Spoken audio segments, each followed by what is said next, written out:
right, good morning, good morning.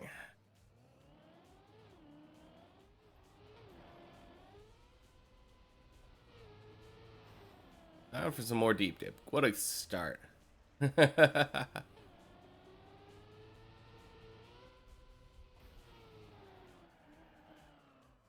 Which is the fastest growing in the world. Fastest growing city in the world. Dublin. Uh,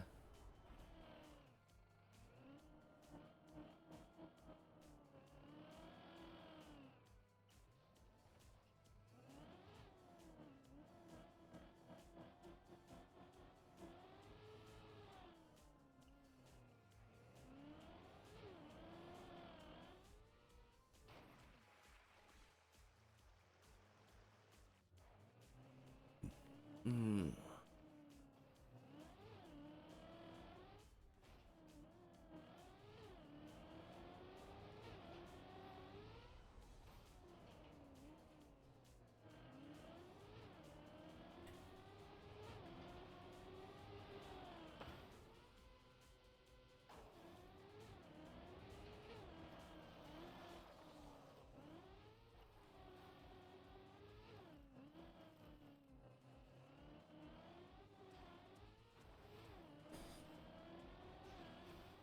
Alright.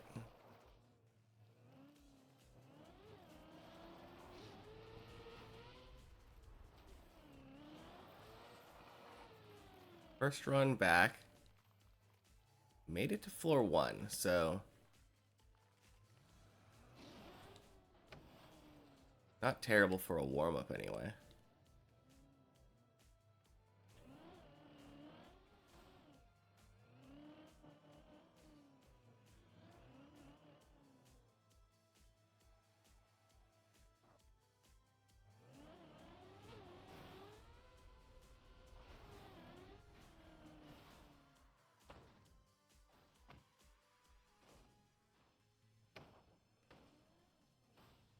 Nice. Okay. Yeah, don't sideways it.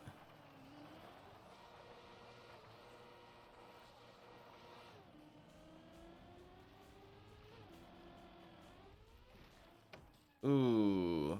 Gross. Oh, man. Yeah, I shouldn't have sent that. It was just a gross eye slide in general.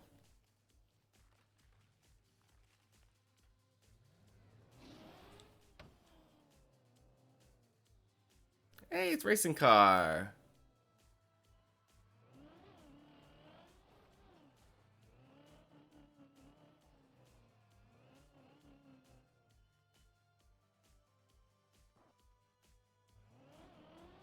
Who's all here? Oh.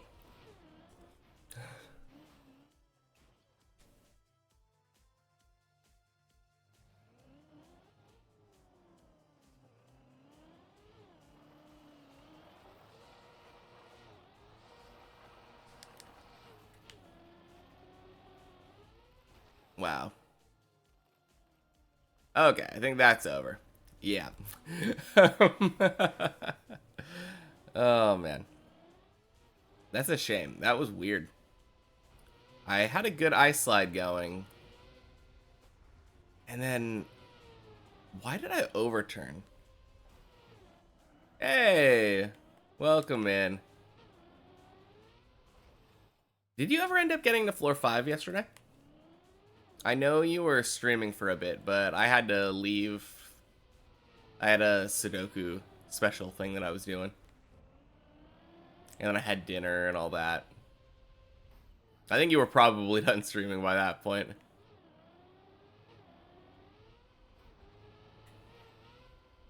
Oh, okay. Yesterday focused on hunting the campaign. Fair enough.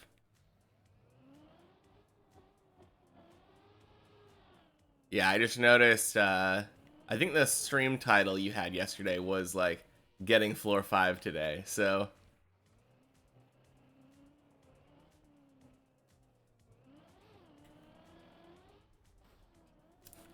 Yeah, I kind of noticed. I left your stream open I think I was going grocery shopping at the time. So when I got back, you were offline and you had typed a bunch of answers in response.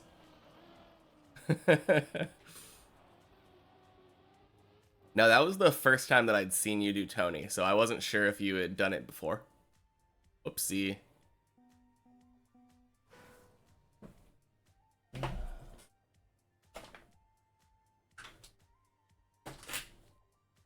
But yeah, you said it was like your third time, right?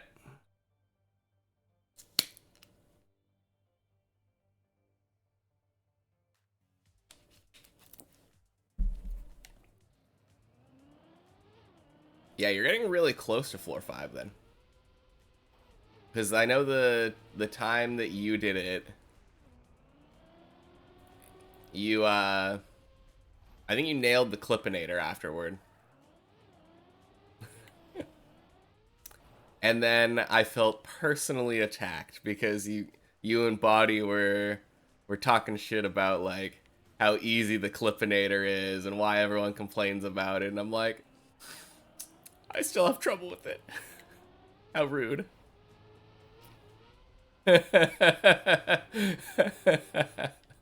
No, it's all good. It is, I think it is an easy jump. I just don't have the angle down to a feeling yet. Also, like, I still just feel like my car control could use some work. One of the things that makes it easy is the angle doesn't matter as much if you get more speed. I mean, it still matters the most. Like, that's the biggest part of the jump, but I do like a backup, like, straight strat. And you have to have, like, a perfect angle the way that I do it. Whereas if you get a little bit more speed, it's like, yeah. If you get a little bit more speed, then there's a little bit more leeway.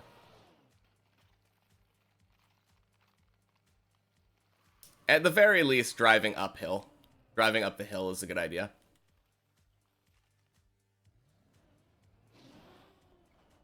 That just makes the only problem is it makes the actual line to the jump a little bit harder now. But yeah. Now I agree that especially once you know what the line is and like how to drive it, it's gonna be easy. But I'm not used to it yet, so it will be easy. I feel like that's how a lot of jumps are though. Once you know how to do them, they're easy.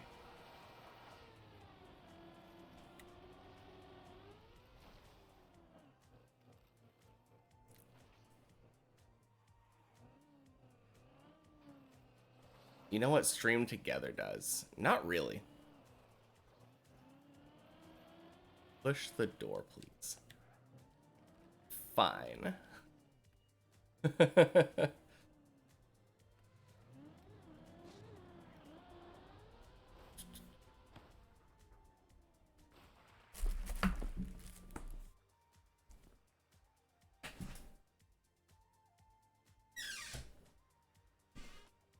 Oh, there we go.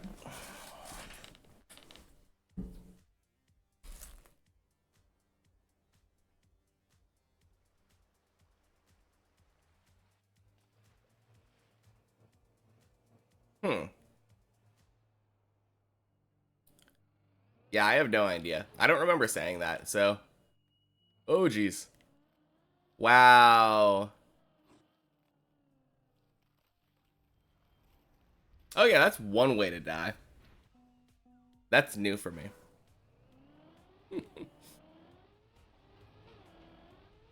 Yeah, I don't know. I think it lets people see both of our screens or something, but I don't know. I think I'm mostly thinking about using that for, like, co-op collab stream kind of things. Like, Snoo Snoo was asking me to do a co-op survival type game.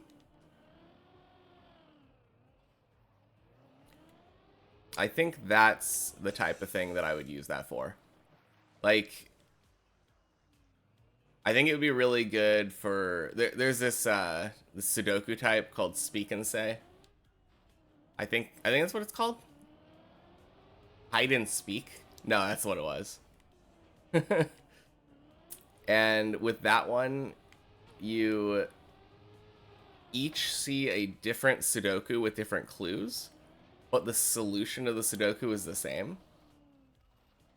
And the logic behind the puzzle has to have you communicate with your partner and say like, hey, I have a clue like this. And then they say, oh, I have this other clue. And then you're able to like piece together the puzzle from that. I think that's the best use of the stream together thing.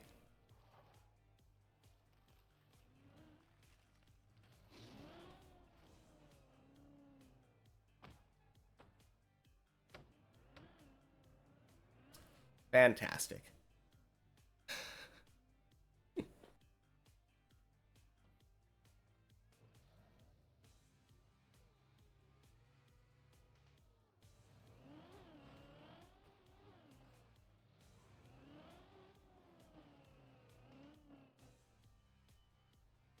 Oh boy, my cat wants something.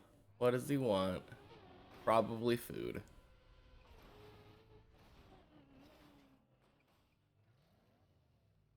Alright. Want to say hello before we get some food? Look over here. No? You don't want to say hello? Okay.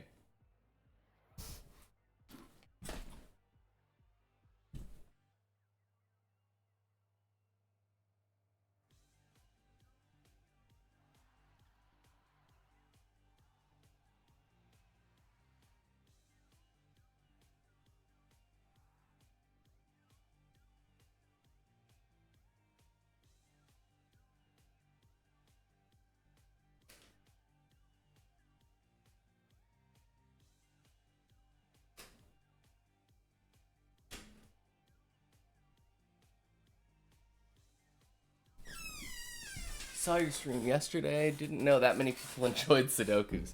Yeah. Yeah, that was surprising, wasn't it? I mean, I knew that many people enjoyed Sudoku, but like having that many people there was crazy.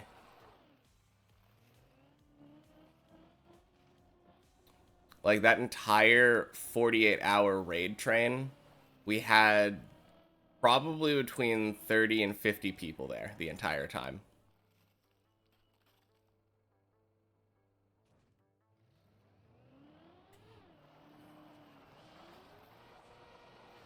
Oh, Derp's here.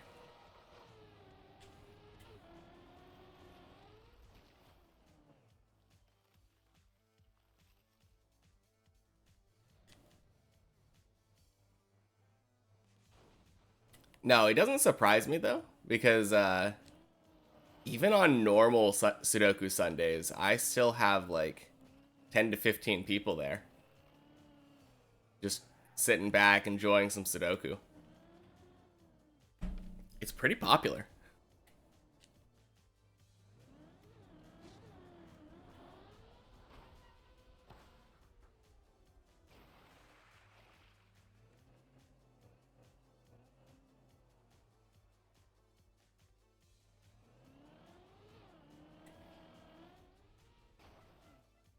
Wait, did Zaylin make it to floor 11?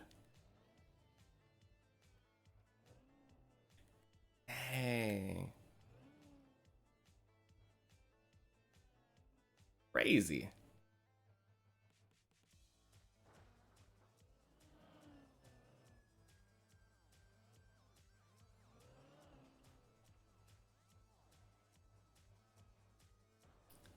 Yeah. I mean, they're getting high, for sure. They are getting up there. Oh, crap. Flipped a tire.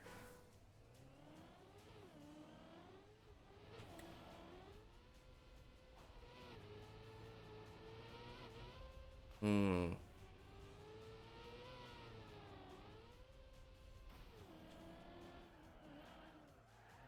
Wow, yeah, this server is packed today.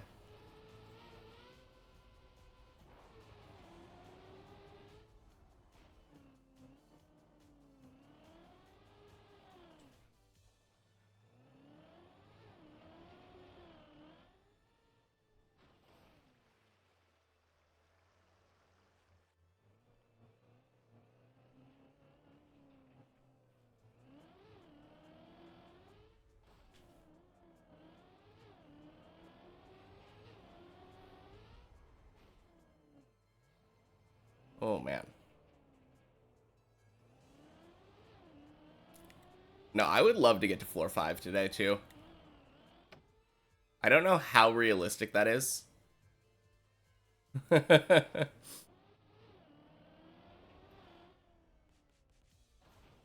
mean, I don't think it's necessarily impossible. Well, with the way I'm driving right now, it's impossible. But assuming that I actually like warm up and start playing how I normally play, I think I improved a lot on Friday.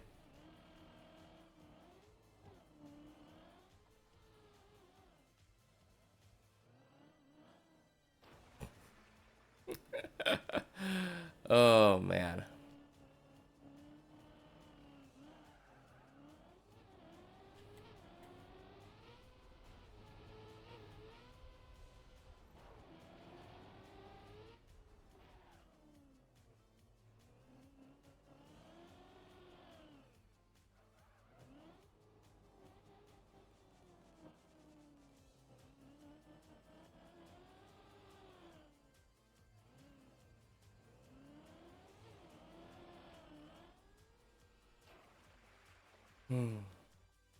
Ooh. I missed what they were talking about, but they're talking about the Ice 360 on floor 10. Love that trick. That trick is so much fun.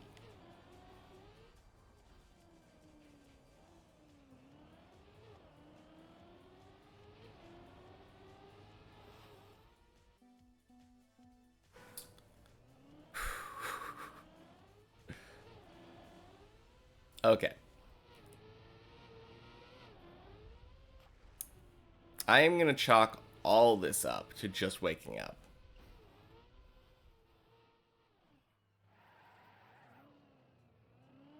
Back up, backflip, no 360 strat. Weird.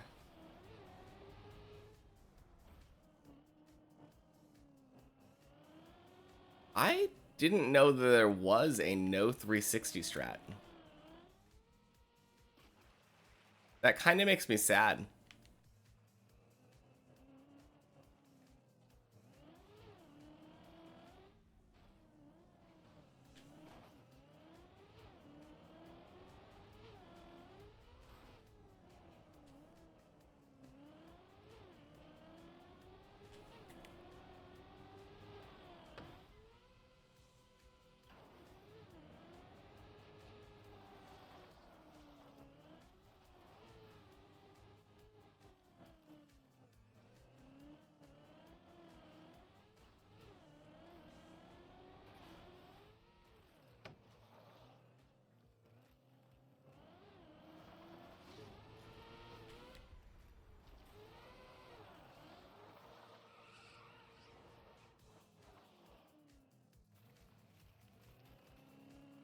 Hmm.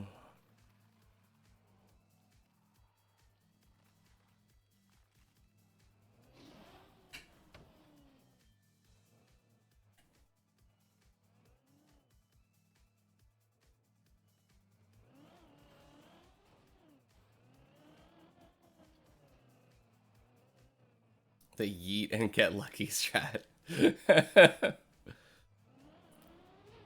Oh man.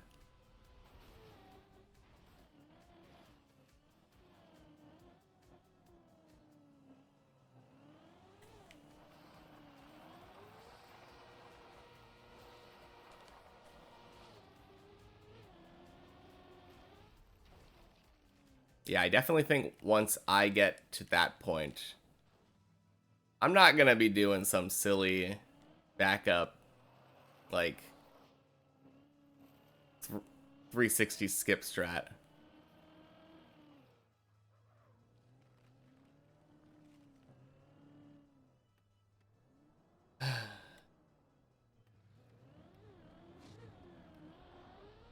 Ding, ding, sploosh.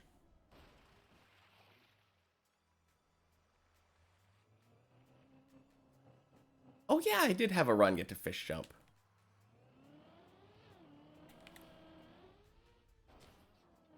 I don't know why, but I completely forgot about it.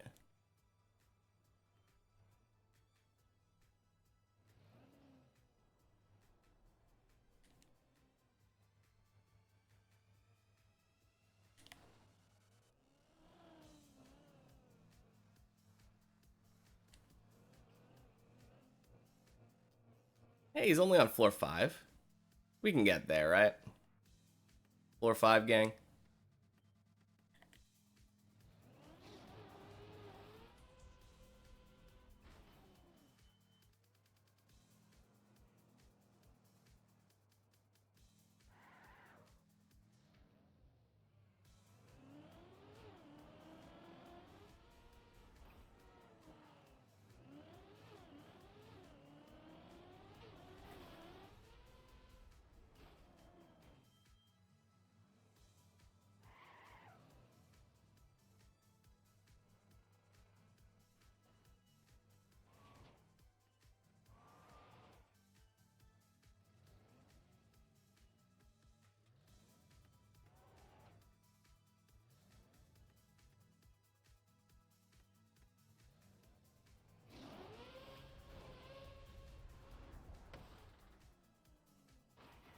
Swing.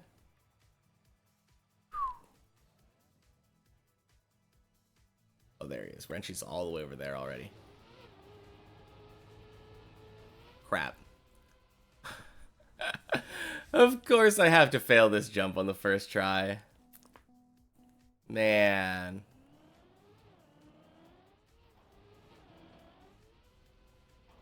Ooh, what was that? Was that LeBron? Or like the jump to floor 3?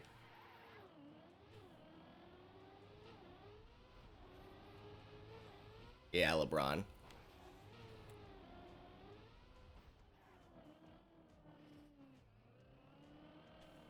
Having a bit of trouble. Hey, you and me both.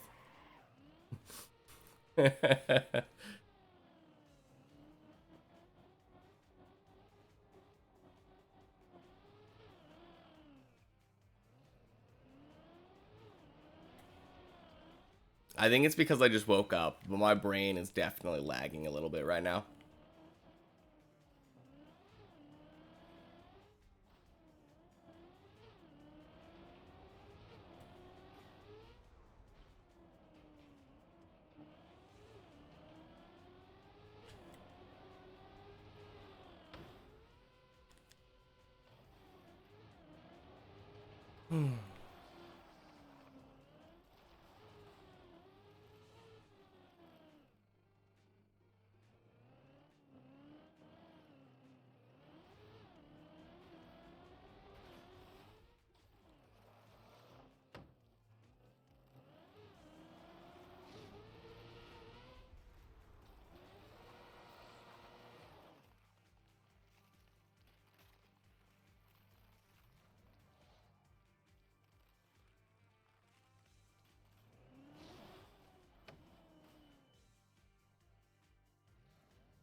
Yeah, I don't know what it is about this weekend, but it kind of feels to me like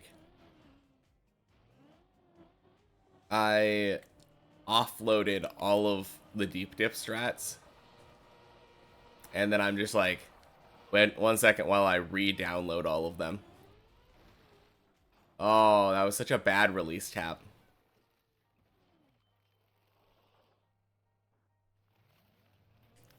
That was free if I would have just released for like a small amount of time.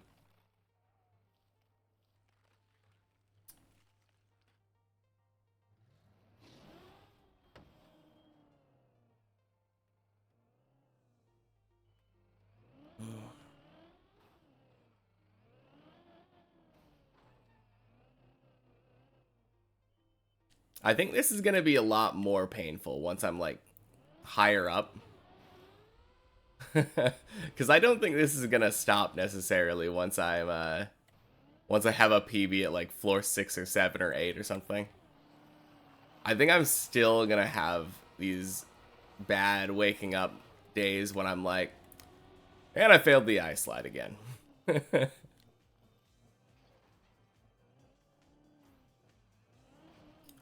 Ooh. Oh, I almost failed the jump after the ice slide. The plastic thingy.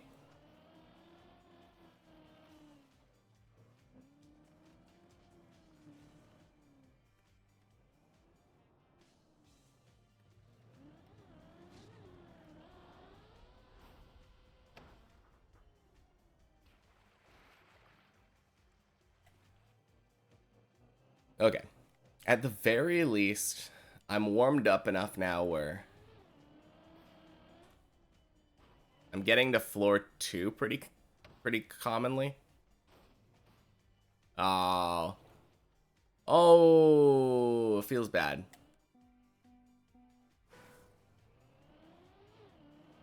Couple of like saves that I could have made there and I failed both of them.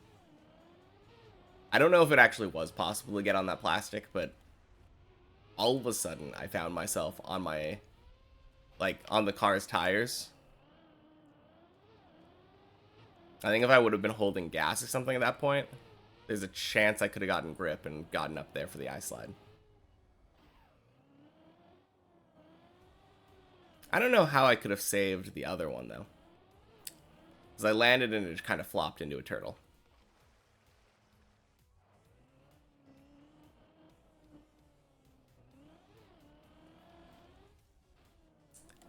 So funny, though. I was talking about how I was getting floor 2 more consistently, and then I actually stopped myself talking to try to focus on the pillar jump, only to, like, hardcore fail the pillar jump.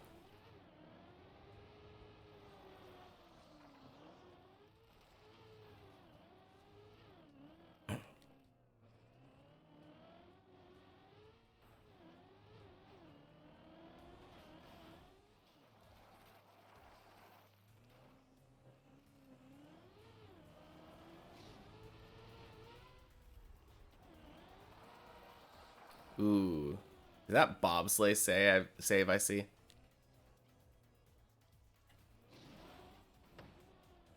Ooh. That was a really gross jump.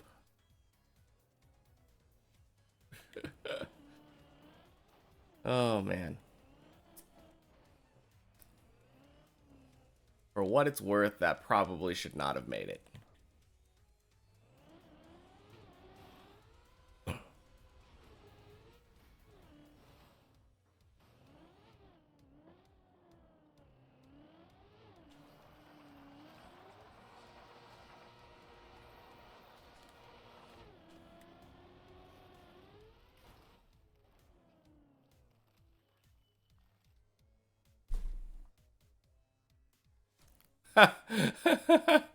Oh my gosh. Yeah, I've never seen that before.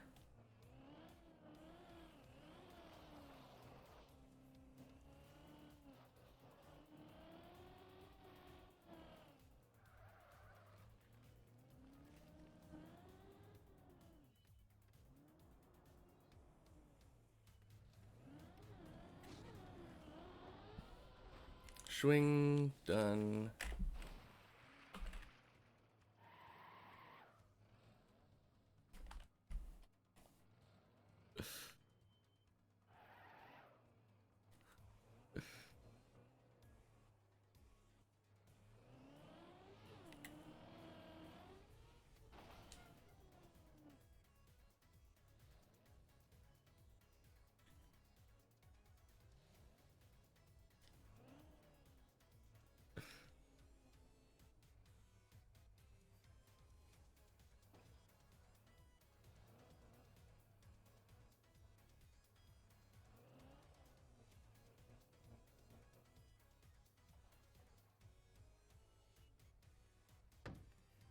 Oh, you know what it probably was? I bet he, from the jump into that spot, landed in a turtle, and then ended up on the plastic, and dead turtle there.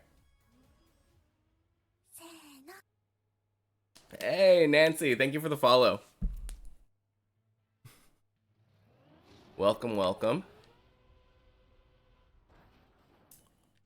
Ooh, nice.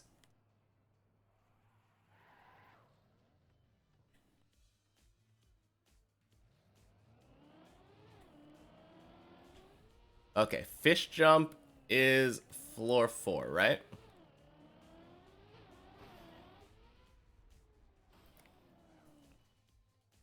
Hello, how are you? I'm good. How are you doing? I can't complain. I was playing Friday on the one checkpoint per floor map, and that got me really excited to play more deep dip. So, oh geez. Um, well, that was awful.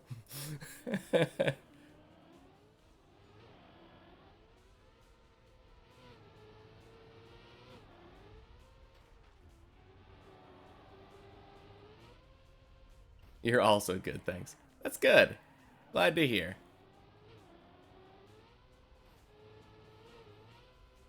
Hmm. Do I stream daily? Not exactly daily. 6 days a week. 5 days a deep dip, one Sudoku stream on Sunday. Sudoku Sunday every week.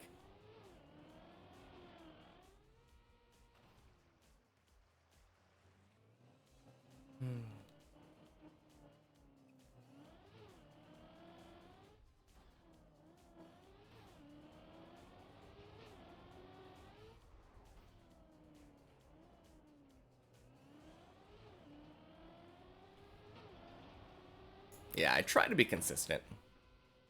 I think I am pretty consistent at this point. It's just start time a little bit off sometimes. Sometimes it's after 11, sometimes it's before 11.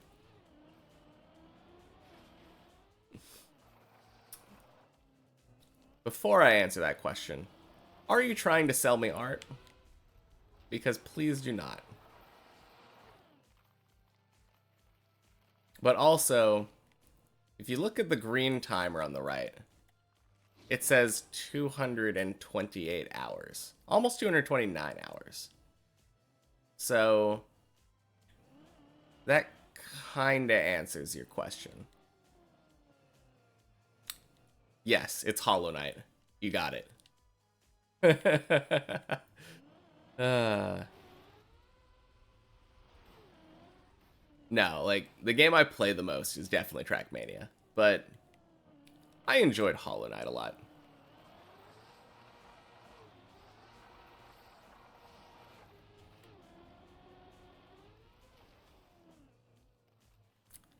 Yeah, I saw. You primed me on Saturday when I wasn't streaming. Thank you, by the way. You got your little first badge.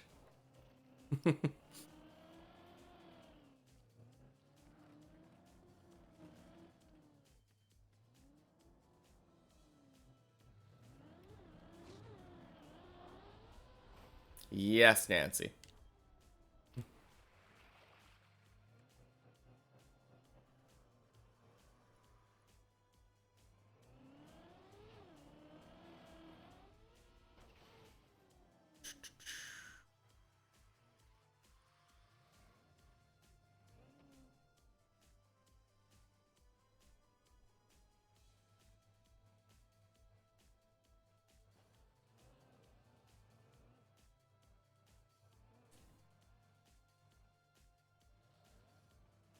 Swing.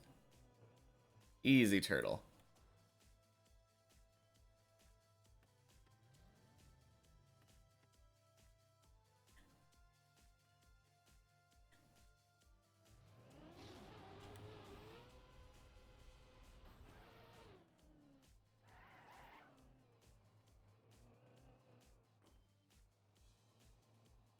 Hmm. Alright. Gad, what do you think? We making a floor 5 today?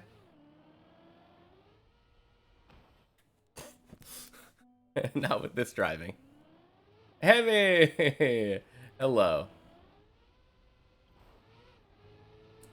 If it's the question that I already told you not to ask, then I do mind.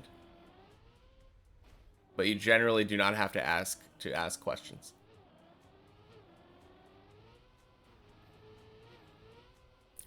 Welcome in, Hemi. How's your climb going today?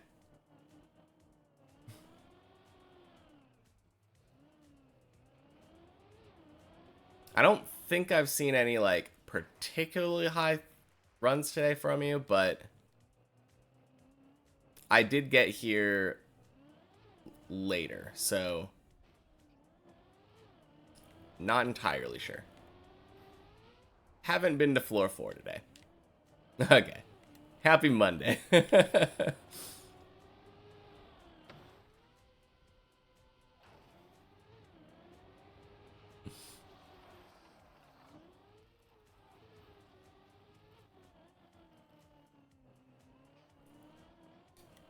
Yeah. I hope I can get to floor 4 today.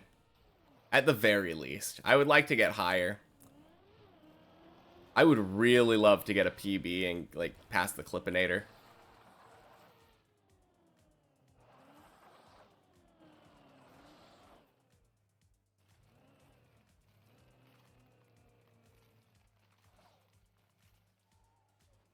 I am 100% not playing well right now, though.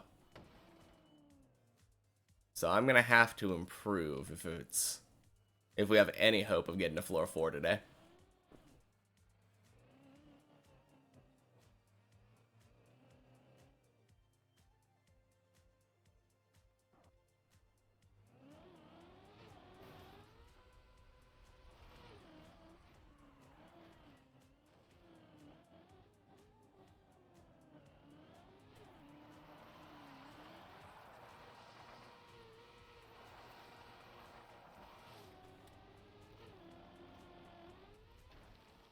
Swing. Oh, man. Yeah, that one... sketchy slide. Probably should have dipped out of that one.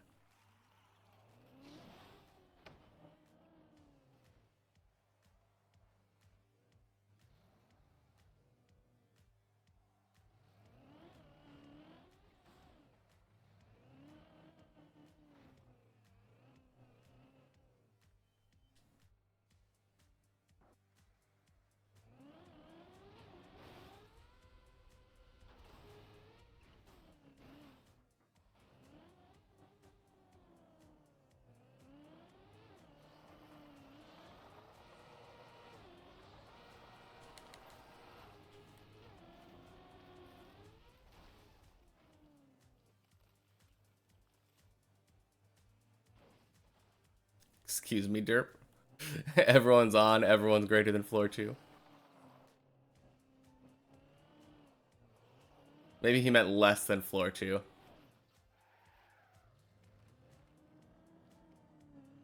Or he's talking PBs.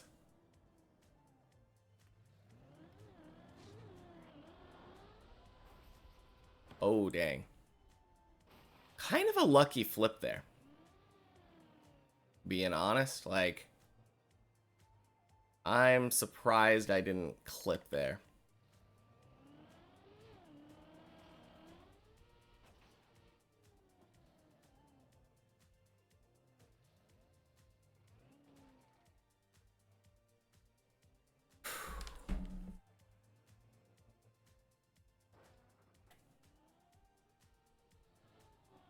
Crap. Wow. That was so weird. How often does that happen? Like, not very often if I say so. Somehow I accidentally turned around like 180 on the turtle section.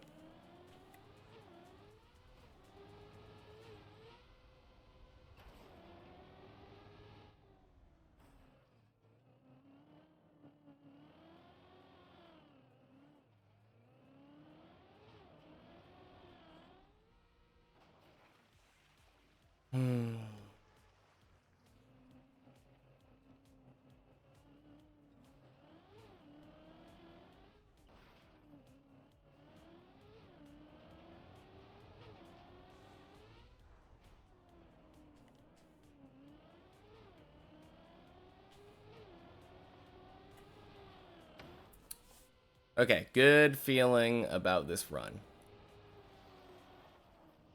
I will say nothing more so as not to jinx myself farther than I already have.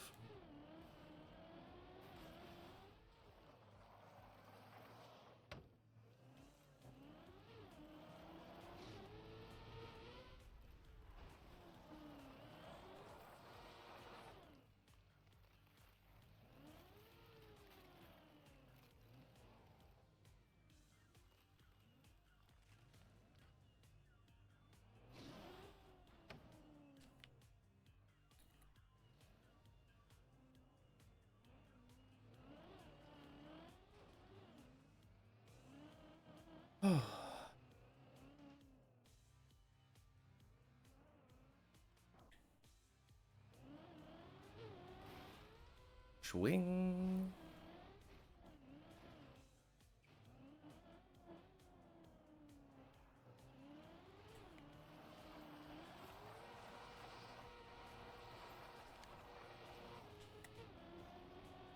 Okay, that's good.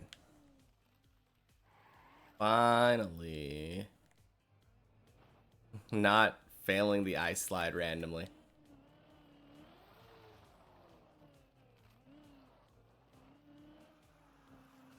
Up there, 2 turtles set up.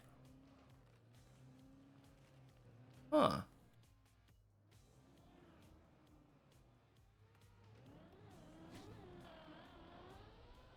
Oh no, Hemi. No.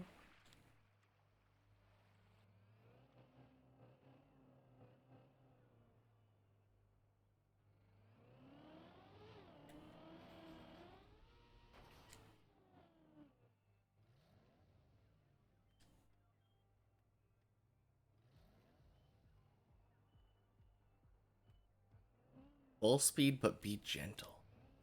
What? I have no idea what they're talking about right now.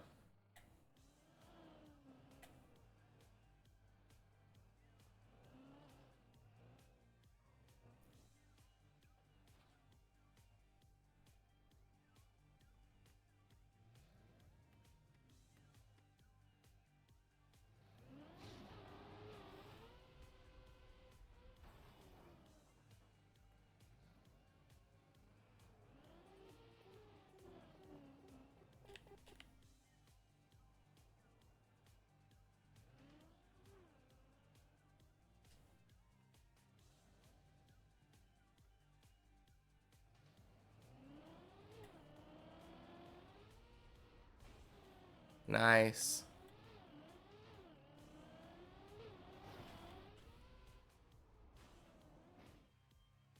Whew. Kinda got nervous when Zaylen got here. I let him leave on purpose before me, so that there wouldn't be anyone in my way. Because I know that gets me nervous. Are you kidding me? What? It looked like I had that lined up.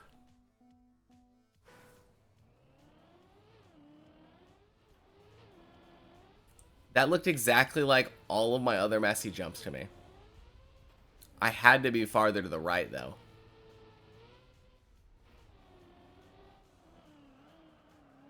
That is so frustrating. Oh, man.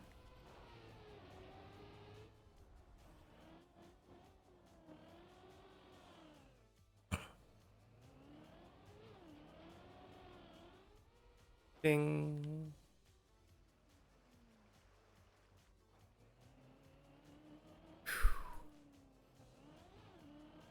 Okay. So the Days PB made Messi failed to jump after. Let's take it back there.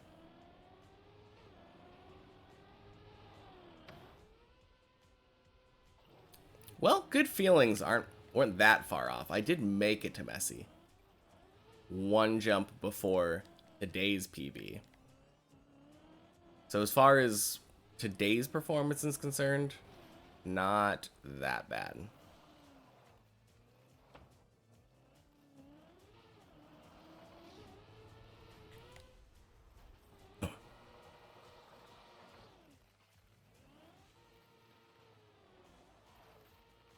Oh, geez. Let's just go back down.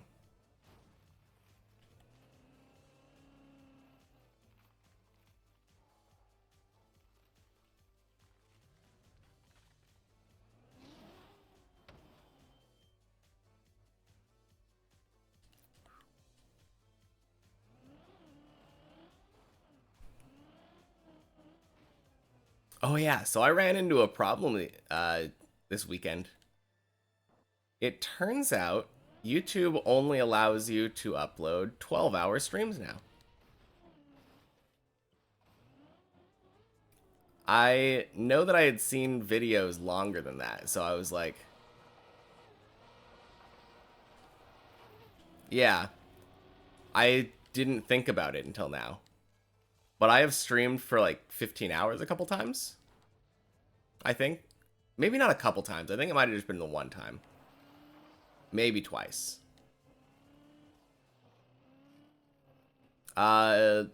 7 days ago. Day 40, though, is like a 15-hour stream. So I tried uploading that to YouTube, and it was like, yeah, processing failed. And I looked at the reasoning, and it's just like, yeah, it's too long.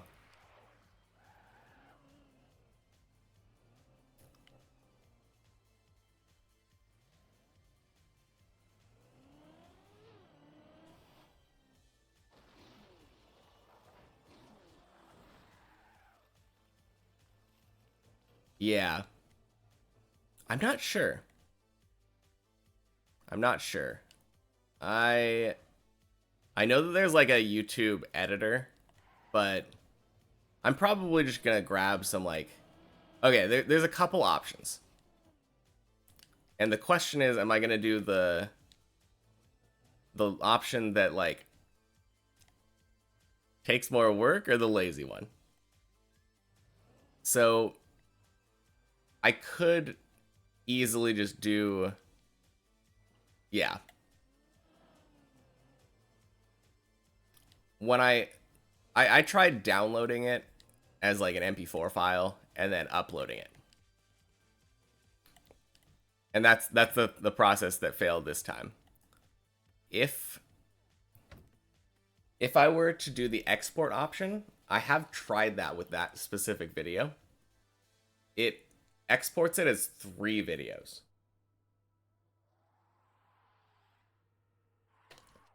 So I could just make that a 3-parter. That's the very lazy option. And I'm probably going to do that. I could also like actually get a video editor, chop it in half, and make it a 2-parter.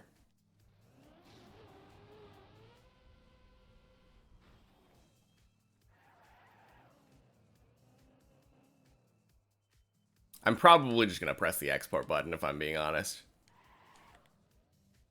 It's just so much easier than doing extra work. If there's just a button to do my job for me. I mean, it's not optimized. If I was doing it with like a video editor, I could cut it so that it ended at the end of one of my runs. And then the next one would start at the start of the next run, you know?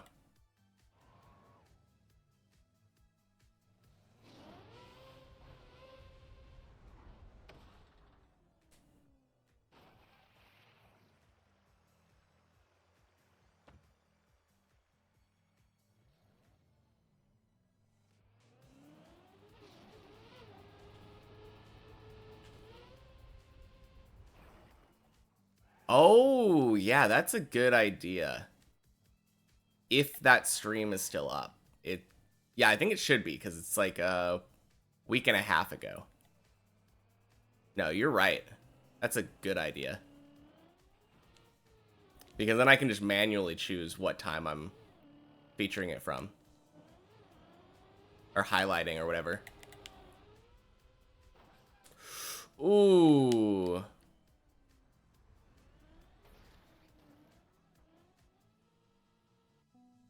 LeBron, no.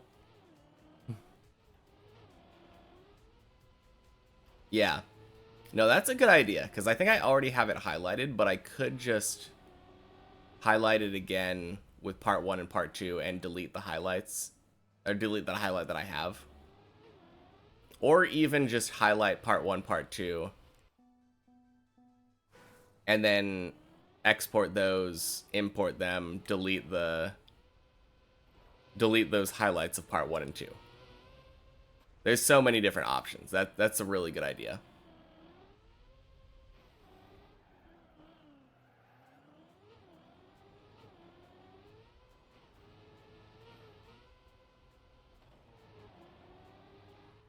Gotta do that soon though, because I think those VODs probably expire within the week.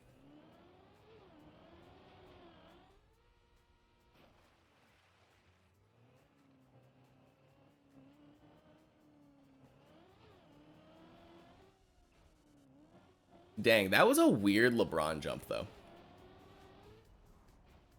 That LeBron jump failed from being too slow and like too low. Which is usually not how I fail. Usually it's bad angle or like... I mean, I guess it was bad angle. The angle could have worked if it was faster, to be fair.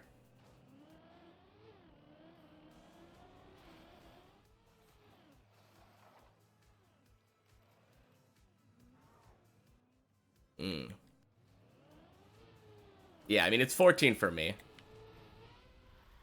14 as an affiliate. Probably 30 if you're a partner. Because that's the next step up. Unfortunately, I don't have 75 viewers on average every stream. Can you imagine? That would be so sick. I've always dreamt of having one of those Twitch chats that, like, just keeps scrolling, doesn't shut up. Spams dumb emotes.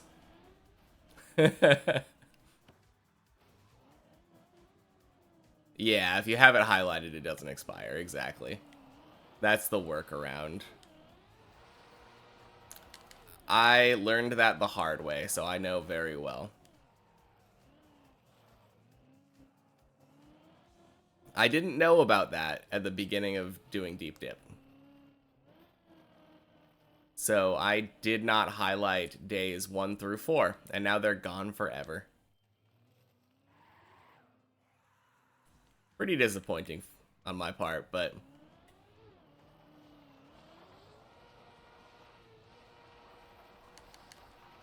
You didn't even know until I said it one stream? Yeah, it's, yeah,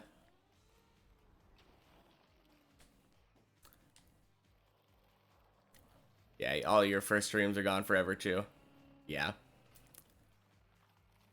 It is a little disappointing for me, because I was pretty bad at the beginning. And I would love to see some of those clips of me just fumbling the car. I think I was still pretty bad by day 5, so not missing out that much, but yeah. I'm not over-exaggerating when I say I could not make literally the first jump at the beginning. Like, I would either jump too far to the right or, like, accidentally bonk the poles, land in the pools on the side. There were so many dumb mistakes that I was making at the beginning.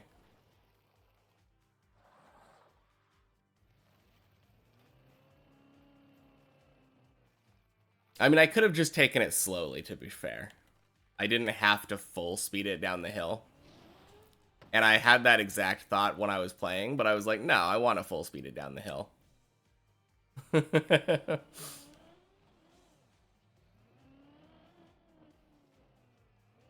Man, can you imagine somebody, like, starting Deep Dip now, like, after 200 hours and being like, oh, gotta take it slowly around this corner at the beginning.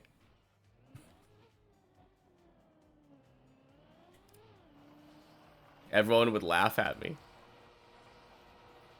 I mean, they're already laughing at me, I'm sure.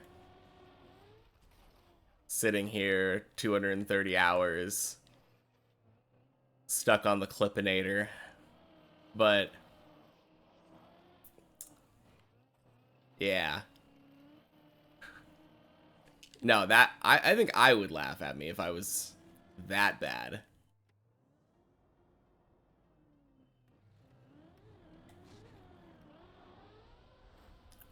Well, I guess to be fair, I still do laugh at me anyway, so I guess not much would change. Other than an embarrassingly slow start every floor. Mm.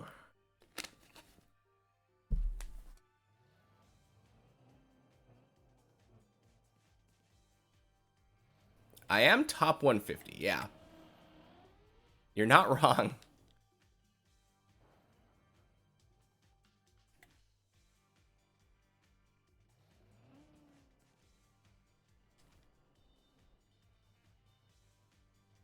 Yeah, that is kind of crazy. I don't know why, but I didn't think that I would be like this high in the ranks this soon.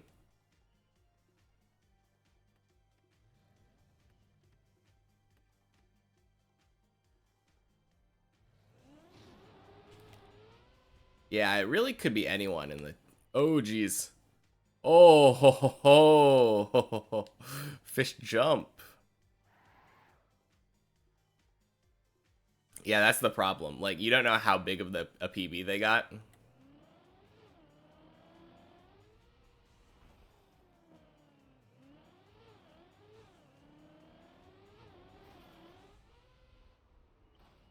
So it really could be anyone.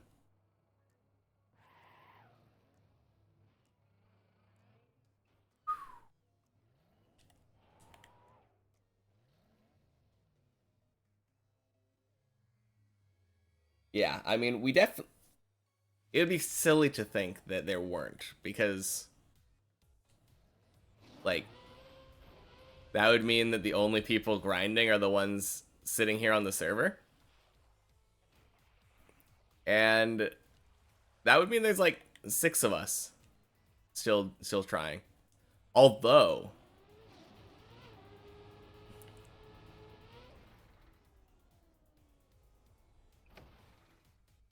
Whoa, look at that.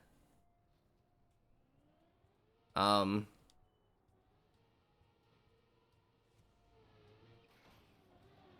That was weird. Oh, crap. Okay, good save.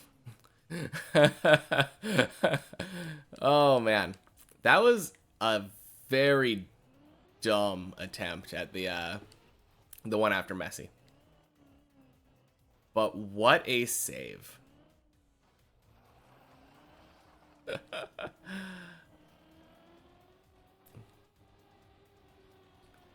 I guess that's what happens when you just straight bonk that pole. I don't think I've ever done that before. But now we know. For science.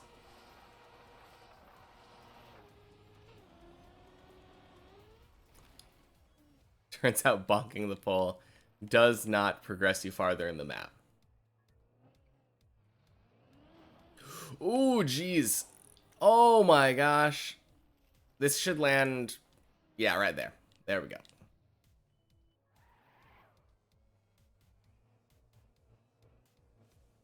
Man, I swear, when you make dumb mistakes early on in the floor, it feels like you always just... All of my runs just slowly deteriorate after the first mistake, like later on. It's kind of weird. So this one failed the jump after Messi. Recovered up to the ice slide. And then... What even happened? I made the ice slide and then failed... Yeah, I failed the transition to the bobsleigh. Like, what?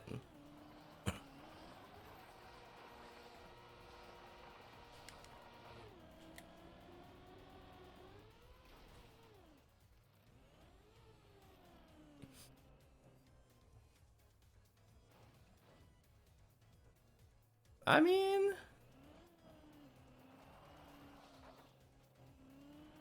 Made the ice slide 3 times this run, so... Not the worst.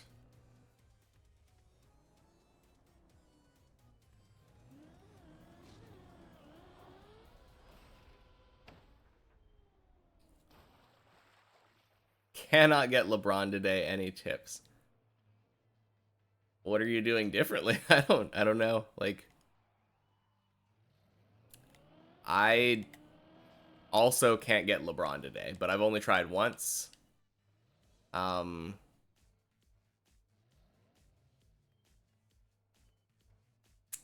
don't really know. I still wouldn't really consider myself consistent at LeBron because I can get different angles and I kind of know what to do at the different angles, but it never feels good unless I got like the perfect one. You failed it 4 times already? Dang. Maybe it's a mindset thing then. Have you tried just thinking that LeBron is easy and just getting it?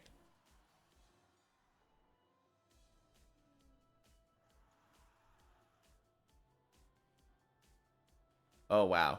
Look at my car.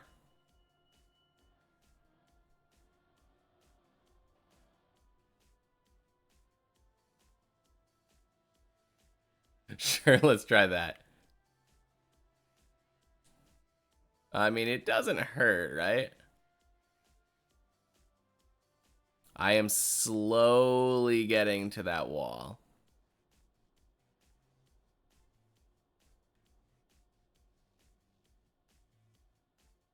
Nah, I don't think it's working.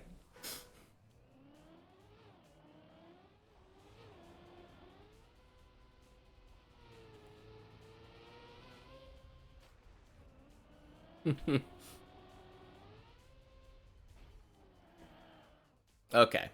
I'm going to follow my advice. Floor 0 through 2. No, 0 through 3. Easy. So we should get to floor 4 this run.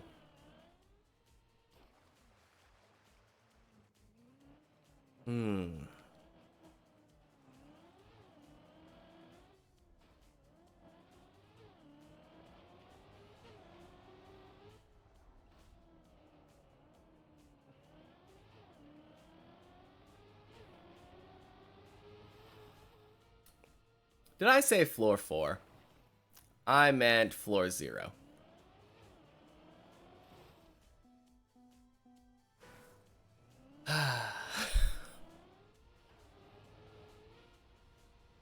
Dang bonk jump.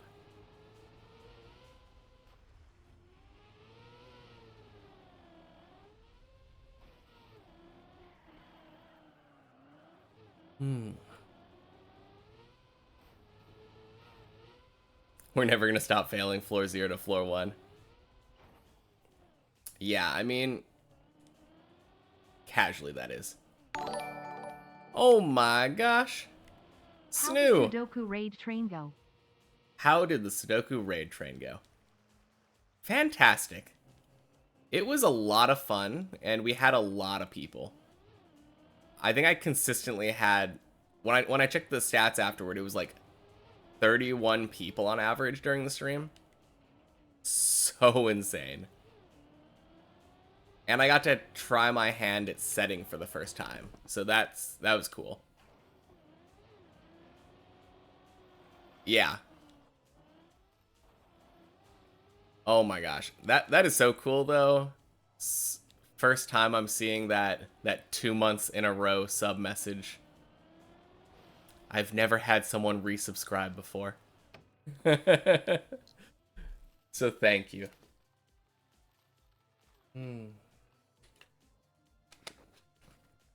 Also, welcome in. Yeah, I did a bit of a trolley constraint. We had a bit of a packed puzzle going at the time.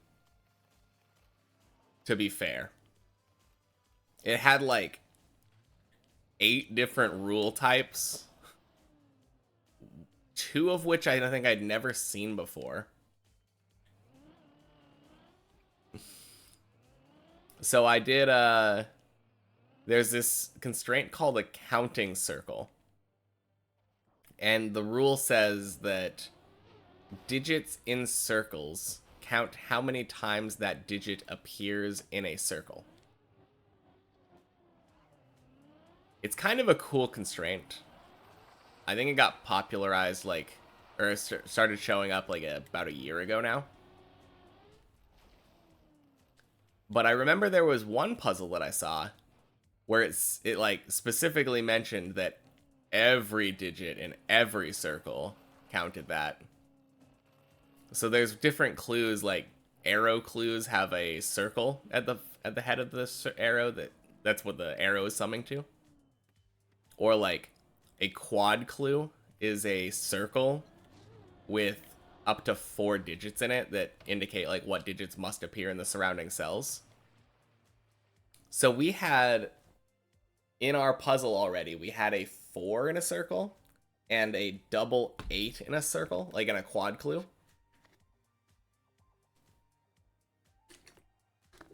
So for my part of the puzzle, I ended up adding like 6 more circled 8s and 3 more circled 4s. And I accidentally made it so that our puzzle had a unique solution at that point. So that was kind of cool. I mean, there were 2 more people, but luckily it's a fog of war puzzle, so they were probably able to like add logic that helped to actually clear some fog. Pro setter. What can I say? First time's a charm, right? No, it was fun though. I had a Sudoku that was set like specifically for me. Although I think they posted it to Logic Masters. I don't know if it was actually specifically for me. I think the person who asked them to set the puzzle intended it to be for me, but like by the time I got to it, I think 4 or 5 people had already solved it.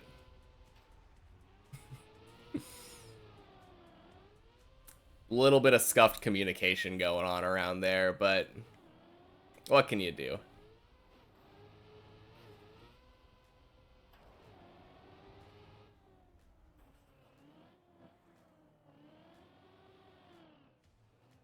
No, but one of the highlights actually from Sunday was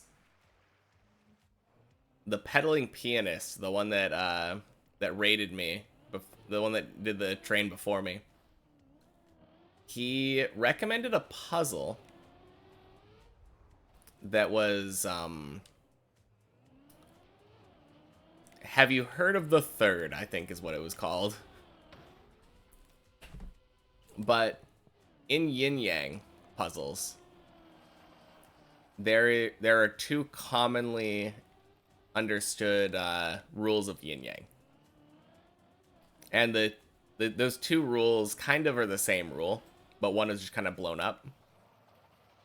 One of the rules is that you can never have a checkerboard pattern in a yin yang puzzle because it makes it impossible to connect all of the colors together. It's kind of hard to visualize without a Sudoku grid, but basically if you were to draw like a connection between 2 of the corners, it would trap one of the corners between them. And then it would make it impossible to have all of the color connected. But it turns out there's a third, much more complicated rule to yin yang. Oh yeah, the second one was just like the the border of the grid can at most change colors twice. So it can have like one string of one color and then one string of the other color. But it's not allowed to flip-flop back and forth. Otherwise, it would effectively be a jigsaw, not a jigsaw, a checkerboard pattern. But yeah, there's a much more complicated third rule that basically determines where you're allowed to have the border start and end. And it works for, like, it works differently with depending on whether it's an odd or an even grid.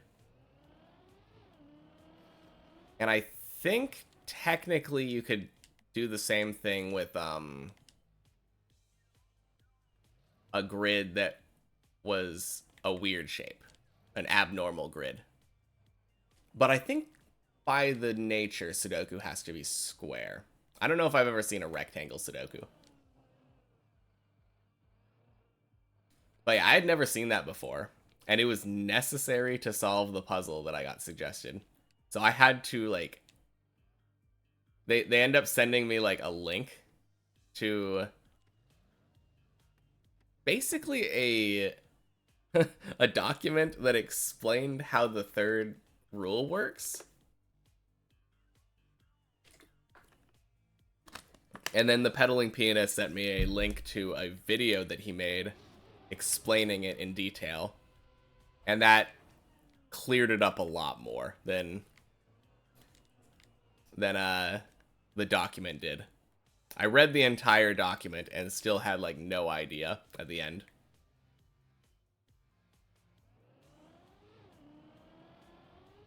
But yeah, a lot of fun though. We had so many people. I was kind of overwhelmed a little bit.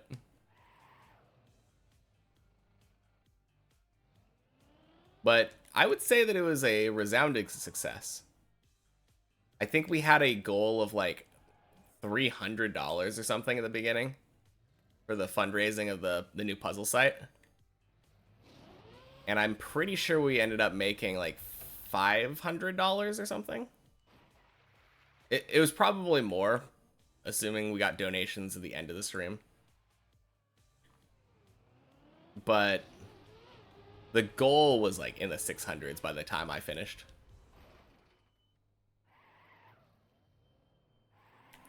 Always cool, like meeting a donation goal and then having to like increase that mid fundraiser.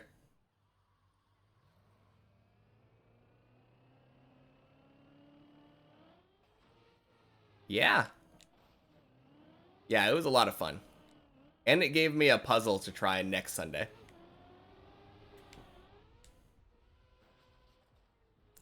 Oh no, you're kidding me.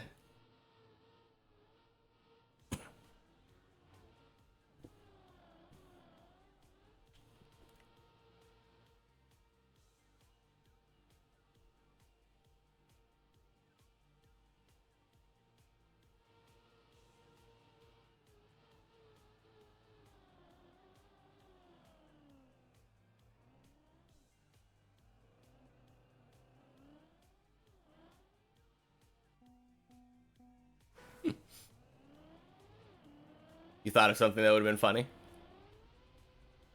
Well, let's hear it.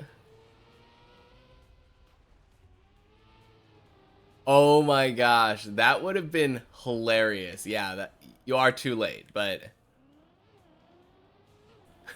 can you imagine? Oh man.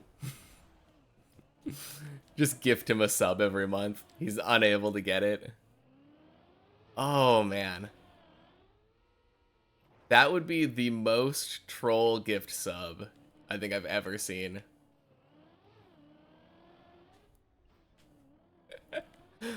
Oh. No, he really wanted that founder badge. Literally subbed when I wasn't live.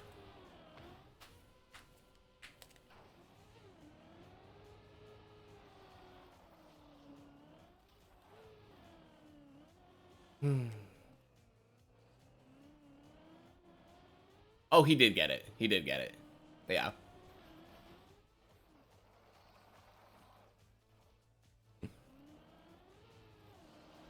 Yeah, he showed up earlier. I think you were here. But he showed up earlier kind of just to show off his first badge. Ooh. How did you do?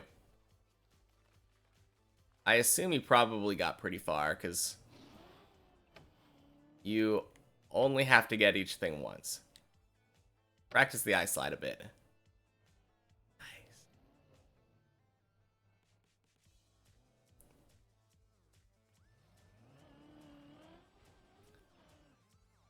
I imagine it probably didn't take you that long on the many checkpoints, since you were able to just restart over and over the ice slide part.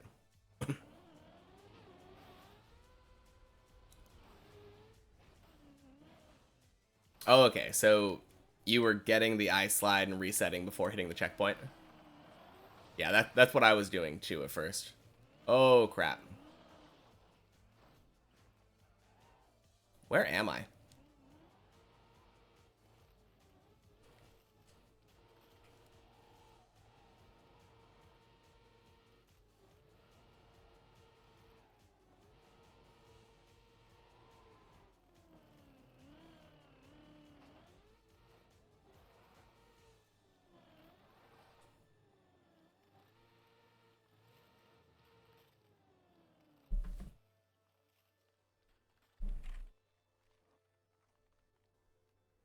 Okay.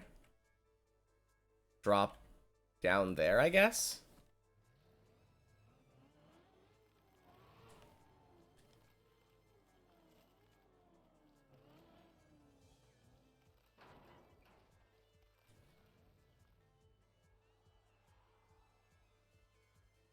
Dang.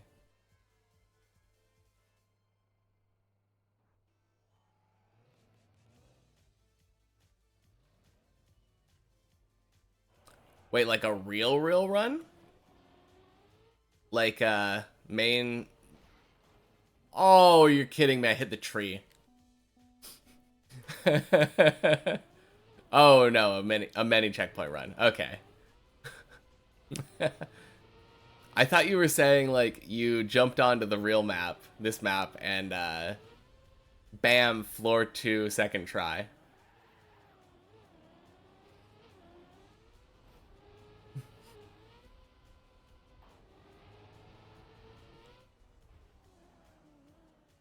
Yeah. No, that makes a lot more sense. No, that's cool, though. So, you made it to the tunnel.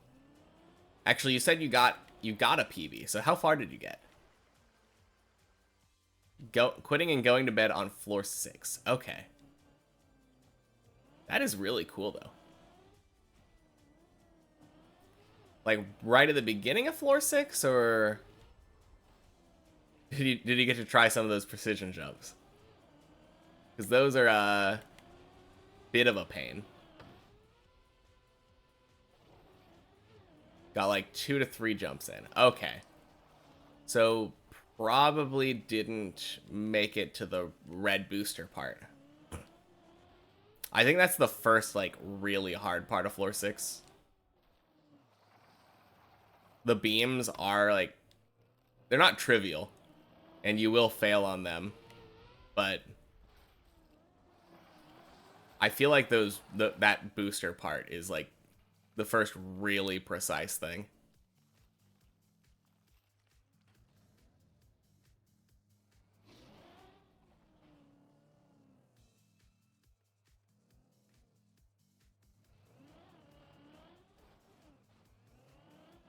Oh, dang. Racing cars on floor 4. The Madman.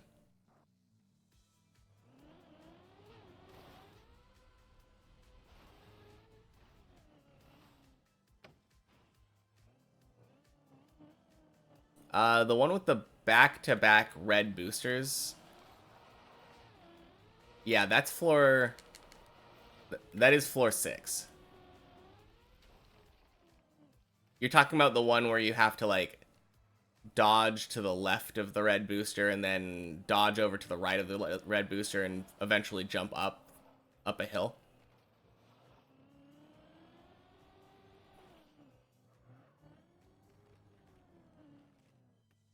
That's the one you kid on. Okay. Yeah, that kind of makes sense. That jump I feel like is the first like really hard kind of one on floor 6. I think I've mostly just gotten lucky on it when I've done it. Ooh.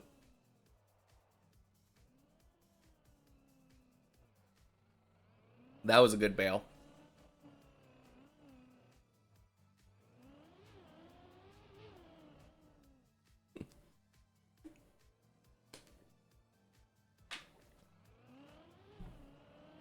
Red booster into 180 red booster into wall ride on plastic on floor 5.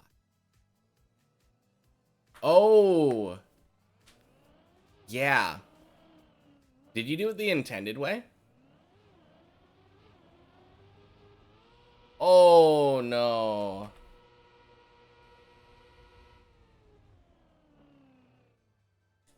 No. Okay.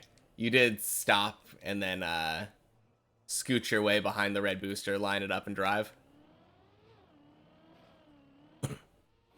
Crap.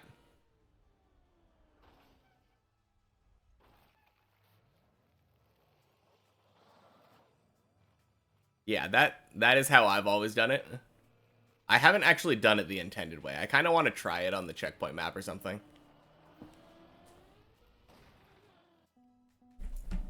Ellie, hello. Welcome in. You tried doing it the real way and it was too tough. Yeah, I think from what I understand, you land in like a bug slide kind of thing on that jump.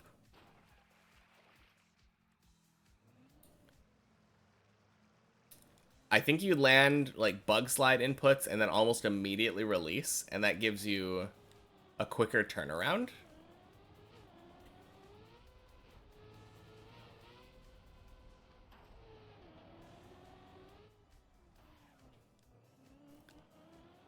Oh, that's who we were missing. Zyron wasn't here.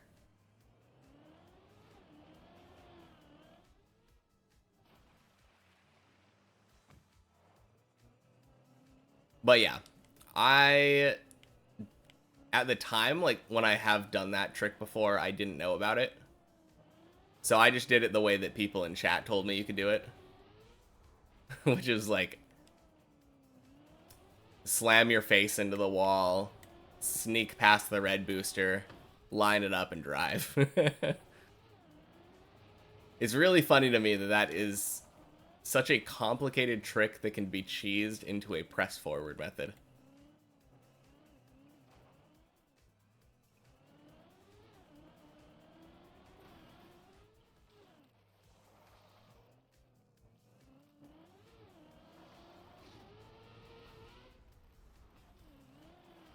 There wasn't anyone else in the map, so you had to look it up on YouTube. Okay. Yeah, I'm not sure if... I think you've seen me do floor 5 enough times where you probably just knew the route. You might have had to look up the route, though. Floor 5 is a little bit... apart and deep dip with press forward cheese. Yeah, on floor 6... not floor 6. On floor 5, there's a part where you jump up to an ice section with a red booster. And you're supposed to turn around mid-jump. And then do the plastic wall ride bounce into the pool. Oh, you haven't seen floor 5 much. Yeah, I feel like floor 5 kind of has a hard route to figure out. Yeah, you know which part. Yeah, you can just cheese that. You can just drive behind the red booster. Had to do some Cam 7 stuff. Yeah. I think you might have seen me do the first half of that a bit because last Friday when you were playing it, that's where I was almost the entire time. But you probably weren't watching me that closely because you were doing your own stuff with the ice slide at the time. Never mind. Yeah, the only other time that you would have seen it would have been probably when I was doing it on the many checkpoints on a different Friday. A decent bit of the first half, yeah. There were only like a couple jumps after what I made it to. I'm pretty sure that when I was doing it... Oh... Dang it. Yeah, I think the latest jump that I made it to, I made it past that one we were talking about just now. The booster jump. Since you can just set that up for basically a press forward. But the jump right after that, I am so bad at that. I know now that you have to like release quite a bit so that you land on the road. And then from the road, you're able to like press forward, release quite a bit again on the second jump to like prevent yourself from flying way too far. It's just a lot to do. You've talked to some people some time ago that were surprised that Trackmania players don't figure out really safe strats for all part of deep dip, like basically finding press forward strats or something similar. Yeah. I don't know. I think the main reason is just that like all the people who finish deep dip are good enough to do it without it. Maybe it would have saved them some time, but I don't know if a lot of the stuff has press forward strats. Like floor 6, for instance, I don't think anything in there has a press forward strat.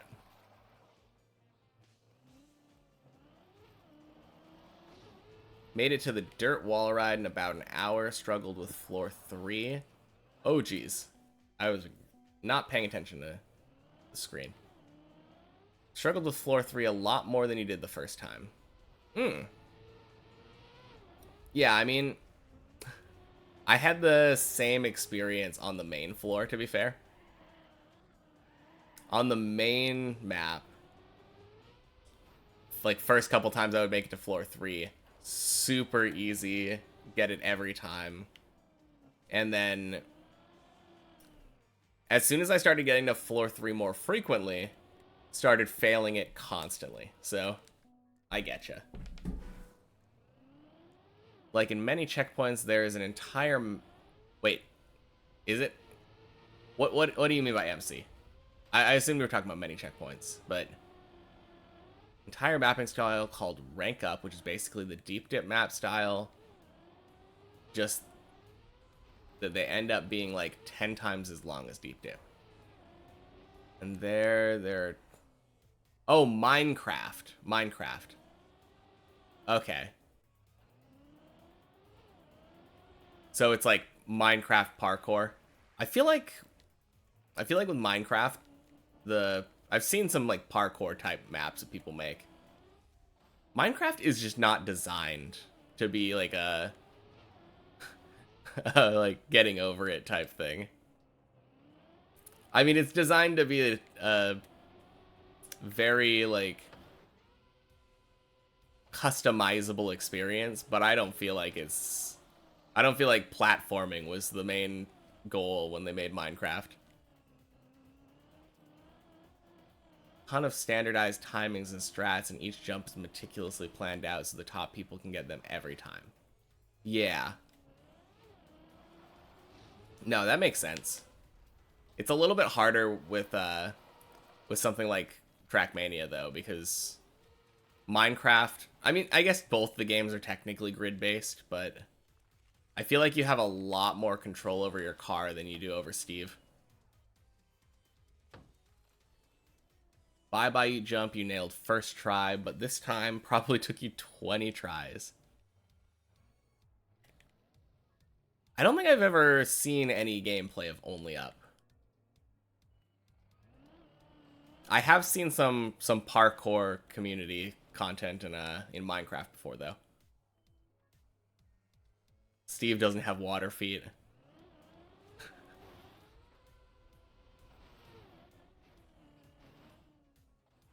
Yeah.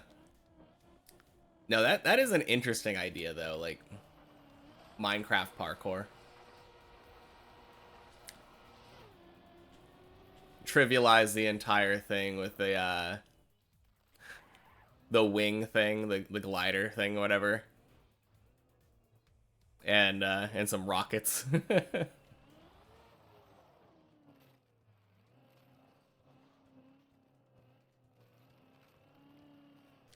Dang.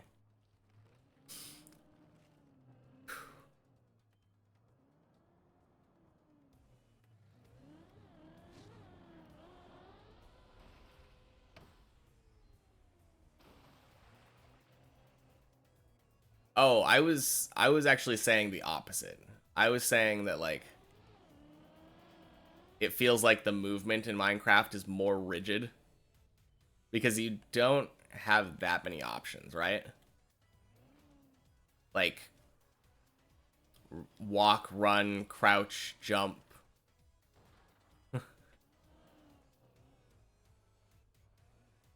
I mean, if you add the glider thing, then there's quite a bit more, but I assume that most of the parkour stuff that I've seen didn't allow that. The player has more flexibility. Okay. Yeah, the point I was making was actually that you have so much flexibility, like with angles and speeds with what you're doing with the car, that if you're really good at controlling it, it makes it very easy. But if you're not, like me, then you end up getting inconsistent speeds and angles a lot. And that can complicate the map a lot.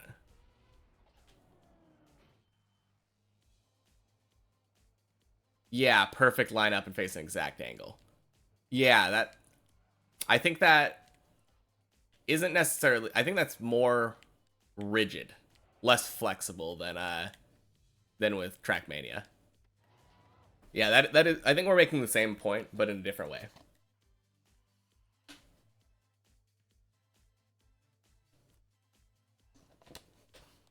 Yeah, for a lot of jumps you do have to turn to get speed. So it isn't necessarily press forward. That's true. And that adds complications to things for sure. Yeah, in Minecraft you can't rotate, and bumping is not the same. I mean, you rotate with the camera, or with the mouse, I mean, but yeah. Plus gears. Yeah, imagine if Steve had to gear up every time that he ran. Yeah.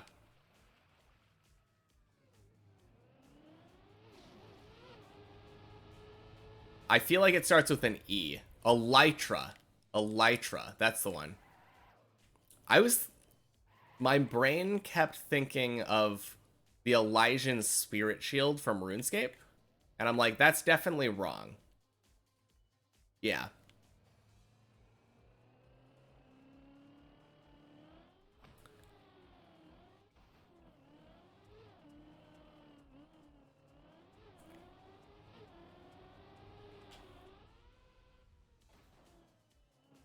Are you kidding me? Please. I wish I knew how.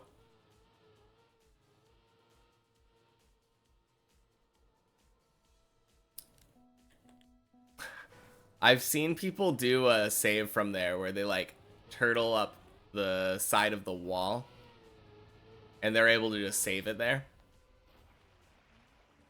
LeBron has been so mean to me today.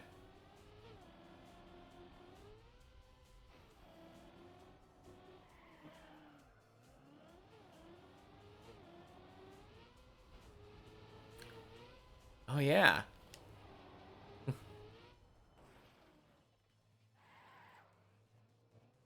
Almost sounds like that, doesn't it? Sure does. I mean, it is just the same word with more O's, right? You've never played Minecraft, so you had no idea either. I have played Minecraft, but when I played it, Elytra didn't exist. There was no end. I played before XP, and I think when I stopped playing, they had just introduced the hunger mechanic in survival.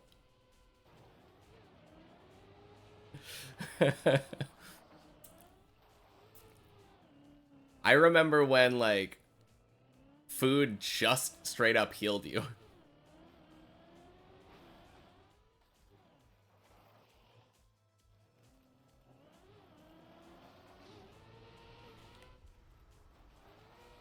Big in the Elytra racing community in 2016 to 2019. Dang. No, that's cool. I've always seen that and been like, that's really cool. But I just had no, I don't know, motivation to kill the dragon. It just didn't seem fun to me. That just didn't seem like what Minecraft was about to me. I think once all of the enchanting and stuff ended up getting added, it kind of killed the game for me. I mean, it makes the game a lot more complex. I'll give it that. But I don't know. It's just very different.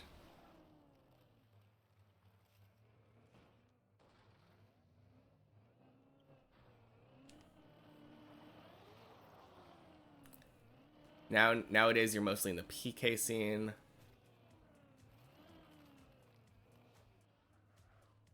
PK, like PKing? Like killing players?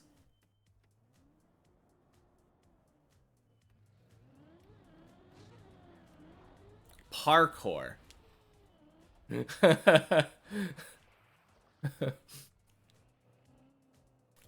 Yeah, I come from the RuneScape community, so we have some of these acronyms that are different. So that makes more sense. I feel like there probably is like a PvP community in Minecraft though. I've seen some PvP stuff. Oh, are you kidding me?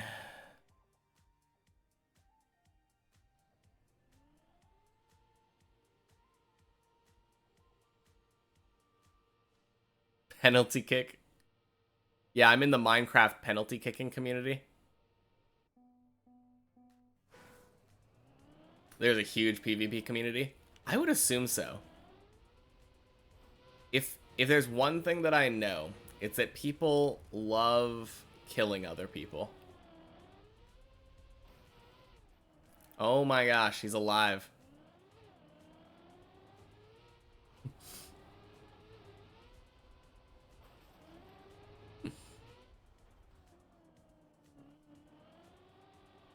Yeah,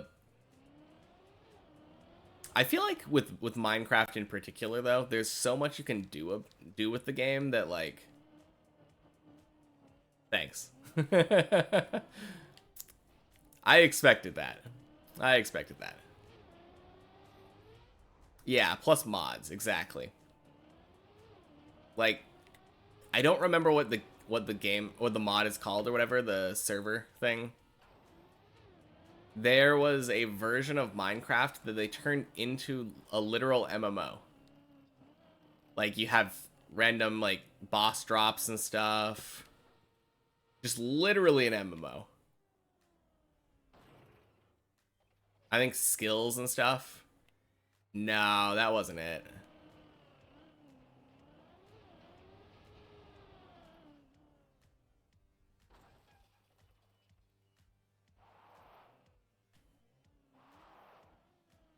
Vanilla Master Race, no mods. uh I don't know. Some of my favorite experiences in Minecraft were playing Skyblock. I mean, technically Skyblock isn't a mod, right? It's just like a custom world, but I don't know. I still kind of consider that. I think they're, if I'm not mistaken, I think in the world customization options now, like the default ones, they have like void worlds, I think is what they're called.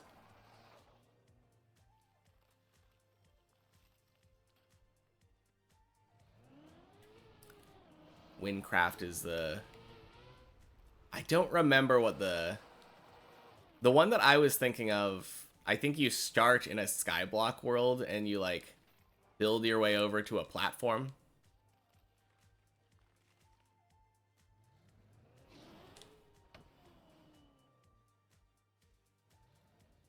And then like you go into a portal or something and it has a hub world or something.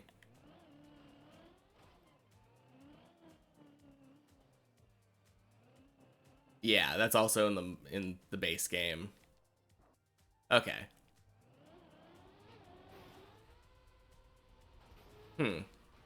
I mean, at some point there is some modification going on, because that's not like,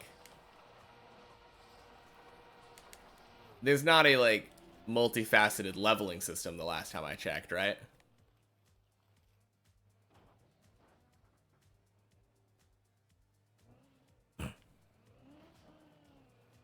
Oh, no. I didn't play that. I was just watching people play it at some point. When I played Skyblock, it was like original Skyblock. It wasn't a server. It was just I code them using plugins. I mean, I guess you could try to differentiate between plugins and mods, but if you're modifying the game, I consider that a mod. So a plugin would be a mod to me. Speaking colloquially, like, if you can't boot up the game by default and have it be there, then it's a form of modding.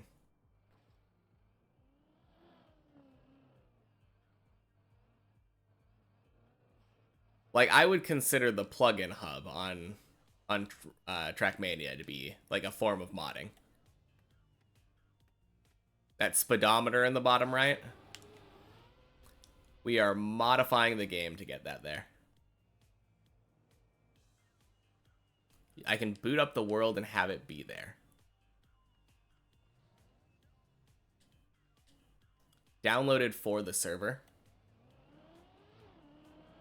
I mean, someone still modified it though.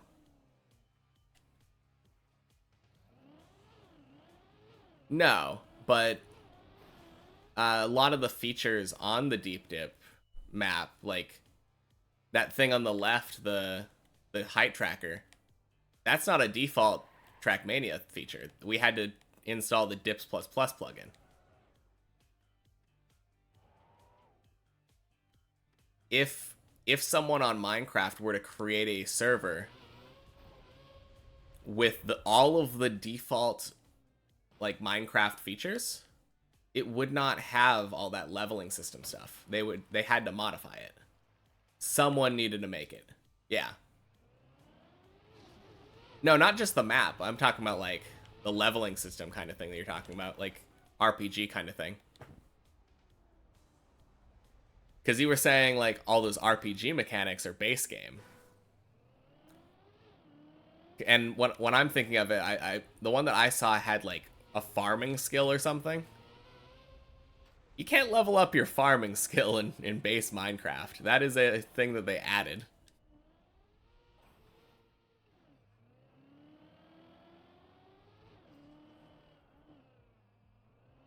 So just because like you're able to boot it up,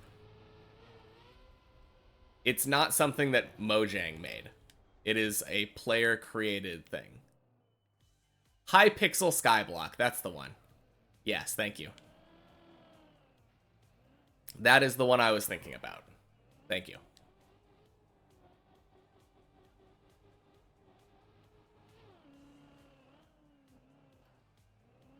Yeah, there is no world where I would look at Hypixel Skyblock and say, yes, this is the base game. That is modded out of its mind. There are many features in the game in Hypixel Skyblock that are not... Like, if I were to click Create World and start up a base world, it would not look like that. There are a lot of different things that are just not there.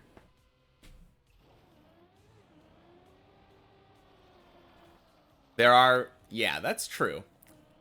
But do you really believe that they're making the world using command blocks? Like, that's how the features are made? No. You could. But I really highly doubt that's how Hypixel Skyblock is made. Also, Hammerstrike, welcome in.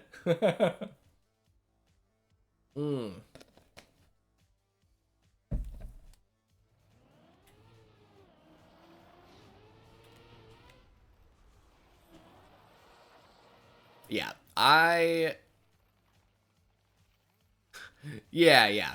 That's what I'm saying though. That's all I'm saying. Like, if you want to play Hypixel Skyblock as a player, you don't have to do anything other than go to the... Yeah, I'm not... Minecraft is a very mod-friendly community. Yeah, just like texture packs. But if you were to play with the texture pack, you wouldn't say, I am playing an unmodded version of the game. Good morning, Ichigo.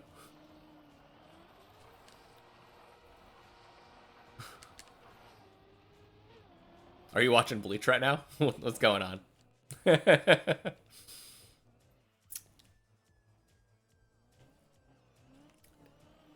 No, like, if you're playing with a texture pack, modded version of the game, like, it's not how you would play it by default. If you were to just install Minecraft right now,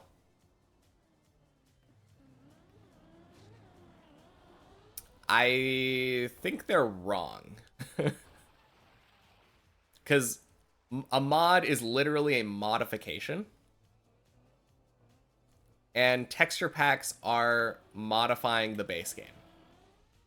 They were made by players in the community, not by, like, Mojang itself.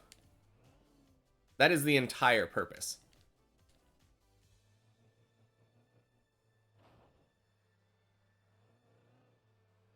Language of the game you're playing. Very well defined. I don't know. I don't know. It is kind of fun, yeah. But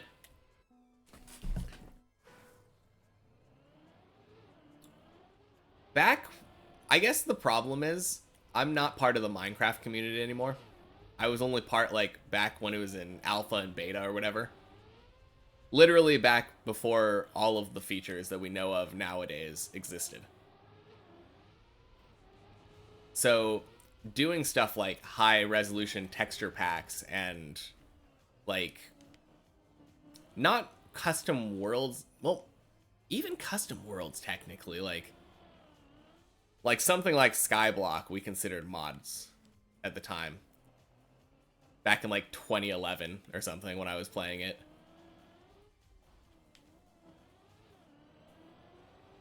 Stuff like, we had ones where if you had a torch equipped in your hand, it would provide light. I don't know if that's a thing that exists now, like, by default, but that wasn't a thing back in the day. I remember that, and we were just like, oh yeah, this is a mod. That's a mod? Okay. I think we clumped them all together into mods at the time.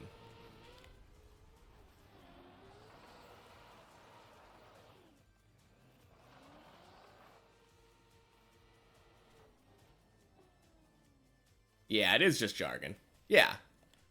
I mean, we're not, like, having a heated debate about this. I'm just saying, like, from a person who is not part of the community and doesn't have the same thing. Yeah, the torch thing is a mod, exactly. Mm.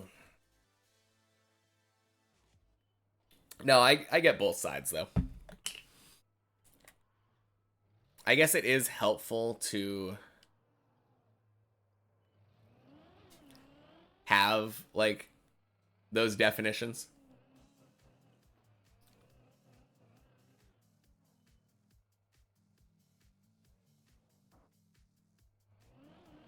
Yeah. Also, like I wasn't in the online Minecraft community very much either at the time. Like when I was playing Minecraft, it was me and my friends playing like solo on our own worlds and just talking about it together. I don't even know if I ever played on a server.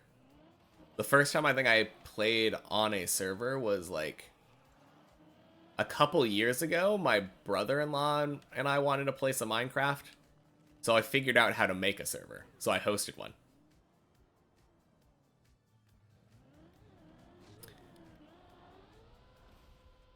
I think if it had custom objects, probably. Oh, the release taps on the ice slide. Yeah, I mean, I do them second nature now, so that feels pretty good. Yeah, I think I would consider a custom block to be a mod. I don't think I would consider the map as a whole necessarily, because that's just a map, not necessarily like a mod.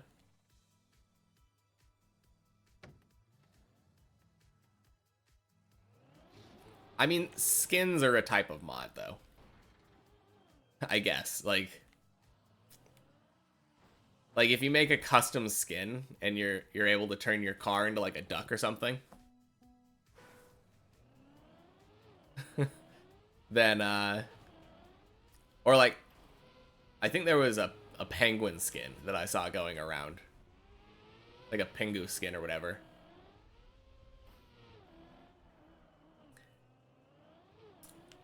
Not technically base game. It's a little bit more difficult though, because like I guess you could consider texture packs and stuff to be, yeah, Noot. You could consider texture packs and stuff to be basically just a skin for your Minecraft world. But at the same time, like you have so if you use like League of Legends terminology, you can go into the League of Legends store and buy a skin for a character. You can have Nidalee be a French maid.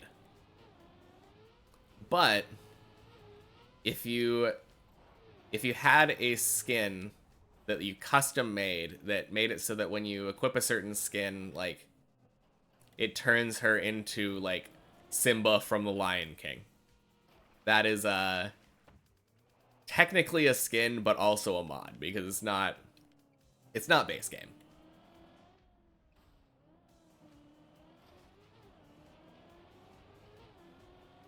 On the other hand, there are games like Mario Maker where the entire point is that people make maps.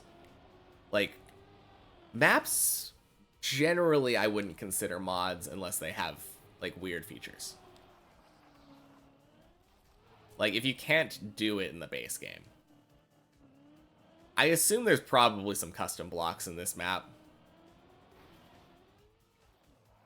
But I don't know. Maps in general are kind of weird to consider mods for me.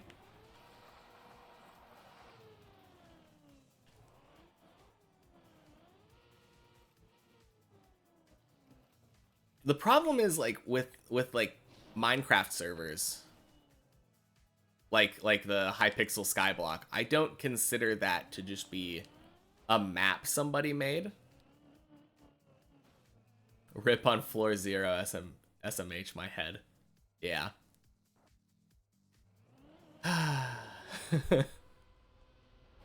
Isn't in the game without someone having created that any Trackmania map that's user made is a mod. That's not true, actually, because Trackmania as a base game has a map creator, right? So a user-made map that just simply uses the map creator, that's not a mod. I would say if you had to, like, import something, I mean, that is a feature that's in the game, but I don't know. If you had a feature, it's a little bit weird with Trackmania because, like, the entire point is people make maps. And the main thing in Minecraft that I'm talking about is, like, I was mostly talking about when people make maps that, like the Hypixel Skyblock thing, where you have, like, random skills that you can level up.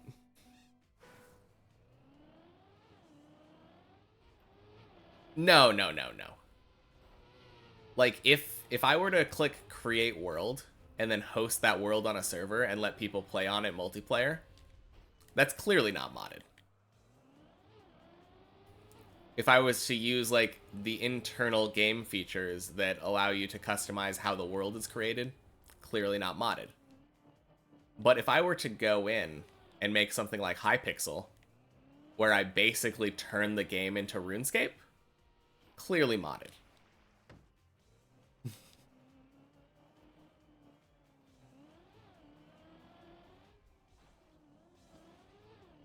Like, you were talking about a version of Minecraft where it was literally like an RPG. Like an MMORPG. Minecraft isn't an MMORPG. There's not a leveling system like that. Like, the last time I checked, the most complex thing about, like, with the leveling system is get XP, number go up. Do enchantment or whatever. So, as soon as you add complexity, that's definitely modded.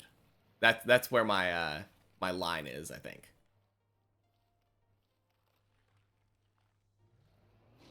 And I don't think that's very controversial. I mean, it might be wrong based on the definitions of the Minecraft community, but from a general person who's not in the Minecraft community, I think that's pretty fair.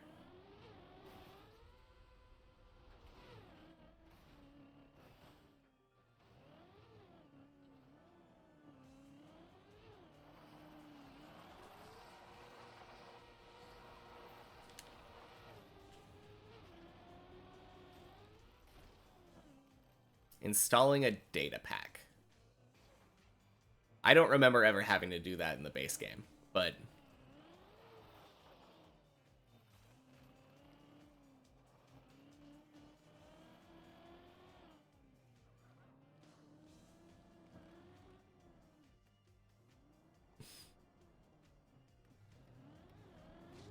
I mean, it's hard to say, like,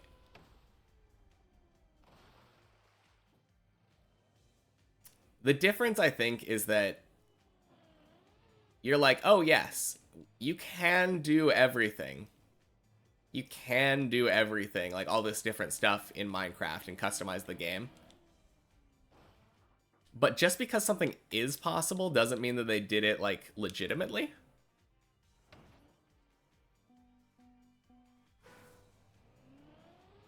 Data packs are newer but work like texture packs. Huh.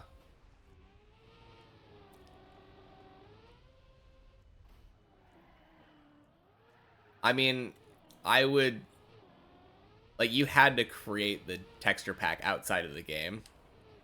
And, like, if I were to boot up Minecraft, I could not use your texture pack from the game without, like, finding your texture pack online and using it. Based on how I played it before. Like, you had to go online to like a mod page or whatever, download a texture pack and put it in there, and then it would work. You'd have to like actually modify your game files in order to use the texture pack. You'd have to add it to a folder on your computer, and then it would show up in the menu and you could enable it. That seems pretty moddy. Like, I mean, they probably simplified it since then. They probably simplified it because people like using stuff like that. And it was complicated as hell. Not really complicated, just you had to know how to modify the game files and where they were located and like open up the right folders. Not really that complicated, but a lot more complicated than just launching the base game and clicking play.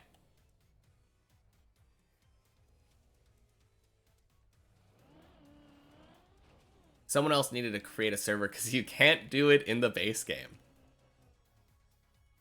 I think you're kind of proving my point for me then, right? Like, if you can't do it in the base game, is that not like the definition of modding the game?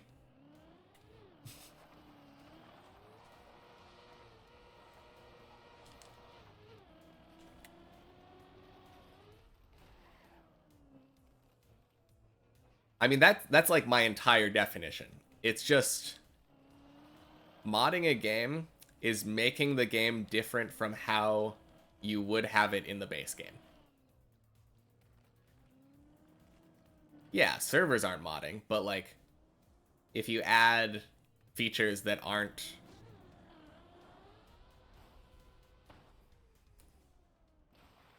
like Hypixel. That's the one I'm going to keep going back to because that's the one that I'm familiar with.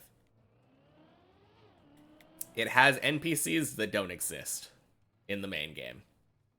It has like an entire leveling system that doesn't exist in the main game. Like, sure, you could probably use command blocks to make some of that stuff, but they didn't.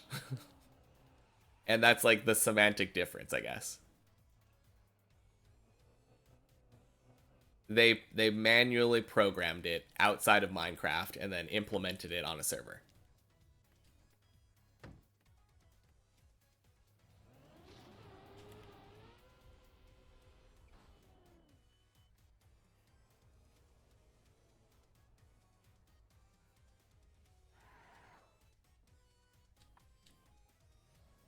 But again, you're talking to somebody from old school Minecraft who considers like texture packs to be mods. Because I had to literally like download them, put them into the folder, and like change how the game structurally was built. It still detected it in the folder, and it was like, I guess, a feature that existed, but I wouldn't say that having like a high resolution texture pack was a built-in feature of the game. That was something people made.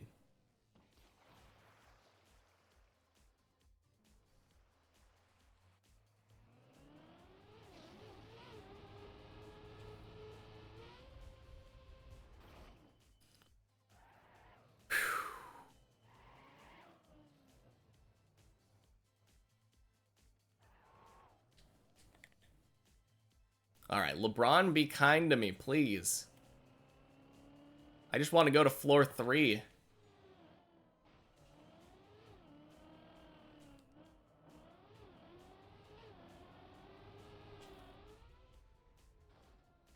Are you kidding me? Stop it.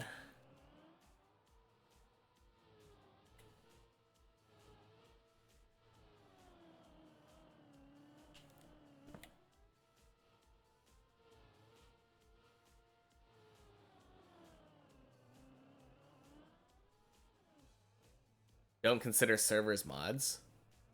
Why would a server be a mod?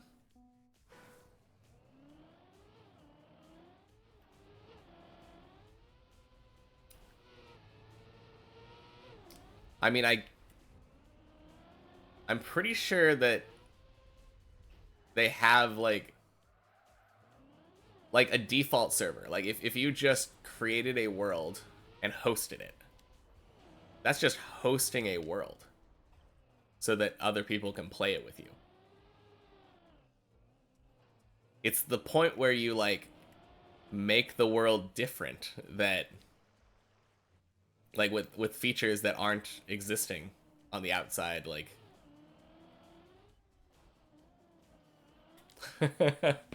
there are no default servers. Yeah, I know. I know you have to like go through some hoops. I know.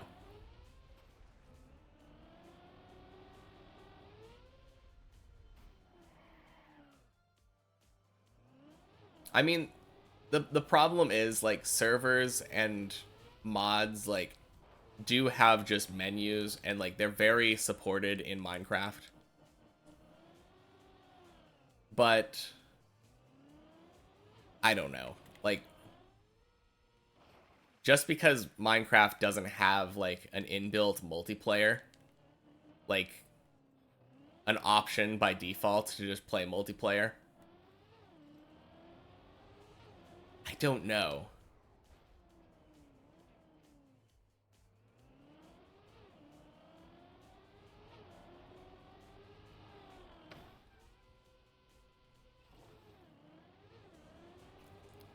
Which is the reason you say you can't tell me a single server that doesn't have a plugin, because every server needs that.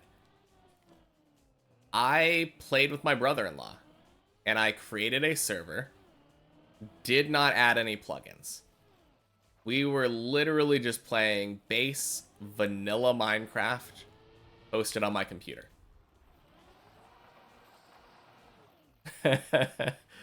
That we didn't have any extra like level system. We didn't have any random like weird features.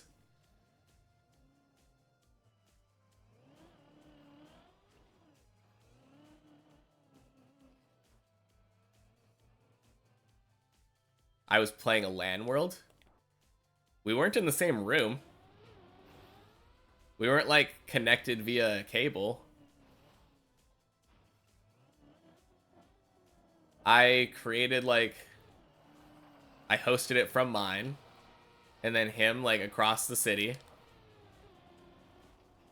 started up his computer, booted it up. Same internet? No. No. I was literally like 20 miles away from him or something. I made a base game server. How did I host it in the game? I don't remember. I don't remember all of the details of how I set this up. I just remember I set up a server so that we could see each other in the game and play together.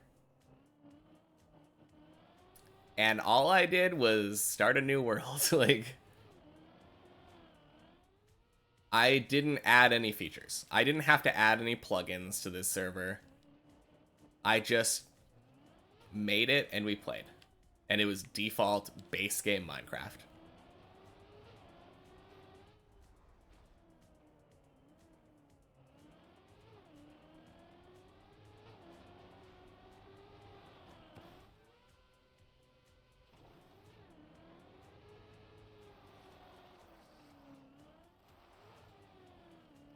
Yeah, it's been years since I did that, but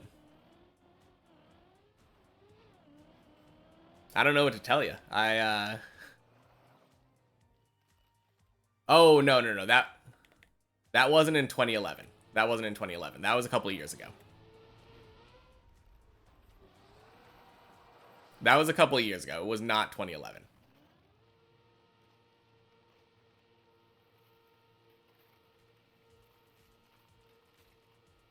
I was just saying that, like, the time when I played Minecraft a lot was back in 2011.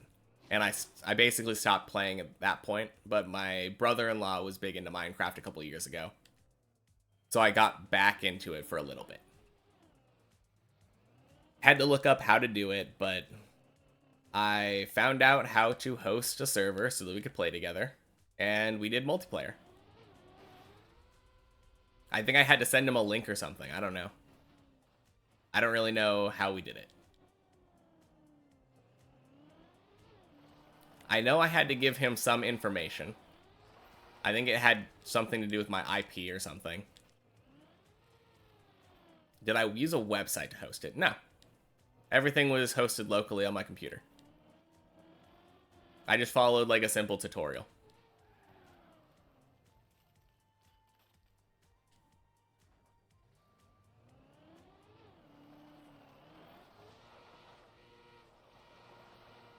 Yeah, I had my computer act as a server. And I hosted a world, and then we hopped into it together.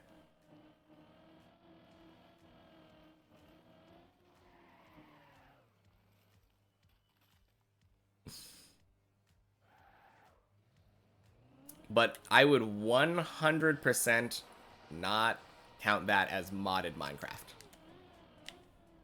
We were literally playing the base game. The only difference is that we could see each other.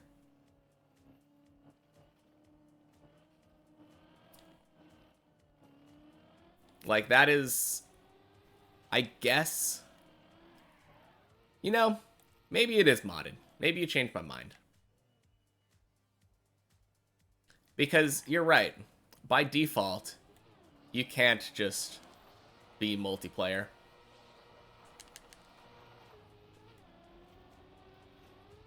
I did have to do a bunch of random crap.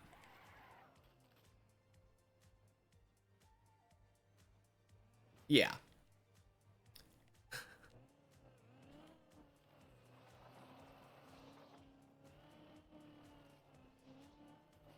I mean, it is such a, like, minor thing. Yeah, I didn't use any plugins. I didn't touch anything. I just hosted it on my computer and then gave him an IP or something, and then we played together.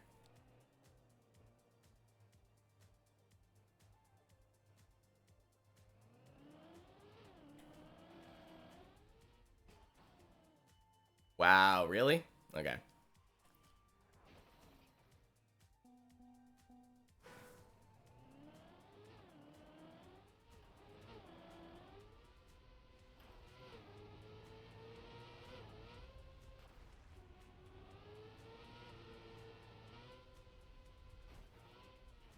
Most server hosters do it automatically. Okay.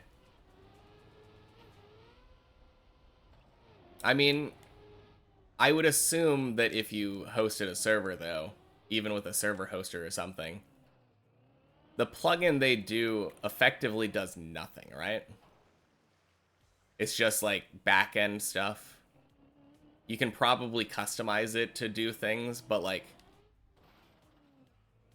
at that point it is literally changing the game if you customize the plugin to do things that just aren't there by default.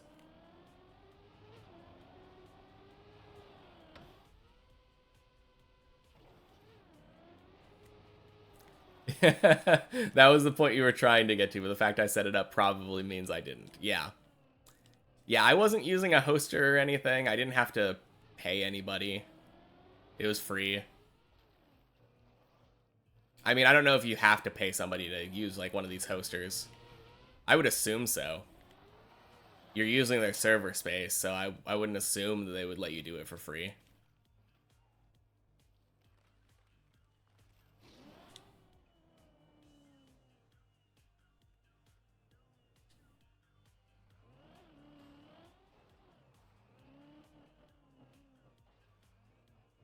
In one of those really base plugins, it made snowballs give knockback to players. Yeah, like that would be modding. If the base game doesn't... If like the base game, if I were to boot up my version with my brother-in-law and we got some snowballs and it didn't knock people back, that would be a mod. If that is a feature that gets added with a plugin that comes built in with most online servers. Just because everyone doesn't think it is. Because it's something that is commonly misconstrued as, like, a main game feature. it still is. You're still modifying the game. Like, I don't know what to tell you.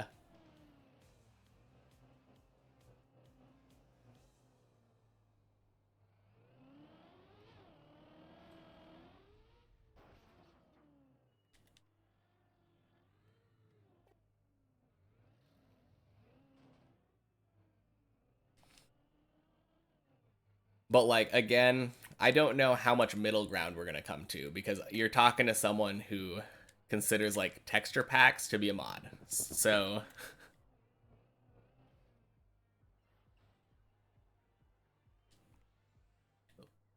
Minecraft community has come a long way, I think is the main point.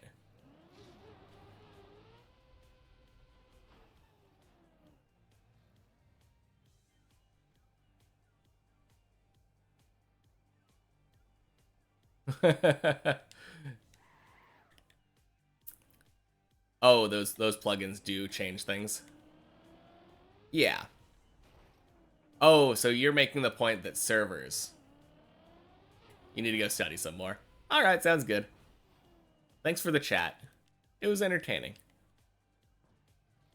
I'm probably going to end up making it a lot farther now. I feel like I'm warmed up, and hopefully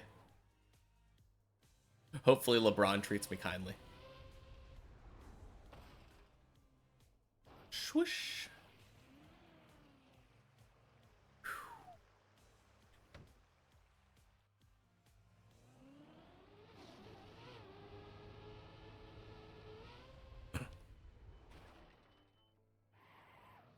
Okay. Up we go.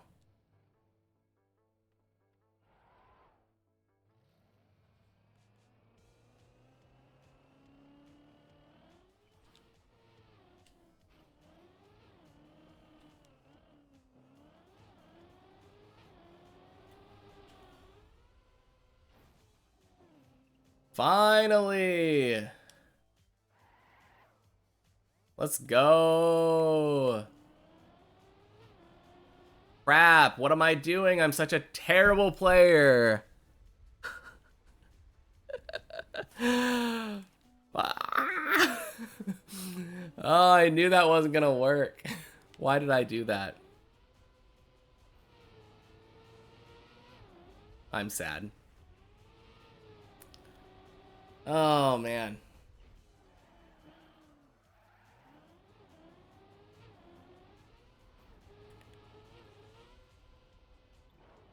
That should have been floor 4.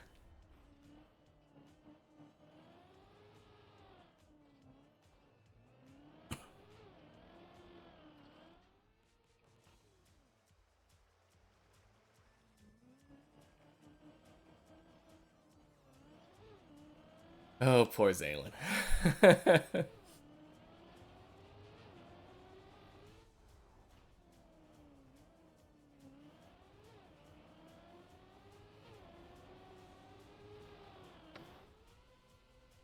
Whew.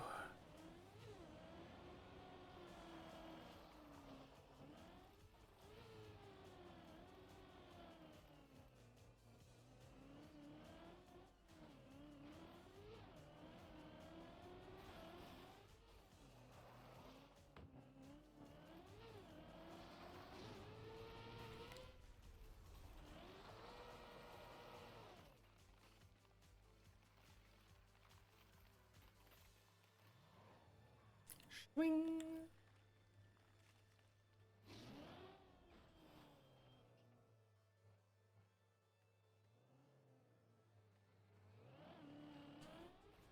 All right.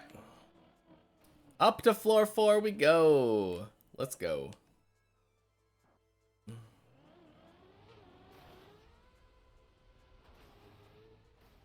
All we have to do is believe in ourselves. No, floor 5. Ooh, yes. I agree. Floor 3 would be nice. Floor 1 harder than floor 2. Please confirm.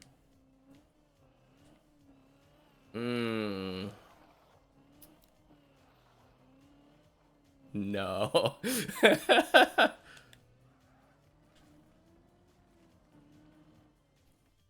Floor 2 clean, just skill.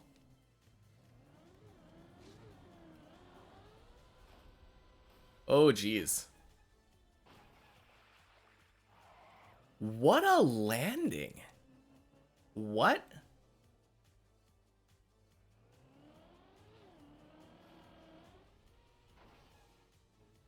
Oh.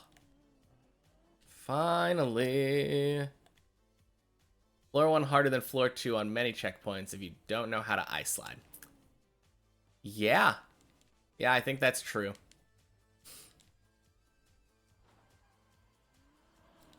All right. That is 1 point that exists. Maybe not on checkpoint per floor. Yeah, I don't know. I think maybe it's... I think if you don't know how to ice slide, it's still harder. Oh, geez. Really?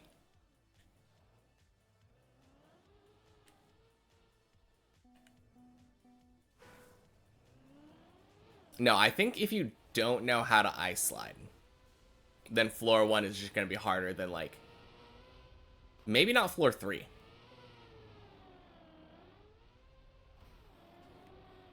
I think floor 1 is probably easier than floor 3.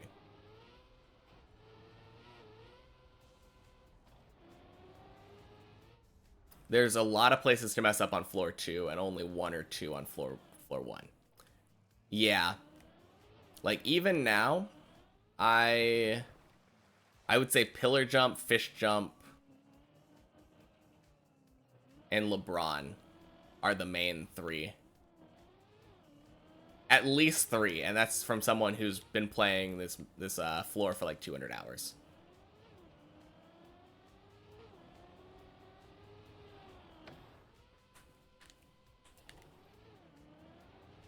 But yeah, floor 1, if you don't know how ice works, it's basically just that first jump where you have to stop yourself before the gap and then the ice slide. Everything else you can technically just kind of line up straight, press forward, go. I mean, this one is kind of press forward. Not really. You have to turn a little bit. And first jump, you can get lucky. That's true. I don't... No, I'm not going to say you can't get lucky on any of the floor 2 jumps. I think you could easily get lucky on something like Messi. I've seen it lots of times where they, like, should not have gotten it, but they hit the pole in the right way and it rotates their car around. I mean, I've gotten that before. It doesn't happen very often because I line it up a lot, but gotten it before. But yeah. If you were to try to depend on getting lucky on every jump in a row on floor 2, then you're going to have a bad time.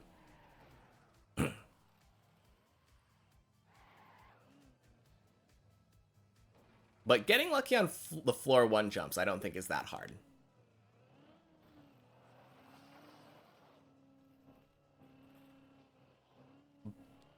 But like you said though, if you don't understand ice slides, okay, there is technically there is a really weird, like, press forward strat you can do on floor 1 and skip the ice slide. But I think it just takes, like, a long time to set up, and it's probably not very consistent. Otherwise, people would probably... No, people wouldn't do it anyway, because people are like, why would I do that when I could just ice slide? But given that there is technically a way to do that, technically you could probably get past floor 1 without knowing how to ice slide. I don't think you could on floor 3 though. I'm almost positive there's no way to ice slide skip the ice slide jump on floor 3.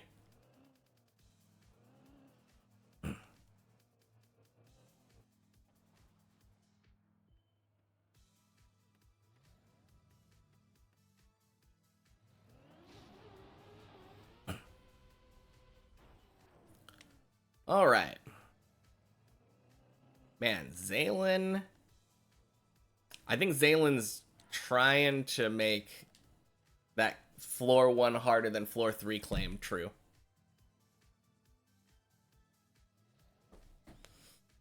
Anyway. After you, body.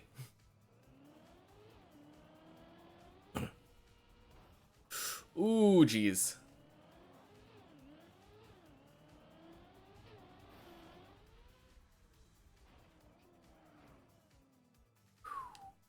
Oh, there he is. I thought he failed. I didn't see him anywhere.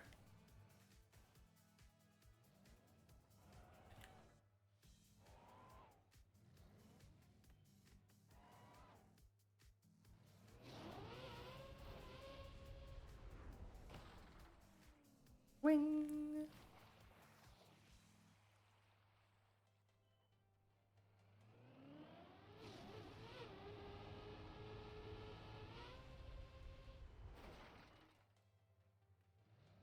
All right.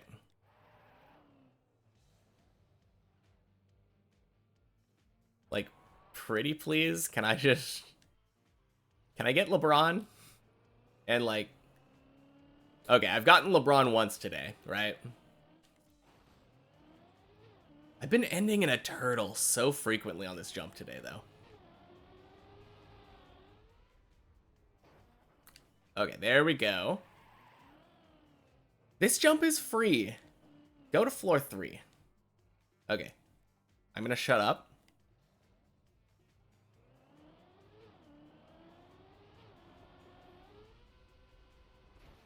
Ooh. That was kind of closer than I wanted. Then rotate more. Yeah, I focus on aim the most there. Oh, you're saying rotate more to avoid the turtle. Yeah. I mean, you're right. You're right. If I just rotated another 180 degrees, I wouldn't be in a turtle anymore.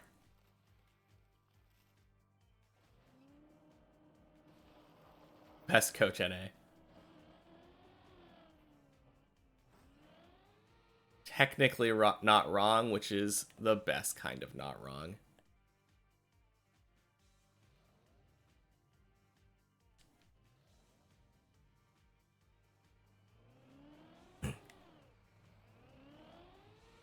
Swing. Hey, Futurama reference. Oh, yeah.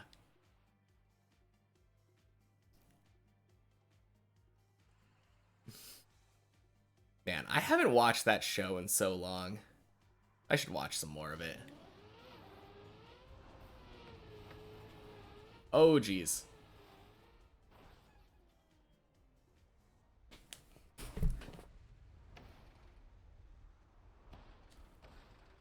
Can you imagine?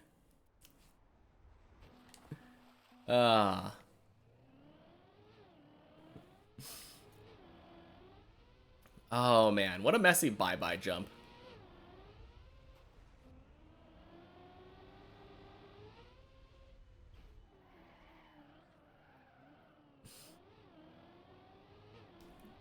I used to watch that all the time in college.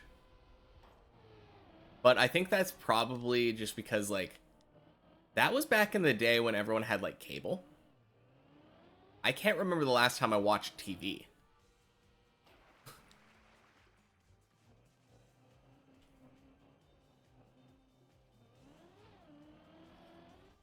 What's the intended way to slow down on bye-bye? The intended way? You jump down to that wall ride. You enter the wall ride, like, early, so that your car is touching it. Let it ride, and then you rotate your car right, I think? Left? I don't... You rotate your car 180, or not 180 degrees, 90 degrees so that you're perpendicular. Yeah. You rotate the car on the uphill after like full releasing. And then I rotate back the other way afterward. That's how I do it. When I get it right, like perfectly.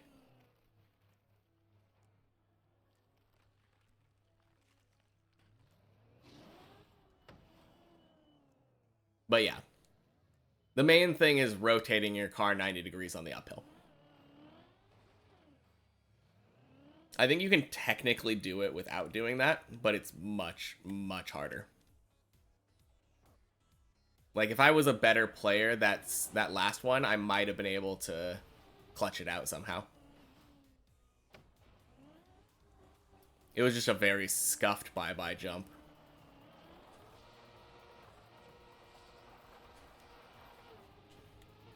Now, I think if I was a better player, the play would have been actually doing the exact opposite of what I did.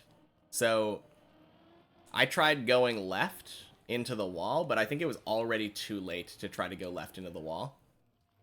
So the play would have actually been holding right. Holding right away from the wall. I'm pretty sure that would have gotten me enough speed and a better angle to land on the hill.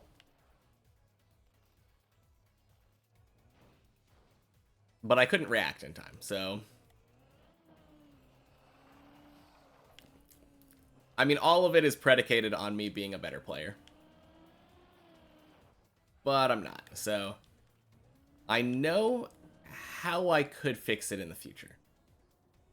I think I should try that if I find myself in that position again. Which I'm sure I will. I'm sure there's going to be a time when I'm like, oh man, I am way too far right.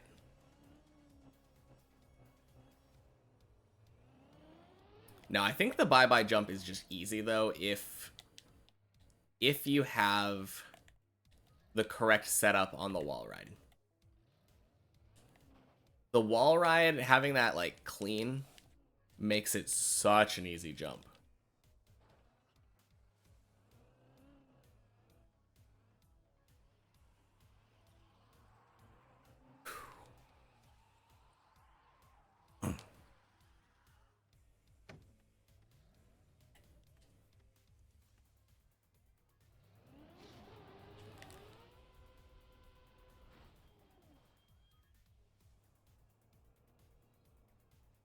You were just trying to brake on the uphill. Yeah.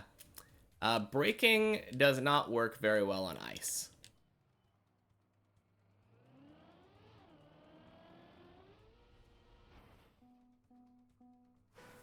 Oh, man.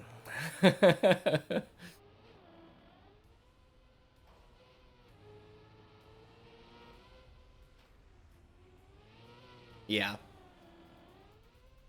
No, if you do turn 90 degrees, though, you're pretty much good.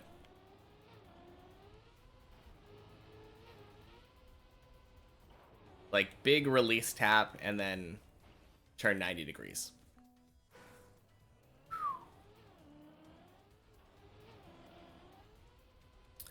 Man, what a day today.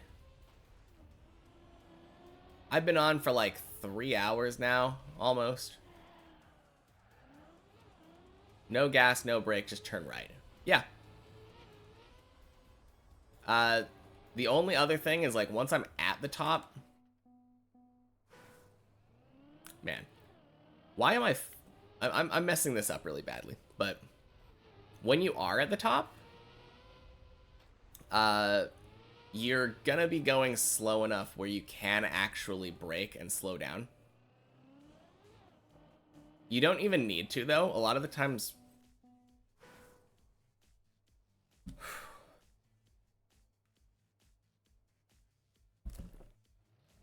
No, a lot of the times on the bye-bye jump, you'll come to a complete stop, and then you can kind of just gas up and around the hill.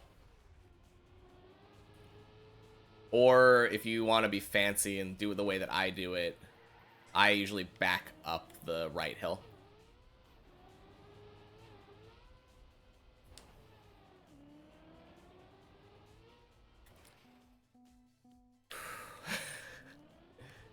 Yeah. Just kind of let the momentum do its thing once you're at the top. Yeah. I mean, it's ice. It's going to be tricky.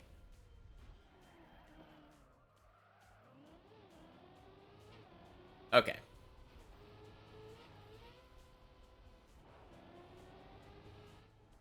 Man, was that like 4 or 5 times failing on floor 0 in a row?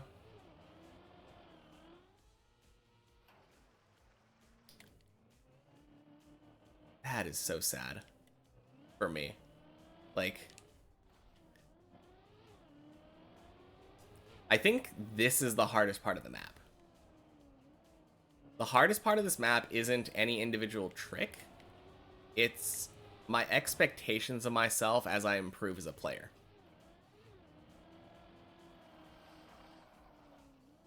So, like, I expect myself to get to floor 1 basically every run. So when I have those silly strings where I fail floor 0 5 times in a row for dumb mistakes, like, I was distracted. I was talking about floor 3 and, like, not thinking about what I was driving, but little ping of insecurity, I guess. Oh my gosh. Really?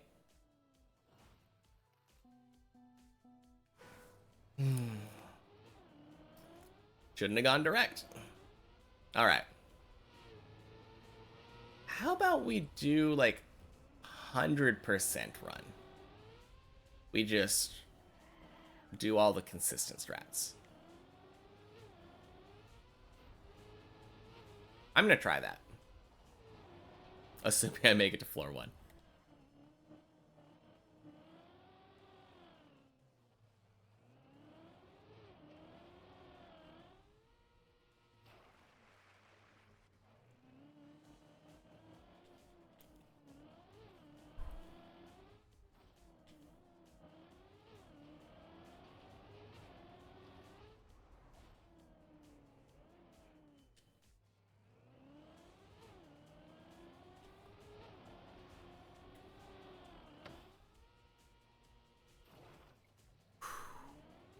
Little too much gas, and I was a little bit slower than I feel like I normally am.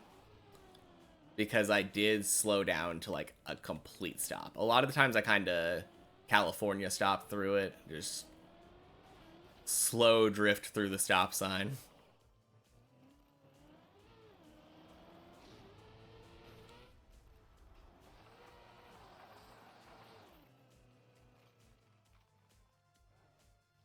That wasn't the 100% strat, but it felt super clean, so I went for it.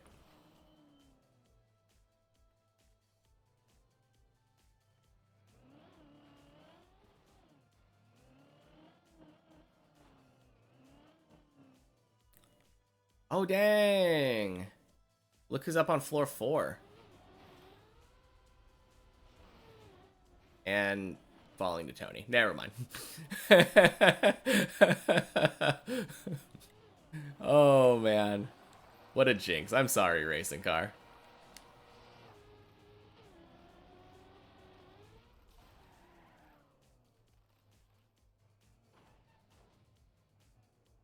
Hopefully, I don't see, but it looks like he's not. I think he might have been turtled. Never mind. Maybe? Wait, no, did he not fall? I think he might have fallen before Tony. I need to spec that, but... Yeah, I think he fell before Tony. Because he's got dry tires right there. I know that recovery. Okay.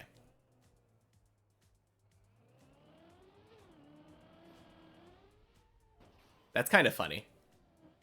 I love being familiar enough with the recoveries on the map that, like, I can kind of tell where people fall.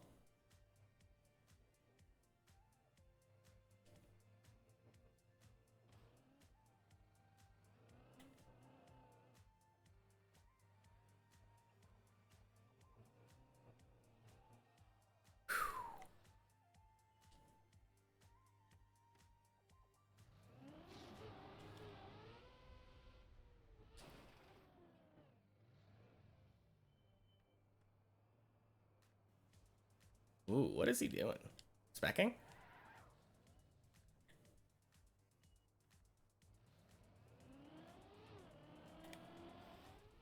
Oh my god. Ah!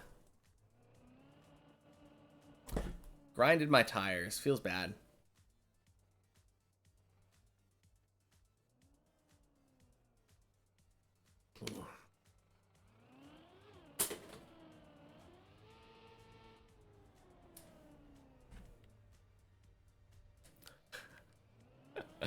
Oh man.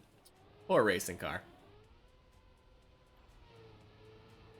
He's getting to floor 4 a lot today. Better than I can say for me.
Whew.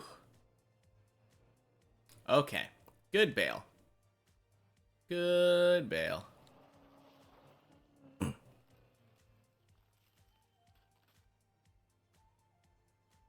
Let's just 100%.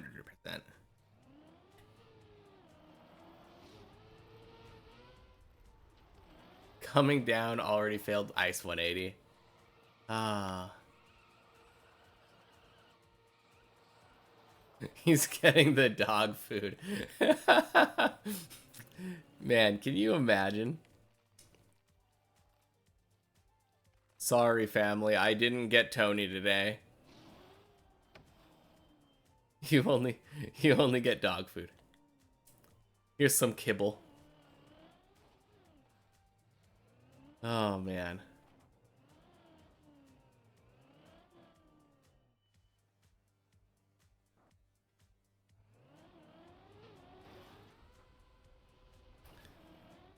Okay. Here's the run.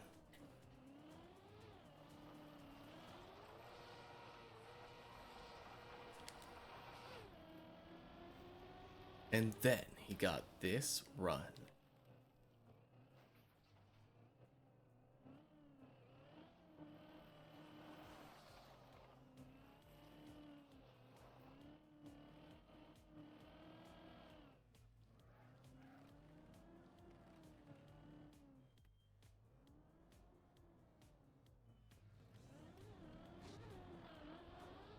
Ding, ding, sploosh. Tires are dry.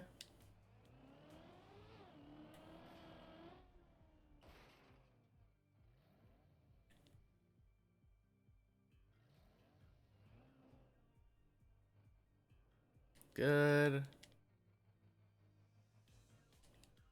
Bloop. Good angle. Flipped. Ooh, Hemi 07.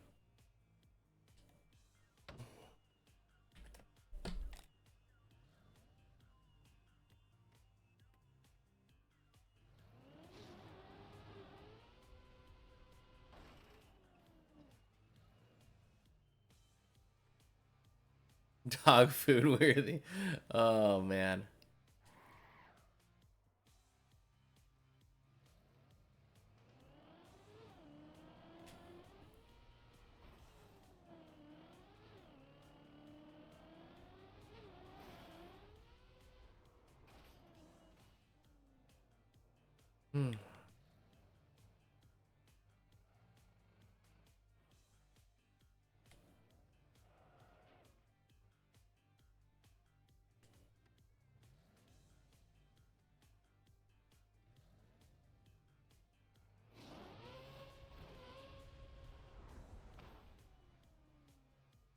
Swing.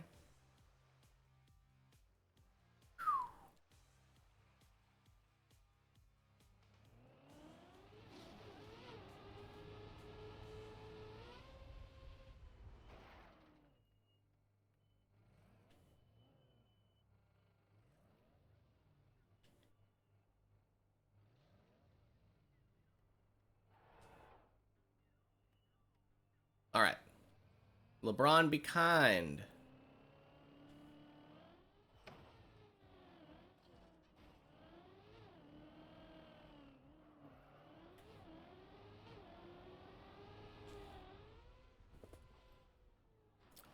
Woo! LeBron was kind. LeBron was kind.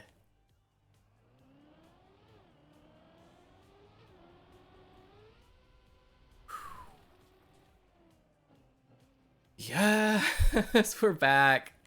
We're back to floor 3. I'm happy again.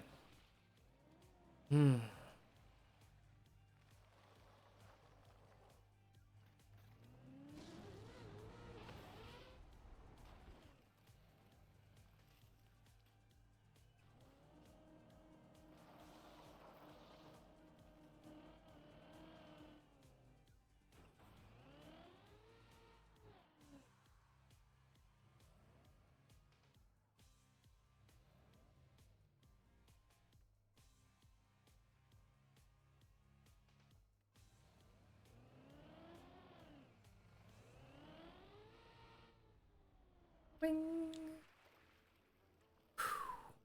Good. Days PB. I don't think I made it past bye-bye jump today.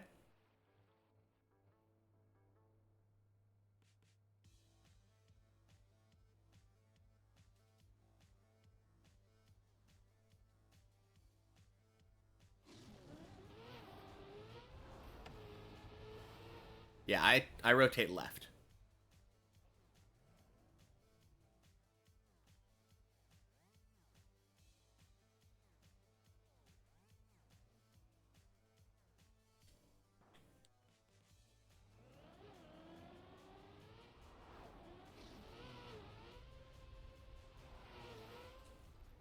Clean.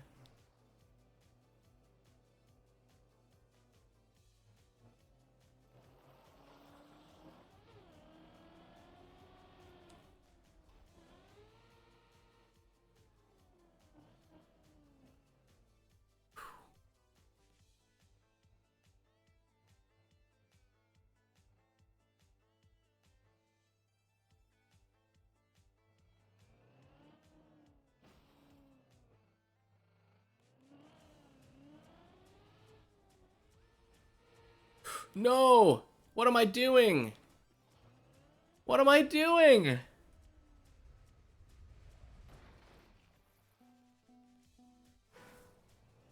Oh. I was holding brake for some reason.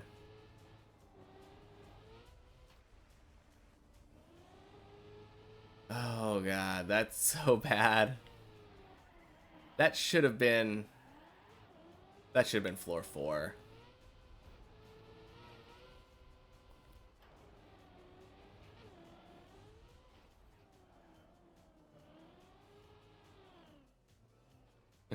Oh man.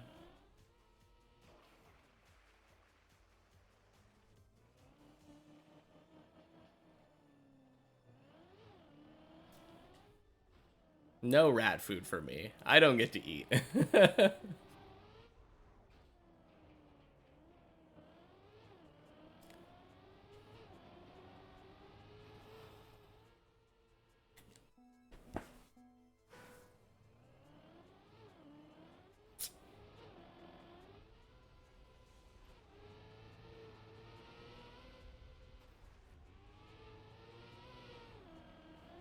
Oh.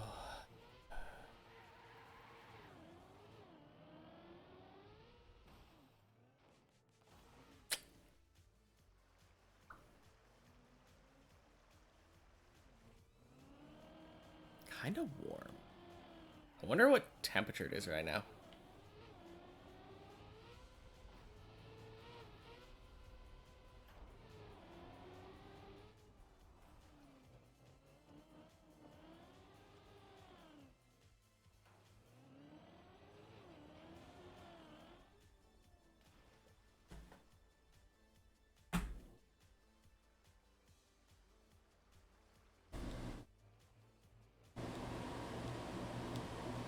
Okay.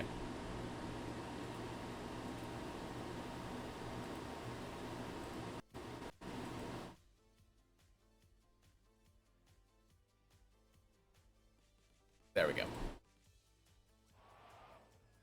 So that's why I had the mic settings like that.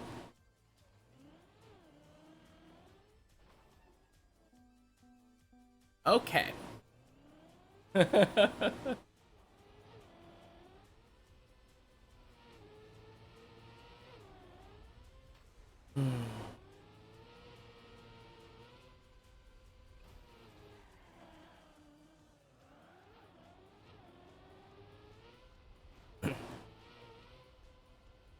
Let's go to floor 4. Or floors. Guess we're going to floor 0.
Okay.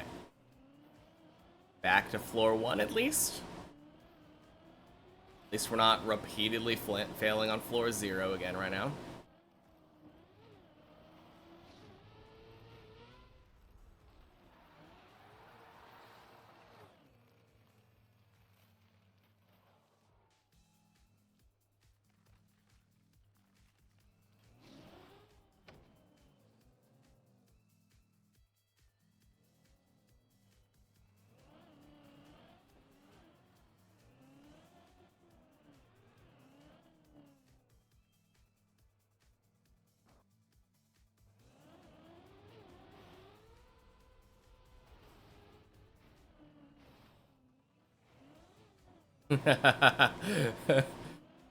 Heavy for the cool 180 strats. 360 strats? 360 strats. You start 100.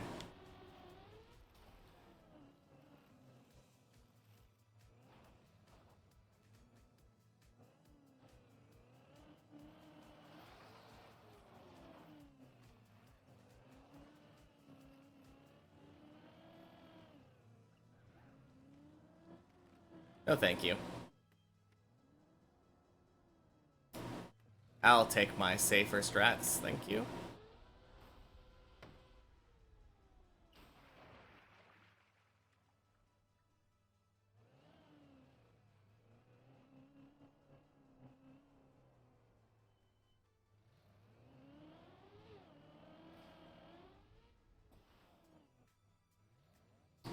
Nice.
Crap.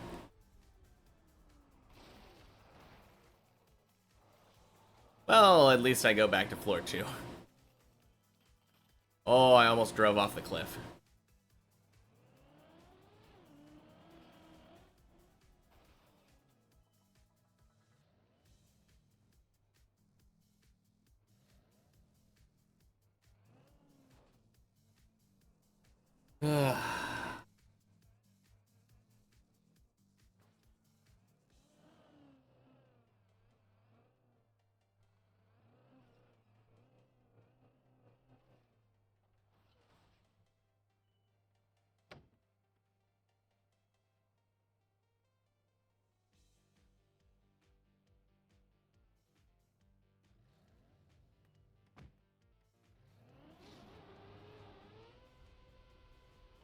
I don't think it was Hemi's fault there.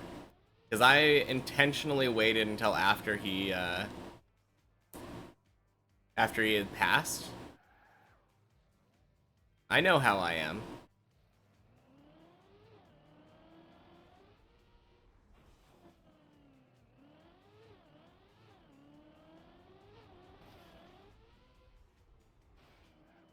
It's really weird. I feel like I play way more confidently on the one checkpoint per floor.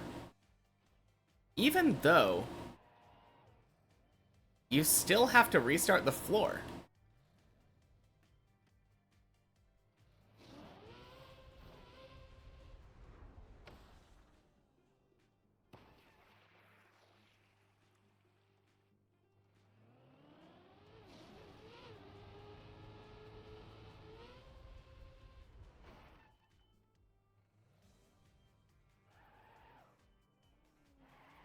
Okay.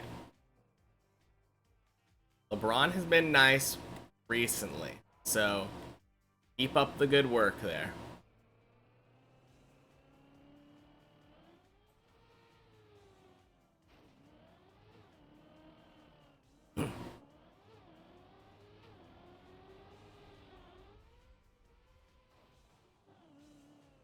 Crap. No.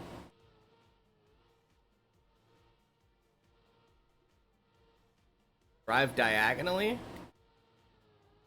Ah.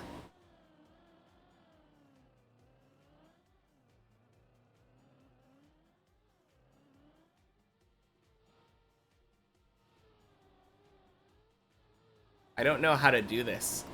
Because I know there's a save here where you turtle out.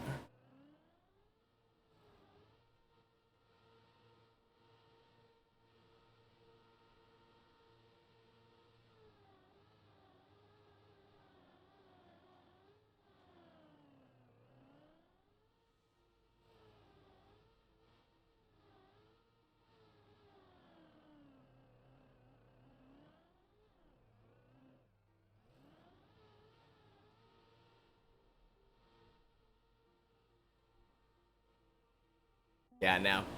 No idea.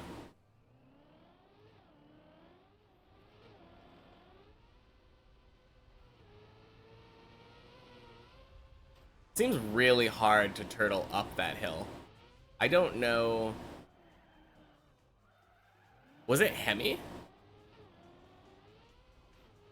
I saw someone do it at some point.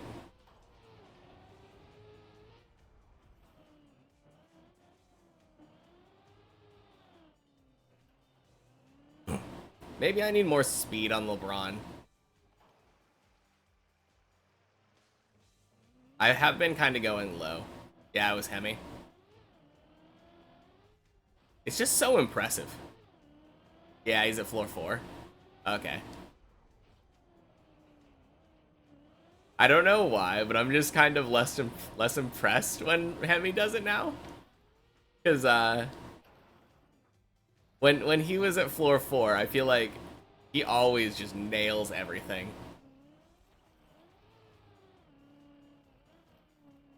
It's like when Zalen's at floor 4, you know?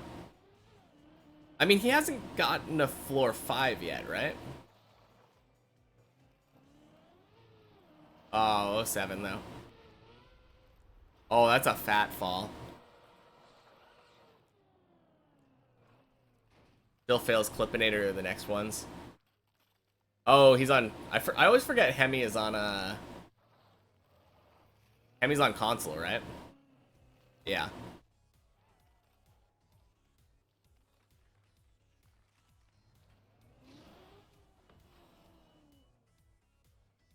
Have...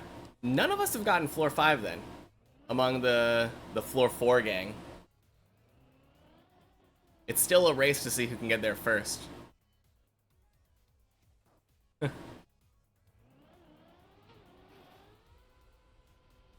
Kinda counting myself out of the race, but at the same time, like, does Derp count? Maybe, but I don't know. I think he's like the best out of us. I feel like when Derp got to floor 4 for the first time, he almost like one-shot the entire thing. Derp got it? Okay. I guess that's why you were asking. Yeah, then out of the 4 of us. He was floor 5 when we were floor 4. Yeah. Yeah, I feel like Derp got it a while ago, didn't he? He only had 1 run, though. Okay. Wow. Of course, the one time I don't check my tires.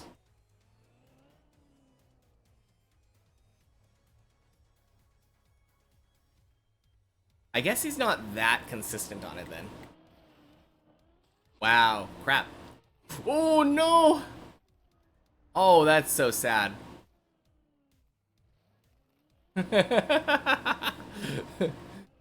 You think you got 2? Pretty sure you got 1 today. Okay. Cool. No, that's good. Saw him do his 2nd and 3rd. It was like 4 days ago. Oh, okay, so he is getting up there like pretty consistently then.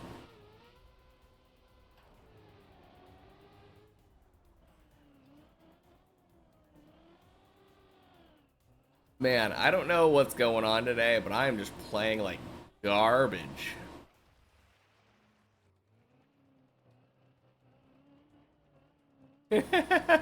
I see Hemi fail the platform jumps. That's... Oh, man.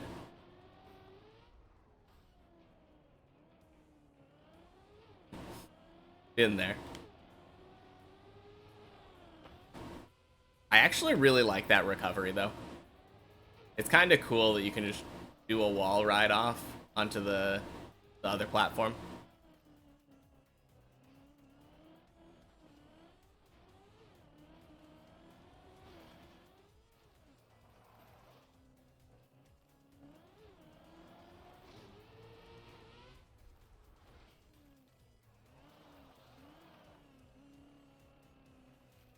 I feel like the reason that I'm playing badly...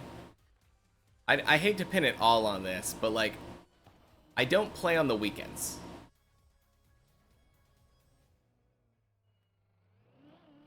So, yeah, that's a good question. I mean, it has to be Tony, right?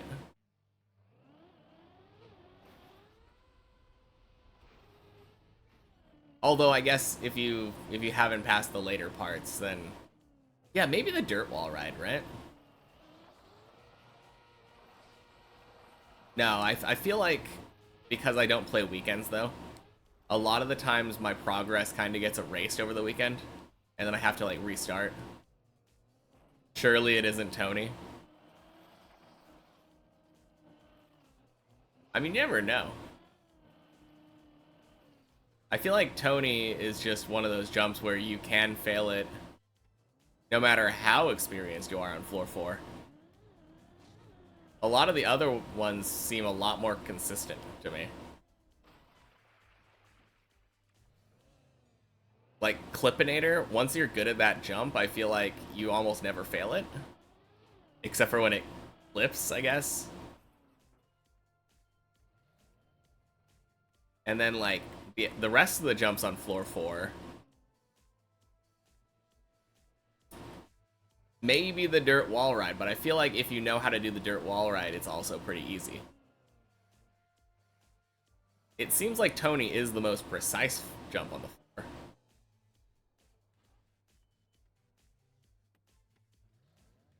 You have to go pretty far right outside. I mean, you can get lucky. That's true. You think it's Tony? Yeah. Ooh. Hey. THC, thanks for the bits. Spammy was practicing deep dip. Ooh.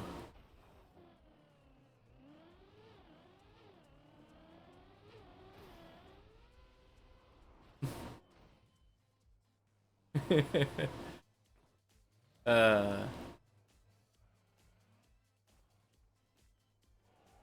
Yeah, I was right though. I think Tony is probably the most like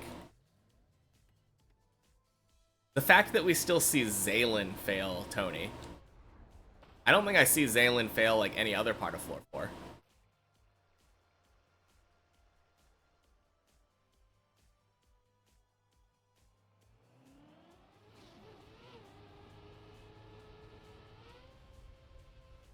He was on the individual floors, said he would climb on Thursday or Friday.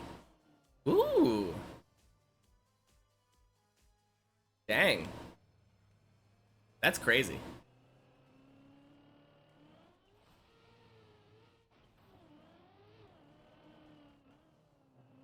Another one of those people that's like very capable of climbing. Like the whole tower, just based off of their Trackmania experience.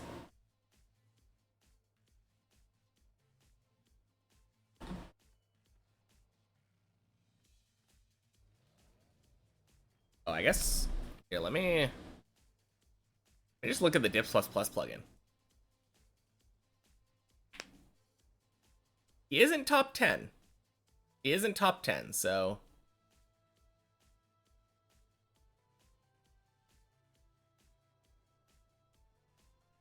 You don't think he got that high at all? Okay.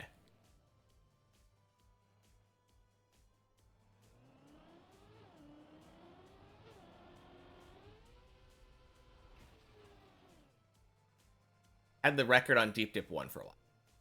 No, he's like a really good player.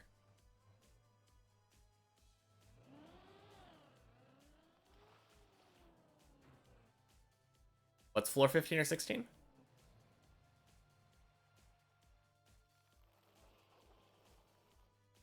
He said he'll finish, so he'll finish. Yeah. I mean, with practice floors, I don't think a lot of like the professional Trackmania players, I don't know how all the people that I recognize their names of. I don't know like how professionally they play, but they're like really good.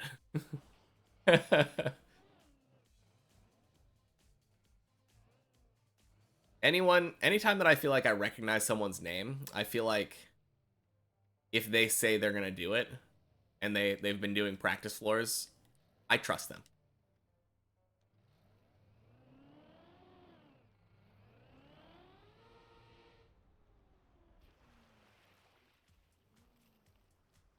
Retired from, I assume TMGL is like the professional league. I don't know what the acronym actually stands for. I say he does it, so you trust me.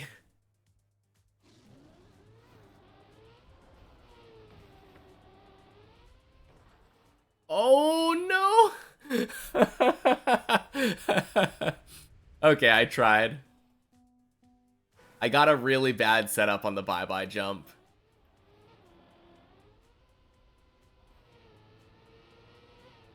Trackmania Grand League. That makes sense. It's not running right now, so I'm forgiven for not knowing it. Yeah, I mean, I would probably... I guess I would hear about it, right? Because I watch enough virtual and, like, other Trackmania YouTubers that I'm sure I would hear something about it. I don't think I would necessarily, like, watch it myself. Unless they're doing deep dip. Can you imagine? You know about Bonk Cup. Yeah, me too. Isn't it in like the really good maps club or something? Really high quality club?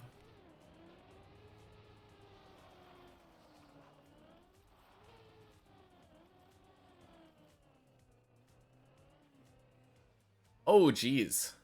What? Last two seasons, it was all right entertainment. And Cup of the Day. Yeah. Only two event things, you know? Yeah, I mean, Cup of the Day, kind of an event. Bonk Cup is actually like a thing that, I mean, it's a very, I feel like Bonk Cup is very similar to Cup of the Day. Different format, like how the winners are decided. I think I prefer those formats where there are no eliminations. It's just like points based. Oh, khaki, yeah. Khaki's another one where there's no eliminations. I really like that one too because you don't have to participate like constantly. You just jump onto a server, they have a map that you need to play, and then your goal is just finish the map. And then if the next map loads up and after the time runs out and you're like, I don't want to play this one, you don't play it. And then you can jump in for the next one. And you're not necessarily penalized for it. You're just not finishing the map. So someone who did finish the map, like, they're going to be better off. That is a really cool, like, a cool system for a competition. I definitely prefer the ones that aren't like elimination style competition. It's just fun being able to play. Also the ones that have multiple maps. Pretty cool too.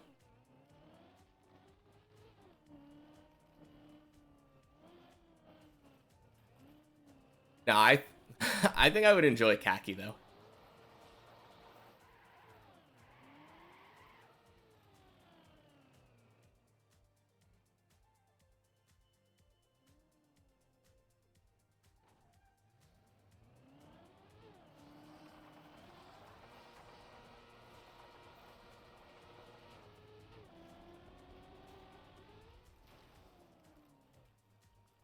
What am I wearing? Khakis.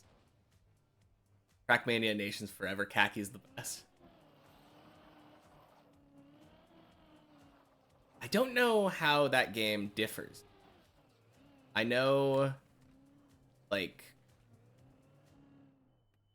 I think they fixed some of the texture related bugs, right?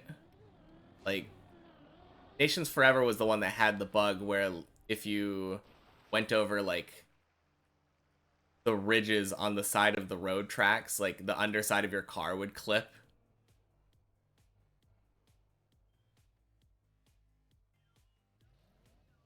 Finally got that jump on Friday. They lost all their sponsors, basically, and didn't negotiate more deals. Huh.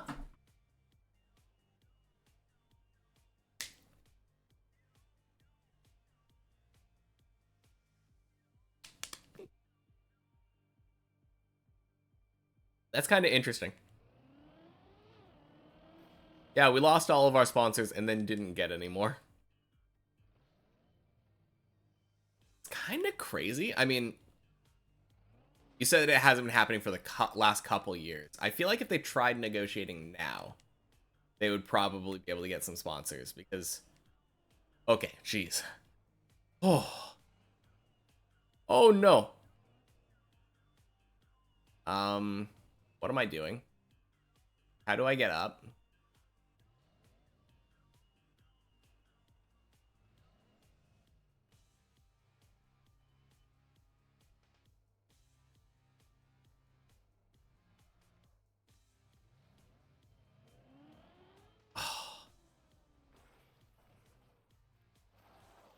No, just this year. Oh, okay.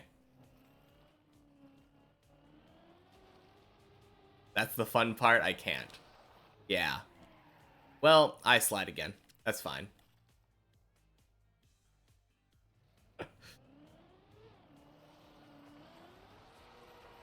I feel like a lot of people might be more willing to like invest in Trackmania after they saw how Deep Dip did. Like it kind of blew up and got a lot more people in the game. It seems like it would be pretty profitable, or like good advertising space or whatever. Not consistent, but get it at least somewhat frequently. Tried an actual run on many checkpoints, got it second try. Yeah, once you get the ice slide, it's pretty easy to get on many checkpoints. You still have to get all the tricks in a row on the main one, but all of the other ones have decent setups.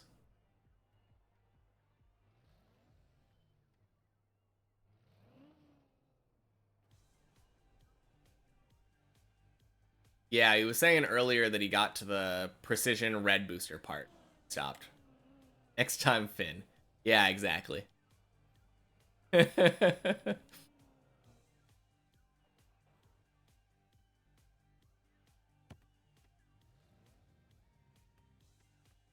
Stealth shallow deep map with $300 prize pool for gets the best time till a week or so. Yeah. I mean, I'm not doing that, but that's kind of cool. I don't think I would even be in the competition for a best time.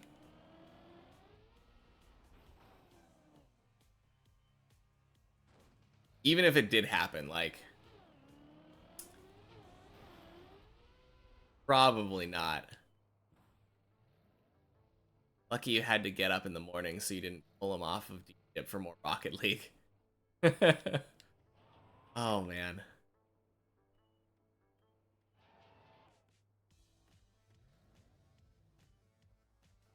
No, I think Snoo could finish the map, though. Ooh, ho, ho, ho, ho.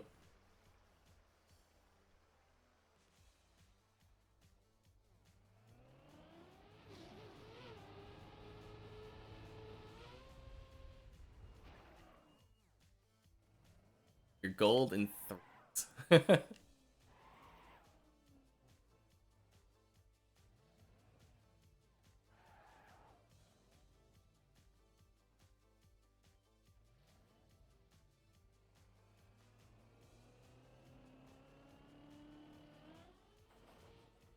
Ooh, that was close.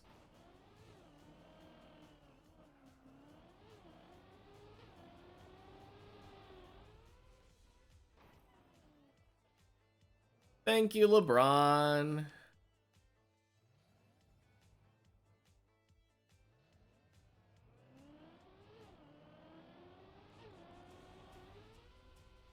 Whew. Good. I assume you mean 2K hours, not 2 million hours, because that's a lot of time to get gold. BC? BC? What is that? Grand Champion or something?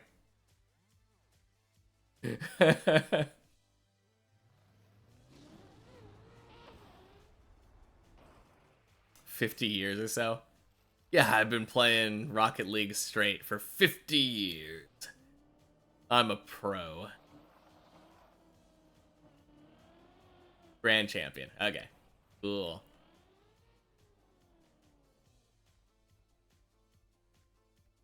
Usually Diamond, but you only play with friends, so you hang out.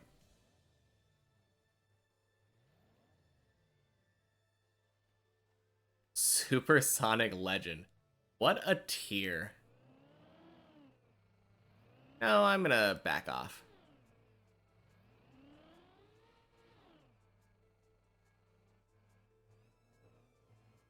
I didn't like that setup. I've been doing good. Let's not ruin our record. Man, I feel like I have these times where I kind of just blank, and then I end up on floor 3 and I don't know how I got.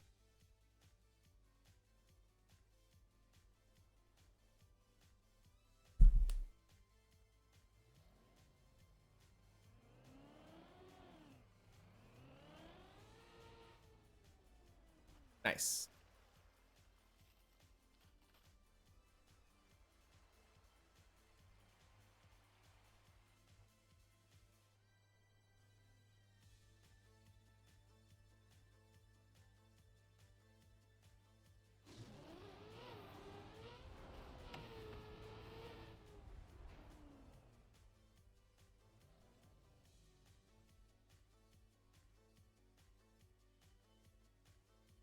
Devs had a game before Rocket League on PSN. Supersonic Acrobatic Rocket Powered Battle Card.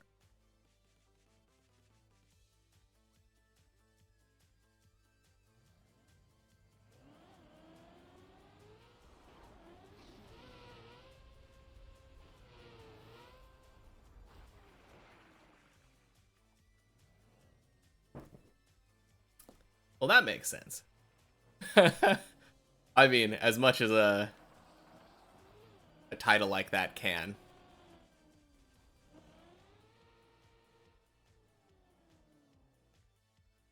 Whew.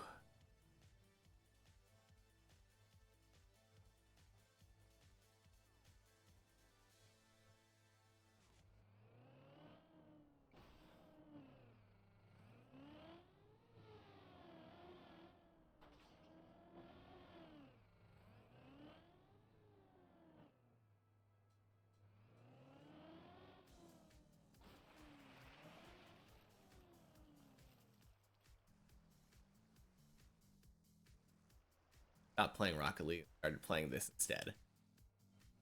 I played Rocket League all of one night.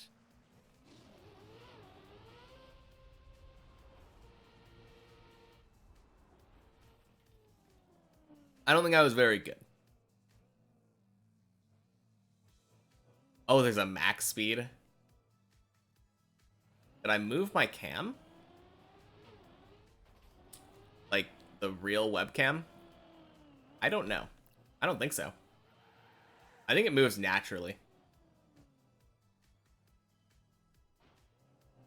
It's just resting on top of my monitor. So, the location on stream. Oh! No, you're right. I don't know how that happened, but I think it resized. Because it's covering up part of my, my UI. Oh, geez. I should pay attention.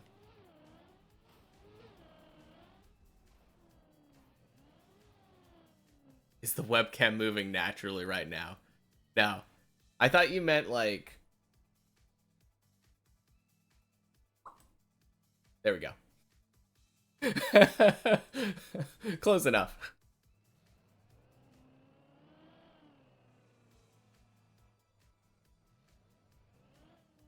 Oh, no. You know what it is?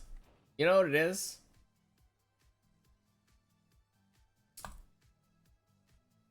There we go. I did it! I was on the wrong scene. I was just screen sharing. I didn't notice.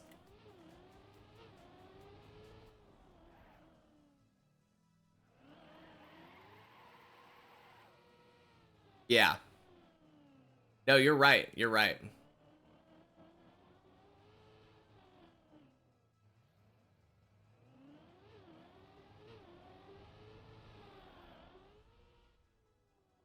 Lucky? No. Oh, no. Oh, crap. Oh, what a save. Man, did you see that bug slide?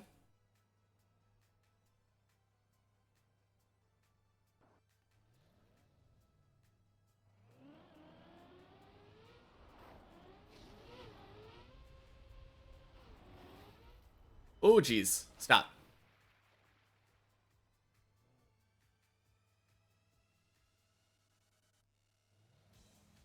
Oh, yeah, yeah, yeah, yeah. That's a good idea.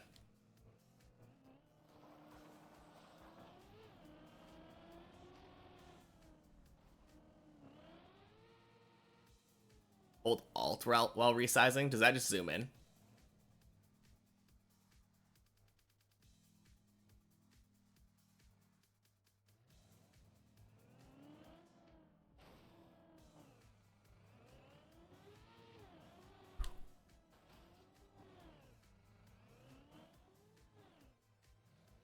Oh.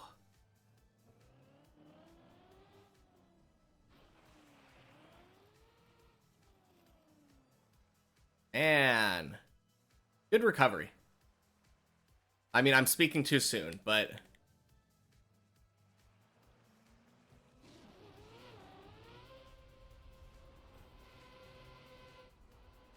Good recovery.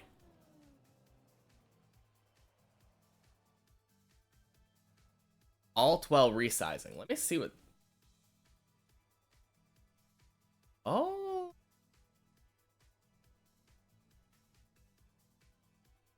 That's kind of funny.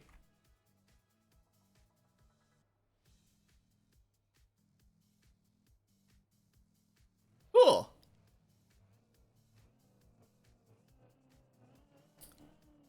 Does that make you guys happier? Now I'm bigger.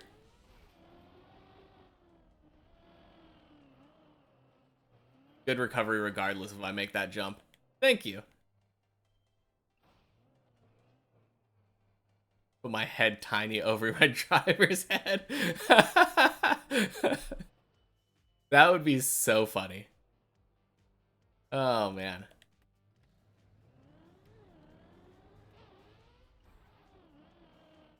Won't be happy until you can see my pores.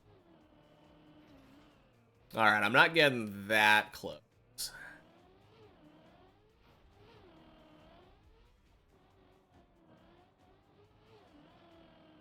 Alright, Tony.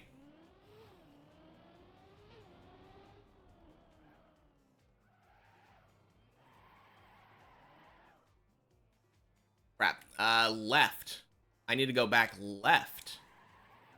I'm so bad at that. Okay. I need to remember reverse and left. Reverse and left.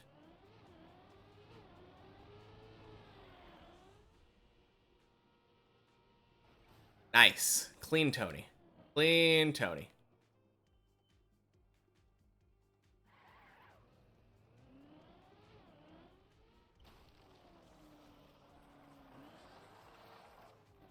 No stupid mistakes. Don't accidentally turtle here. Oh.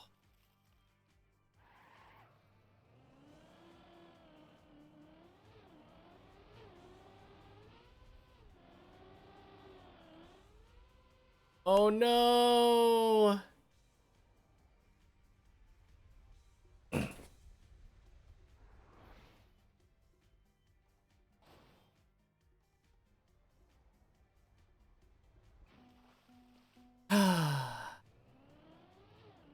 Was that a wheel clip at the bowl?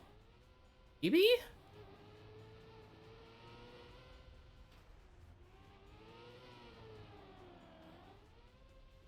I don't know. Bad speed. Yeah, I mean, it seemed like if I had better speed, the angle would have worked probably, right? I don't know. I think the angle was probably bad too. Wide left land.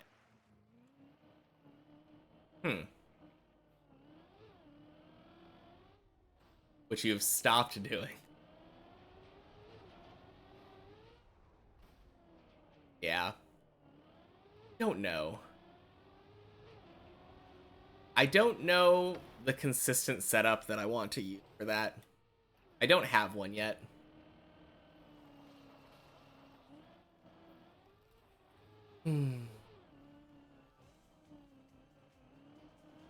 Nah, sad.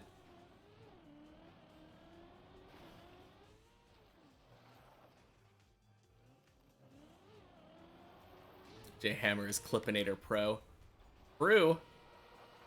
I think you nailed it like 4 times in a row or something. I think racing cars also Clippinator Pro.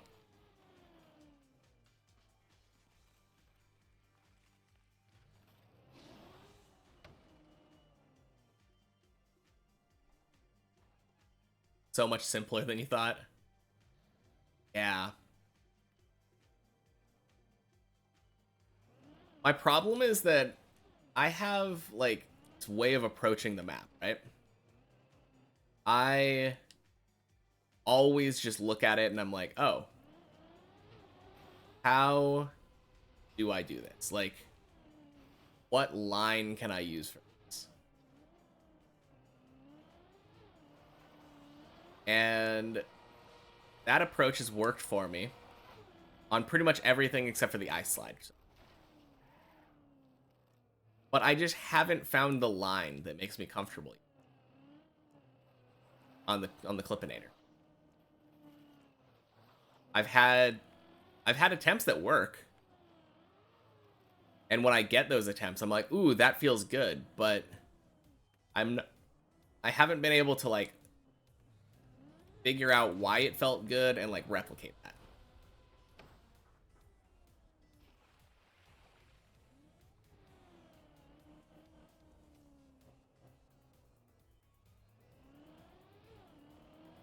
It's kind of a weird thing. I don't really know how to explain it.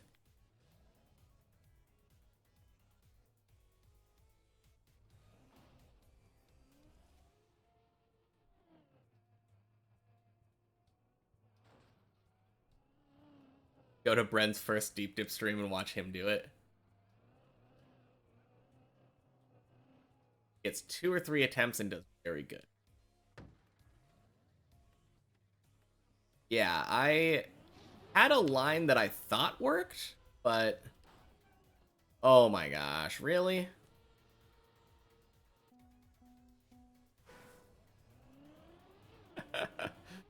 Oh.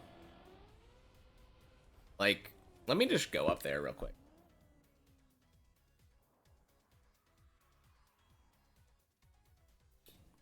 When I was doing it, I found out that, like, it seemed like entering from this spot and, like, going diagonally like that worked pretty well.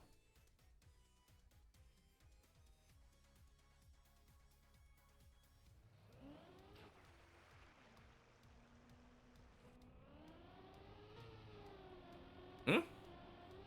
What floor have I been? Still fell. 10,000 times to floor 4? Nah.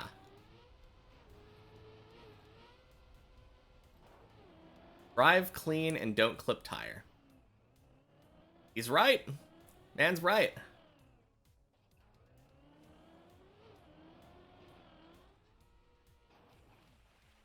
I didn't fall from anything. I mean, the thing that I most recently fell from was floor 4. So if you think that I've been to floor 4 10,000 times, then I'm gonna take that as a compliment.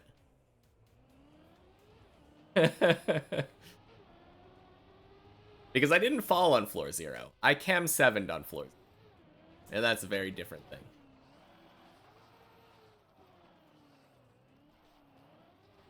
Not fell upside down.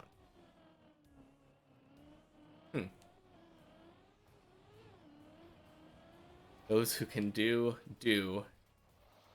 or those who can do, and those who can't do.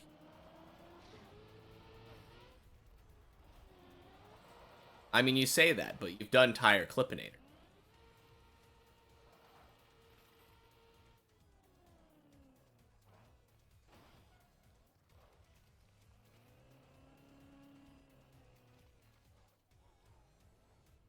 I have no idea what Oranong's talking about. Which is the case most times, I feel.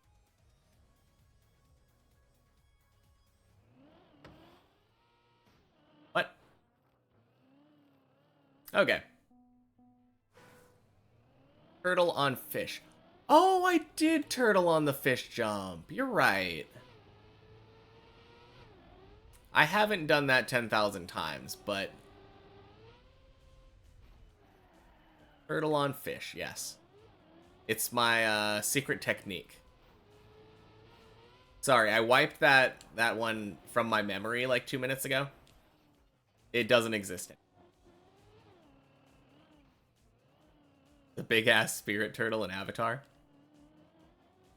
It rings a bell. Isn't that like right at the end of the series?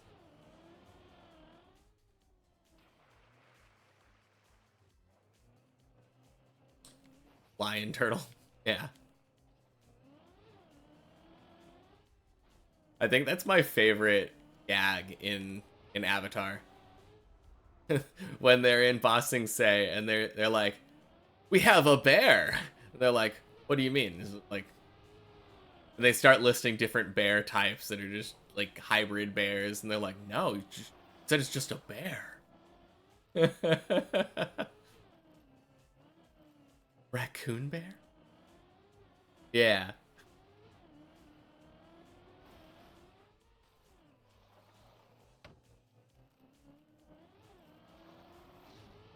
Eh. I don't know. Half the time when I'm playing this, I feel like I'm not paying attention anyway. Which is why I fall so much. Like this morning, I was very sleepy. I was very sleepy. Alright, have fun. Oh, man. I thought he was gone for good.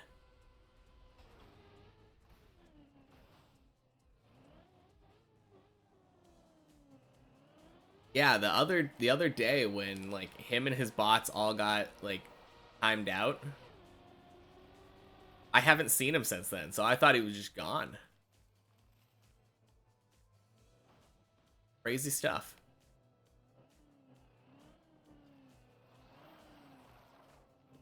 Aelin is getting up there. And he is a turtle pro, so 100% he's getting to floor 9. I say unintentionally.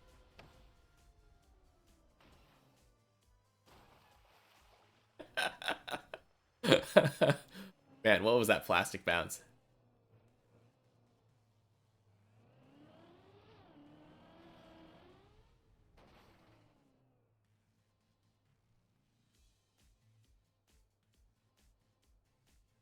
He did it again, guys.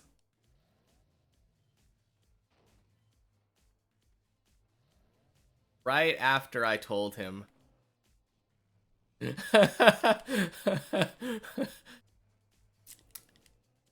Yeah, that is really funny actually.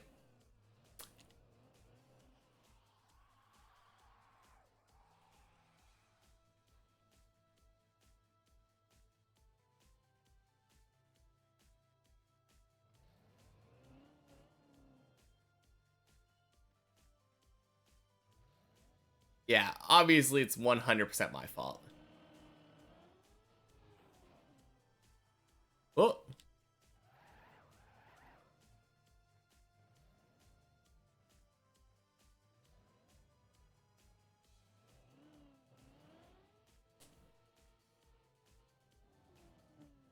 Whew.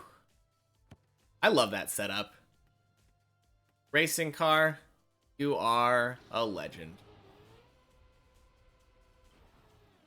Oh, no.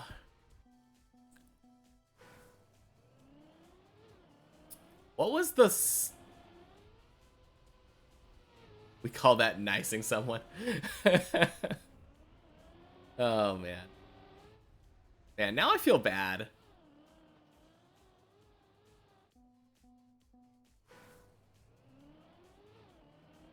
Nice drive.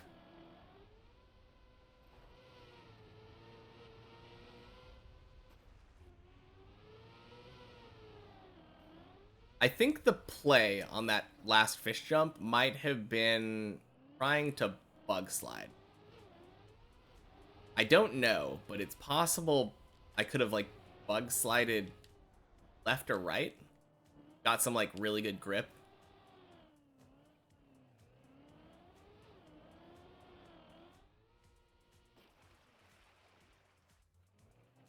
We add up tree hits for points.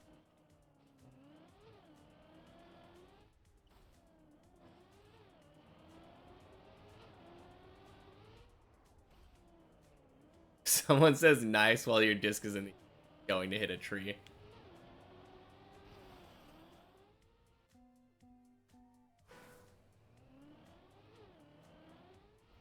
Oh, man.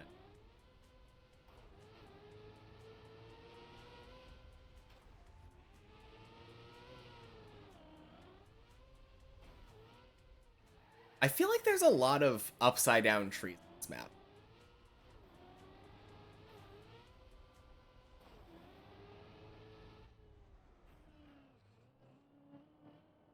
It's kind of weird.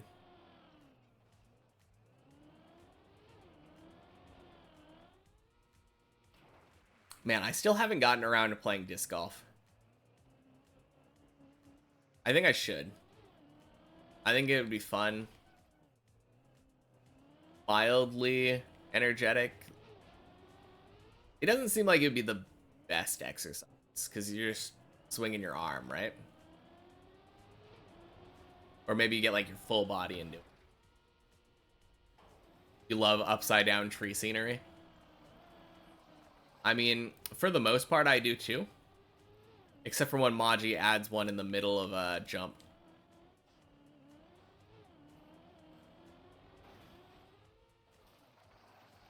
You've only seen them in floor 4. Oh, look, there's some upside down trees on the right. Left. Yeah, right.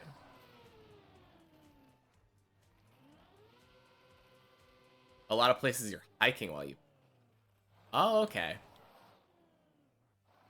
I just assumed we would have, like, golf carts.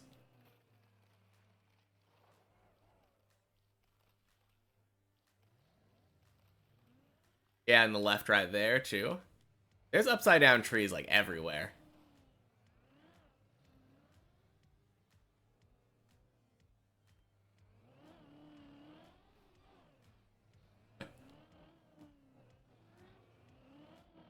I mean, it's a very... Oh my gosh, there they are, too. There's some on floor 3 as well. Like I said, there's upside down trees all over this map. Kinda weird. I mean, I like it. Don't get me wrong, but...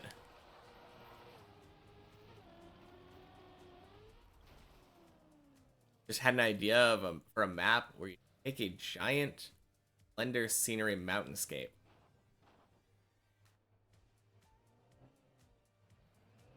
Never been to a one that has carts. Okay. Disc golf isn't fancy enough for... Okay, yeah. I did not see that. But... Yeah, I guess golf, like real golf, is fancier than disc golf.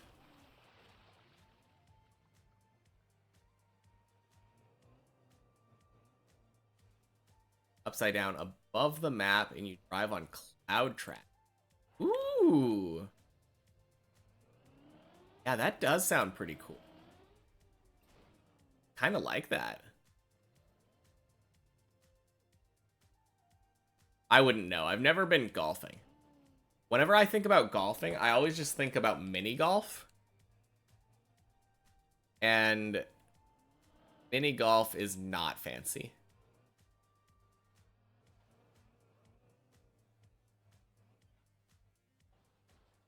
Hey, Gad, what's up? We're getting back to floor 3 this run is what's up.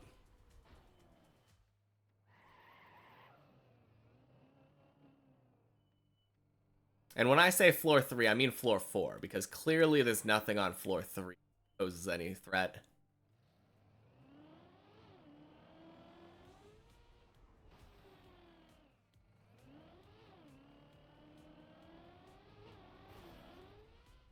Ooh.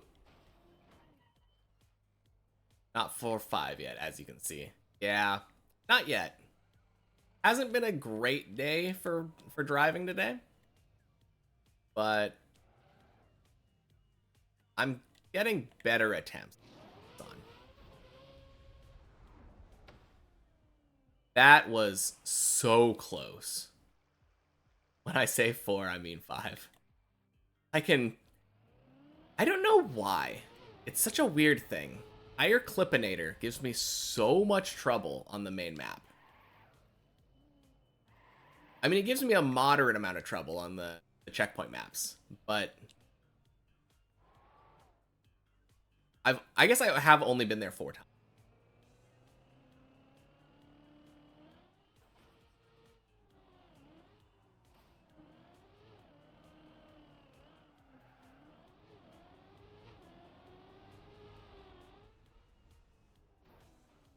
Whew. Good LeBron.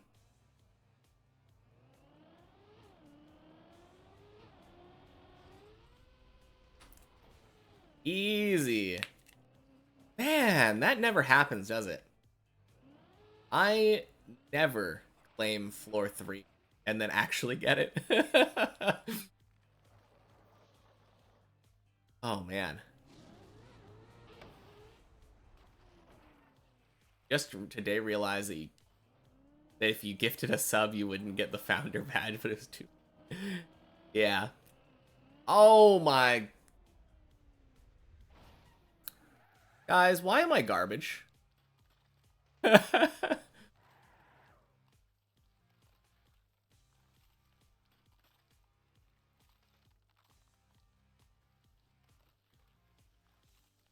the save is kind of dumb.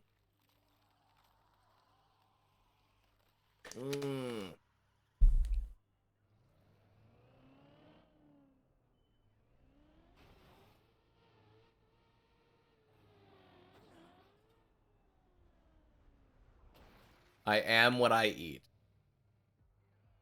True. I do eat way too much fast food, so I am a potato.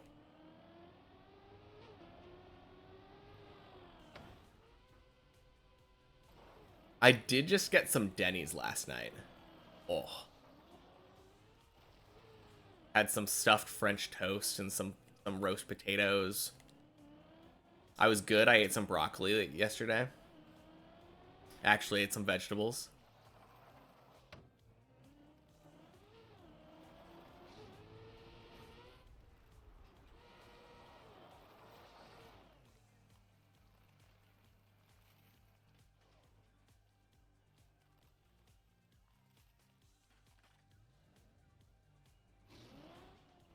You ate Dairy Queen for lunch, therefore you are a queen. That's the mindset.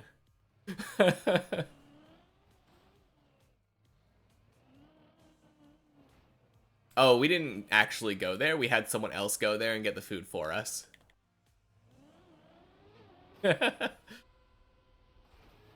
No, we were just in bed and we were hungry, and it's just like, what's open at like 2 or 3 in the morning? Not too many options at that point. Pretty much just Denny's.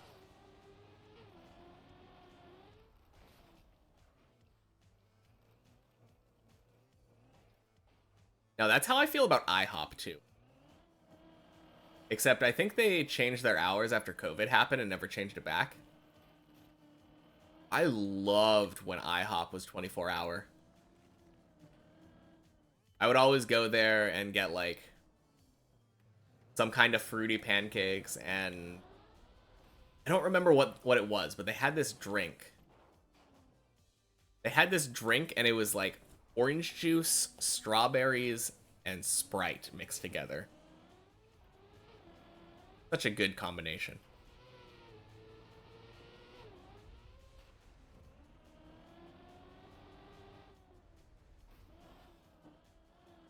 Now, it was really funny, though. I only discovered that drink because at some point I wanted an orange juice. Just an orange juice. And it was, like, way more expensive than that. He used to intend to go to IHOP because they had a good provolone. Yeah. I'm kind of sad. I used to have an IHOP, like, right next to my apartment. And, like, that one shut down a long time ago. So now I have to go like 20 minutes away or something to get to an IHOP.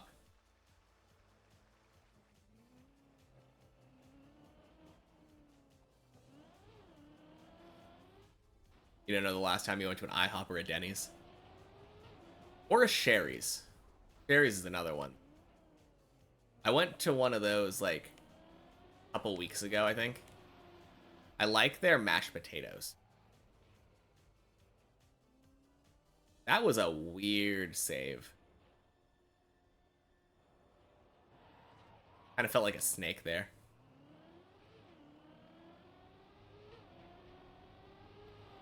You have a family pancake house or something in the town you moved.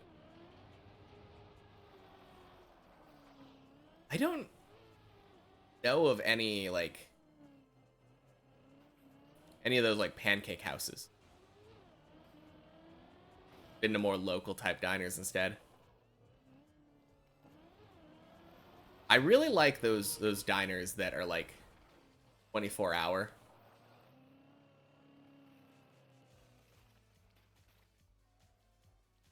As, like, someone who used to be a night owl, I think I'm still a night owl, I just don't get to be one. Like, I don't get to stay up. But as someone who is wanting to be a night owl most of the time, like, having restaurants open at 3 in the morning is so good for me.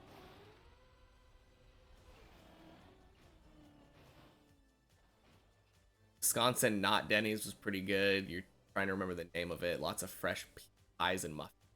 Yeah, that's what Sherry's is like. They like pride themselves on their pie.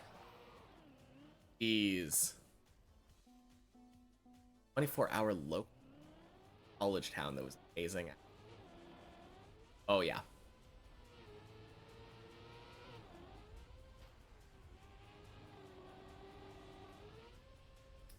Perkins.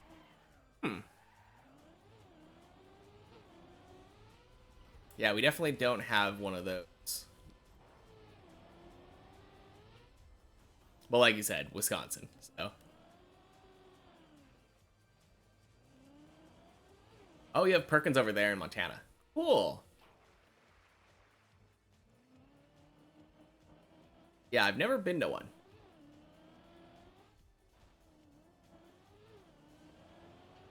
This is the type of thing that makes me want to do like a cross-country road trip. I mean, it would be fun anyway, just road trip for the sake of it, but like there's so many random restaurants that if you talk to somebody like from the East Coast, they're like, "Oh, you got to try this place." And you're like, "What in the world are you talking about?"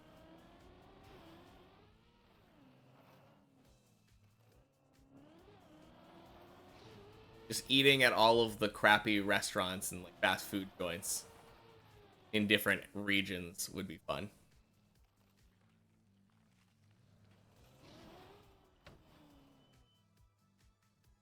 When you're traveling, you avoid chains and go to local places. I guess that's true, but at the same time, like, I feel like the chains. Well, I guess if you talk to somebody from the place and you're like, "Oh yeah, I went to this local diner. Did I see what happened to Racing Car? No, I didn't. What happened?" They'd probably be like, "Oh, that's so cool. You went to this local diner. I know that place. They have great blah." Oh, geez.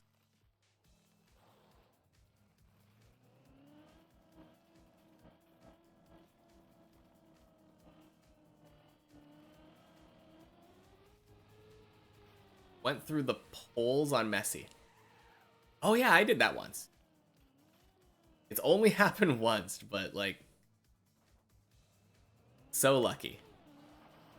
Car flying sideways. It doesn't. It shouldn't really happen. Is the problem.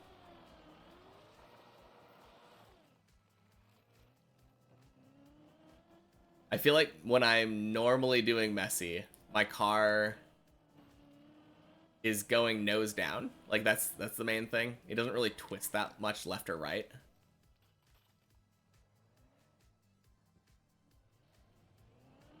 Little fat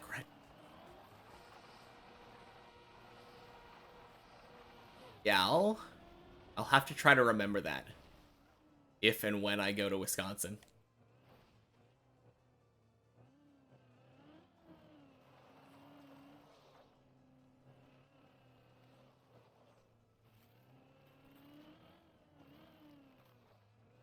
Yeah, I have always wanted to do a cross-country road trip. When I was younger and fitter, I actually wanted to do like Forrest Gump style like road trip.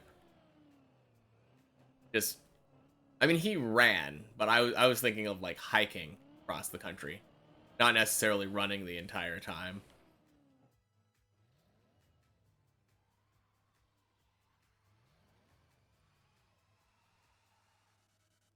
Don't go there unless you're a big fan of fishing. And I am not a big fan of fishing.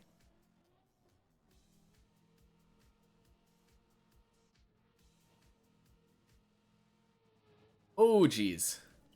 Close enough. Whoa. Where am I going? Stop, stop, stop, stop. I did not aim.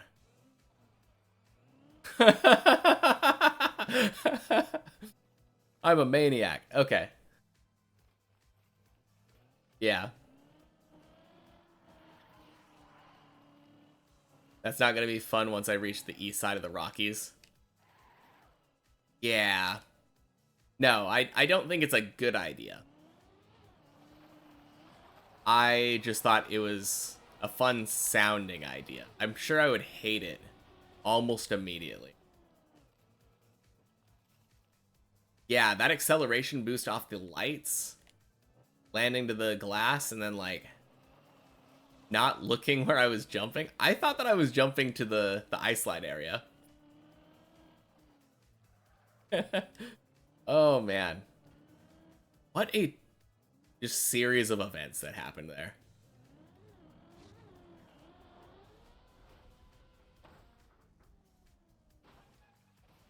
Drove home and back from St. Louis to Seattle. St. Louis from Seattle. And it was boring. Yeah. I mean, I've done a minor version of that. Because I was the passenger when I drove to Salt Lake several times. And that is awful. I really hate that drive. It's just so boring. It's just a lot of desert.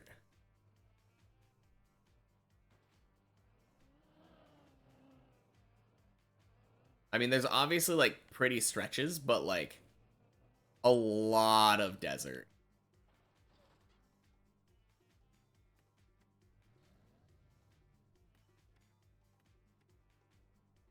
Yeah. I mean, that's how you do it. Do it in shifts so that like nobody's sleeping, like driving super tired, so it's safe, like minimal bathroom breaks.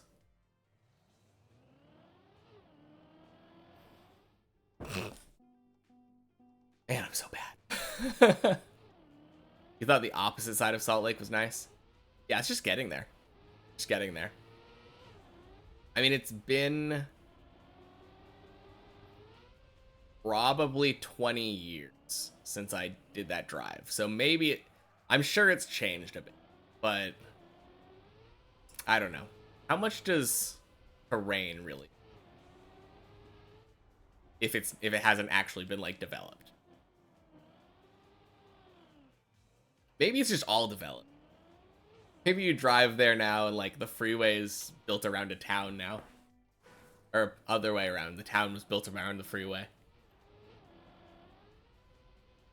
You're in the Tesla, so you had to stop every 3 hours. Oh, okay. Yeah, we don't have a Tesla. So, I would assume probably like every 12 hours or so.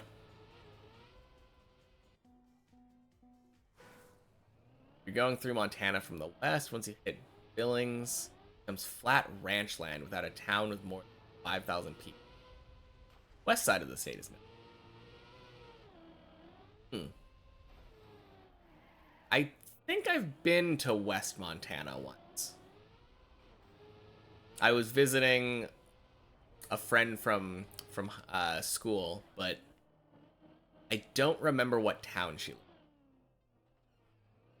But it was like super close. It was like northwest. I'm pretty sure I drove through Idaho, which I guess doesn't really narrow it down.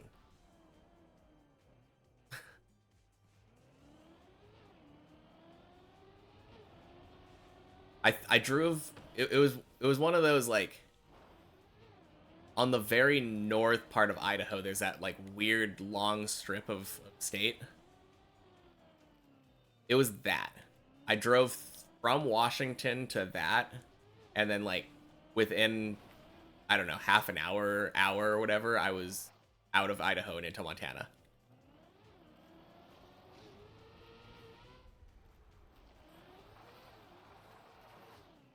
Probably Missoula. It was kind of small town, so it might not have been a city.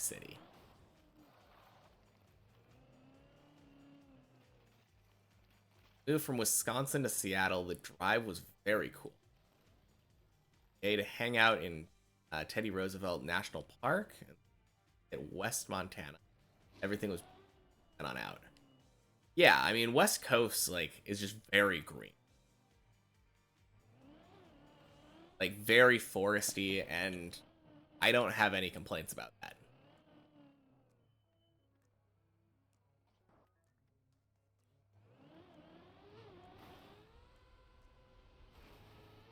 Okay, I guess does that mean that like every city's like small town kind of thing? I don't know. It felt really small. I didn't like look up the population of the city before I went there though, like town.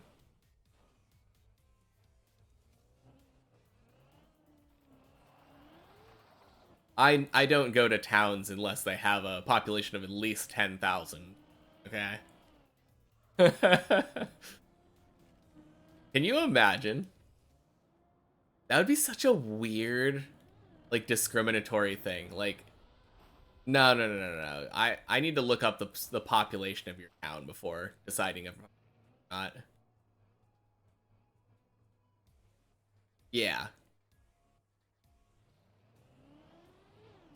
I feel like I don't know. I grew up one of the towns that I lived in growing up was this tiny town south of Eugene, and it had a population of like 600 people.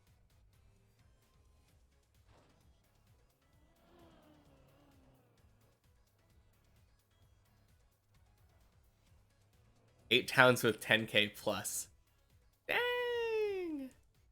Yeah, that's not very many.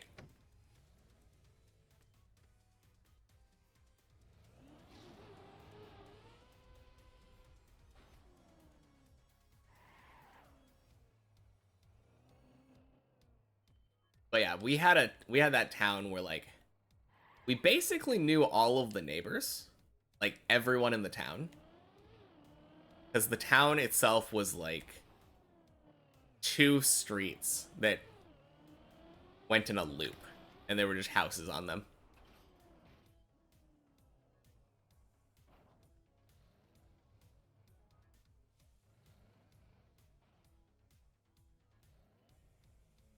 Hmm.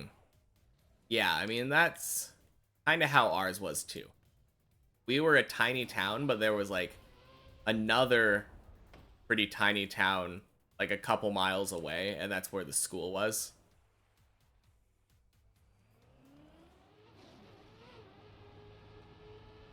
It was kind of cool. I liked it. I mean, I don't have that many memories of it because we only lived there for like a year and a half or something. But the main thing that I always remember is that my room was the attic. and I had like a ladder to get to the door to my bedroom. I loved having a trap door to my bedroom.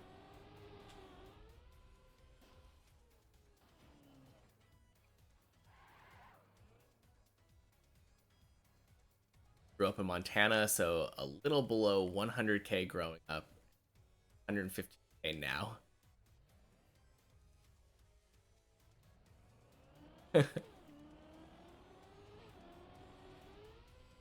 Oh, whew. Least populous state. Yeah. What is the smallest state, like, geographically? Is it Hawaii? That would be my first guess. Or, like, Rhode Island or something?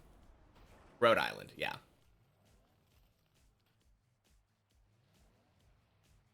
Said it right as Wyoming is smallest for population. Okay. Cool.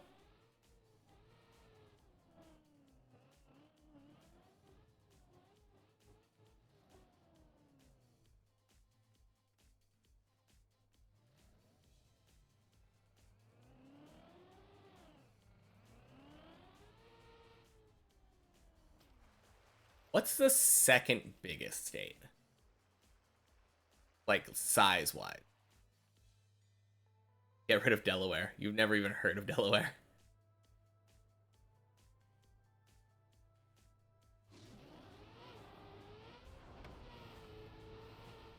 California. Where does Alaska rank in? Is Alaska number one?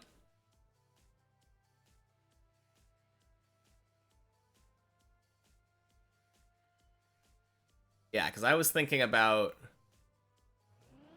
Alaska, Texas, California, Montana. Okay. Largest by a very large margin.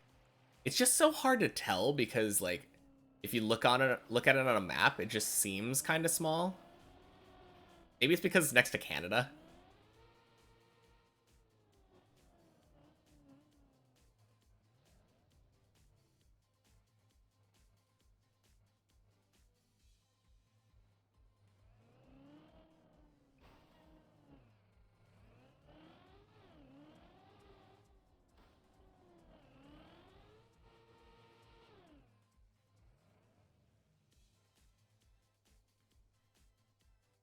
Oh yeah, Alaska's only twice as big as the next largest state.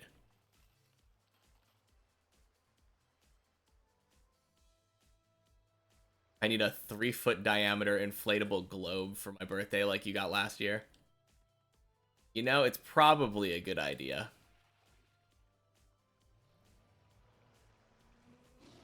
Maybe I'd know better geography if I had something like that.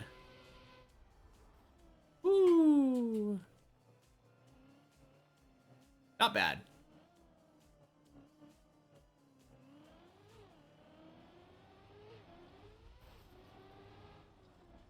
Globe is always... Yeah. I mean, it's fun to look at. I remember always spinning them and, like, trying to find, like, a random place by just, like, stopping it with my finger. Always landed on an ocean.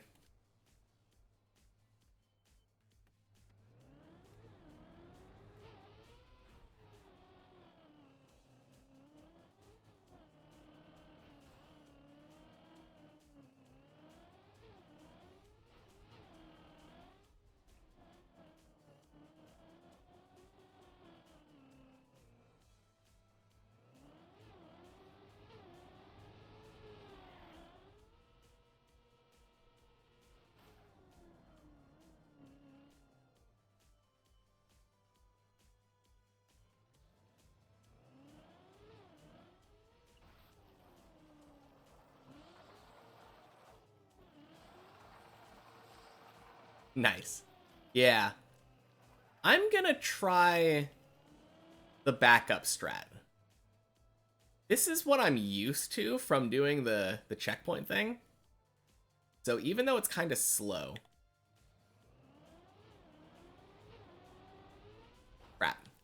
Oh, geez. Oh, what a save.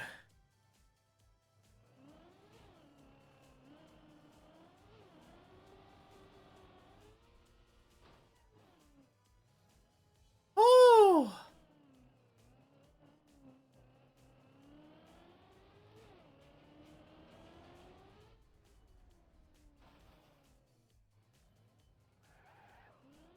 Oh.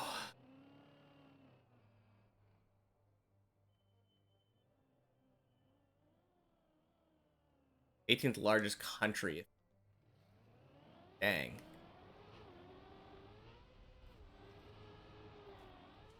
Oh, no.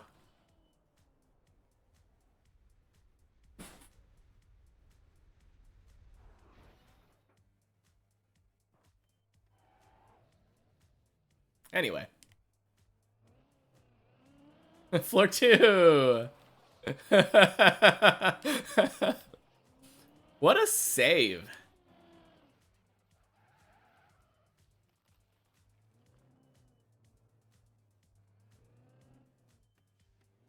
Has body moved yet? I don't know. I'll check in a second.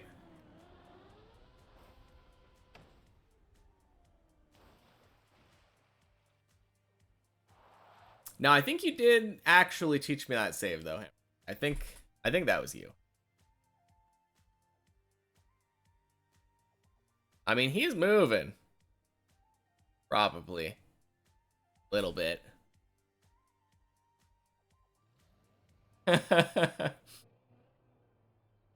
I mean, he has to be, right? The only question is, how slow?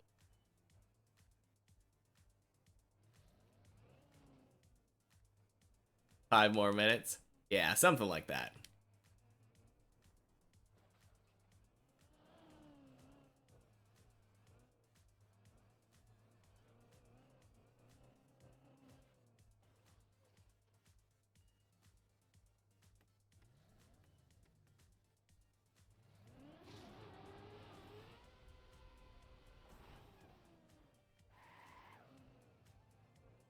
Siri set a 4-minute timer. Oh, man.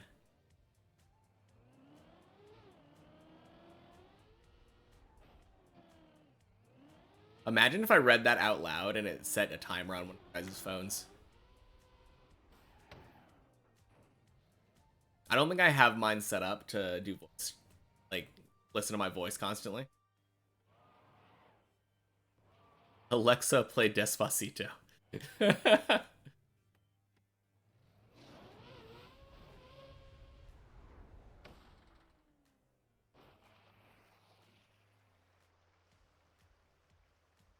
Man.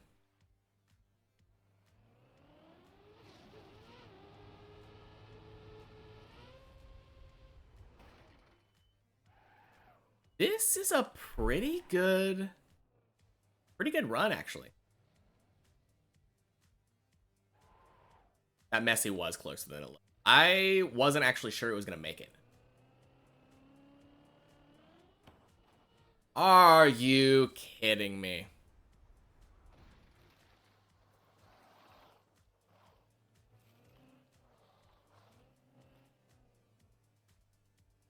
Very nearly hit the wheel. Yeah.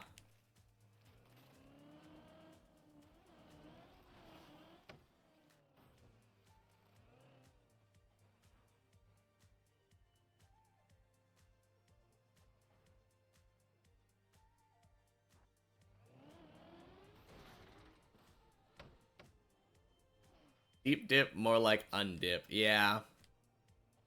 True.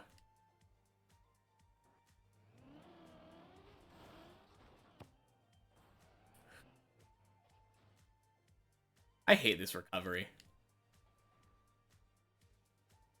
I feel like the best way to do it is just diagonal, but never tell.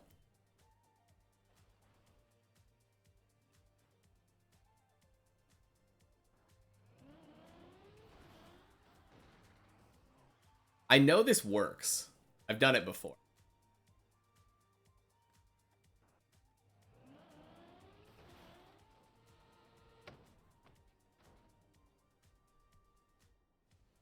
Anyway, guess I'm dead turtled.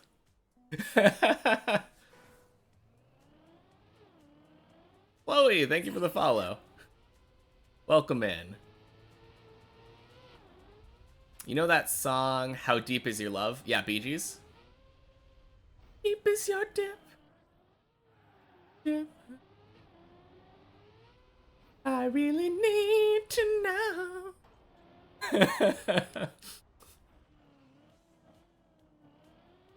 You're living in a world of falls. Yeah. You were not thinking of Bee Gees? What song are you thinking of?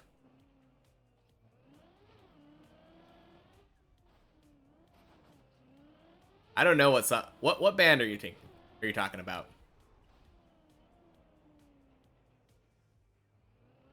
It's definitely Bee Gees. The one that I'm talking about. The one that I poorly sang is Bee Gees.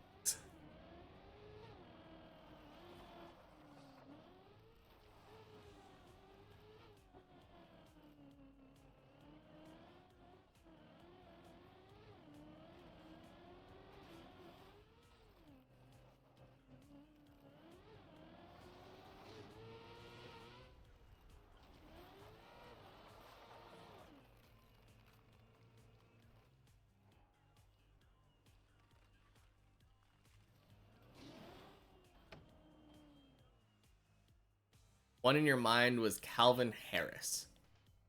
Okay. Yeah, it probably was a cover then.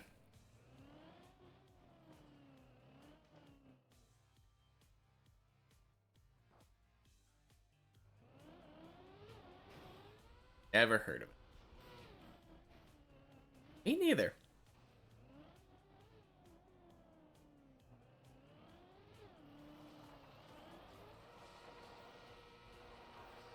No, I went through like a Bee Gees phase at some point in high school.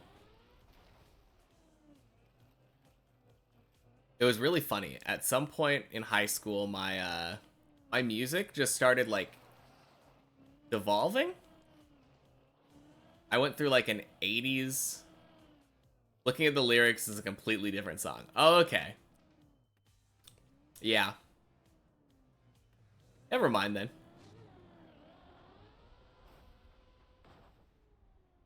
The one that I thought of was the Bee Gees one, but I don't think I've ever heard the one that you're talking about.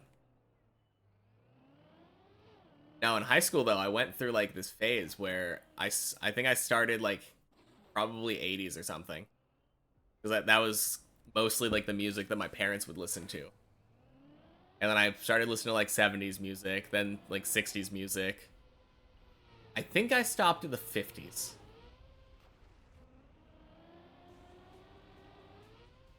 Oh, okay. Yeah. Okay. I know what you're talking about. People like Avicii or whatever. I think that's another one that's like that. Where they just have other artists provide vocal songs. Yeah.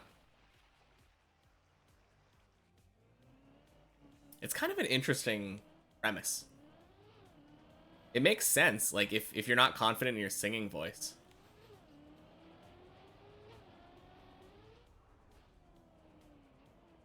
Or if you just don't want to sing, or don't want to be the face of it. You can write catchy music and not... It's a catchy song, honestly. Yeah. Probably. I feel like a lot of those musicians do write like really catchy music. Into that... Oh, it's electronic. Okay. Not really my cup of tea. I think my girlfriend would probably... Electronic pop, yeah. That sounds like the kind of music she would probably... Similar to some other music, too.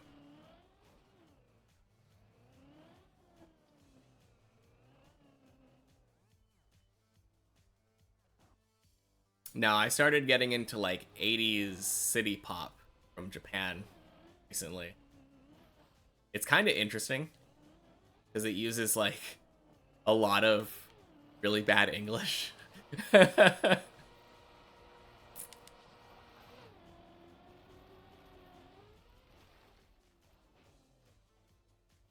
You definitely see them playing it in a club. Probably, right? I could imagine that.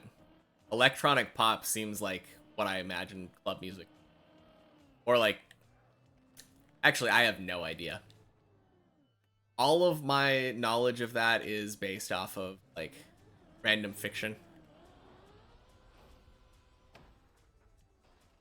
Ooh, bad.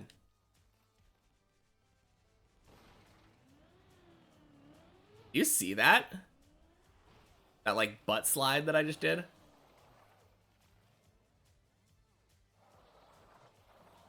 No, I had very like boring 20. I didn't do any like didn't go to clubs or anything. Probably better for my ears that I didn't.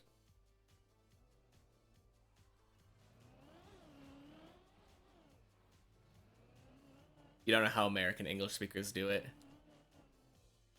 It's weird because it feels nostalgic. Like I get that same feeling of nostalgia as when I don't know, play a Pokemon game or something. Or listen to a song that I used to listen to all the time. Even if I've never heard the song before, that's kind of just how I feel about it.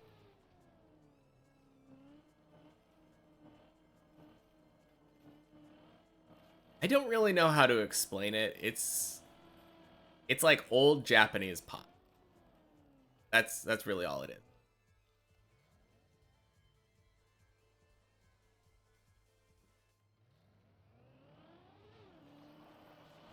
That's what I think of.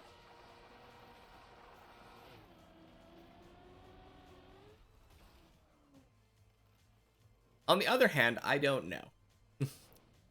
That's just what I think of. So that's what I associate with it. Maybe it's just a genre that still exists.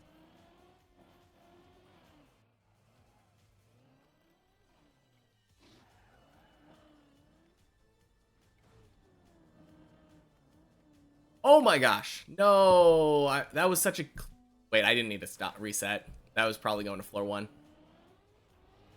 Economic boom in the 80s and 90s at the same time as synth was becoming really accessible, so you got really upbeat synthy pop. Yeah. Basically that.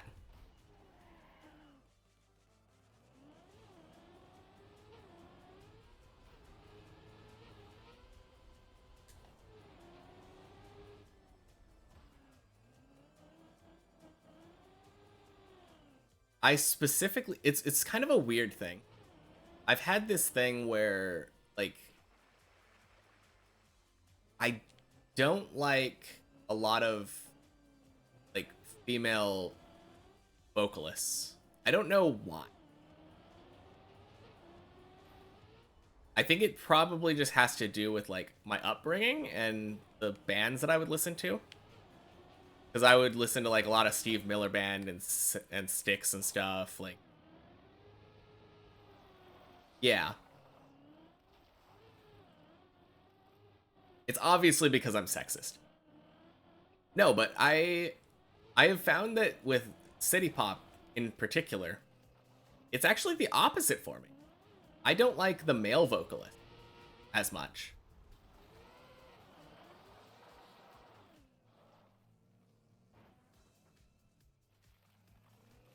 I don't know. I don't really know how to explain it.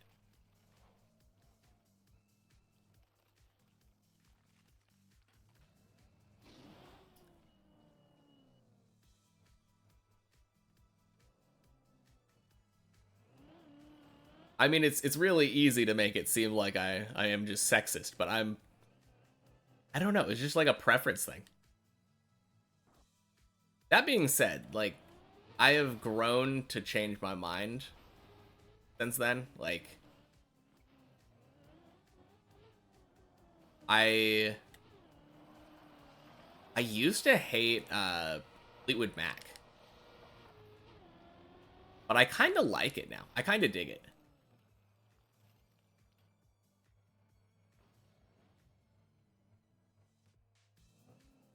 Yeah.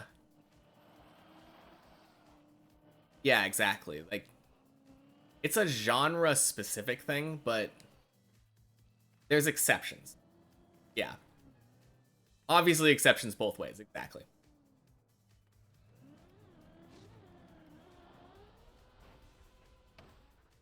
I mean, it's kind of a weird thing either way though, because it really stems just from like familiarity. So I'm sure if I had grown up listening to like more like female driven bands, I would probably feel the opposite way. I think it is just a familiarity thing. It kind of reminds me of like when you interview people from different cultures and different like races, and they've done like interviews where they're like, "Oh, can you differentiate between like these two people?" And just a lack of familiarity makes it really hard to tell like facial features, you know?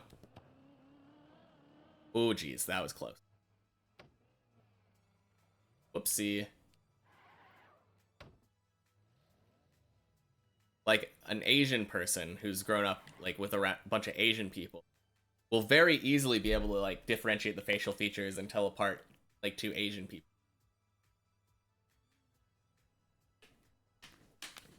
But then they could look at white people that I've grown up around that to me I'm able to differentiate really easily. And they'd be like, "Yeah, those look like the same person." And it's just like a training thing. Same thing with what is it? I think Inuits. They're a lot better at differentiating shades of blue, I think, because they have so many different like words for white because of all the snow around. Yeah, it's crazy. Like some country, but don't really listen to women country sing.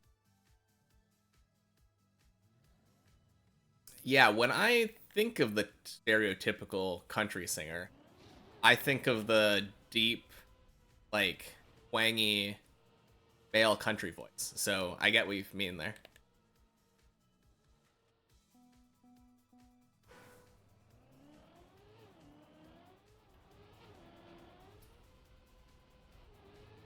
That being said, I don't listen to a lot of country music.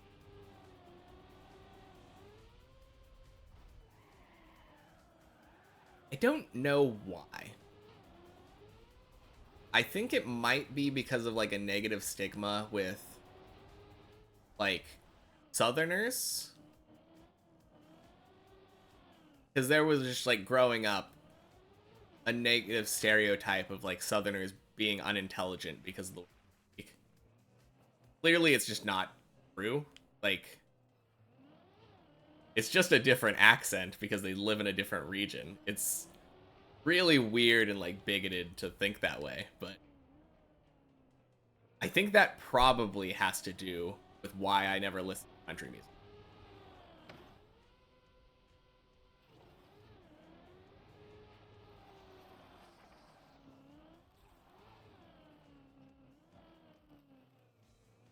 I have no idea what you said, but I guess I got.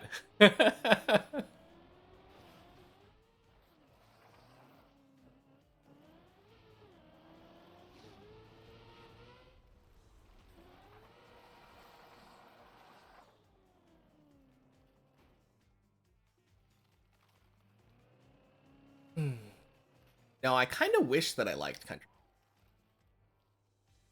because I just like liking things.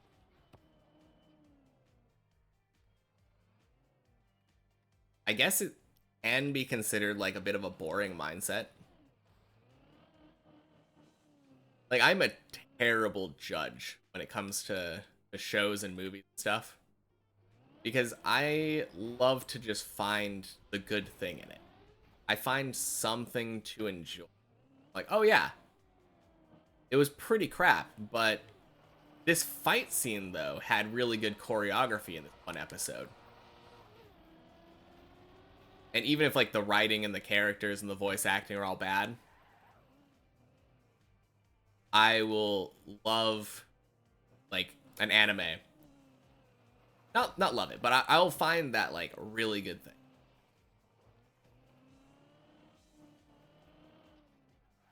Tell me what kind of music I like, and you can recommend a couple artists.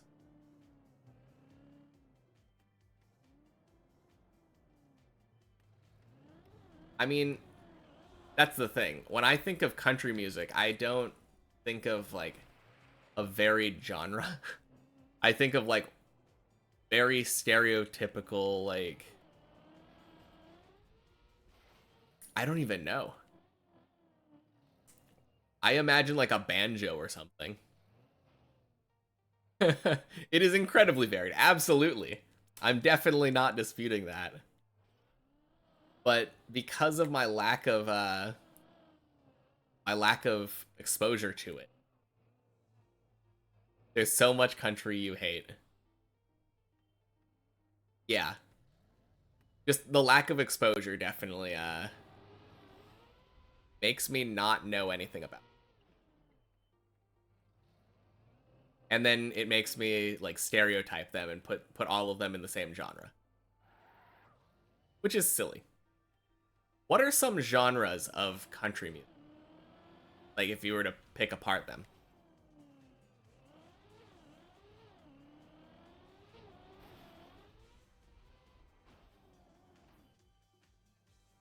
Because it's something that I've never really thought about.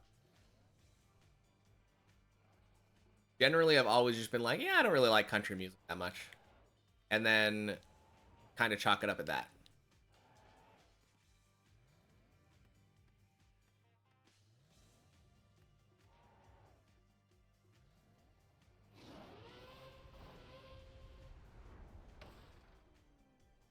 Oh, the best way to chalk it up.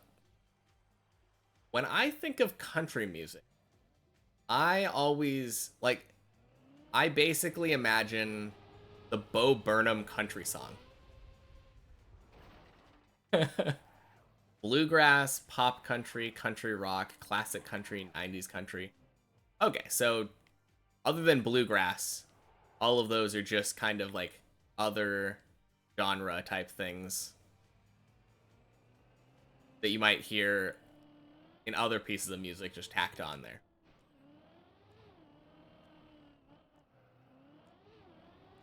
That makes sense. Ooh, get in there. Get in there. Yeah, there's more too, but lots of types. Have you heard that Bo Burnham country song? At some point, it's like, I think he says, rural noun, simple adjective. That's what I always think of. Like, singing about my truck and how my wife died and my dog left me. No.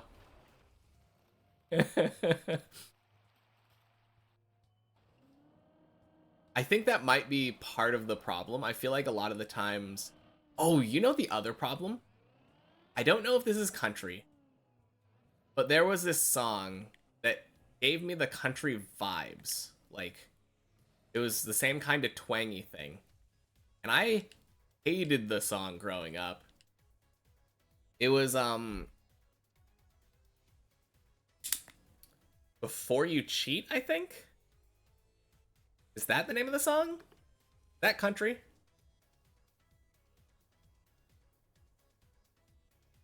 It was about a woman who got mad about a guy cheating on her and then decided to, like, key his car.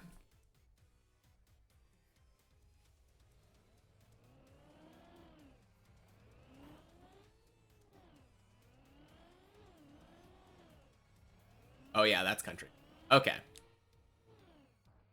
I just hated it on principle because I'm like, yes, what he did is scummy, but that's a crime.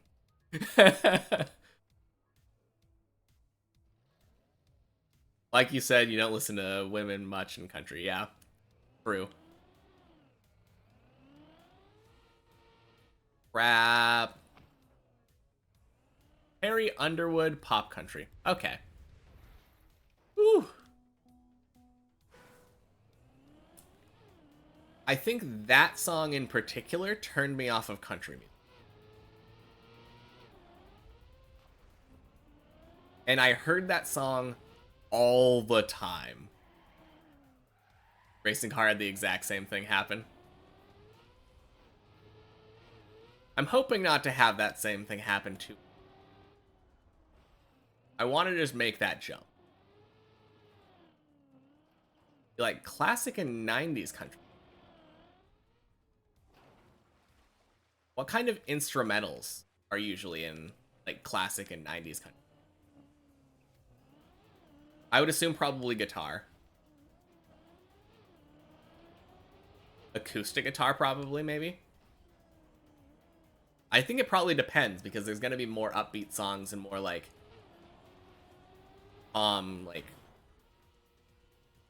ballad kind of songs. Couple newer artists that have the same sort of vibe. Okay.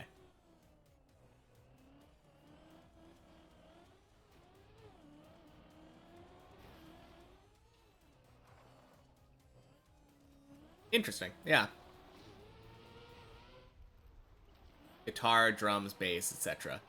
Okay, so it's basically just like a rock band type of setup, but the way that they play them are maybe some fiddle every now and then. Okay, yeah.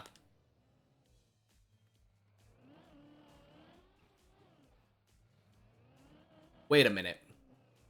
Do you know in Guitar Hero 3 that song The Devil Went Down to Georgia? Is that country? Is that song that song kind of is really good. I like that song.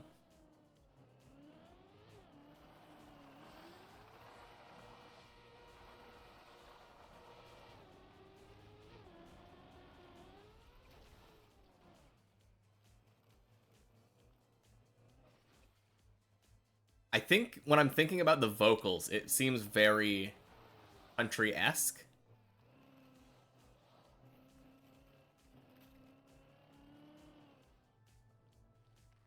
Harley Daniels counts as country every day for you. Okay. I was thinking about like the vocals and some of the instrumentals, and I feel like it felt like country to me. But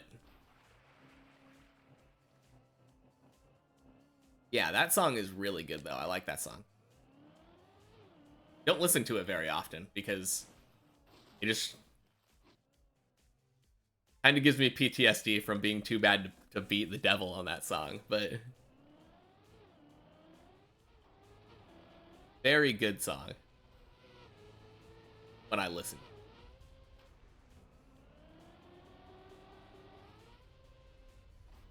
I would assume that's probably like rock country.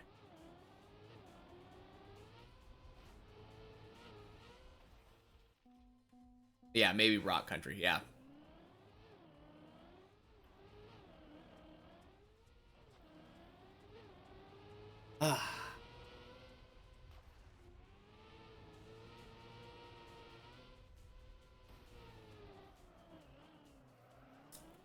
Johnny Cash's country, yeah.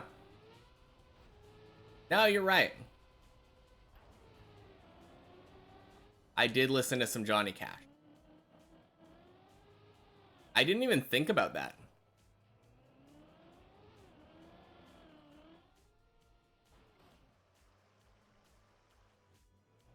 I didn't know that he was claimed under the country, like, genre.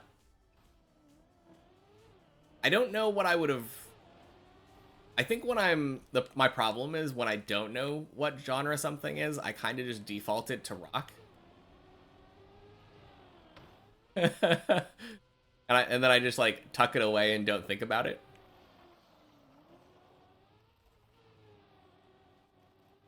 But yeah, country makes a lot more sense, though.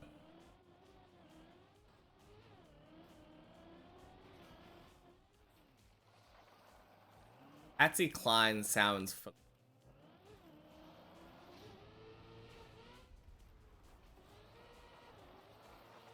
pop stuff. Yeah, I think the other problem is that, like, my parents don't like country.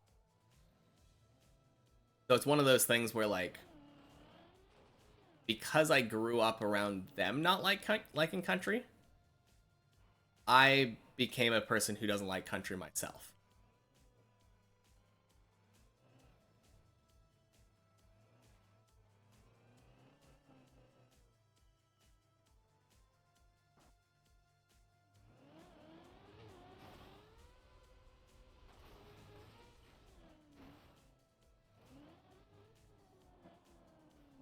Yeah, I think I said it before, but I'm pretty sure it's just exposure. That's the biggest thing.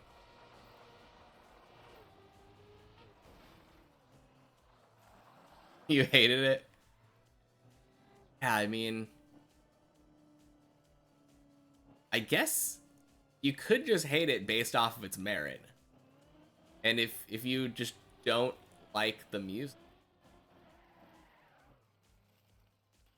it's such a weird thing because I don't think I dislike almost any of the music that I grew up listening. Like all the classic rock stuff.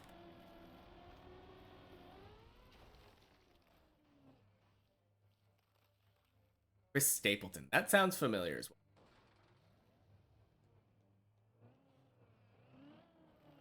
In respect some Johnny Cash type stuff. I do like Johnny Cash. For some reason, I always mix up Johnny Cash and Elvis. I don't really know why. My grandma used to listen to Elvis all the time.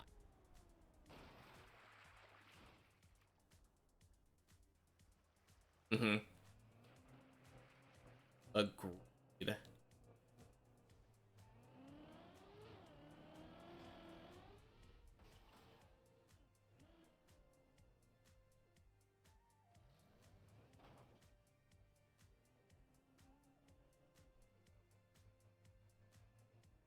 Please don't what? What's going on?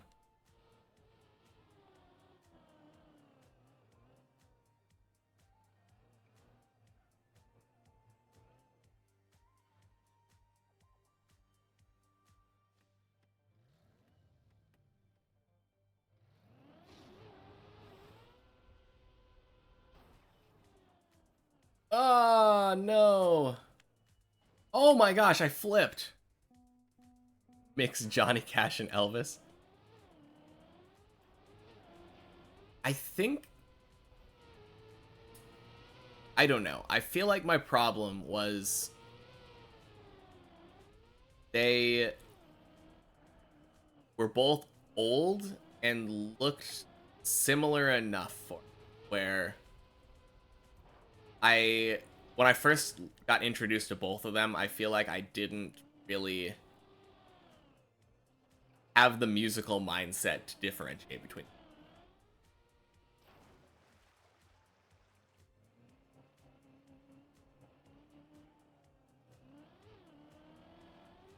Like now if I were to listen to it, I'm sure I would be like absolutely different in every way.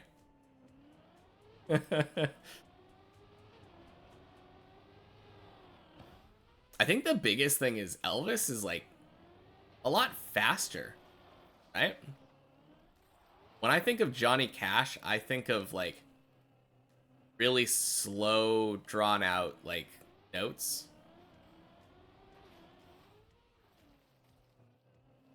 And I feel like with Elvis, I think of like really fast, upbeat.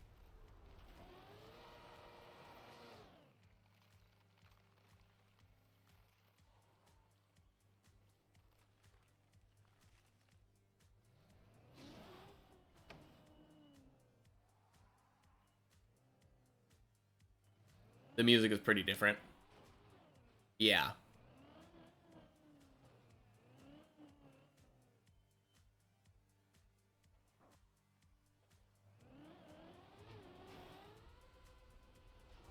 For you, it's personal. Just don't put them in the same sentence. Okay.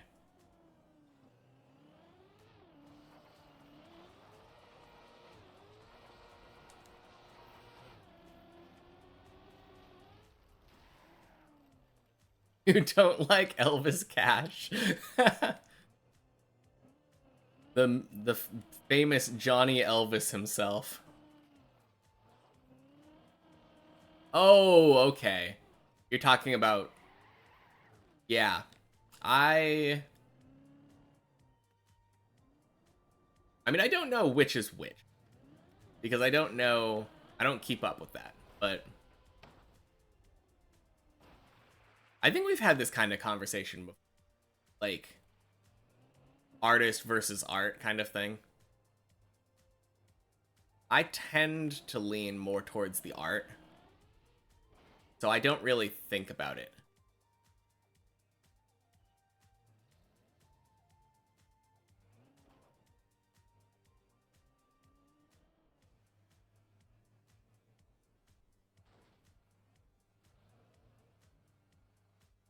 Oh no.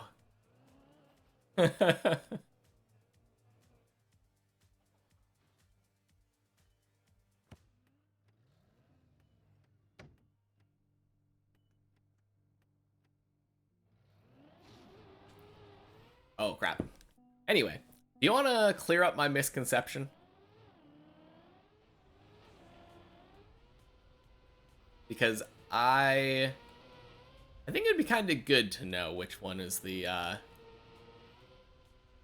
pedophile and which one isn't. Can't be separated always. Yeah, of course. There's always exceptions. It makes it a lot easier if you don't like whatever they do anyway.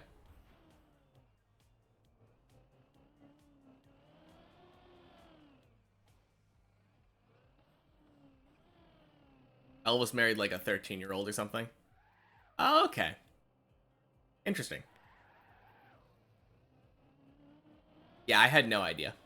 I'm glad it's not Johnny Cash because I knew some people related to Johnny Cash. Like his daughter, I think.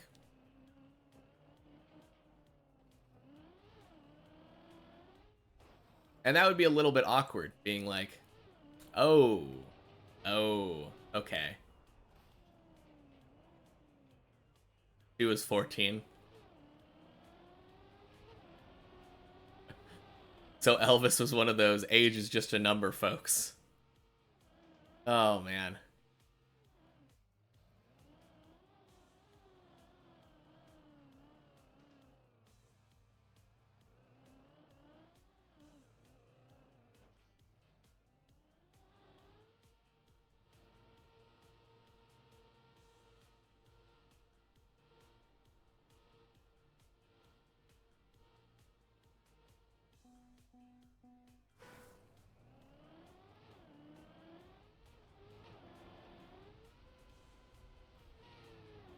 That's pretty creepy. Hmm.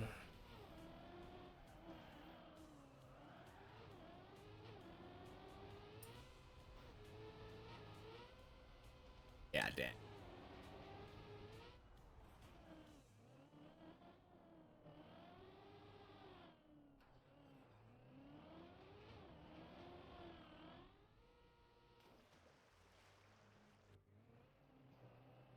Well, that's kind of a bummer.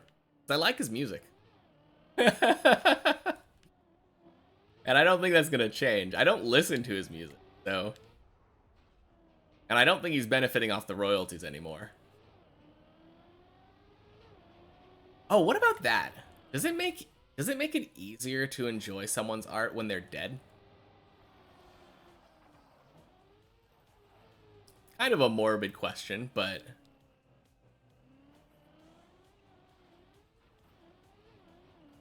kind of curious about that.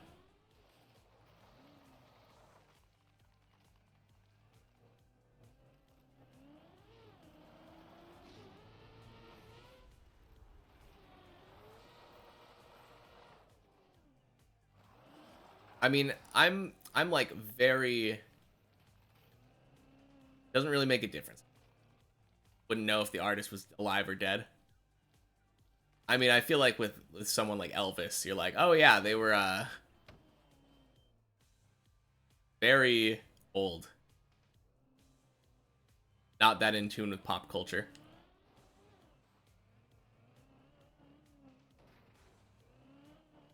Hmm.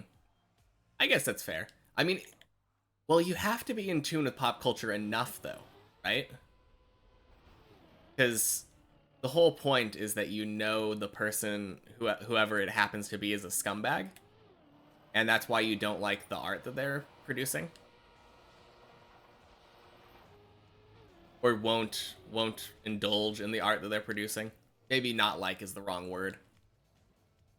You have to be in tune enough to know that they're awful. It seems like a fine line to know that they're awful but not know that they're dead.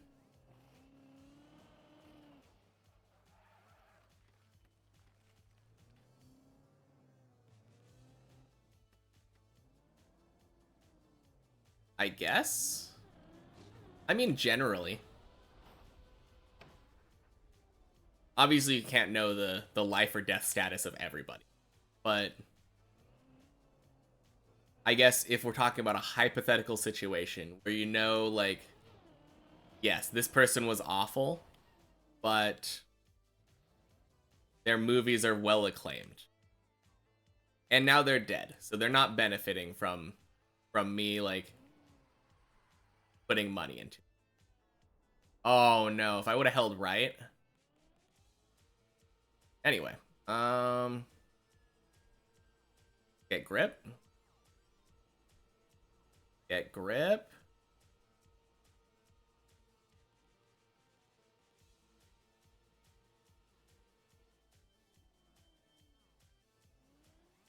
I'm just gonna leave. If you hear something terrible about someone, you probably would stay away regardless of their death. Okay.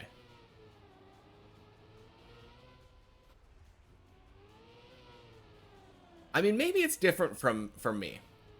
The the big thing about me is that a lot of the times, especially when it comes to like movies or something, if there is a movie that somebody is in, I'm probably pirating. I'm probably not paying. Like, I'm not gonna go out and purchase their movie. I don't know if that makes a difference though, because you're still like watching it is like a form of endorsement, I guess.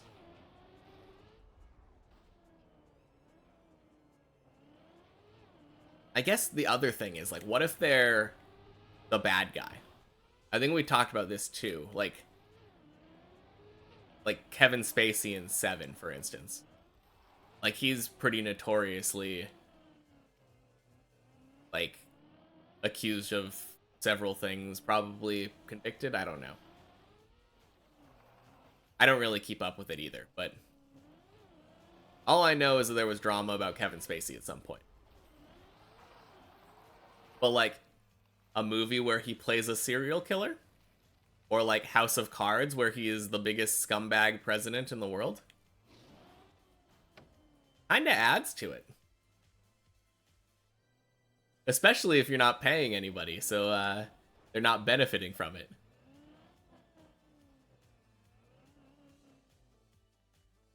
Now I get the mindset though. Not wanting to have any part of it. It's kind of the same thing like Blizzard kind of stuff. Like I, as a nice byproduct, don't play Blizzard games because, well, as a nice byproduct, they are also scummy company, and I happen to not play Blizzard. So it is kind of a nice feeling being like, I'm standing for the right thing.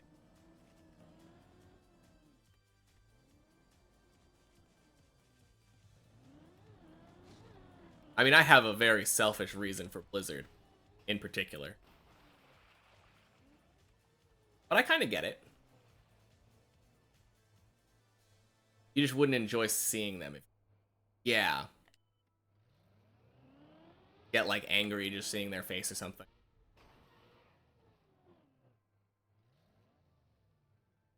Most actors get paid for their acting and don't get royalties.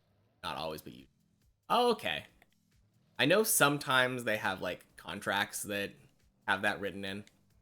Like I think there was a big thing with Scarlett Johansson where like the Black Widow film, part of her contract was that she got like a cut of the royalties, and then they released it on Disney Plus without her consent instead of to theaters, so she made like nothing from that. Or made less. She probably made a lot of money from it anyway, but people want more money.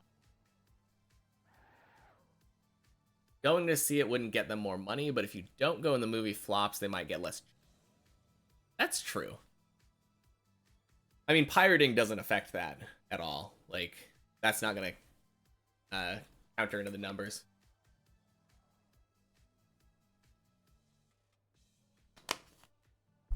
Yeah, that's the thing. Like, movies that you saw before knowing, or movies that like, well, I guess movies that were there before. I guess it would probably be before knowing, because they probably were scummy before. I mean, people can change, I guess, but yeah, it is harder with classics though.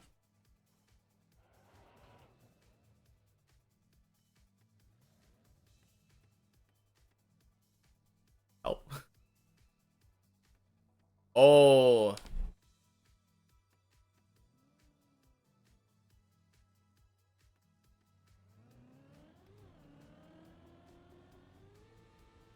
Ah.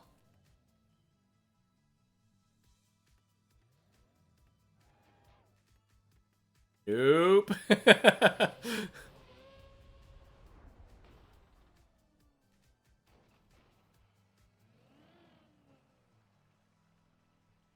There's no help. Yeah.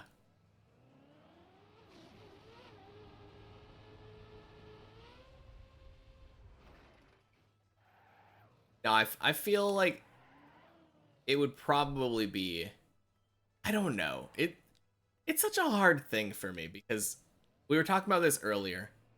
I have this mindset of just wanting to enjoy everything. Because why would I not enjoy something? It's the same reason why I'm willing to like think about listening to country music. Even though I don't like it, like by default, that's my reaction to it. I want to like it. And it's the same thing. I don't want to dislike a movie because there's an actor that's awful. I enjoy enjoying media. Lilo and Stitch is still a good movie. Exactly. Exactly.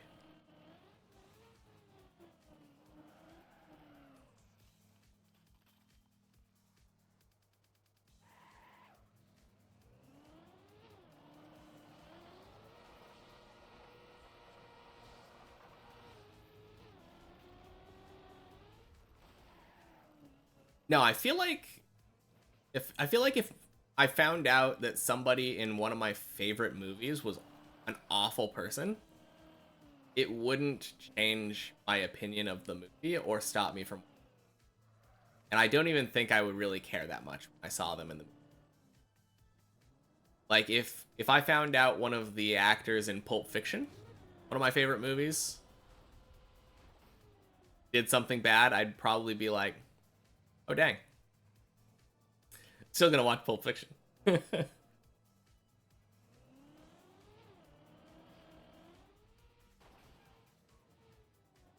Time for a bunch of like, actually, you know about this actor, right? It would be actually kind of funny if someone brought up an example. Tarantino has a foot fetish. True. But I knew that going in. Not that that's a bad thing. Yeah, just say. Things that happen after things come out, though, are different, in your opinion? Hmm.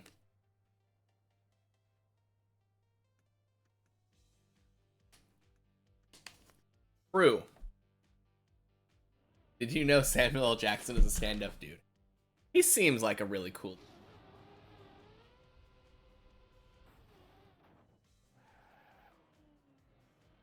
Sorry, Zaylin, I didn't mean to be in your way.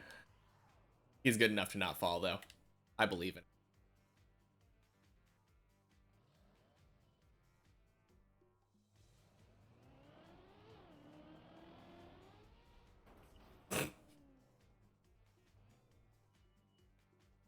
Oh.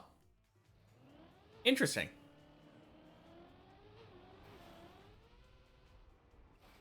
Funny thing is, I think John Travolta is like my least favorite part of that movie.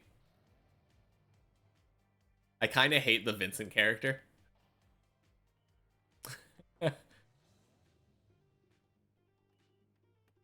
So that doesn't really change my opinion, but it's an interesting factoid. Well,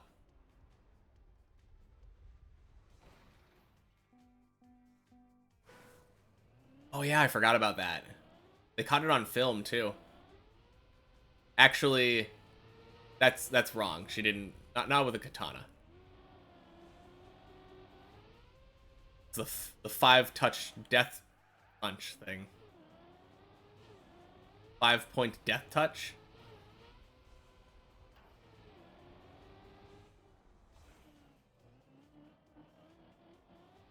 Yeah.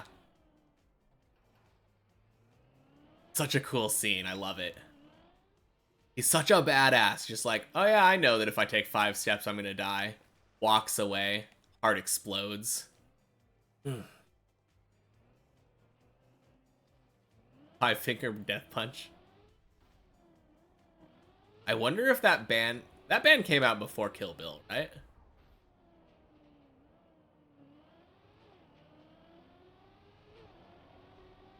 It's such a funny thing because I love those movies, Kill Bill movies. But the first couple times that I tried watching, I fell asleep in the middle of the movie. Probably not. Yeah. I don't think they're named after Kill Bill, but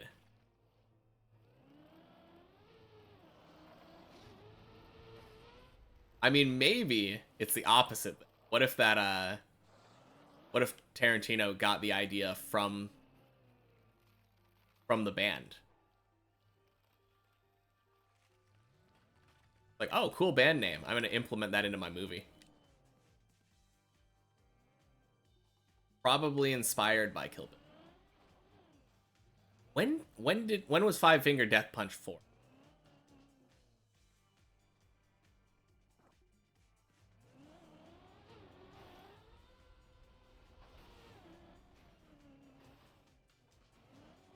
Ooh, everyone's or by hearsay. Yeah, maybe.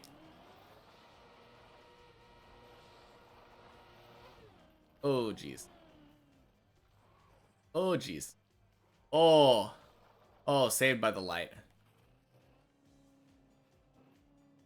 Oh, okay. I mean, they were probably both inspired by the same thing then.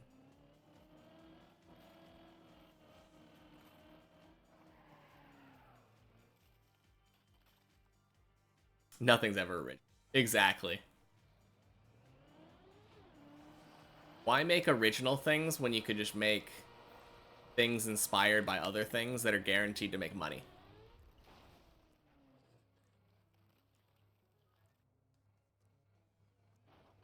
Part of the zeitgeist. Exactly. That is really funny. Second part of that sentence, the name refers to, yeah.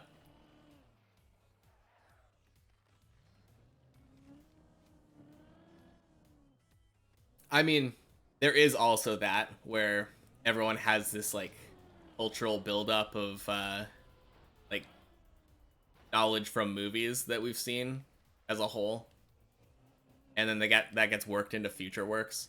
But there is also just the fact that like instead of thinking of anything new, people just are like, what if we make Jurassic Park 7? Anyway, how long until another Jurassic Park movies coming out. Kind of curious. You think they're rebooting again?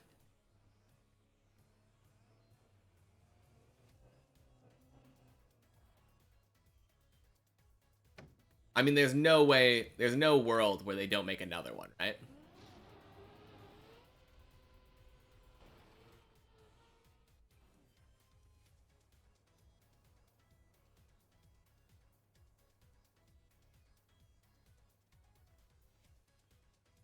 That was named because people have 5 fingers on their hand and also have fists with their hands. And punching causes death. Watch the first one. Yeah, I think that was... No, I think I might have seen bits of the second one, too. It was a movie. I liked the first one. Or are we talking about the Chris Pratt one? That one, I think I watched that one, too. Right? I think I accidentally watched that one because it was on TV.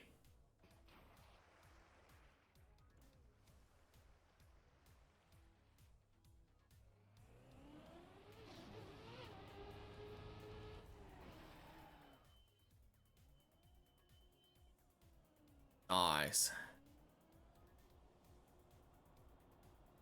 Brighton?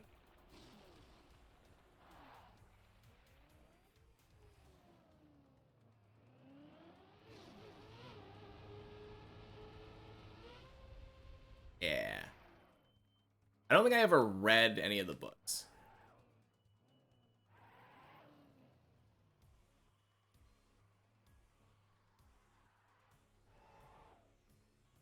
It was one of those movies where I was like, cool, but I don't need more.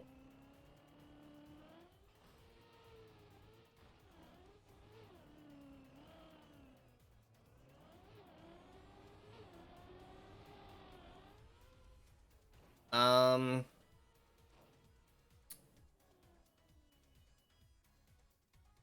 Okay, I'll be right back. Oh, wait. Forgot I need to... And maybe I should have, like, a sticky note or something with buttons to, like, copy paste, you know?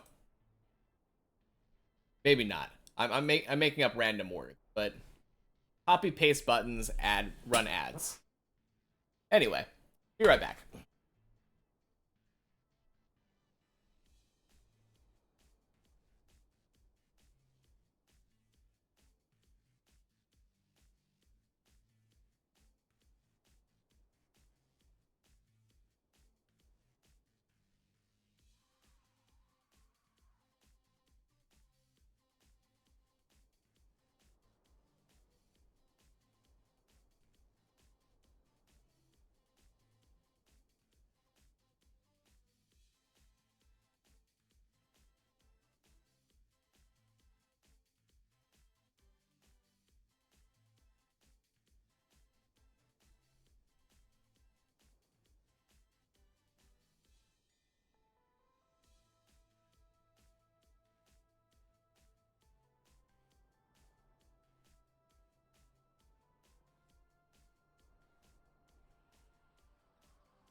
Oh darn, I'm still not unturtled. That's unfortunate.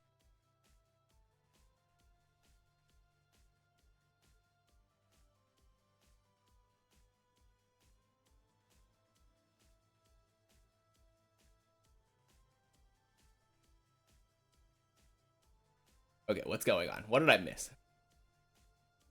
Andromeda Strain and Jurassic Park on your E. Haven't started.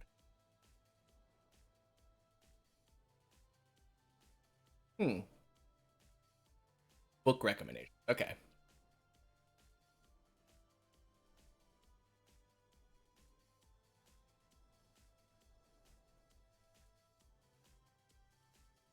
Hmm. Video games with passes a fad. Yeah.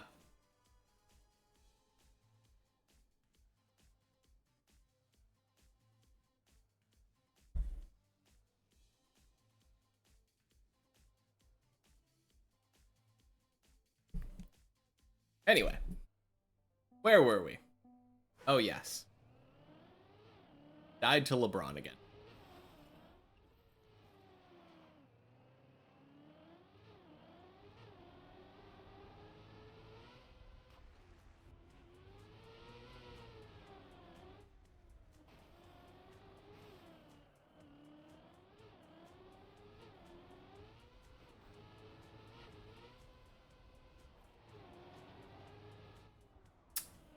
I should read more. I think that's a good idea. I kind of enjoy reading books. And there's a library right there, so probably be a good idea.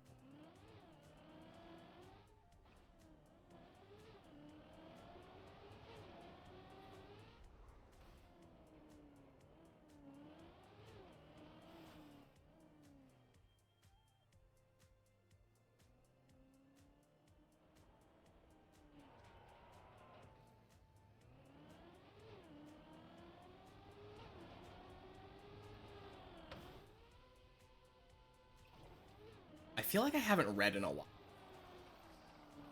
A month or so, I think I read a book called Jumper. That was kind of interesting. About a kid who could teleport. But I think before that, the last time that I read was like I read the Game of Thrones series.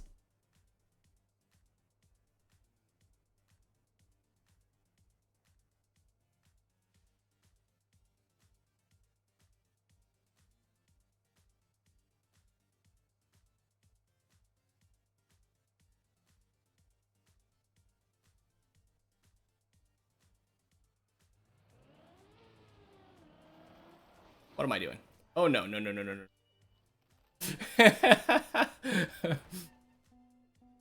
Oh, dumb mistake.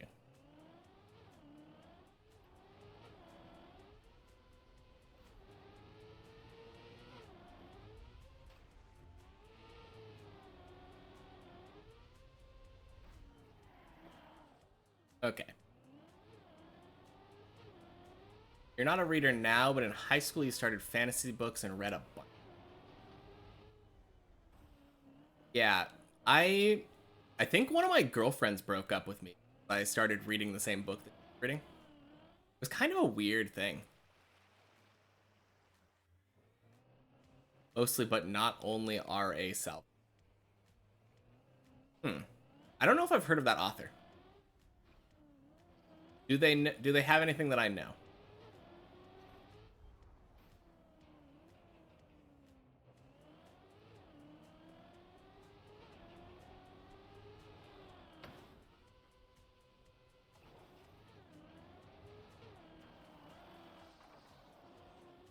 Yeah, it was really weird though. Oh, character Drist. I don't think so. Dark elf ranger with two swords. Doesn't sound familiar.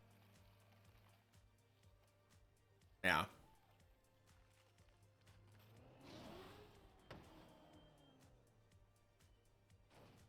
get wrecked. Yeah. Now, I remember I was reading that book, though. I kind of liked it. I don't even remember if I finished it.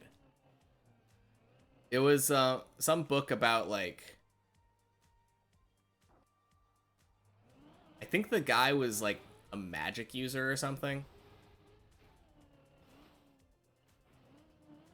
I mean, that doesn't narrow it down at all.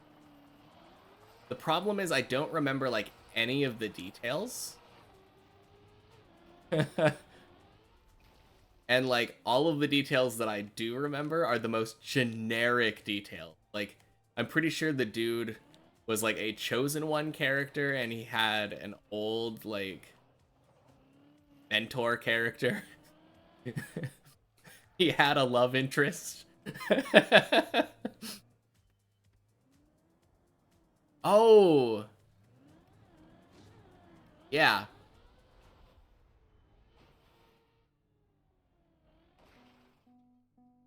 Yeah, the old Baldur's Gate set in Icewind Dale. I didn't play it, but I had a couple of friends that did. They're set where a lot of Salvatore Forgotten Realms fantasy-like shared D&D universe. Okay. Cool.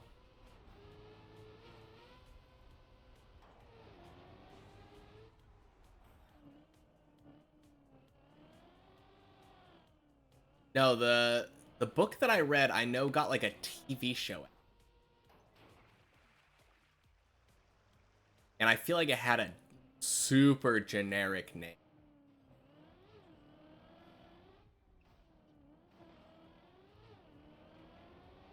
Man, I'm gonna have to try to figure that out. I feel like there aren't that many, like, fantasy TV shows that... I feel like that's a genre that doesn't really get tapped into in TV.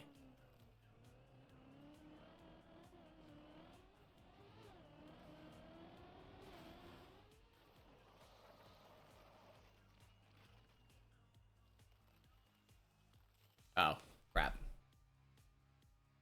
It's really annoying, the filters there.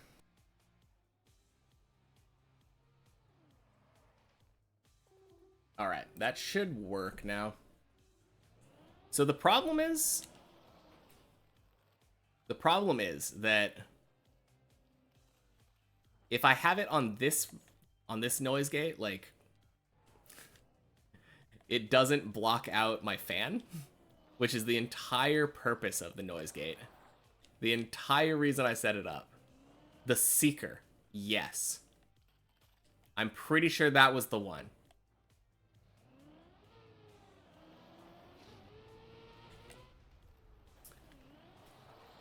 Wow, that was quick.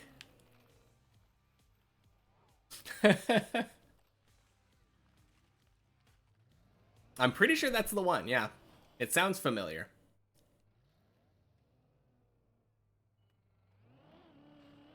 I don't think I read the second one.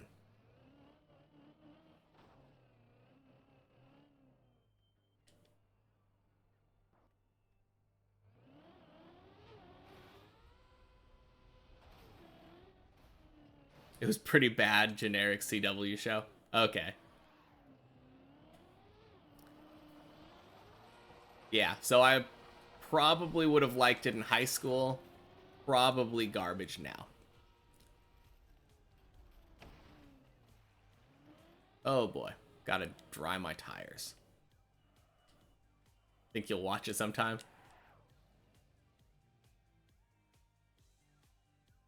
I remember enjoying it in high school.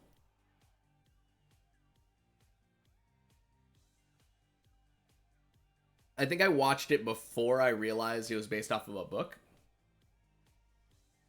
Hmm.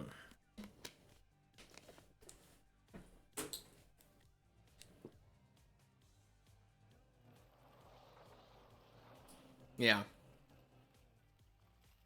I don't know where I was going with that, but...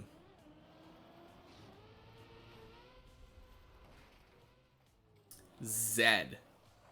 Yes, that was the name of the old mentor character. That's kind of funny.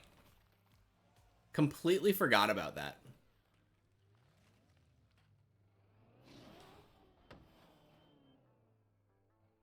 I don't know how that got adapted into a TV show. Because I feel like there were some...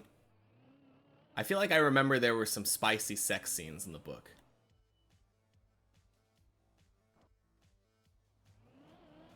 But I was in high school growing up as a Mormon, so who the hell knows what like my opinion was at the time.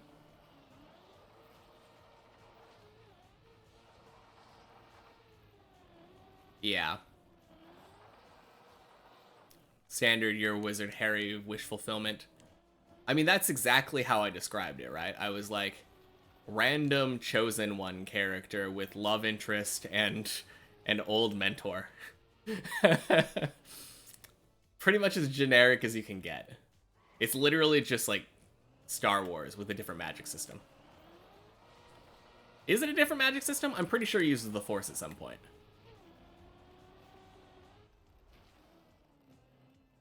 I mean, now that I think about it, I'm pretty sure I remember him casting like fireballs or something. And in Star Wars, they shoot out lightning, so it's kind of similar. Yeah, I'm pretty sure it's just Star Wars now that I think about it. Although Luke doesn't get the girl, so I don't know. Maybe not.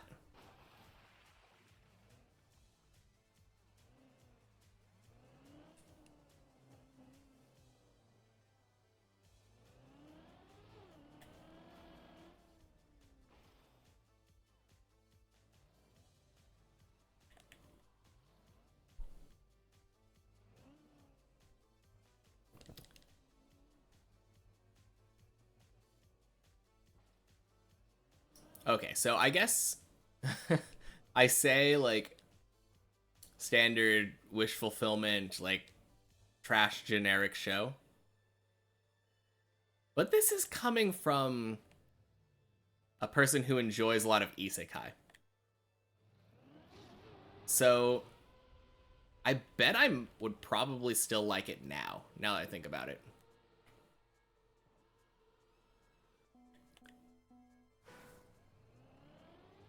I'm gonna have to go a lot further back than Star Wars to get the root of fantasy storytelling.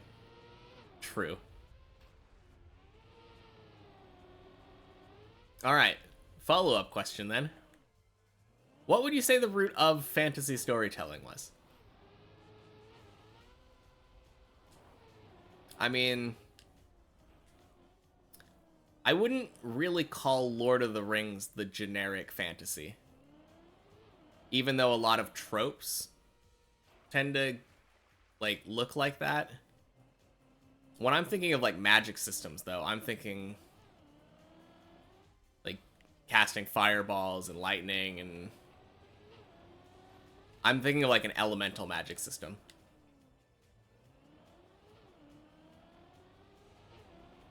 And that wasn't really that present in Lord of the Rings when I remembered.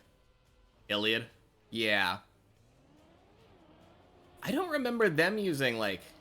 Because I'm thinking, like, traditional elemental magic system fantasy kind of thing. Like, wizard kind of stuff. I guess? I mean, Star Wars barely counts, because the closest thing is, like, the lightning stuff. Epic of Gilgamesh is nearly prehistory.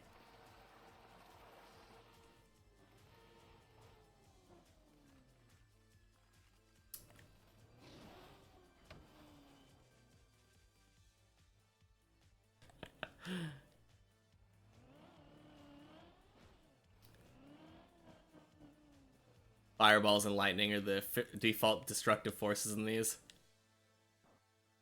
I guess that's true.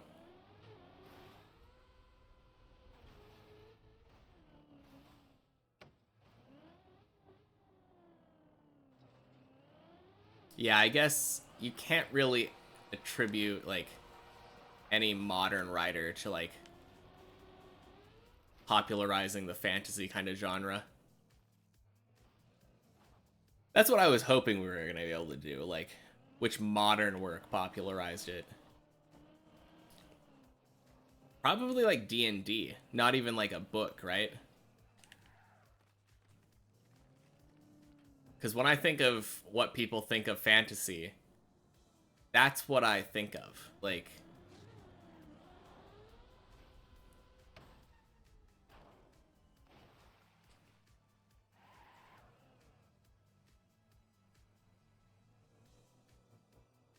I mean, there was probably stuff, obviously there was stuff that inspired D&D.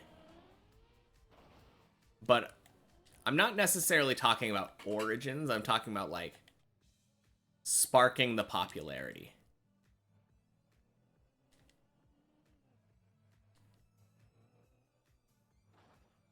Like, if we're talking about isekai, you could be like, yeah, Log Horizon existed. Inuyasha existed. These were all isekais. But the one that popularized it was SAO.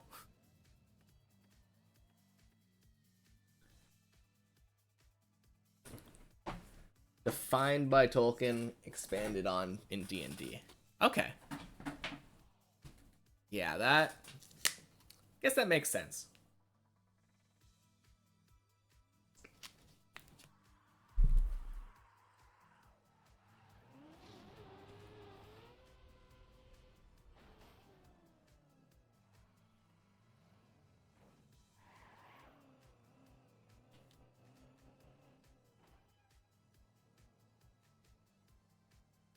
Oh no. Zaylin got floor 7 and then I didn't say quack.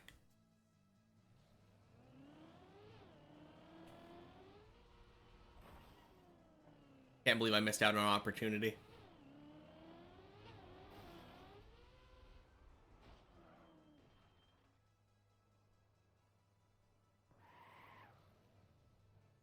Yeah, that really does make sense though. Expanded on by D&D, yeah. Good way of putting it.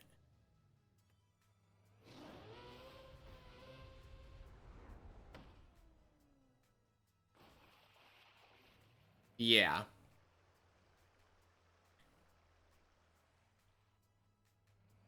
But when it came to like really popularizing it, that was like the first big one. Oh, geez. That was kind of weird. Normally... normally I'm slow enough to just go straight under it.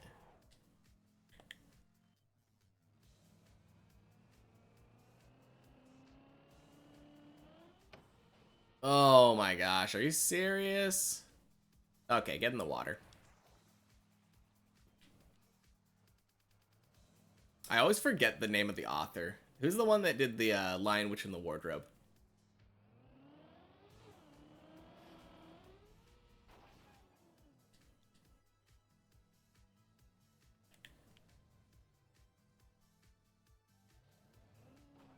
Kind of surprising to me that those movies weren't as popular. I mean, maybe it's because, like, they came out kind of in an era where atheism was getting more popular.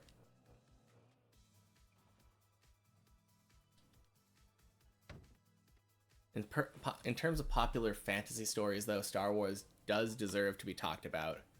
Yeah. It is more fantasy than sci-fi. I would agree with that. Like, it doesn't really go into the science aspect of it a lot, right? I mean, when I think of sci-fi, I don't think of Star Wars. I always think of Star Trek.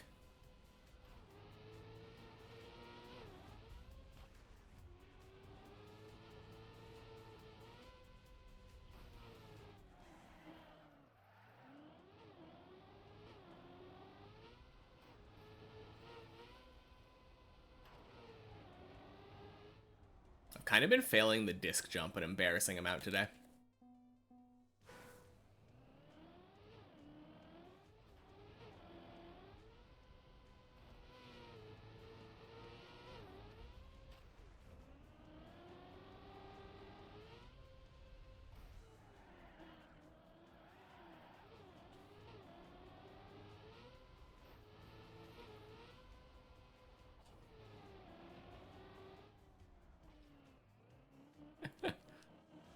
Oh, man.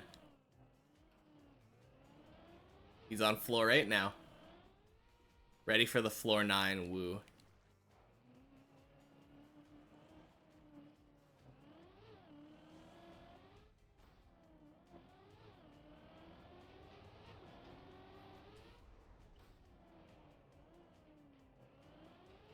It's so funny. I feel like every Friday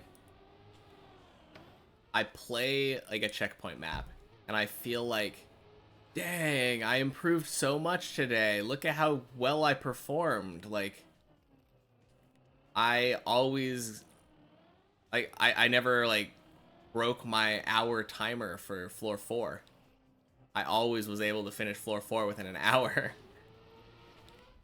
And then I get back to this and it's like, okay, guess it's gonna put me back on my butt.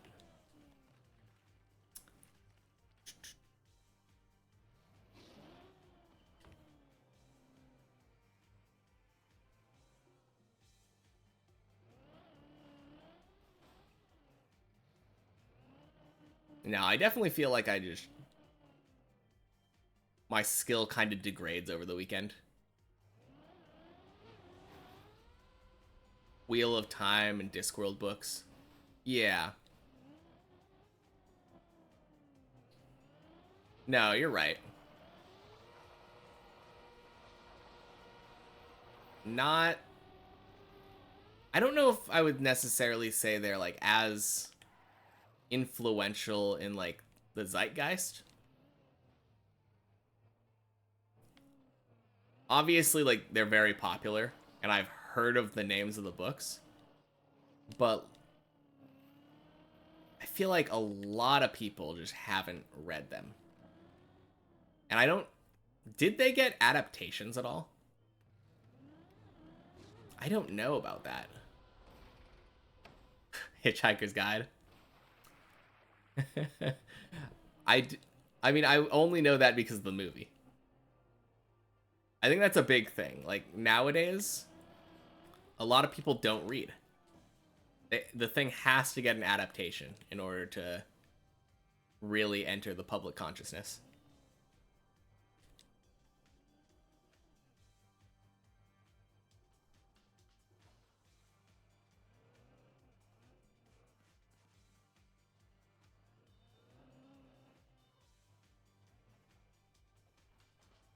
Oh, dang. Did Racing Car get up to floor 4 and die to Tony?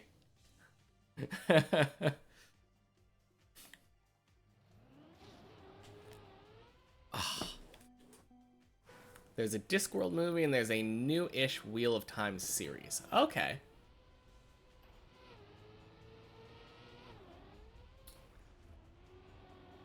I don't know what my excuse is then. Were they popular? I mean, I guess the problem is I feel like a lot of the times the Discworld movie was popular. Okay. It's first adaptation any day now. Oh yeah. I never read the books for Aragon, and I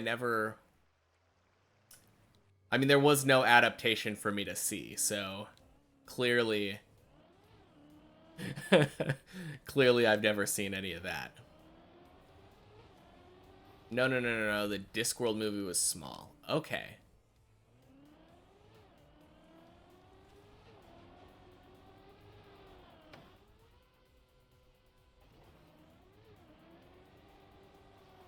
Oh. Oh, you were saying, yep, the first one to the adaptation thing.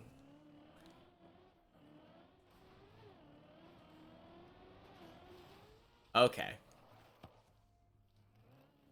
Yeah, I was gonna say, I didn't think that either the Discworld adaptation or the Wheel of Time adaptation were terribly successful.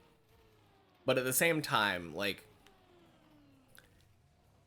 most of the time it feels like fantasy adaptations don't get that, like, level of success. There's obviously exceptions like Star Wars and, like, the Peter Jackson Lord of the Rings adaptation. But like, even Lord of the Rings isn't like guaranteed success. It had adaptations before that, and I feel like those were not all that popular. I mean, they weren't made with the level of care I feel like that the Peter Jackson movies were, but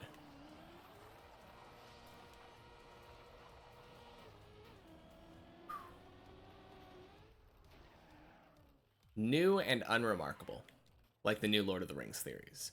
Yeah. Yeah.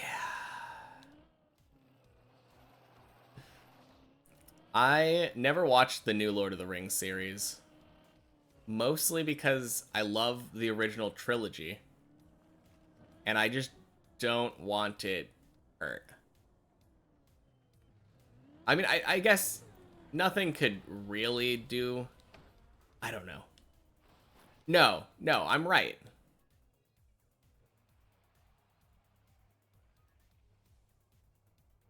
Hmm. Okay. I think I might have seen a video or two by that guy. I might have to check that out, though. No, the new one, though, doesn't it star, like, Galadriel? Like, that's the main character in that new Lord of the Rings adaptation thing.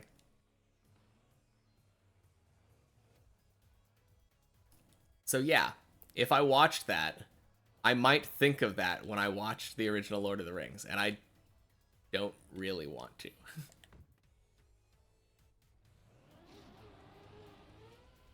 I mean, the original, the ones that everyone thinks about.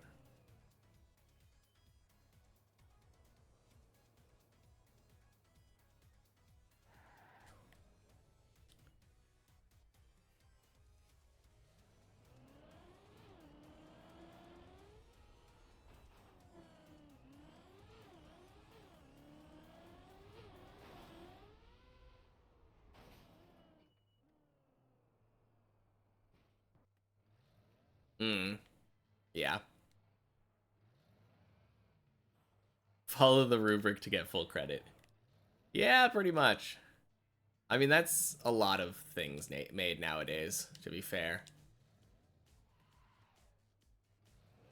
Not that it's necessarily like a good thing, but it's just how things are now.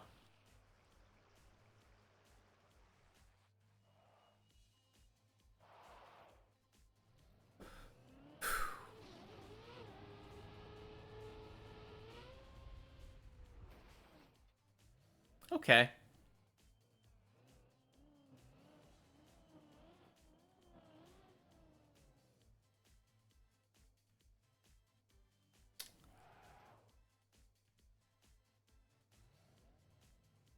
Gandalf plotline, don't forget that. I mean, Gandalf has to show up at some point. It's like contractual obligation, right? Same with Legolas. Even if he wasn't part of the story, you gotta get Orlando Bloom in there.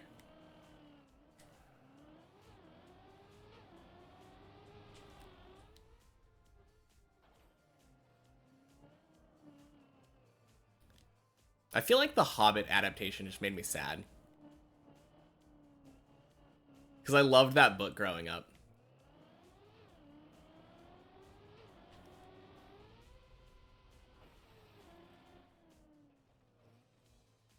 The guy doing the Gandalf stuff might have been what they did best in the show. Okay. Cool. Racing car is right on my tail.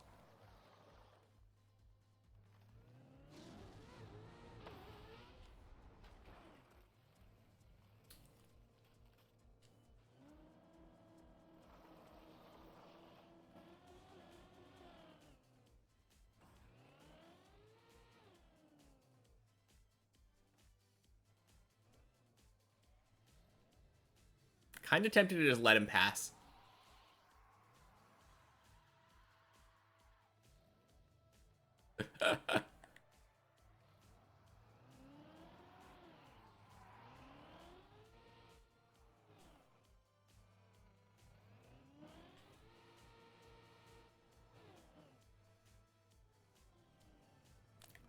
So bad for the industry. Yeah. I kind of blame Harry Potter, to be honest, for that. Actually, didn't Twilight do it first? Which book?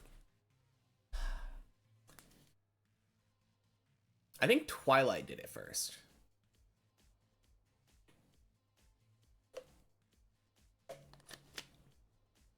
I think it was Twilight, then Harry Potter, then Hunger Games, and then Hobbit.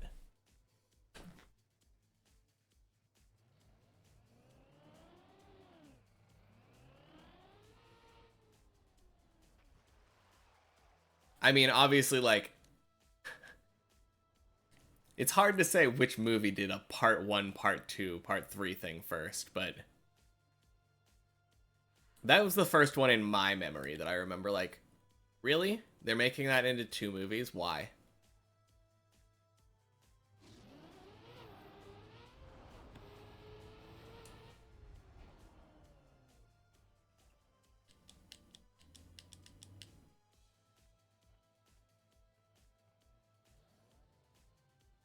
Specifically double dunking, yeah. Exactly. Taking one book that should have probably been one movie and then saying, I'm going to make 2 of these because it will make us money.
Yeah.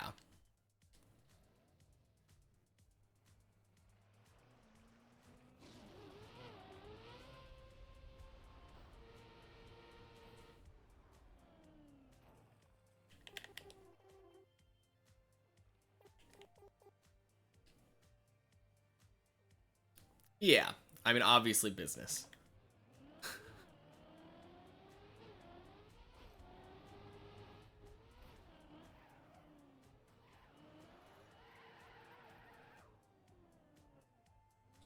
Can you imagine if they tried making the entirety of the Lord of the Rings in one movie?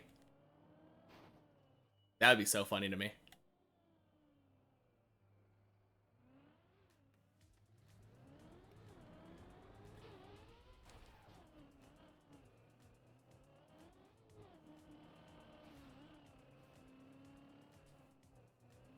Just invite someone to a movie, be like, yeah, we'll be done in 12 hours.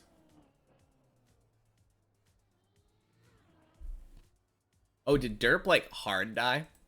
Oh, no. Mm.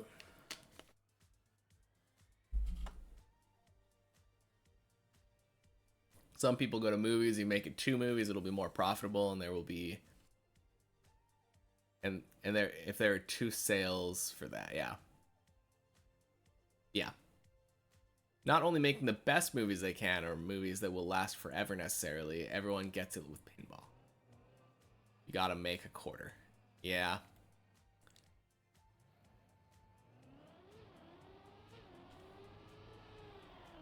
Okay, bounce. Lucky bounce. Oh, get over there, get over there, get over there. Drive right. Oh, lucky bounce. Ha ha ha.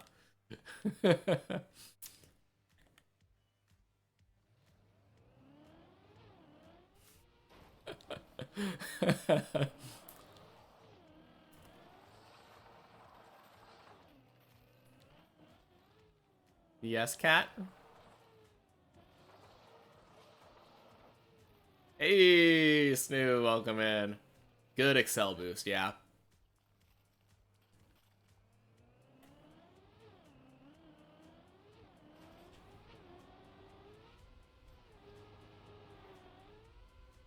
Ah. Anyway. Oh, wait. I could save this. I could save this.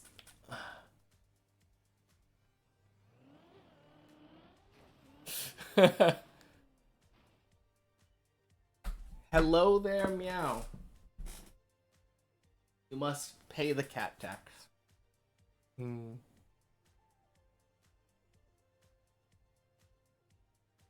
Horrible, no good, very bad Clippinator. Yeah, absolutely. Be right back.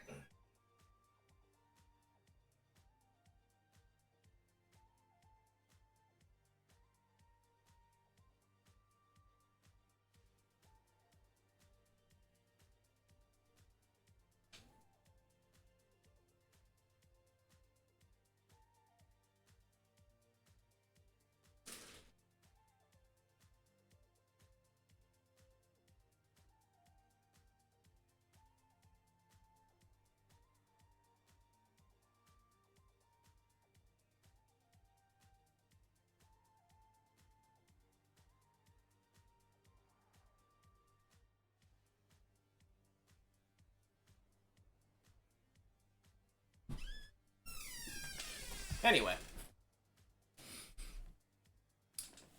Yeah.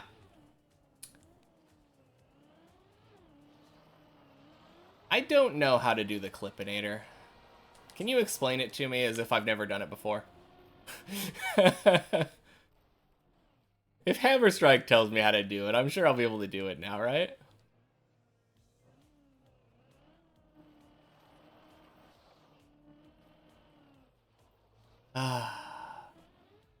Because I had more speed. Drive fast, don't clip. I did drive fast, and I didn't clip, but I got the wrong angle, and it all ruined things. It felt like I drove fast. I drove from further back. I didn't full speed. I let go. Maybe that's the problem. I didn't full speed. I did let go.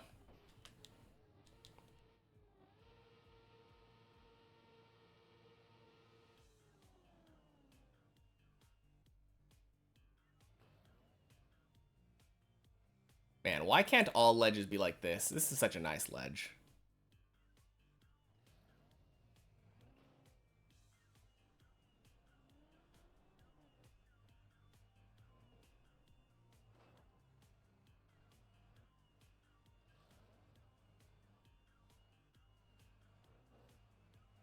I hate that I've done this trick so many times.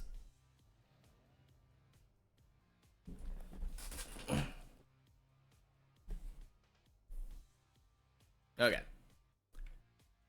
Let's go up there real quick. That's not it. That's not it. That's it. Okay. Jump over there. Tap left as tap left and air brake as I leave. So yeah, you skipped the going across that. That's fine. So you jump over here. Tap left as soon as I get off the ramp. As soon as I leave this ramp. Air brake instantly. So I'm going right. Right? That's the point. Like when I'm going off this, I'm turning right into the bowl. The left is for a counter steer. Air brake instantly to get grip, turn hard for the low part of the bowl, jump from the correct spot. Okay, so you're saying like go low and then up? Definitely not release.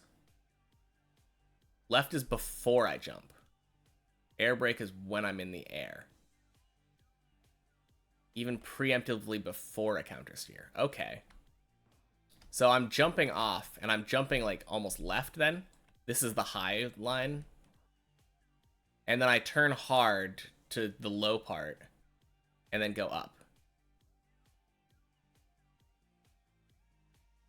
I left a bit. It can be partial when you're still on the ramp. Okay.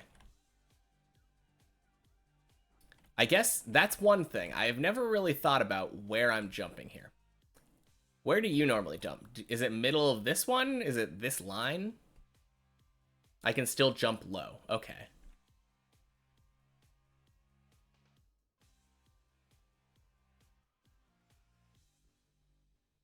Because a lot of jumps, I have very specific things. Like, when I think about LeBron, there's a line, like a grid line like this, and I'm trying to jump like middle of one of the blocks, and I know exactly where I want to aim for. I don't really know where I'm aiming here. I'm usually just trying to like get there approximately.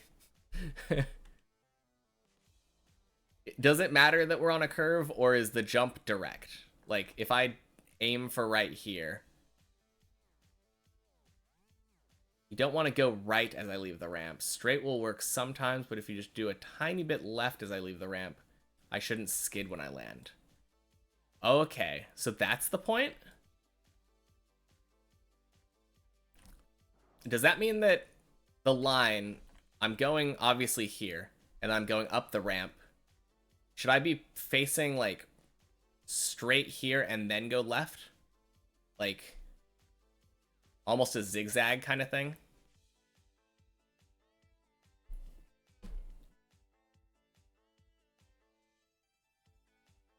Like,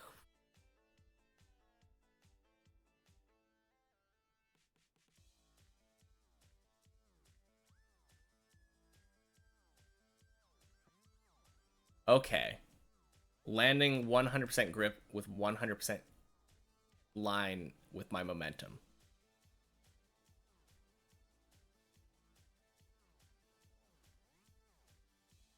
Okay. I mean, when I'm thinking about that, I'm not thinking about turning left then, right?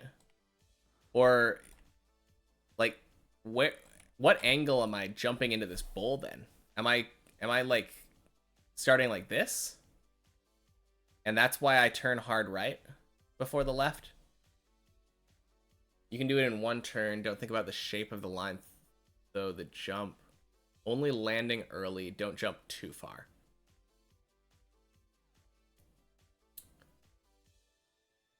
Okay. But the point is that if my jump were coming from like right here, just as a hypothetical, if I was jumping like this, I want my car to be going straight like that. And then land as full grip as I can, still pointing straight, similar to how like the first jump before the cone on floor 0 works, so that I don't skid. And only once I get grip, that's when I turn and then go up.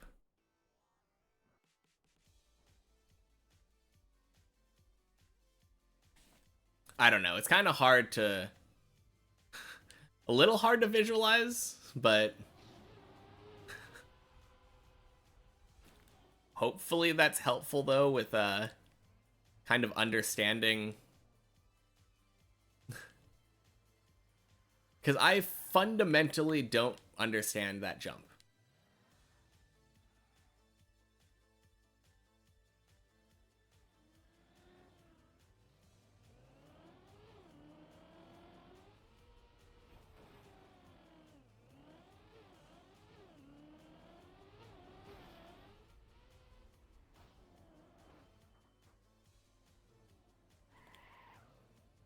You turn hard for the low point, but you won't make it to the low part. Okay.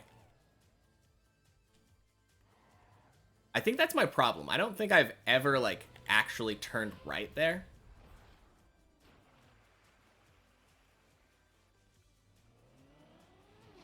I kind of just followed the curve of the bowl.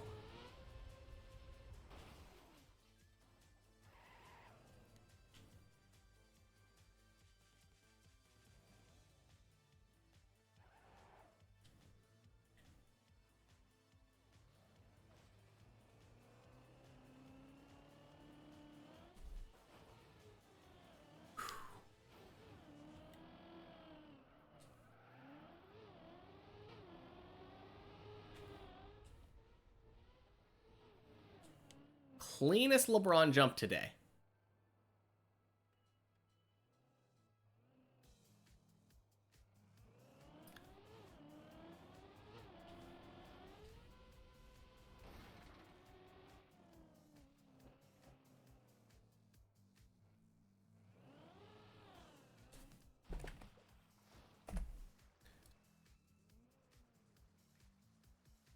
If I follow the curve of the bowl, I need an outside landing and I need really good speed. Okay. So you're saying that the inside line that you're talking about, the one that you've been describing, if I have worse speed, not like bad speed, but worse speed, it will work out still?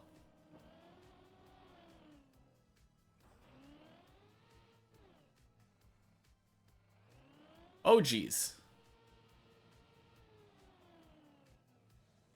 Excuse me. I don't want to fall off that.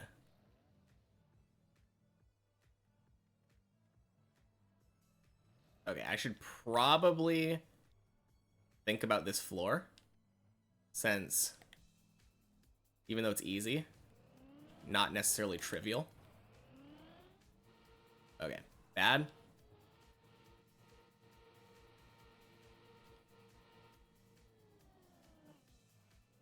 When I dive for the low point, my car isn't pointing up.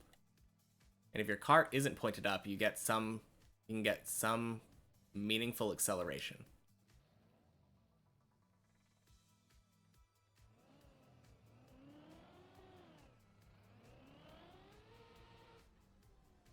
If my car isn't pointed up, when you said turn left before the jump, it made me think that my car is going to be pointed up.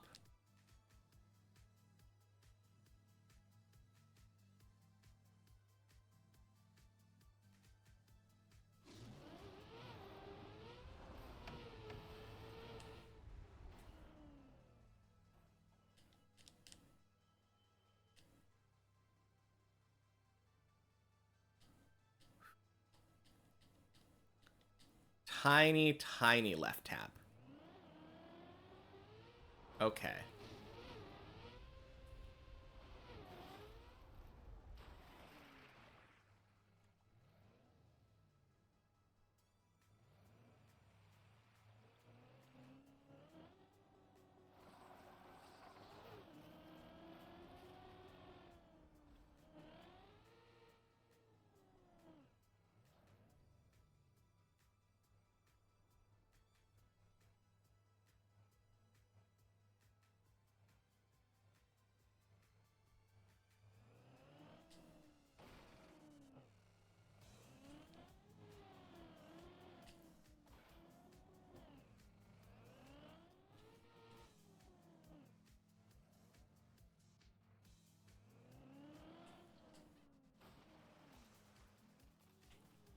Floor 4 gang.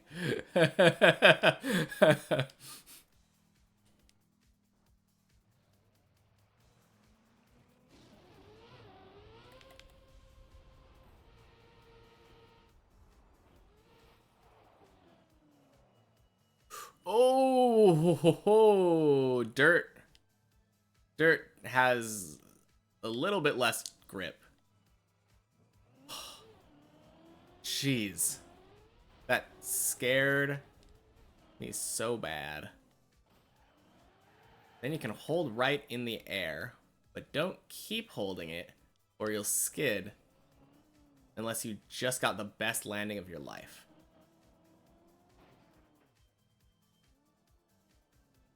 Oh god, information overload. A lot of these jumps, I did them on the practice maps. Or not the practice maps, the checkpoint maps. And then they kind of just clicked with me, you know? And I feel like a lot of these floor 4 ones just are not doing that for me. Crap. Speaking of not doing that for me.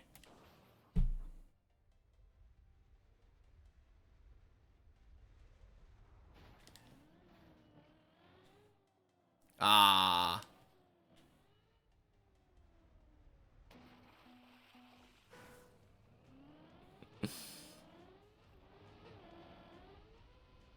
Yeah, there.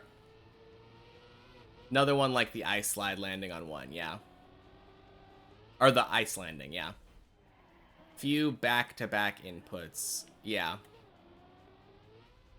Really simple, actually.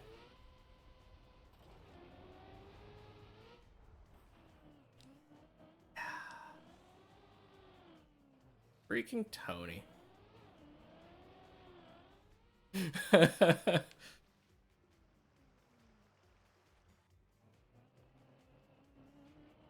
Really simple. Tiny left, air brake, land straight, turn right, stop turning right.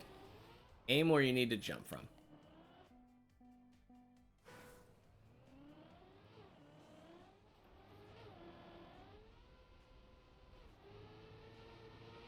Tiny left.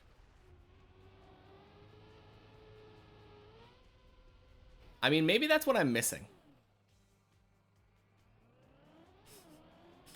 I kind of really want to get a consistent way of doing it from my little dot, you know? Just backing up basically straight and like press forwarding. It's not a press forward. I still have to aim, but it's so nice being able to just only worry about that hump.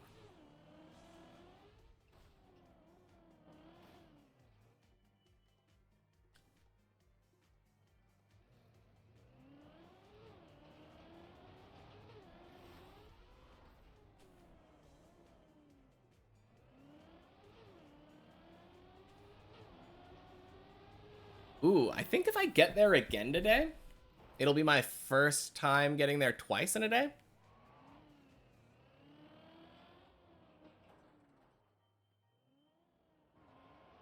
Yeah, if I don't get stuck in reverse.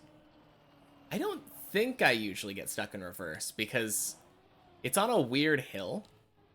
So it kind of pushes my car back toward the jump.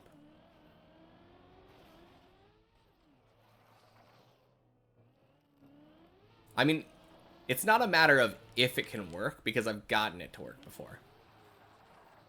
And since I've gotten it to work, I should be able to get it to work consistently. I just need to figure out how the line works.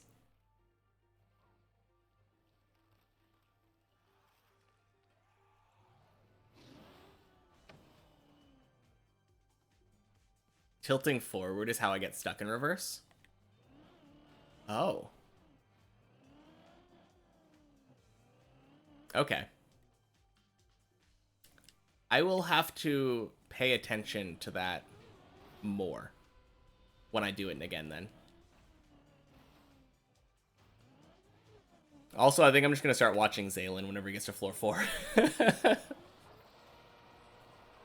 We're going to start critiquing his clippinators.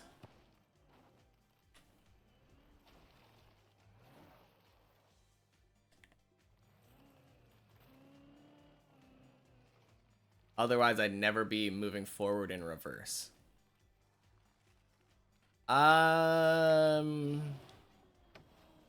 Maybe? I mean, I did back up. And the car does stick in reverse. You're talking about that thing, like... I had the same thing happen when I was doing the ice slide for the first time. You're talking about that, right?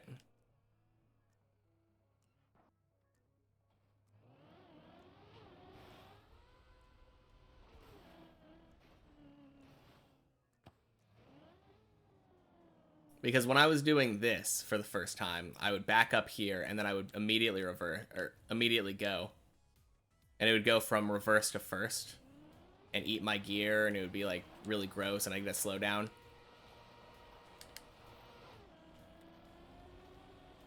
I feel like it can just back up to do that, but maybe I'm wrong.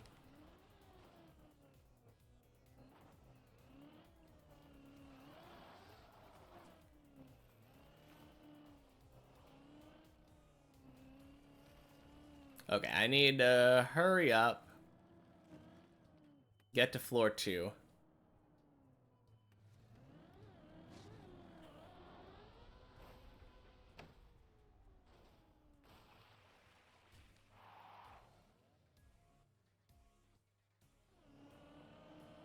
Hey, yo.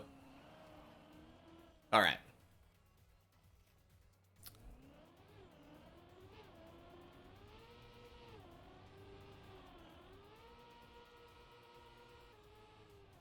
Okay.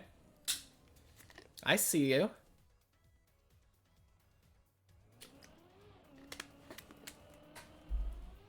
Okay. To go cam 7. Feel like his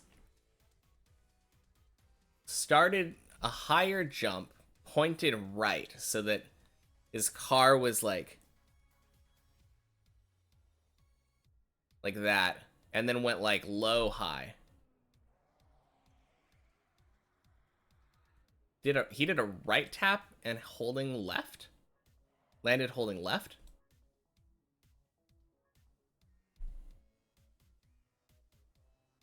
Okay.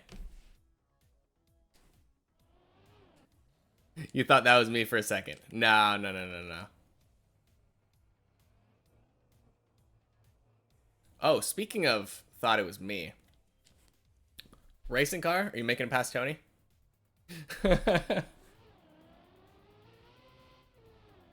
Make sure you get full grip.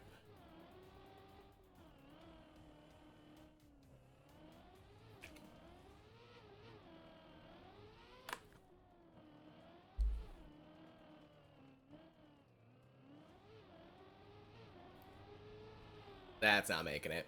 Yeah. Lucky? No.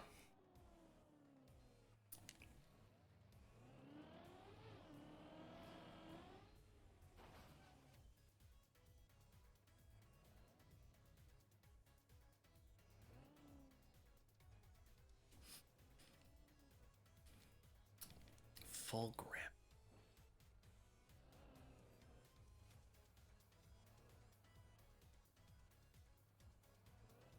Okay. Just to make sure I know what you're talking about there. You're basically talking about... So my way of understanding this jump is the one that always makes me think of this.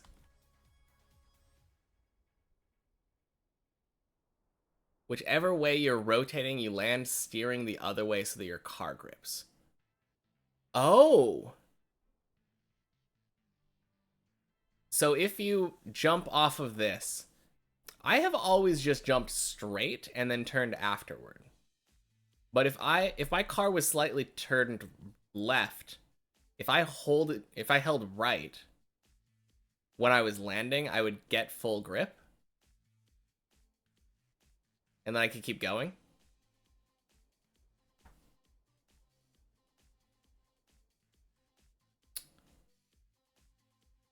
That's... Okay. I don't know how grip works, I guess. I mean, maybe that's why I'm having trouble with this jump.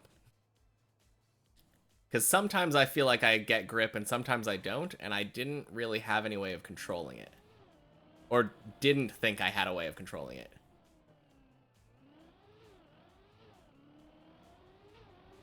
I'm over-rotated and I keep steering in that direction. No, if I am over-rotated and I keep steering in that direction, I will keep drifting, at least for a bit.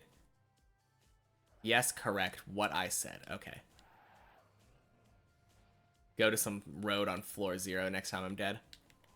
Okay. Or I can just make it up to floor 4 and just implement what you're talking about. And I will be happy.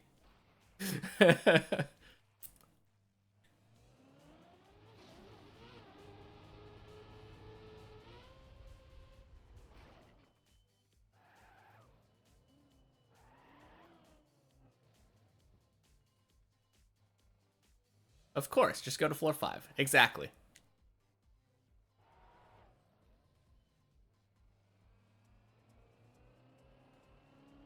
I mean, it's not 100%, but I feel kind of confident if I get floor past the Clippinator. I have a good chance of getting floor 5.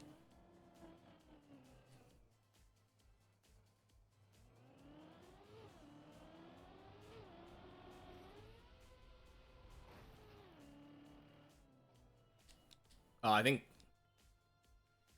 Eh? Yeah, he already made it. Darn. Trying to get all of the intel.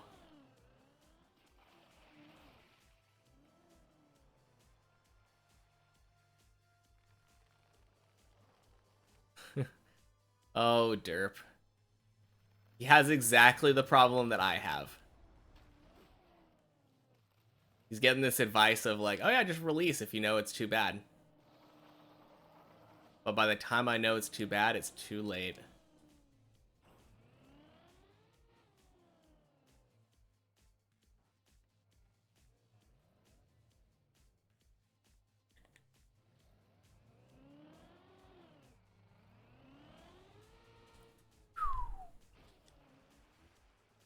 Yay! That made it. I don't know what. Do the right tap, not the left tap. You might be misremembering. Okay. Right tap, but then hold left when I land? Oh, jeez. Oh, jeez.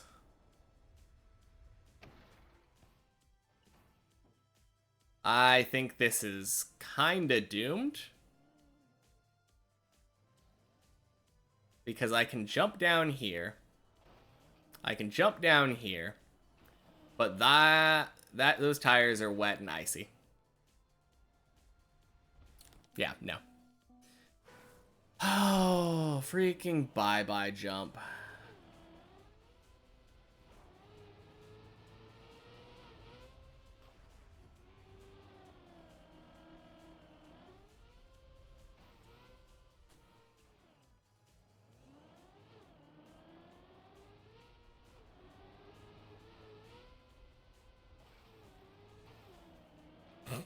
Okay. Counter steering and land steering the opposite way. Okay.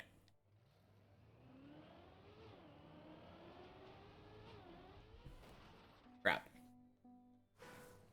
Well, that run was entirely because I was testing out that weird thingy.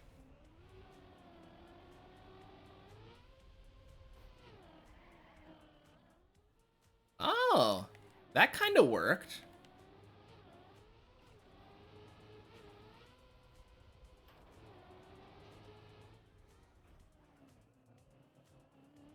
So when I was jumping onto the dome thing, the bowl at the beginning there, I was pointed left, I think. So I steered right when I started, and I felt better. It felt like I got grip a lot quicker.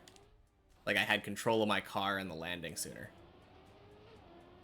Is that what you're referring to? That seems like what you're referring to.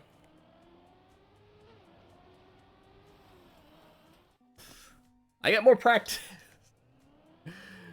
Freaking floor zero. Ah.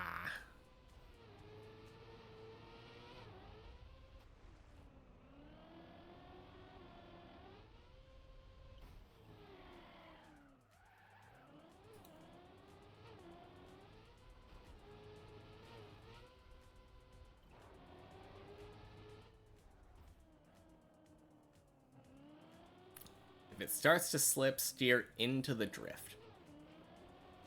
Okay. So basically it's it's ice sliding on the road. I mean, I guess that kind of makes sense, right? Because ice sliding is you're getting grip on the ice.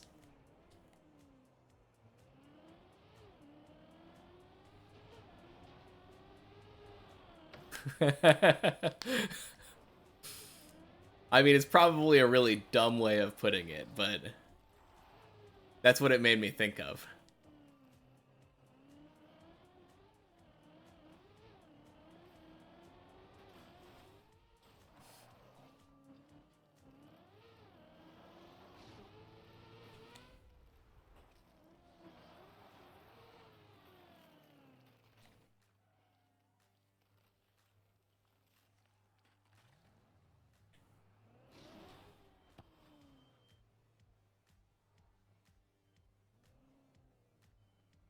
Don't mind me, just gonna learn how to do my road ice slide. The game is much more video game, so ice is really just its own set of physics, but sure. Yeah. I wasn't really referring to real life at any point in this conversation, but it is cool to know that with drifting it kind of works how it works in real life, I guess. Can't say I've ever really drifted in real life, though, so that doesn't really help me understanding-wise. I usually drive responsibly enough to where I am not trying to drift around corners. Hurry, gotta get to Taco Bell sooner.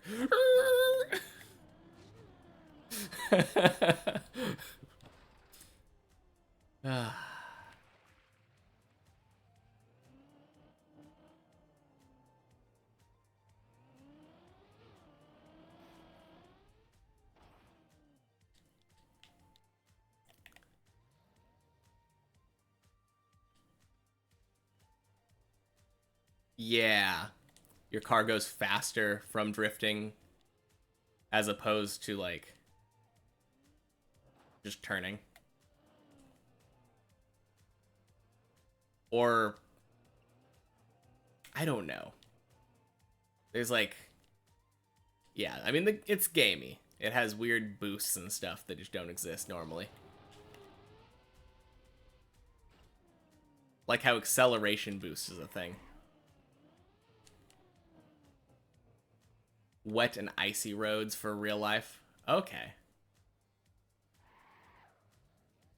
I mean, I guess it's kind of similar to ice slides then.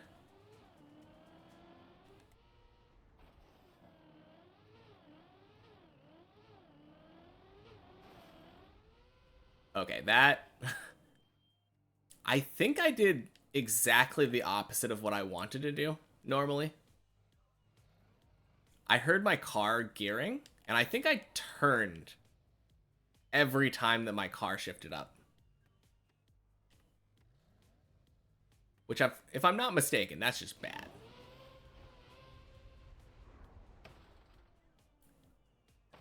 I know that my car was very slow by the time I went off the jump. I almost didn't make it.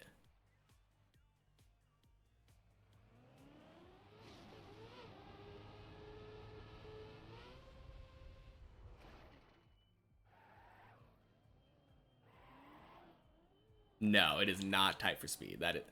I have seen people miss it because of speed, but actually I think I've missed it once, maybe twice because of that. It's not tight though, absolutely. Oh geez. Oh man.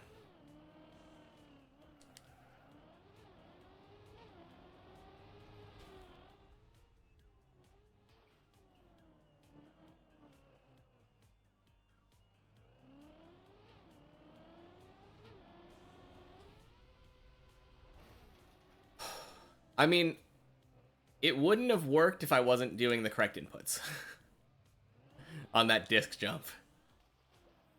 But yeah, there was an element of luck to it, I would say. I was right on the outer ridge of it working or not working.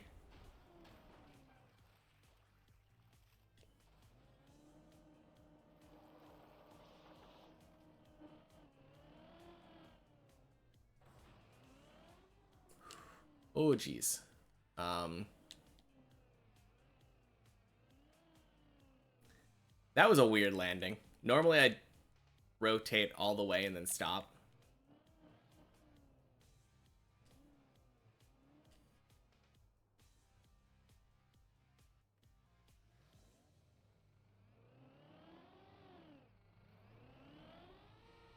Oh geez.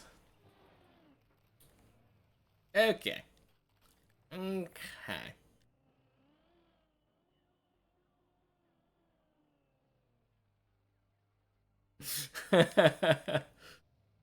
Hey, fair enough. Maybe he just likes me more. Woo! Note to self, don't release so much.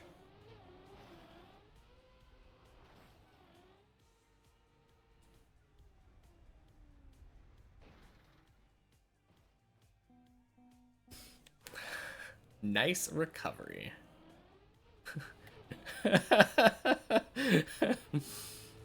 Man, the delay. Yeah. I have no idea. That's the first time I've ever done that, so... Good news, I found a new way to fail.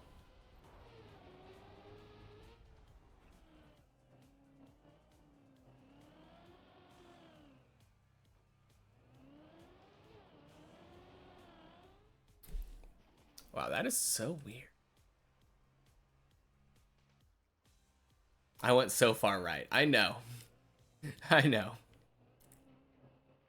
It almost worked. Those poles are really finicky.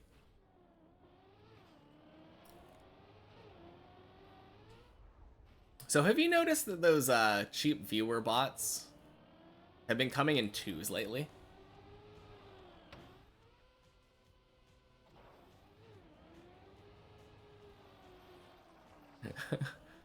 I tapped left and then held right, so I had tons of grip on the ramp.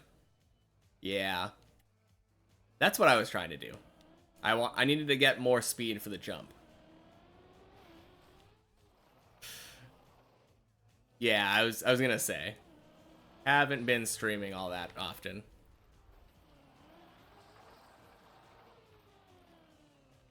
It's really weird though. I feel like normally they were coming alone. Last couple days they've been coming in pairs. And they all get caught by the auto bot detection thingy. Kind of fun.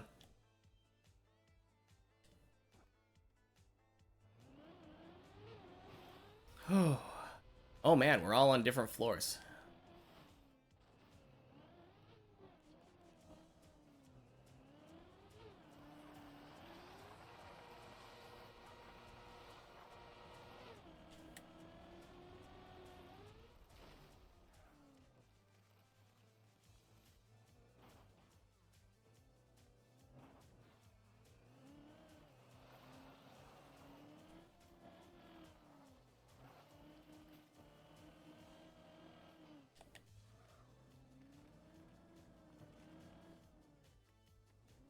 Okay, so if I'm thinking about the jump now,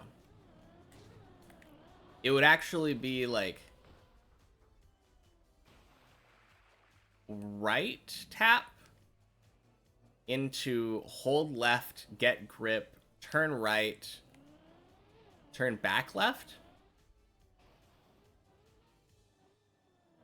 Zalen's back upside down again.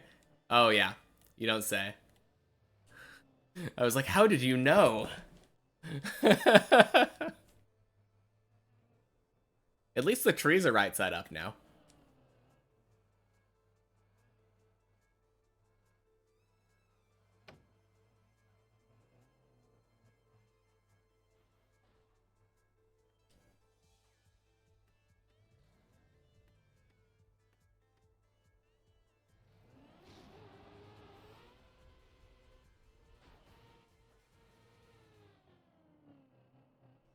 Probably just right until I go straight.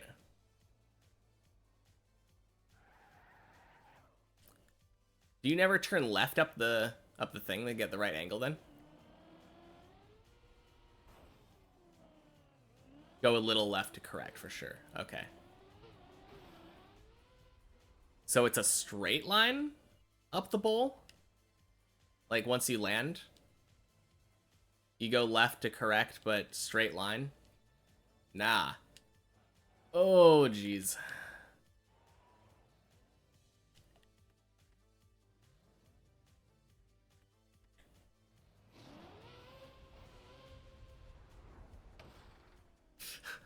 A lot of information. Don't know what's going on.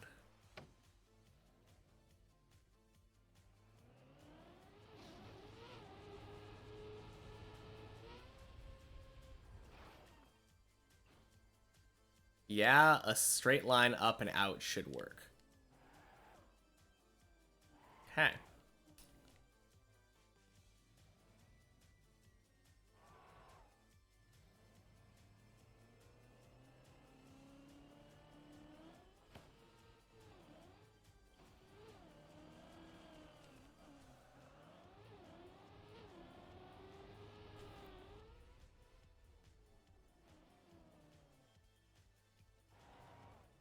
He said nice. That means he got past Tony.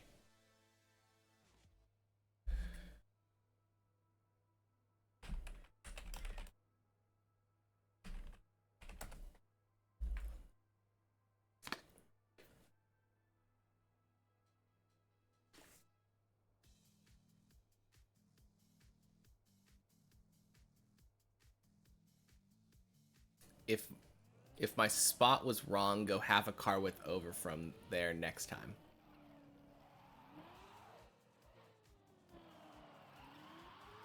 Yeah.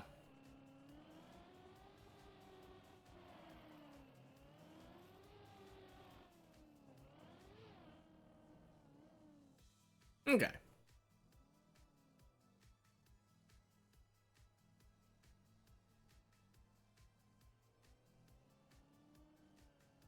You hear that, guys? He is tilted, and he's on floor 4. Ah. Boo.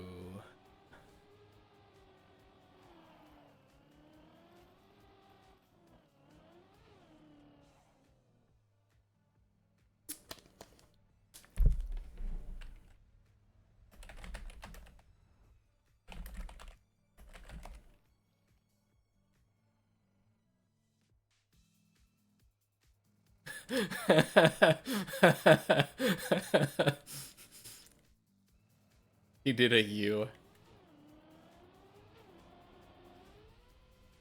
Yeah. Feels bad.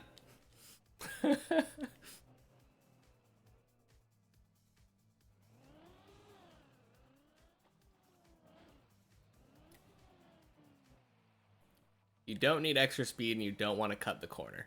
Yeah.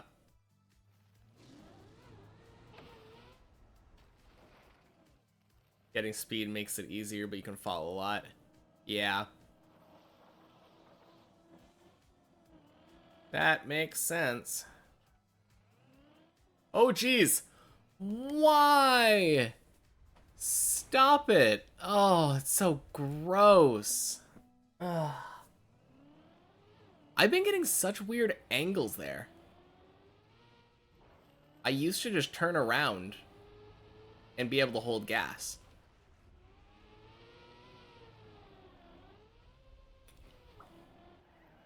I mean, last time I didn't fall off because of it, but so gross.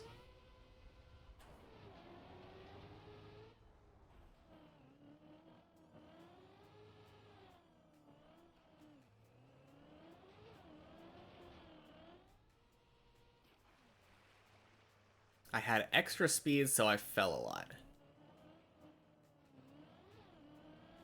Where? Are you talking about on the part that I just fell?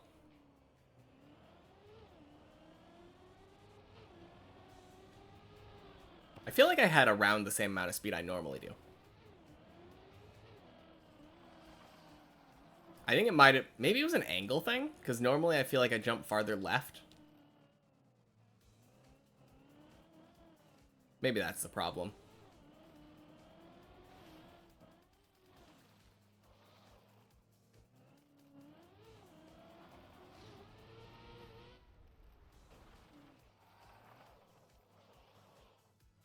You were just parroting what Racing Car said? Okay. Yeah.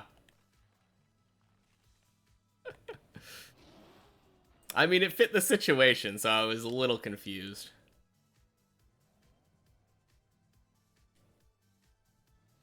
Hmm.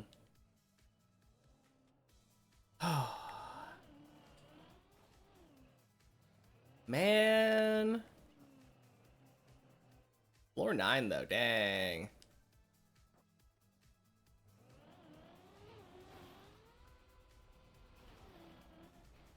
I'll check him out once he gets to floor 10. Oh wait, Zaylin made it to floor 10 earlier. I forgot.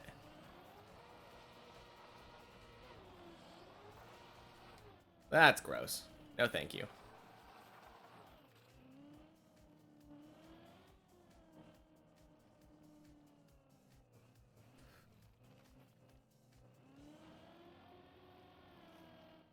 Wait, is he like dead turtles or something? Floor 9 woo. Never mind.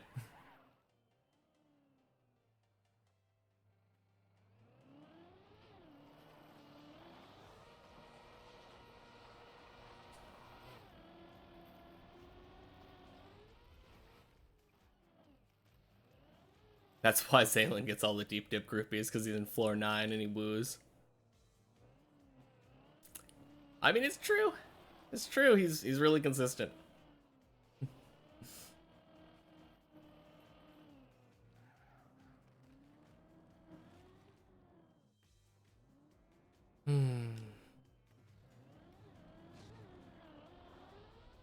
Oh, wow.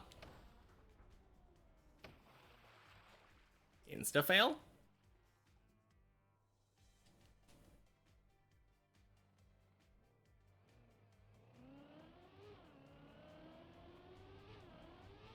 Oh.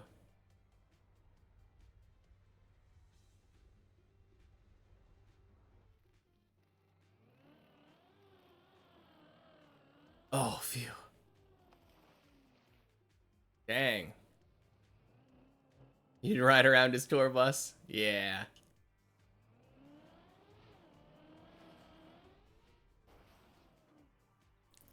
I mean, rip, but also he fell to floor 5. So, how bad can I feel about the guy?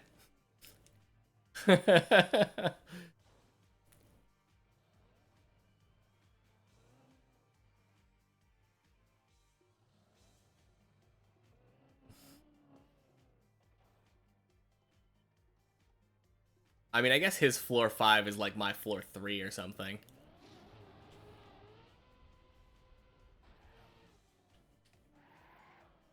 He's almost as low as my PB. I know, it's terrible. Can you imagine falling that low?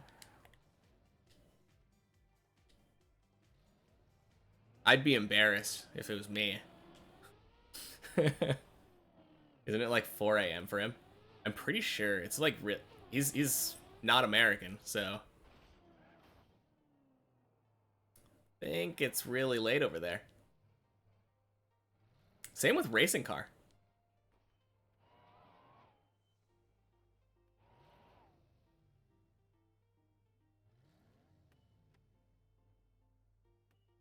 But he needs to get that floor 5 though.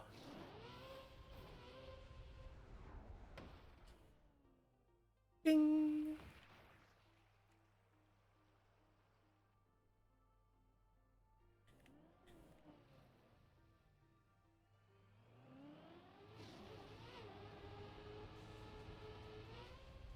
Oh, so I think I figured out what the problem was with my LeBrons earlier.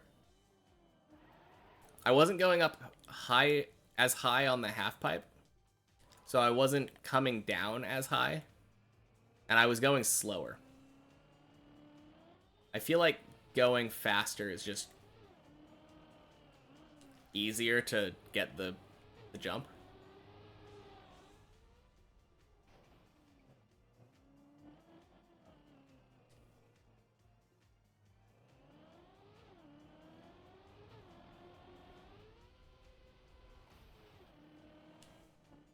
I mean, probably pretty obvious, but I don't know why I didn't think about it. I think my problem was that I was like, yeah, you don't need the speed.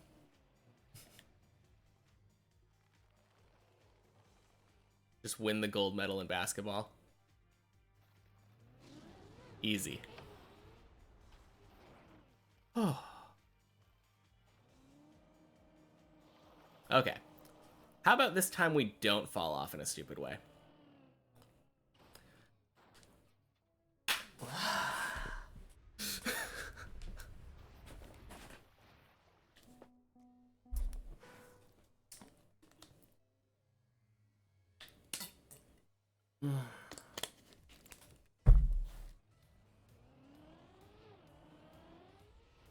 Why'd I do that?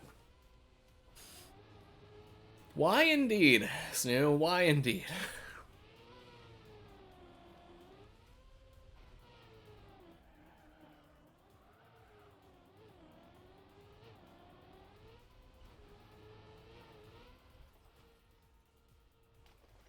What a flip.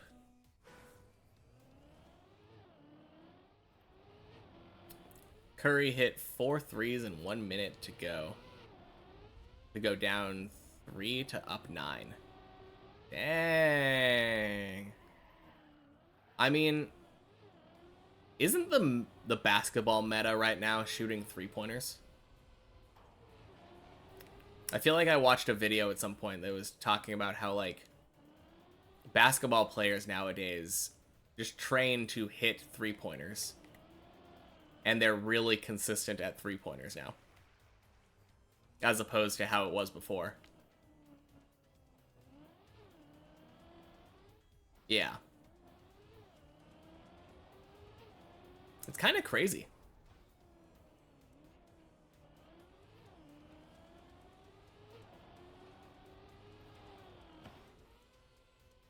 Yeah. 40% uncontested. 50% with defense. That is crazy.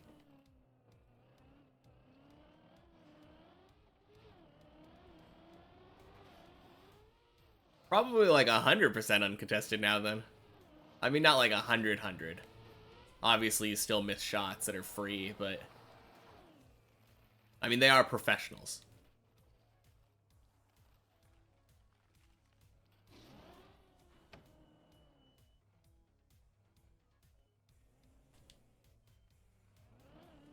No, that's crazy.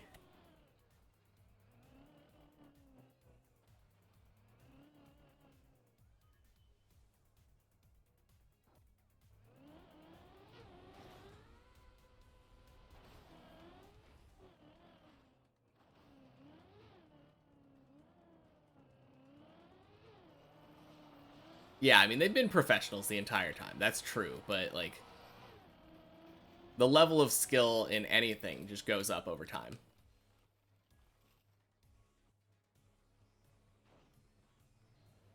Yeah.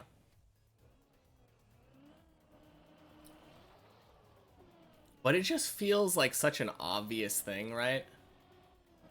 Like, it feels like such an obvious strategy. I don't think, like, professional basketball players from 100 years ago were incapable of practicing 3-pointers to the point where they were, like, hyper consistent at them. They could have done that. It's just kind of weird to me thinking that, like, they're like, no, those are too risky.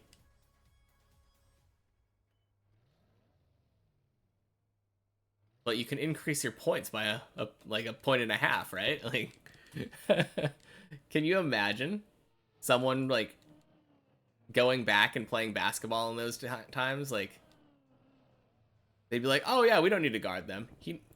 People never make 3-pointers. And then they just make every single shot. 100 years ago, there was no 3-point line. Okay, that's fair.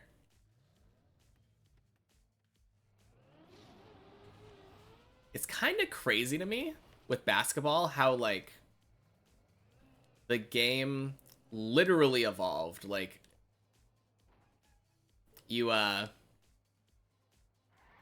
like, that rule about being in the middle or whatever, like the key. I think that wasn't a thing until, like, and like double teaming and stuff.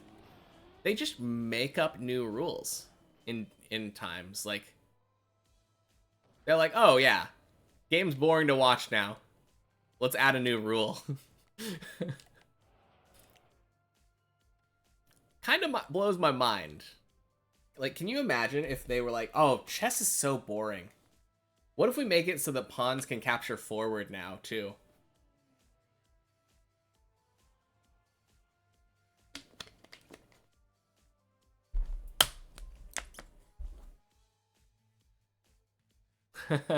Worst shot you've ever seen.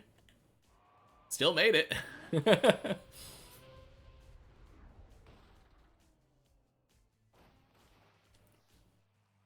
Mixing terms. I mean, I'm not a basketball player.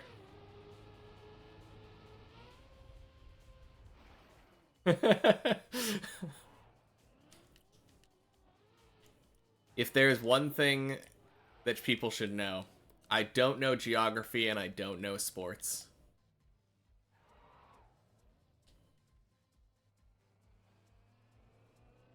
Although I do, like, I have a point. There are like random rules in basketball that just got added in at some point. Probably to improve viewing experience too. Excuse me?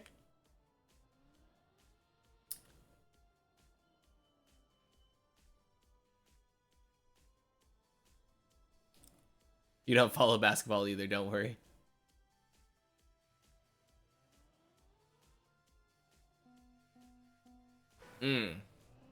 Much more heavily refereed now. Oh, okay, so...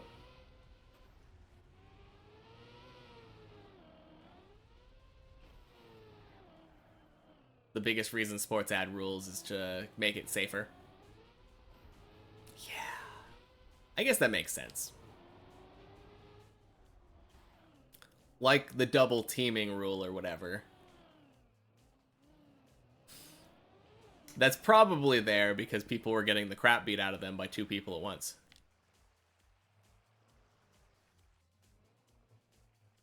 Not always, but usually.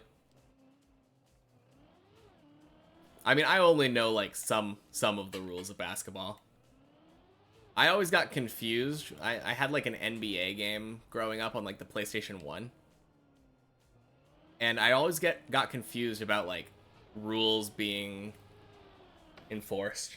Like, what the heck is this double teaming or, like, double dribble or whatever?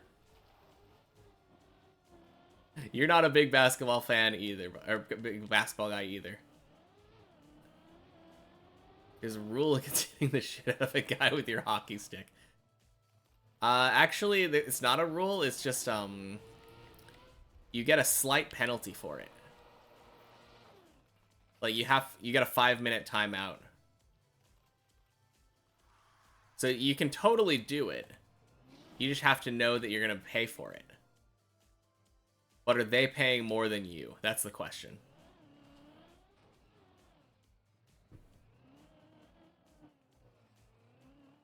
Talking about soccer.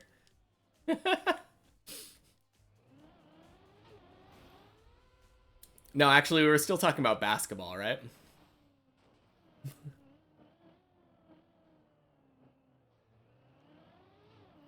That rule was added pretty recently, too. Player safety and all, you know? Oh, jeez. That works.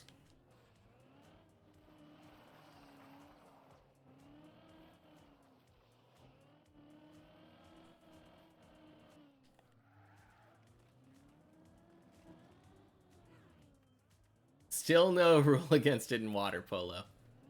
Who plays water polo? I mean, horses don't really want to be in the pool that much. Right? Am I wrong?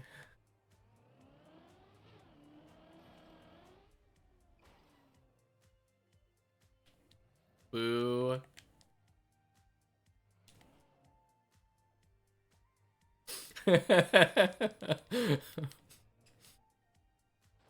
Oh, man. If you can swim fast enough while carrying a hockey stick, all the power to you.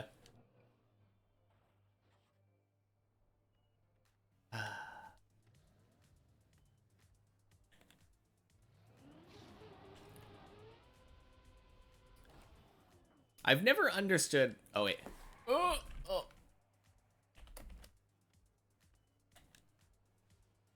I don't know who's leaving, but I'm saying goodnight anyway.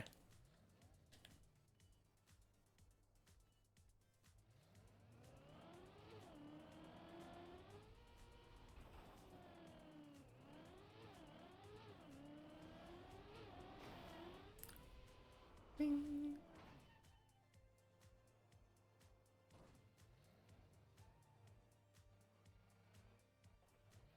I feel like I generally know the rules to a lot of sports. Like, the basic rules. Like, how they mostly play out. But that's one that I've never actually looked into. Like, polo. Because that is the one where you ride a horse and, like, hit stuff with a stick, right? Wouldn't a hockey stick... Is that cricket? That's probably cricket.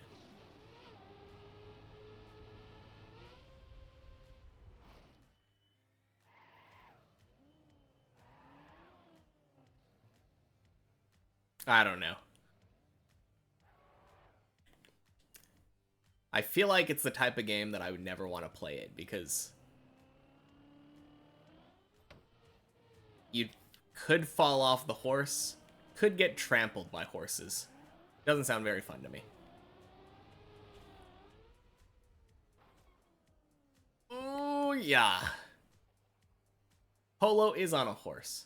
You just want me to explain crickets. They're a small insect, kind of like a grasshopper.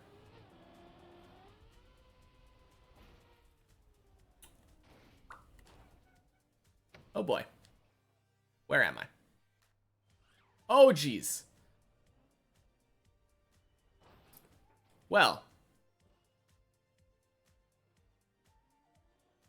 That's what I get for backing up. Bowler bowls the ball, then you hit it somewhere.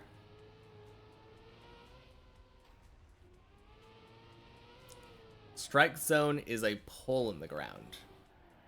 Hit the pole equals strike.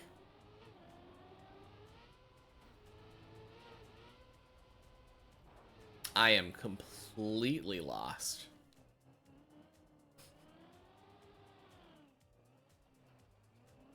I think as a kid, I was always like, why is a strike in baseball bad, but then a strike in like, bowling is good? Very weird to me.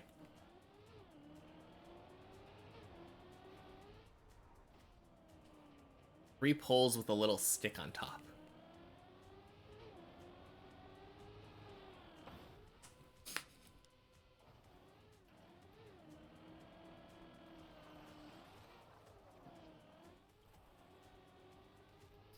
You have to hit, then go out to the pitcher, then back to score.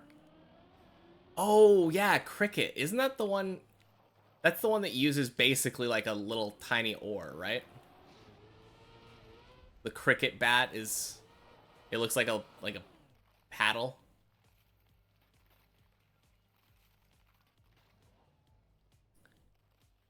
I have no idea. I feel like there's a bunch of European sports that I just have no knowledge about. Standing vertical suplex. Maybe. I don't know if there's any rules explicitly against it.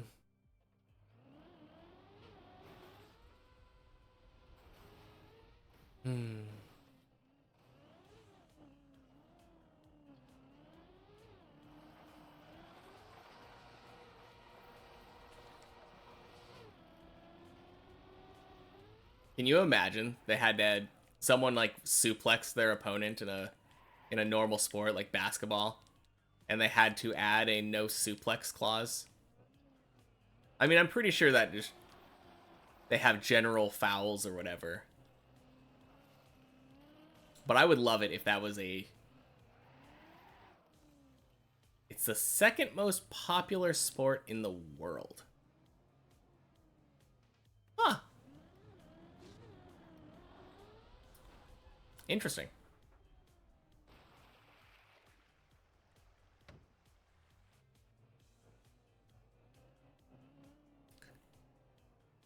Not where I am. I don't even... I don't know if I've ever heard of anyone playing cricket.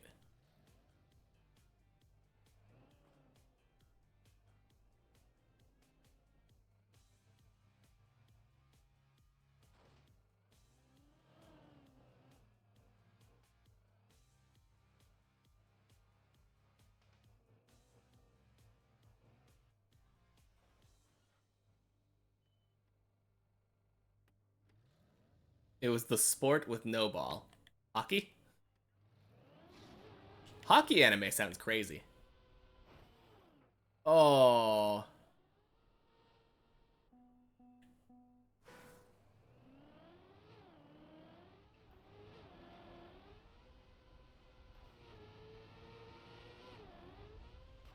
Which show are we talking about? It was like tag, but you have to tag someone and then get back on your side. Huh.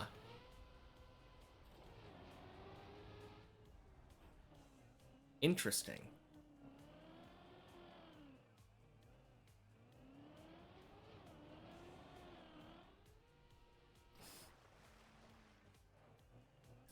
I mean, I've seen clips of people playing like professional tag. And they're like in a jungle gym kind of thing and like have to do parkour to grab somebody.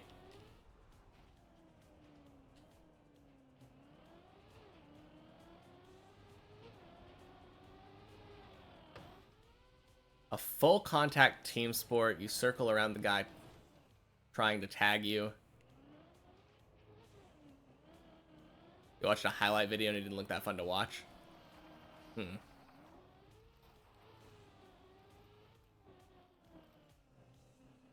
I mean, it kind of sounds interesting, but I don't know about... I mean, I don't know. I feel like if it had, like, Kuroko no Basuke crazy, like, anime powers involved, maybe.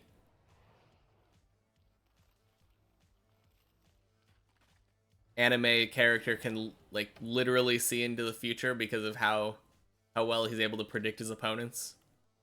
That kind of thing.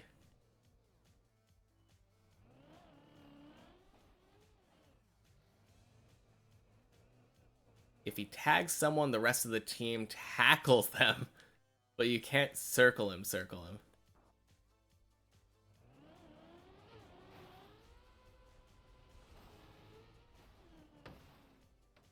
I don't think I've seen a sumo wrestling anime. Seemed more grounded than Haikyuu.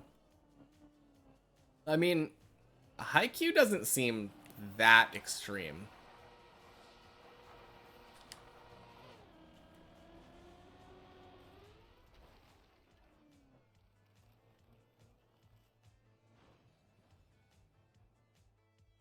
I mean, they do like level of precision type things and like high jumping, but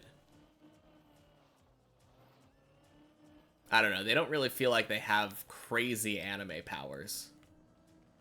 It's like, oh, he can run fast and then jump.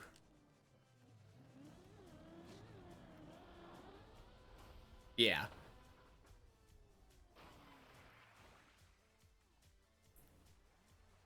Oh, okay. All good.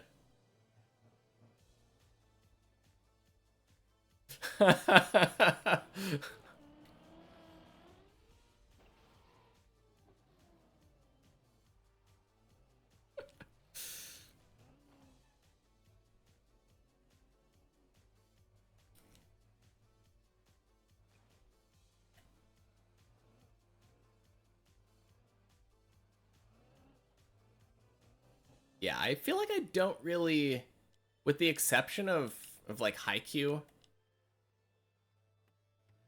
Actually, no, I guess the list is kind of growing now because I watched Ippo as well, and that was a good sports anime. I've watched a bit of Kuroko no Basuke and I've enjoyed it. I watched the Slam Dunk movie and that was really good. Oh geez. That is why I... That's why I dodged that.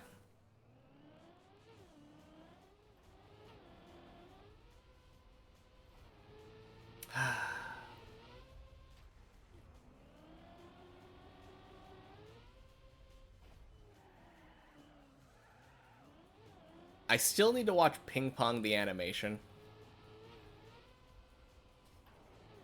That's one, like, sports anime that people always recommend, and I have not seen it. You only watch those two? Oh, I also watched Blue Lock. I enjoyed that. I kind of forgot about that. That's a sports anime.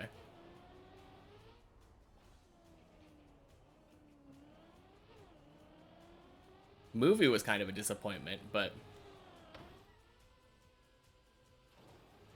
it had like 2 new scenes or something. It's kind of weird.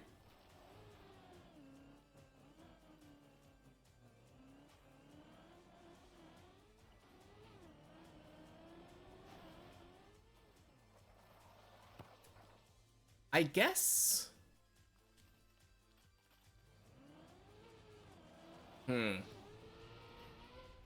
I guess what's considered sports? Is shogi a sport? It's a board game. You compete competitively. There's professional shogi players.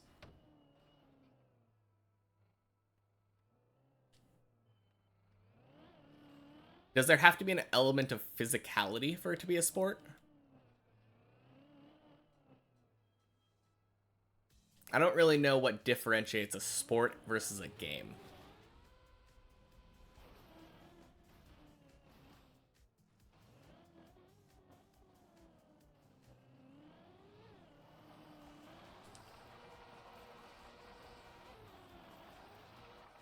You'd say it's not a sport?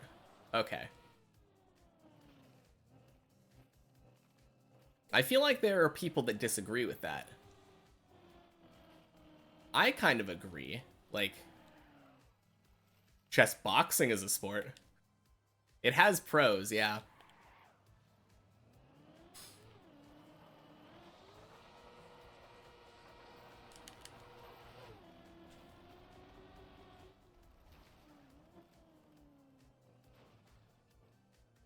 Yeah, I don't know. I don't really know what constitutes a sport.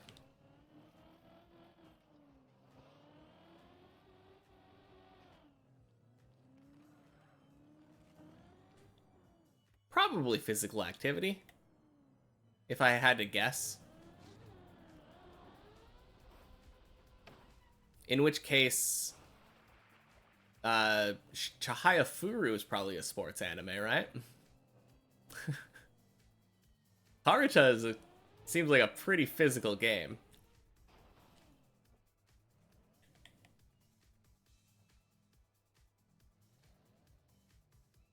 An activity involving physical exertion and skill in which an individual or team competes against another or others for entertainment.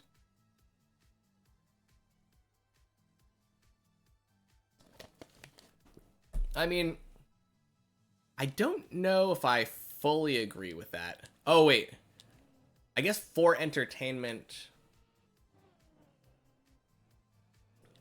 What if... Oh, wow. That is a garbage turtle. Yeah, that's the definition that's given. But, like... What if two basketball teams both play a game of basketball and all 10 of the players or whatever hate the sport and are not having fun? No entertainment involved. And then they didn't play in front of an audience. I think you can do sports without entertainment. I would still consider that sports, even if no one is being entertained.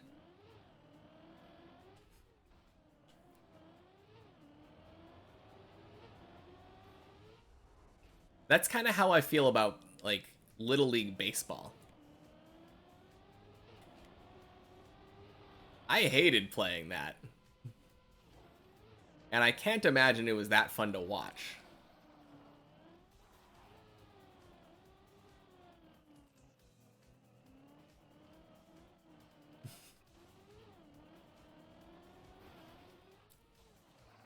You gotta run? Alright, sounds good. Talk to you later.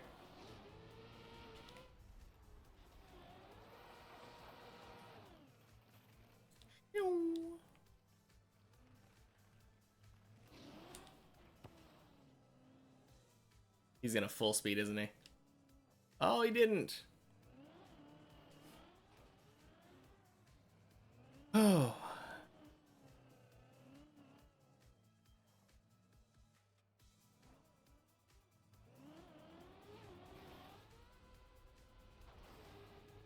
Alright, racing car. You and me, floor 4. Let's go.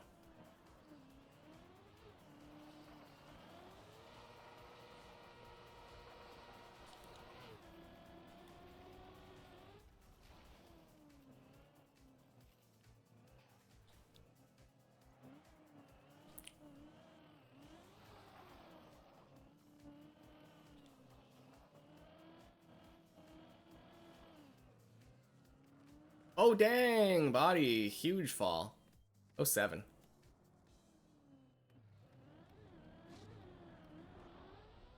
Ding, ding, sploosh.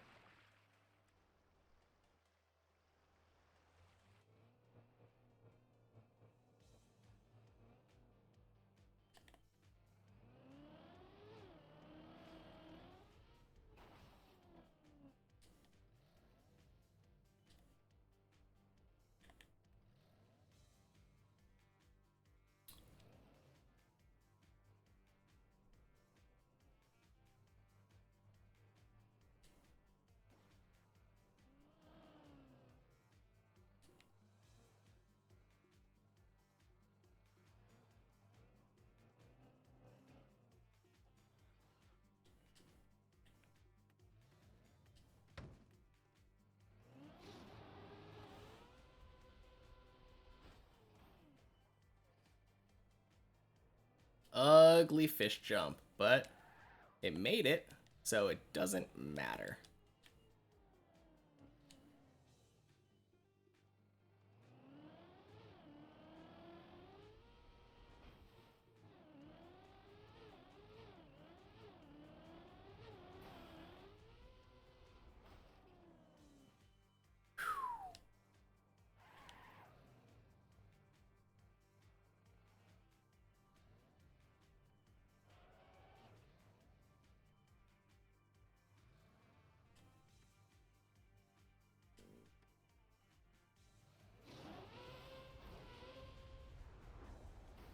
Oh my gosh. That was probably one of the weirdest messy jumps I've ever seen.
I have 15 more hours.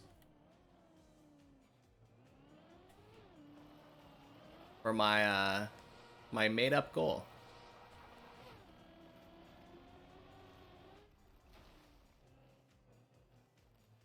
That doesn't scale very well.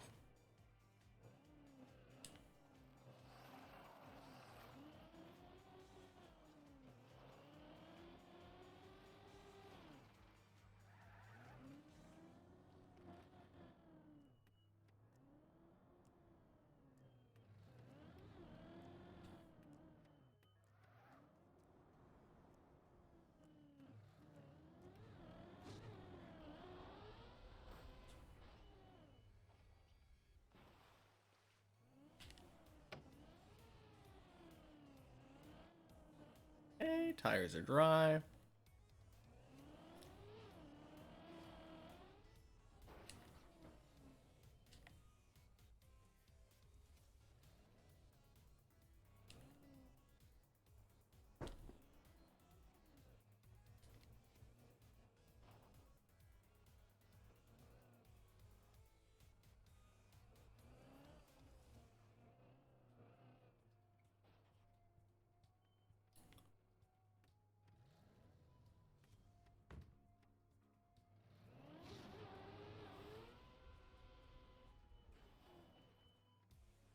Whew.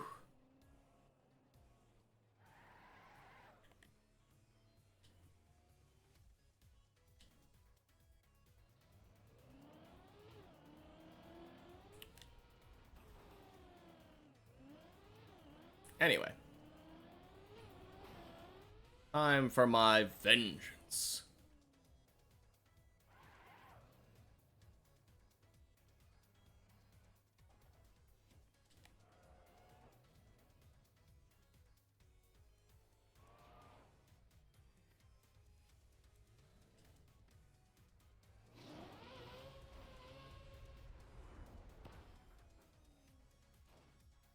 Swing.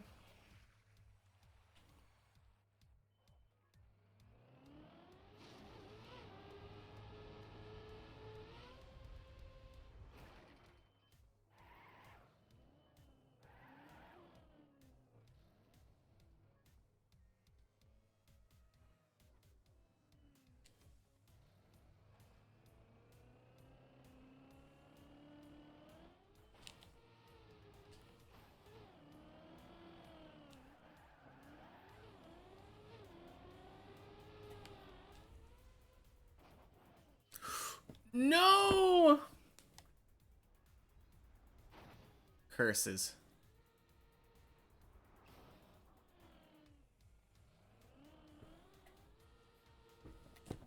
Ah.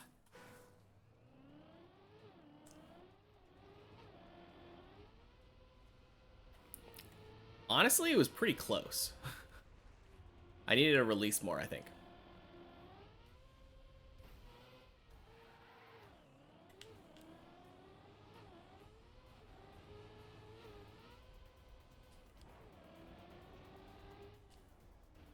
Man, right as I was thinking, hey, LeBron's been kind of nice to me today. Down I go. I've had a lot of stupid floor 3 deaths today.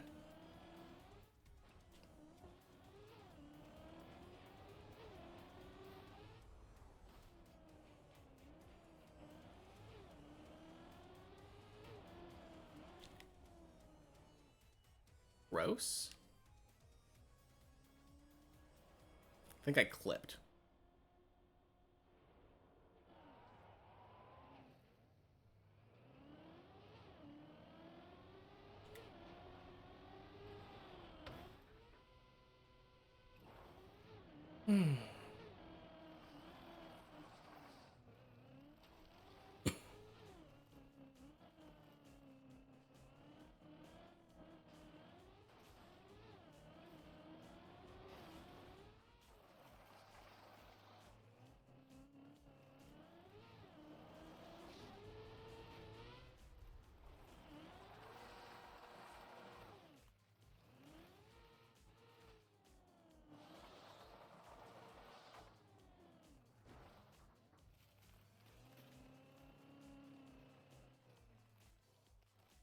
Okay. Kind of want to get to the next standstill spot right before the ice slide. And then watch how body does it. Hopefully, I don't jinx it. I just want him to get to the Clippinator. Racing car, no!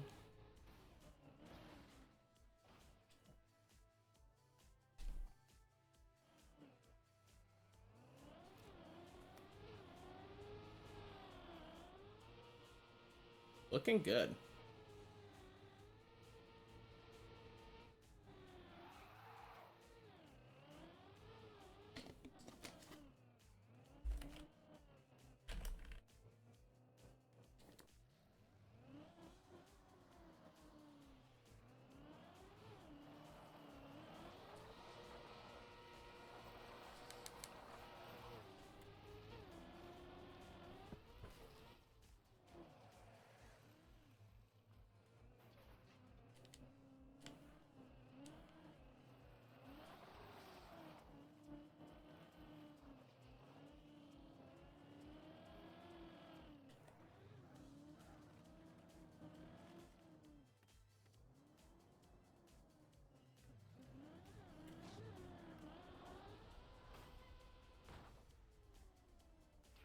All right. Oof.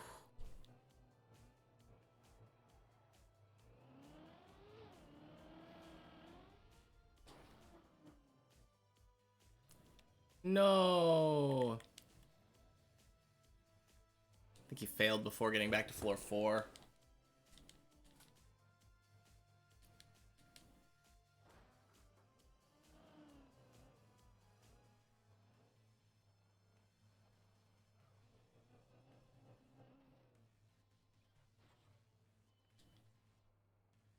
No. And he laughed. Dang.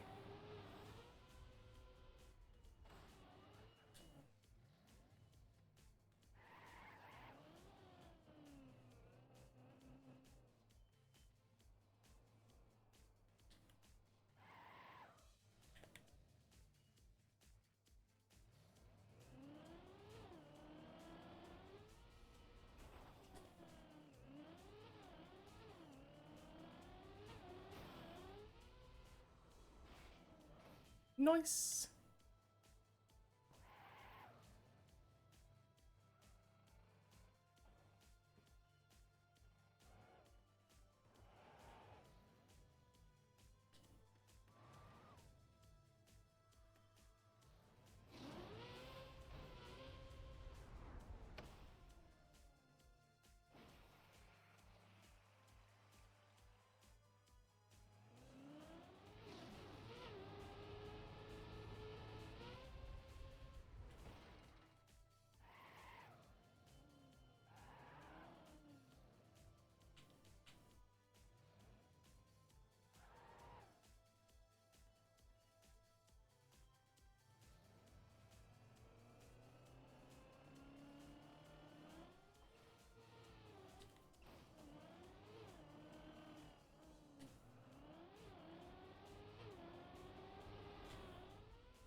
Dang. What a LeBron jump.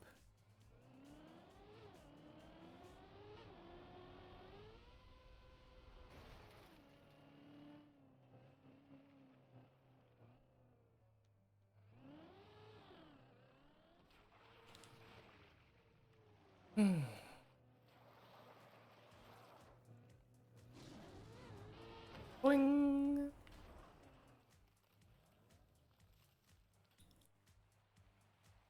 That was kind of close.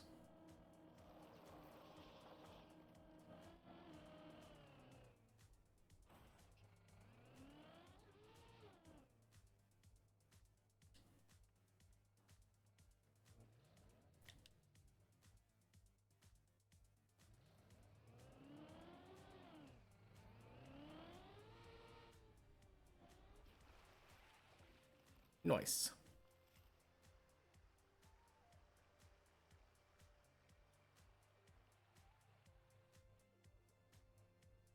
Oh, I missed 235, 35, 35.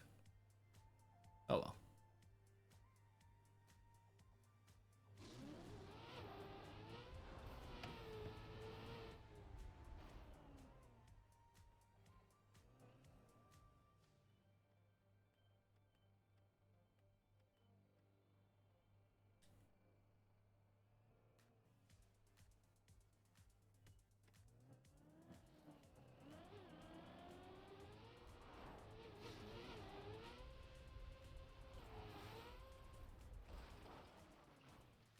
Nice.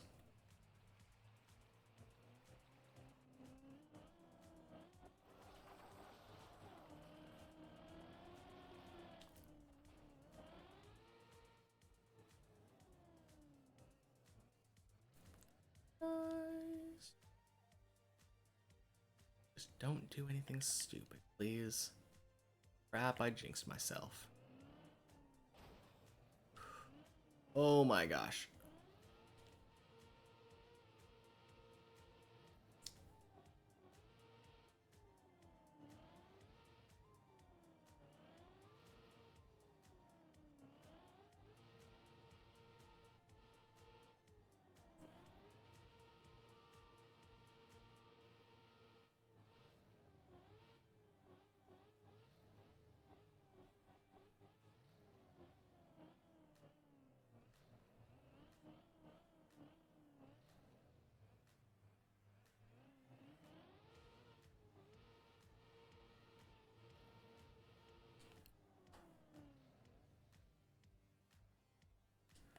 Oh, jeez.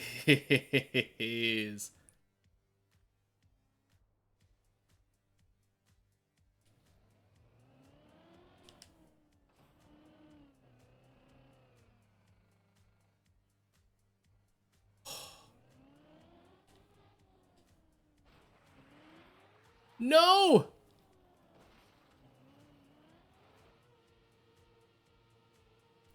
Are you kidding me? Such a stupid mistake.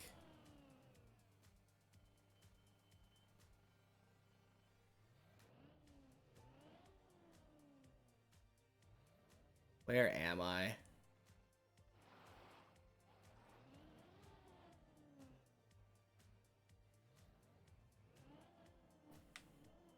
Back to Messi, I think. Yeah.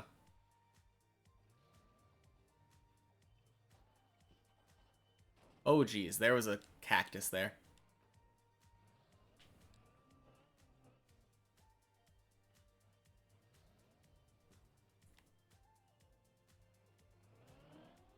Oh my gosh.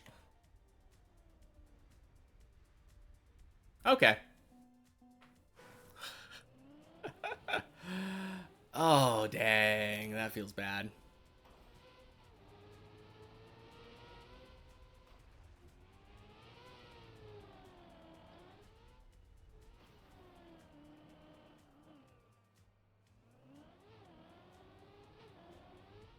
Man, I said as long as I didn't do anything stupid, and then I proceeded to do two things stupid and failed getting to floor 4. That feels so bad.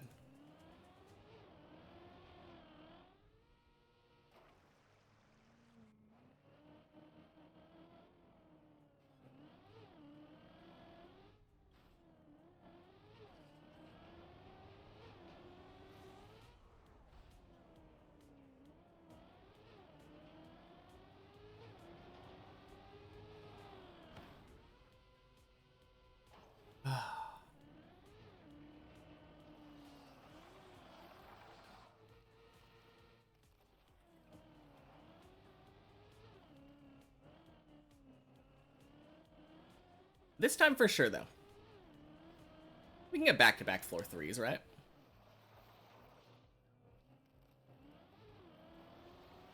I don't think that's unrealistic.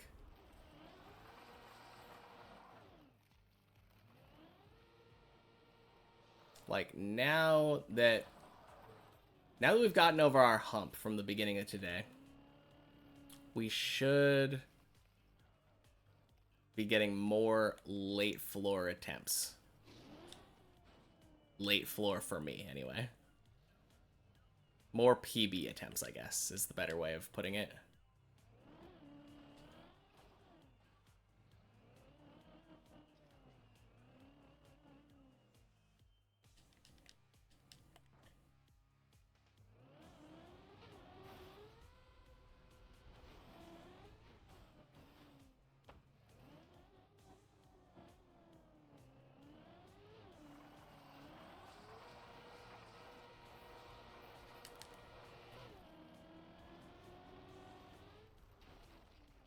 Nice.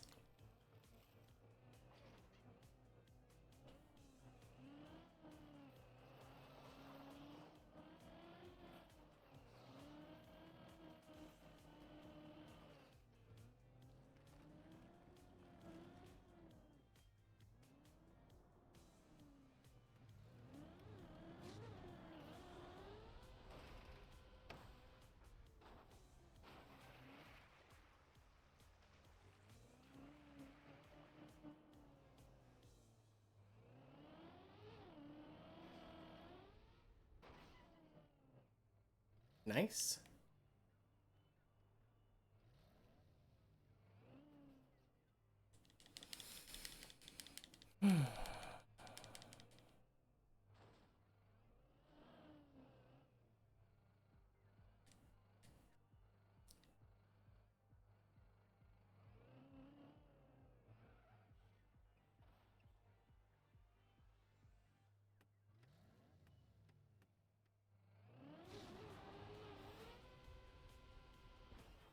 Oh my gosh, really?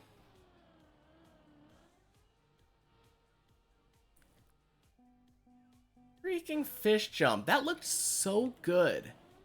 It was so straight and far, and then... Of course I flip over.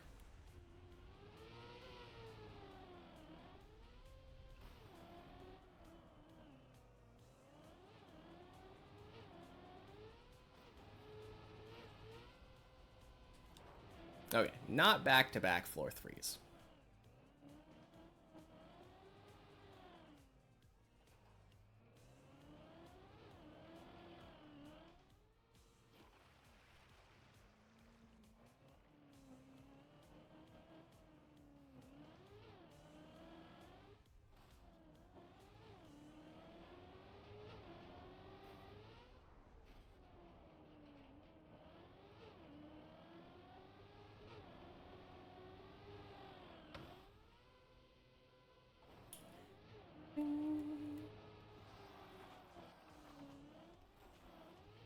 Okay, so not back-to-back floor threes, but I think this one's making it to floor four.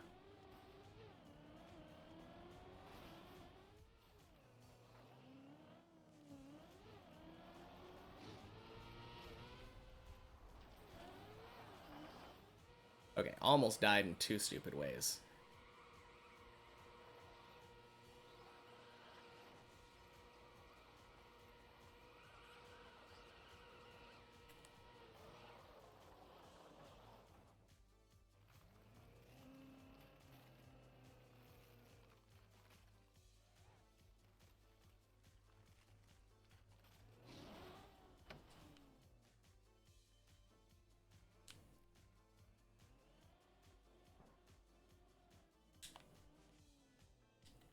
Jeez. Oh.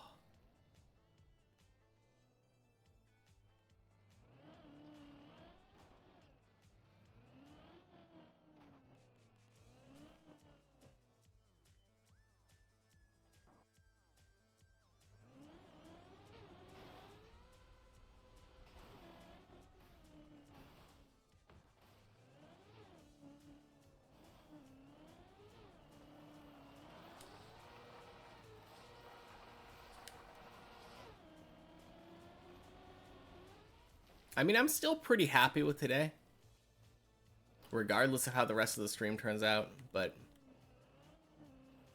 at least we made it back to the tire clippinator. Twice, I think? I think we made it past Tony twice. Yeah, we got like one clean Tony, and we got one really lucky Tony where I landed at the top and was able to turn right and just zoom off.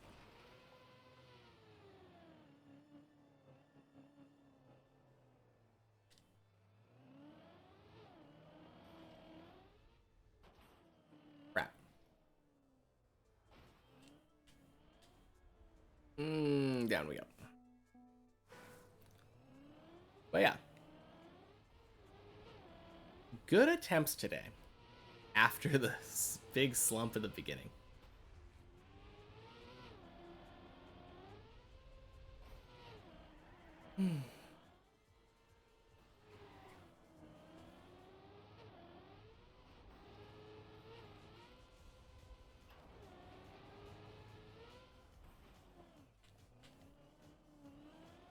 Ooh.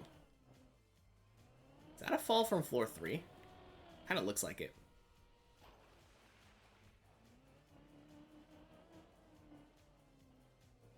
How many hours do I have? In the game or in this version of this map? In this version of the map, it's 235 hours. In the game, it's like 280, 90 hours. But the other, like, 50 hours are in the many checkpoints version of this map, and then the 1 checkpoint per floor version. So probably around 300 total. Also, welcome in.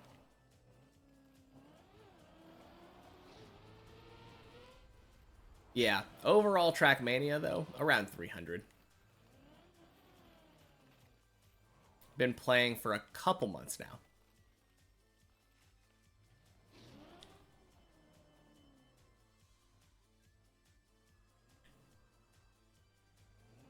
Yeah, 2 weeks ago on Friday, we kind of beat... I don't know. I consider it beating the checkpoint per floor map. Or not checkpoint per floor. Not That's the good one. The many checkpoints version. We kind of beat the many checkpoints version. It didn't count as a completion because the server was weird and didn't count our checkpoints. But we hit the final, like, we hit the finish line. Yeah, I did make it to the top on the many checkpoints version. It didn't count it, unfortunately, since I played it on the server, but yeah. So now on Fridays, when we do the checkpoint Fridays, I'm doing... Oh, crap. Oh, no, that's good. That's good. Now on Fridays, I'm doing the 1 checkpoint per floor. Yeah, it's not easy. I was proud of myself for it. The floor 15 ice slide into the dirt, in particular, was pretty hard for me. I think I spent like over an hour just on that trick alone.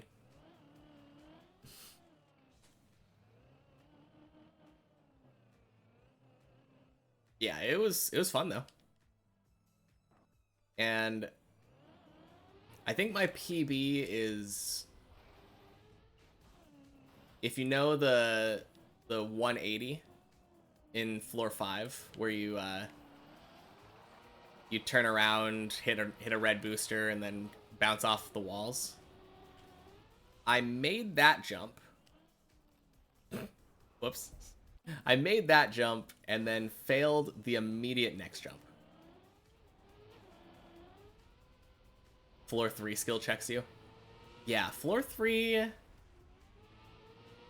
Like, if you don't know how ice works, is a little bit hard.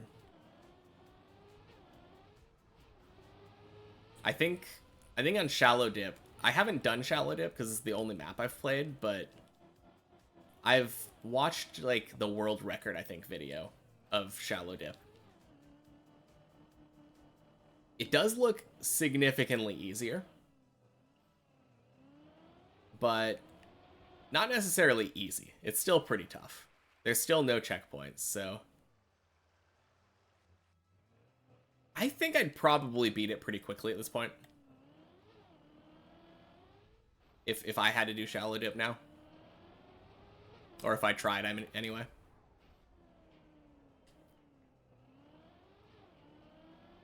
I've heard that doing the ice slide on floor 1 actually, wait, is bad. It gives you too much speed and makes you miss the jump. That's kind of funny. Yeah, it was really funny though. When I first started doing Deep Dip 2, the first couple streams, I probably get one person a day, at least, telling me, hey, have you heard of shallow dip? You should try shallow dip.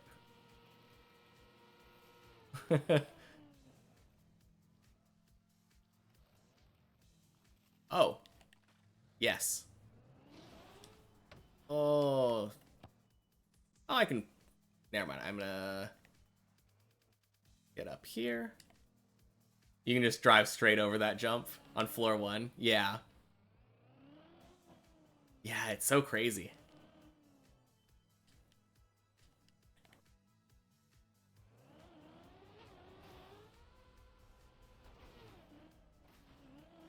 Yeah, I'm gonna see what his strat is here. Yes, please. Alright. So his strat is to back all the way... Not all the way up, I guess.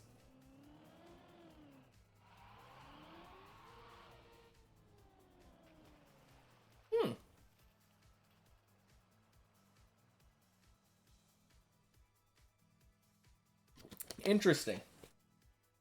I don't know if that's necessarily easier. Because he fell down. Yeah.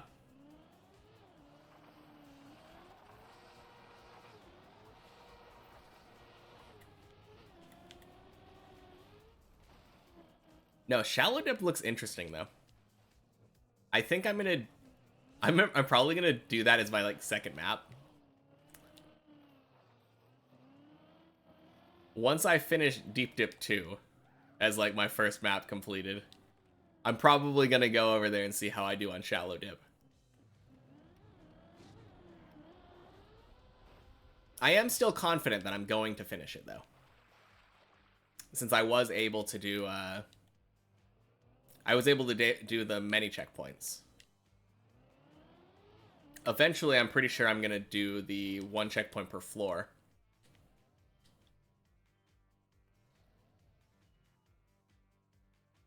Probably gonna finish that map before I finish this one, since I'm gonna be doing that every Friday. Ooh. Oh, I also heard that there's a spot where you can, like, not have to turtle on this one. You can just drive over. That's kind of crazy. You can kind of do the same thing here.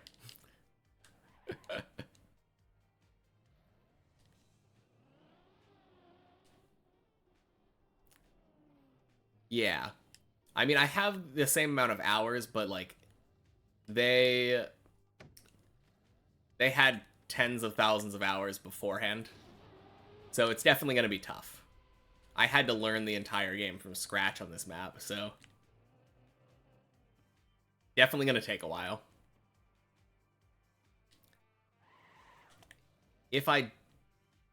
I mean, it's not a matter of if, it's a matter of when. When I beat it, it will be through sheer dedication.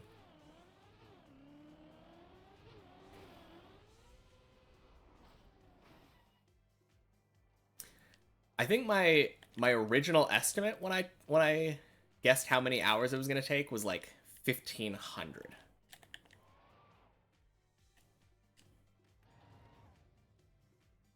Yeah. Takes a noob 1,000 hours from scratch, at least. I'm almost a quarter of the way there already, right? So I wouldn't really say that I'm a... Well, maybe. It's gonna take a while to get, like, consistent enough to do it, I think.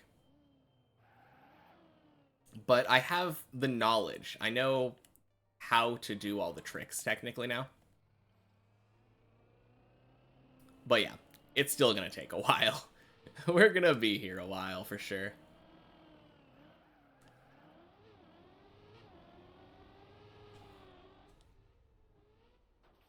Whew.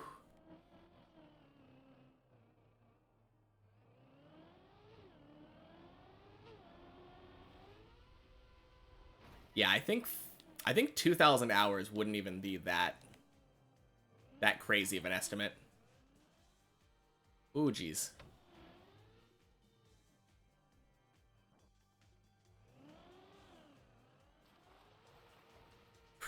Wow.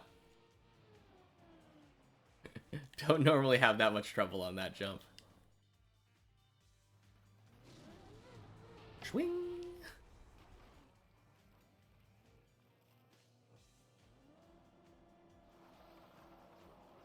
Yeah, hopefully we can get past floor 3 here.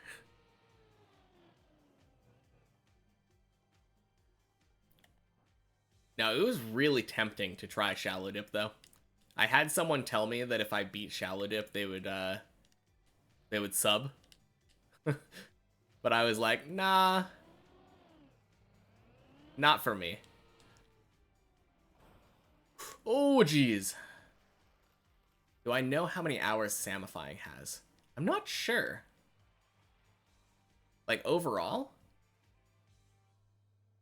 I think the one person that I think I do know semi is, I'm pretty sure Virtual has like 15,000.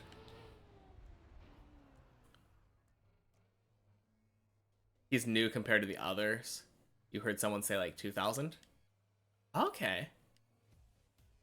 Yeah, I know like a lot of the other finishers have a ridiculous amount, right?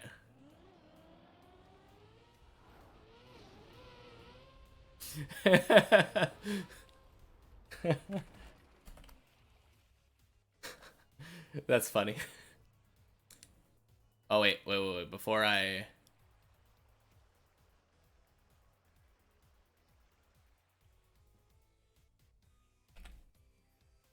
All 10K plus, probably. Yeah, I would agree. Oh, nice!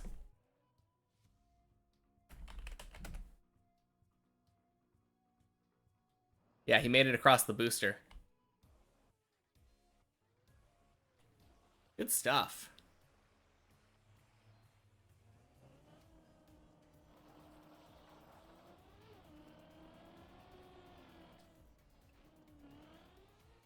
Whew. All right. We should be floor 4. I said that last time we were here. I said, like, unless we do something stupid. Oh, geez. Something stupid achieved.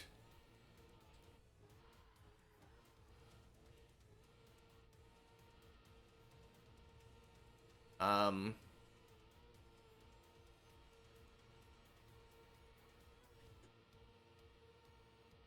I'm gonna do the corner thing, I think.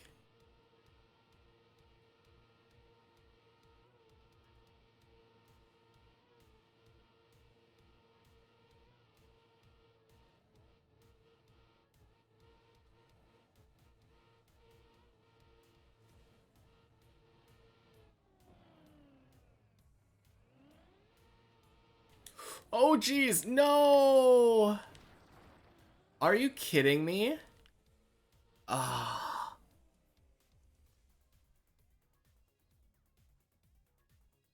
That's so sad.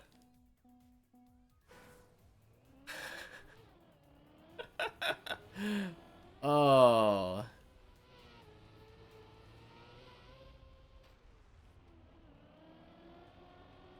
Man. I am so good at jinxing myself, I swear. Like, I just keep saying, hey, I will get floor 4 unless I do something stupid. Hmm.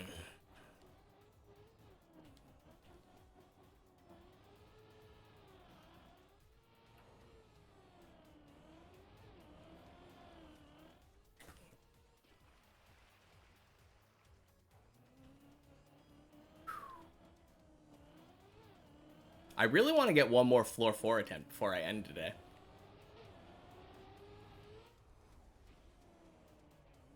Especially if I was able to get it past Tony.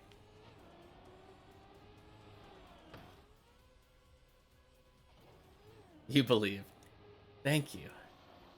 Yeah. I mean, that one was so close. It was so close. It's such a weird thing, though. I feel like floor 4, not floor 4, floor 3 goes back and forth between whether it gives me difficulties or not. And it feels like it's always a different jump, too.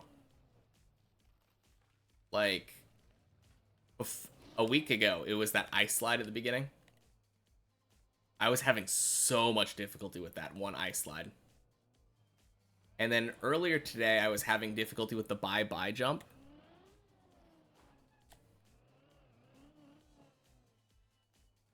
And right now, for some reason, it's not even the ice jump. It's the falling down. That transitional jump between the ice jump platform and the hill.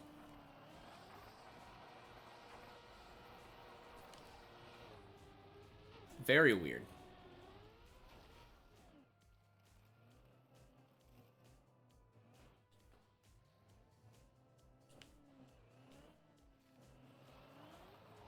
Oh yeah, so I didn't ask you, but how long have you been playing the game? Because we talked about how long I've been playing.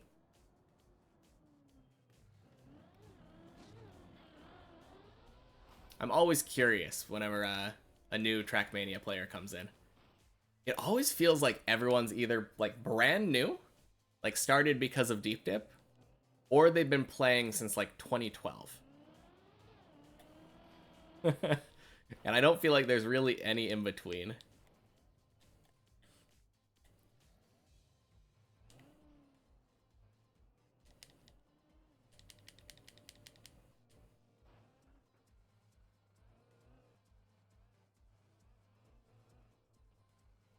You weren't even aware of the game until Virtual's Deep Dip video popped up in your YouTube.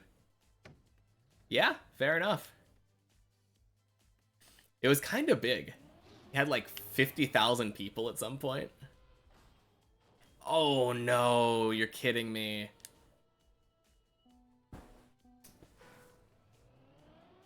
That fish jump. Yeah, I think... Yeah, I was kind of in the same boat. It wasn't Virtual's video, though. It was a Carl Jobst video, I think. He was talking about Trackmania cheating scandal with Riolu. And I think Virtual did a collab on that video. He, like, helped with some of the research or something to make sure that he had, like, all the accuracy. So a few months, you've been busy, so like 50, 100 hours. Yeah, I mean, that's still good for a couple months. Only reason that I have so much time on it is that I have not been busy. I haven't been working, so I've just been doing Twitch like effectively full time. But yeah, that's how I heard of him. So I ended up looking him up, I think, and I think I might have just gotten a bunch of his videos recommended to me because I watched that video. So I think I got recommended like a bunch of his like main channel videos with the documentary style content. And then I ended up just watching a lot of his VOD channel. Not VOD channel, the TV channel where it's the edited VODs. Less high quality, but like just snippets of his everyday gameplay. Yeah, for sure. He knows he knows how to be entertaining, which it's hard to be entertaining and also be good at the game that you're playing. That's probably the hardest thing. I mean, no one really expects me to be good at the game, so that's one benefit, I guess.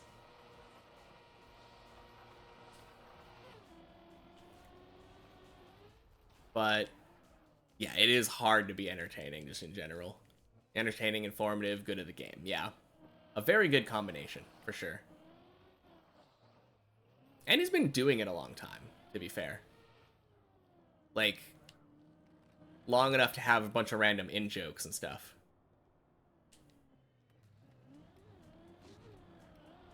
I think that with, like, the YouTube crowd, like, people discovering him through his YouTube videos, pretty much that kind of probably made him blow up.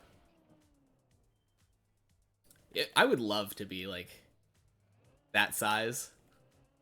I think the most people I've ever had in the stream is, like, 9. Maybe a little more, but yeah. Hard to necessarily do that when you're not an expert.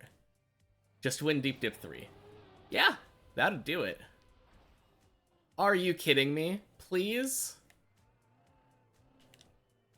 Oh, I unturtled but fell.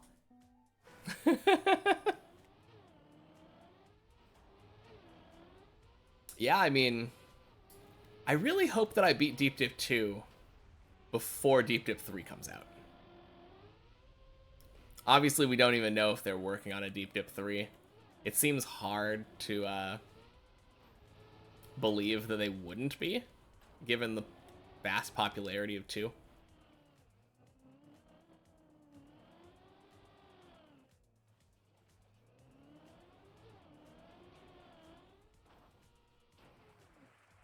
Yeah, I'm...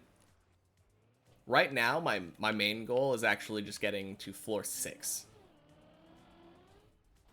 Once I get to floor 6, I might just start, like, hard practicing individual floors.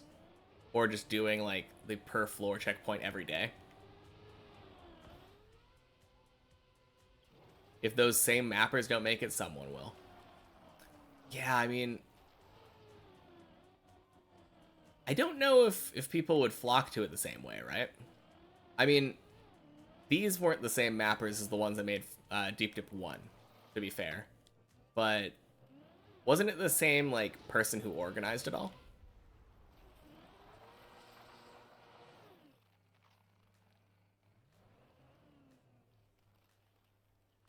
Yeah, I think so too.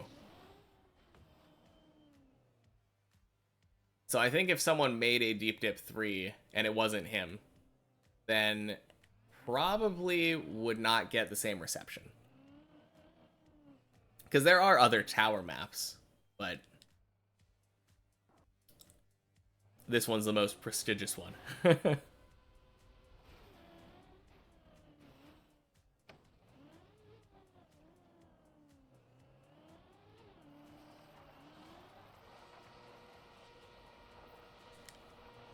But yeah, once I reach floor 6 for the first time, I think I'm probably just going to start doing the 1 checkpoint per floor every day. Or, like, work on individual floors. Play, like, individual floor maps. Just jump straight to the floor that I want to work on. Or I could do the many checkpoints if I want to work on an individual trick. There's a lot of different flexibility that I have once I actually determine that I want to practice on other stuff. Oh, geez. Ice Turtle doesn't work.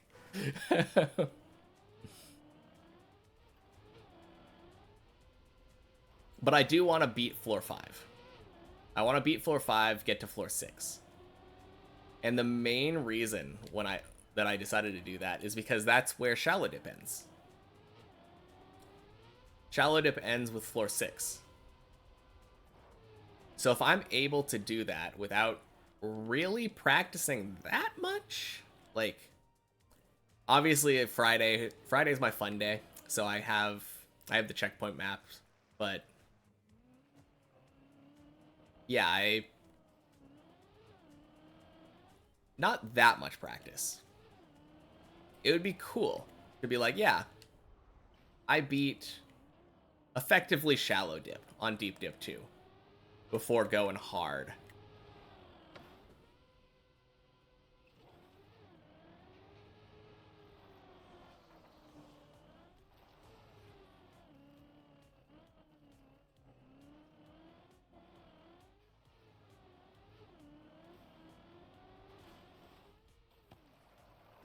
Ooh.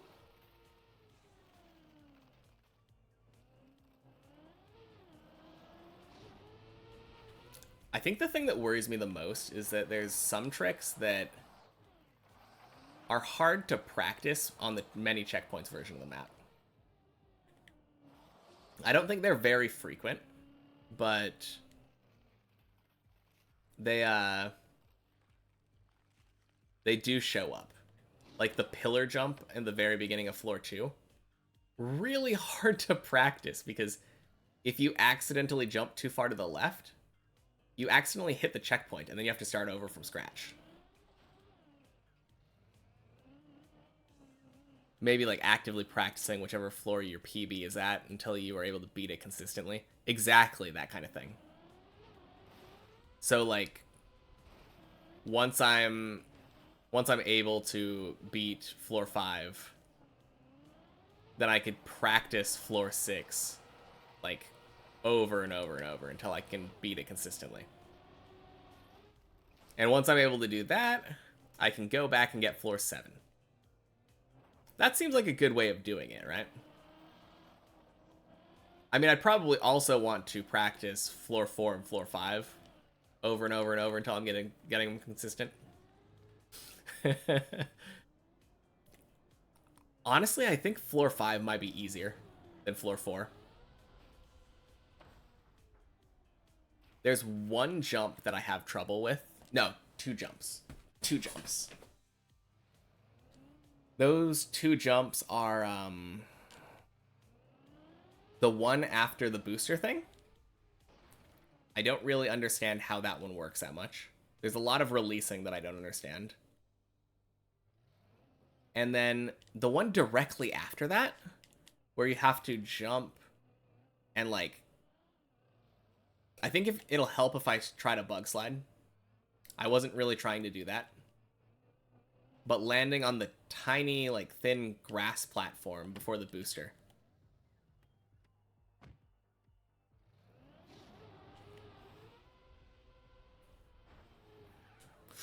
Ooh, what? Oh, man. That was dumb. I should have had that. I think if I would have released, that's all it would have taken.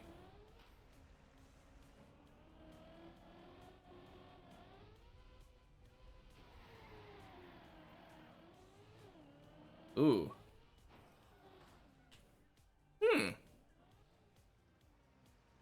But yeah, that's around how I want to do it, though. Basically get a PB, practice the floor. Once I'm able to beat the floor, try to go back again. Beat the floor consistently. Like, obviously I might be able to beat it once, but beating it once and beating it consistently, very different on this map. I just can't imagine trying to get floor 6 down on this map normally without practicing it. People did it, but like my level of consistency is not at that level. Very precise floor.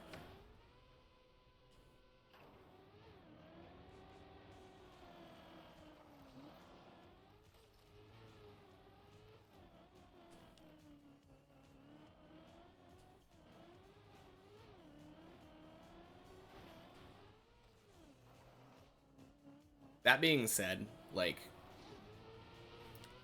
when I first started doing floor 1, I couldn't imagine getting this floor consistent. Like, how am I going to learn how to ice? Eventually I did it, though. And I am relatively consistent on floor 1 now. And kinda consistent floor 2. I think floor 2 is another one that I'd probably need to practice, like, Well, I get to floor 2 so much. Freaking Maji. Serious?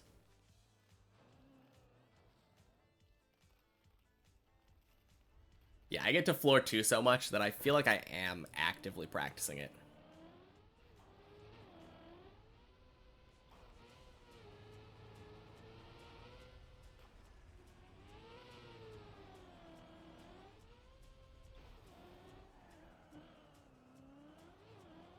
And a lot of it isn't even necessarily like I don't know the strats. It's just executing.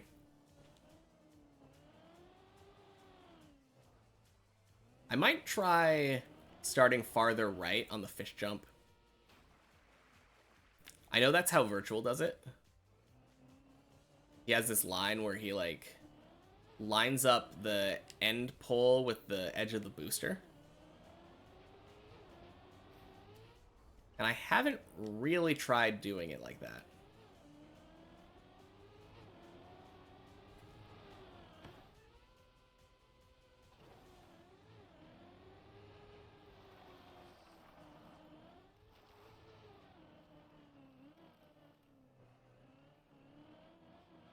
On the other hand, like, I'm used to this other way. So it's hard to say whether I should try to change my ways. I mean, his way seems a lot more consistent, to be fair.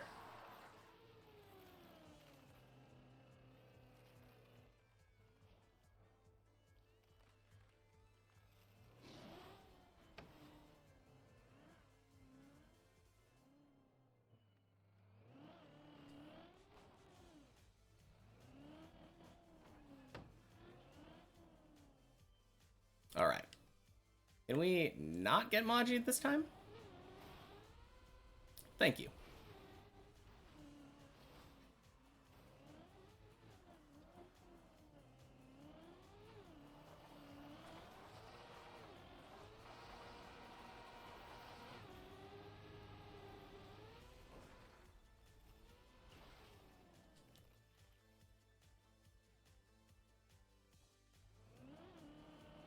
What a save.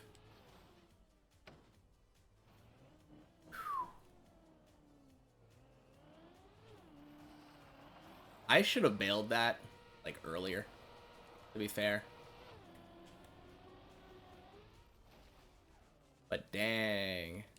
I don't think I've ever had it fling all the way over there.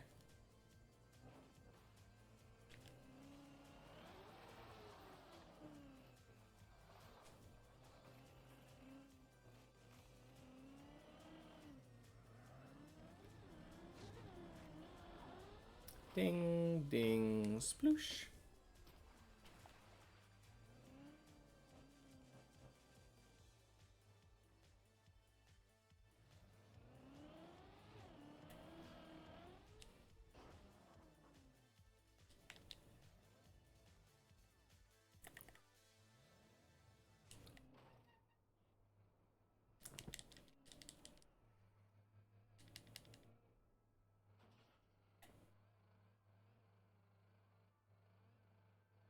Alright, sounds good. Talk to you later. I'm here pretty much all week, Monday through Fridays.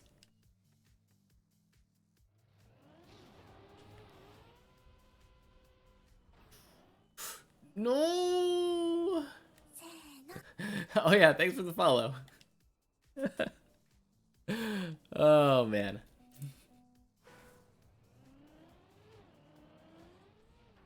Yeah, that is the best way of knowing when I'm here. But Monday through Friday, I'm pretty consistent now.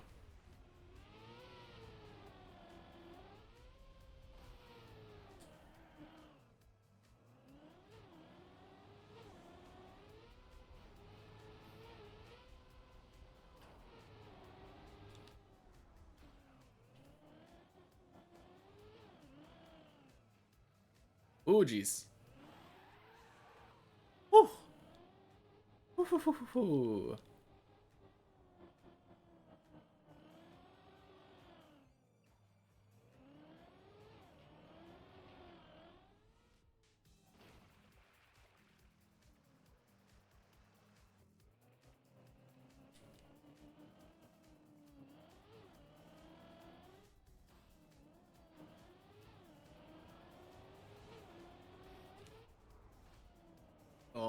Race car. You and me. Let's go to the top of floor 3. Not gonna get our hopes up, but...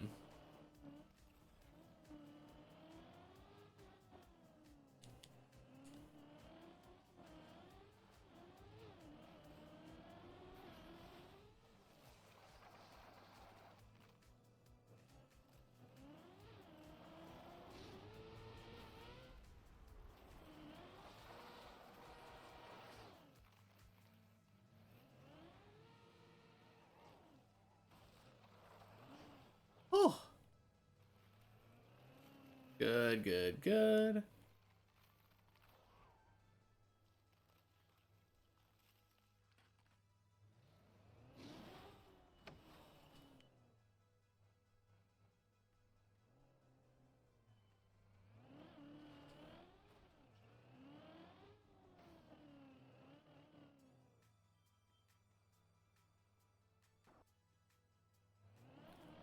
Oh, racing car's leaving. See ya.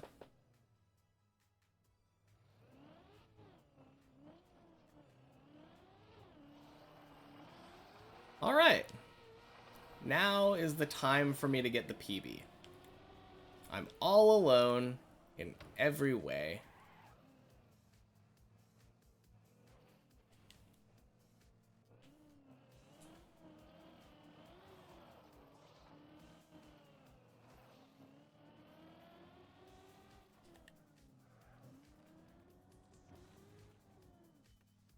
Complete opposite of how it should be, right? I should be like, oh, I have people to impress. I need to get that PB. But nah.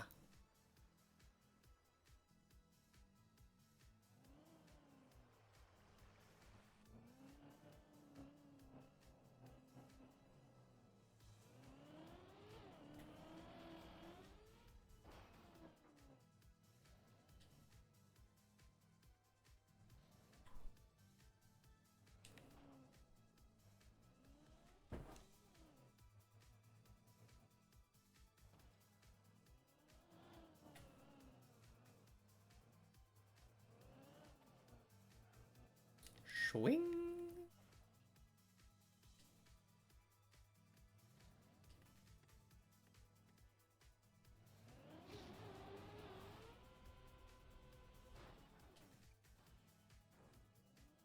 Dang. That almost worked really well. Even though it was kind of scuffed, it still worked.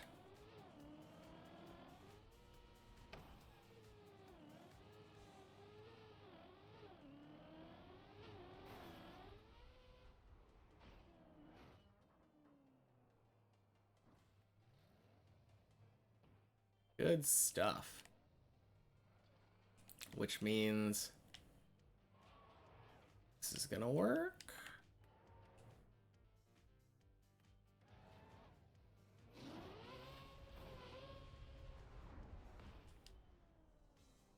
Wing. This one's gonna work.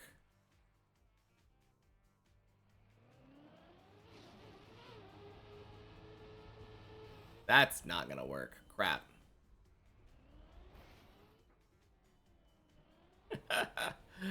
Oh, man. So. That did not work.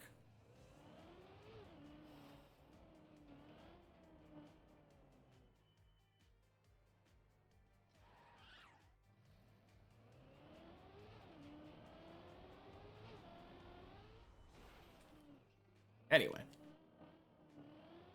We didn't fall all the way down.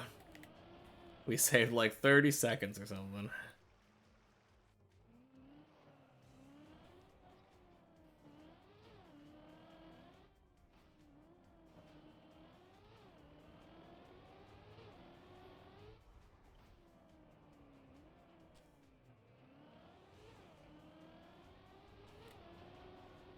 I can try that setup again.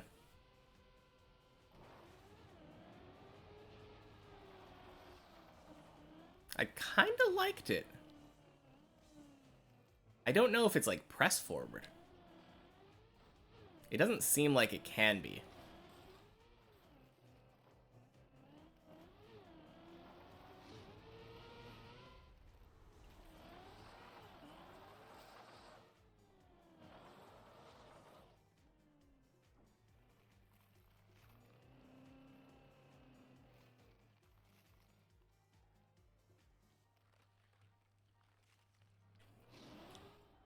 Whew.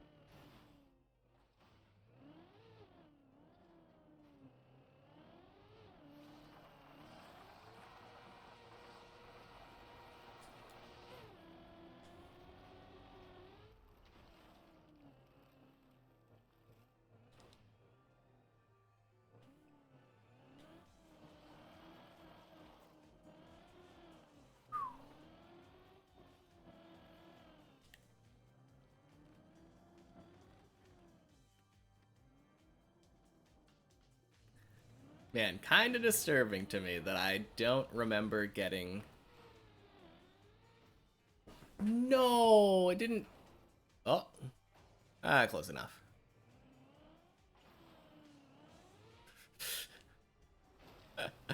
Oh, man. Sometimes reverse is the way to go. But sometimes you can... If you just hold gas, you can stop yourself in time. That was one of those times where it was just barely too fast to stop myself in time with the gas.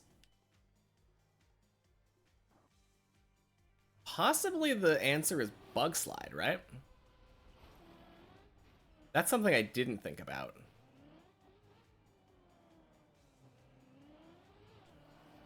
But it's hard because I was upside down and backwards, I think, at the time. No, I was upside down and forwards. I was upside down and forwards. No, when you flip over from being upside down, you do end up backwards. So probably bug slide left. If I had to guess. Like, had to give it a shot.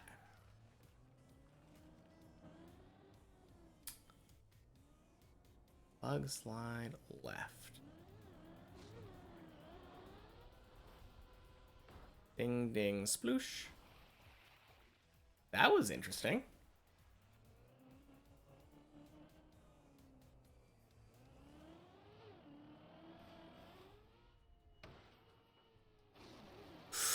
No. Okay. Back to floor one.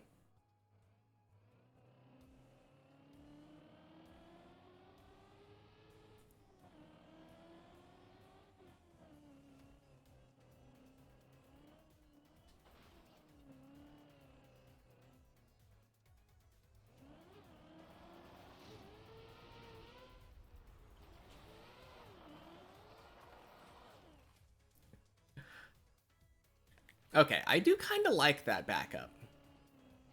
It's not the worst thing in the world.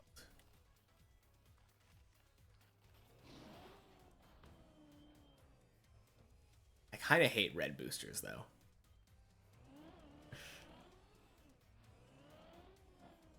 They're probably my least favorite thing about this map. Because they're just so unpredictable that if you have to do anything... Are you kidding me? If you have to do anything more than just press forward, it's just so bad.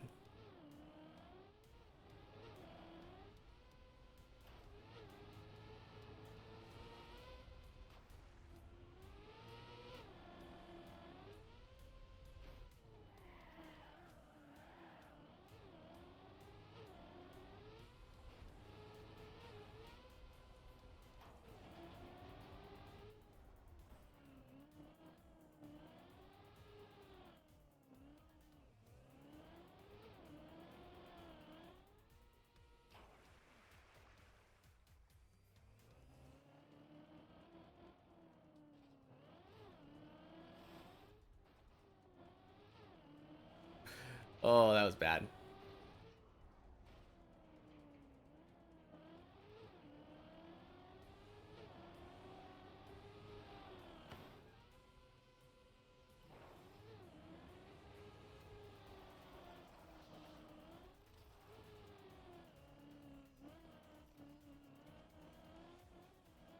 Kind of crazy that making it to floor 1 is 5%. I mean, not that crazy, I guess, because there's only 16 floors. It kind of makes sense that it would be. But you're like, I haven't finished any floor, like, any numbered floor. Any of the 1 through 16. 5% done.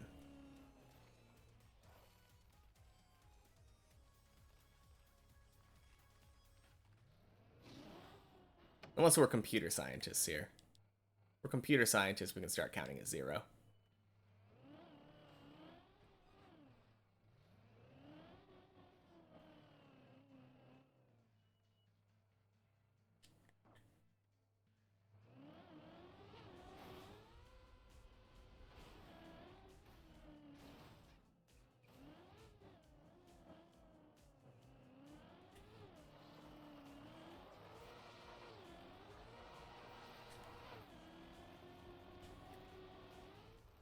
Ooh, nice.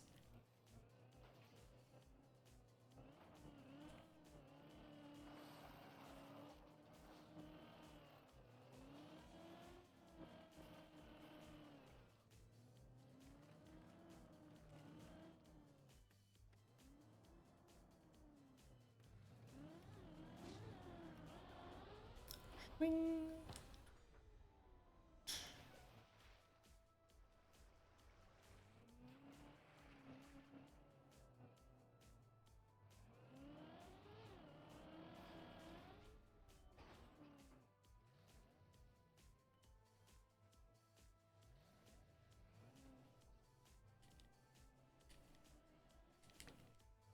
Okay, we get another try at that fish jump setup.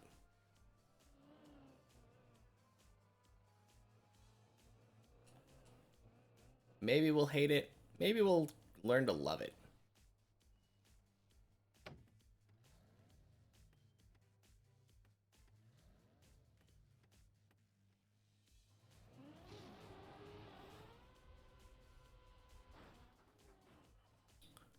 Wow. You barely hold left? If at all?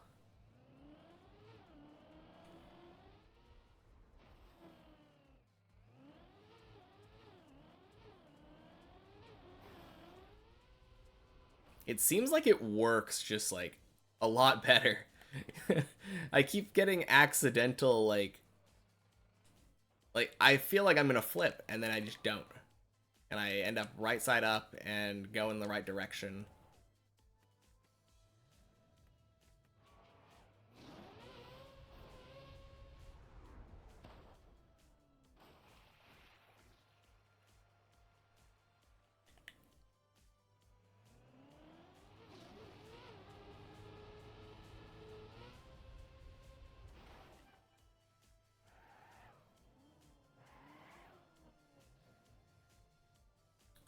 Nice.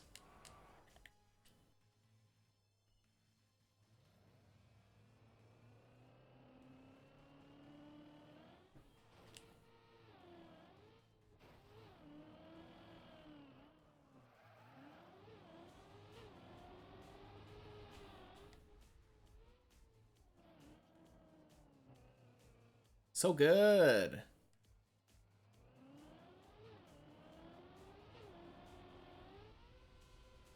Floor 3, let's go.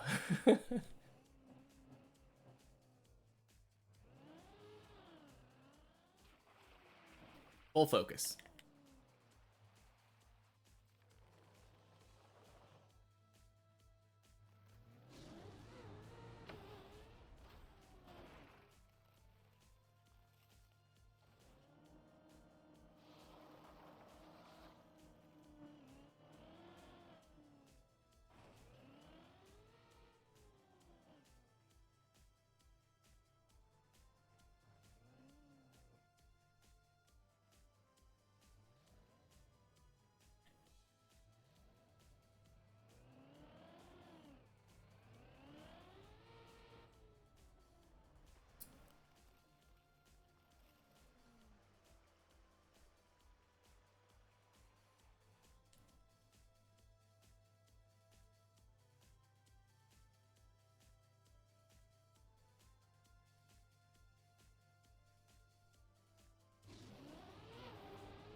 I don't fall off that very often. And that's straight down.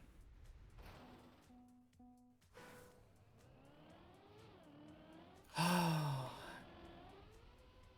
Man. I even lined that up.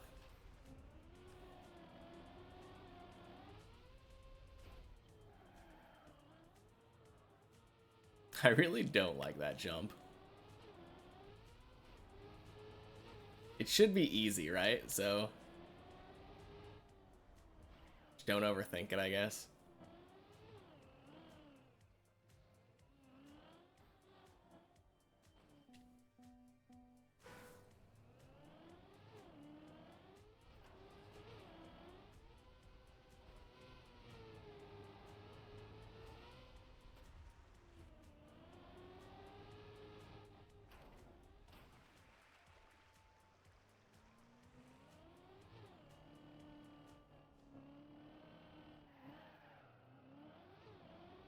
Whee!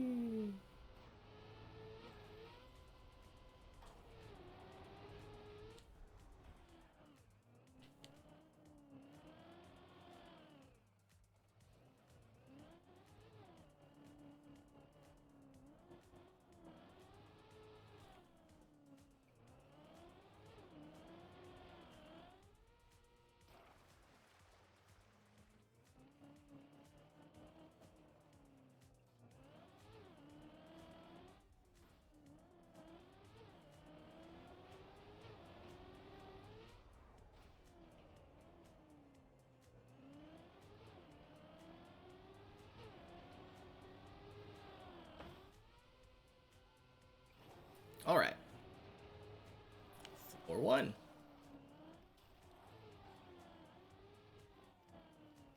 Floor 1 means floor 2. Floor 2 means floor 3.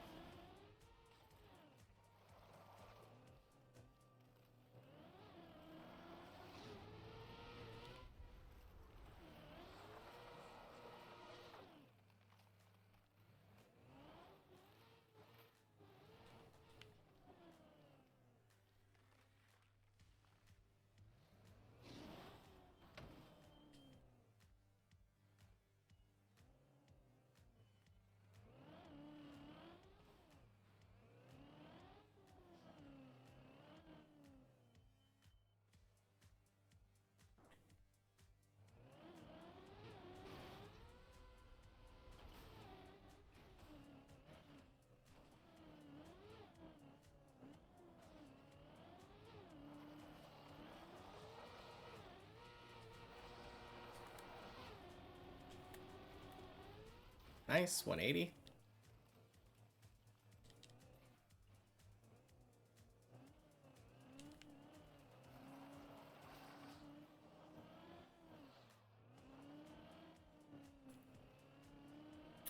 Brake tapping into the jump.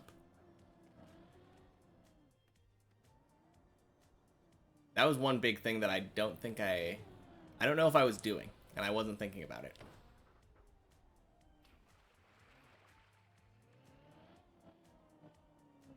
Let's get to that jump, and then I can think about it more.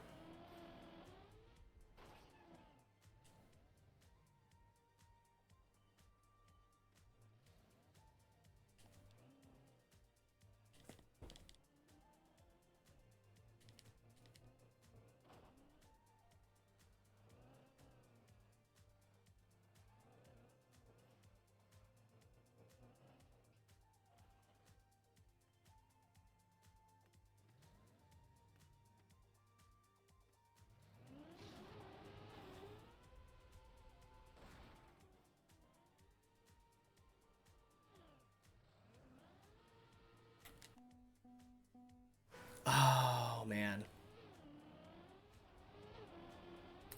Yeah. I really don't like my old fish jump setup. I really don't. I'm gonna try to get used to virtuals. Seems like he hardly messes it up. He's a better player, but it could just be a better setup too. I think Bren might use that setup too. if I'm not mistaken.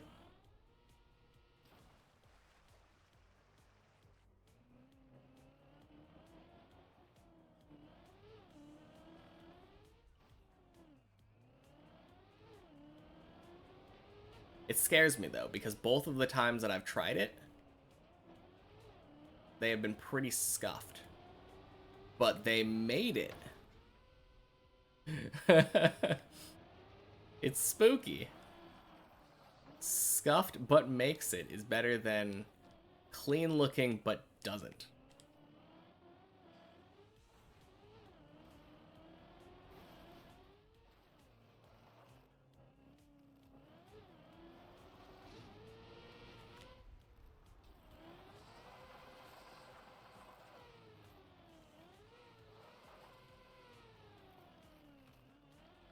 Hey Gad, welcome in. Pretty sure they're long gone, but yes, they play Trackmania as well.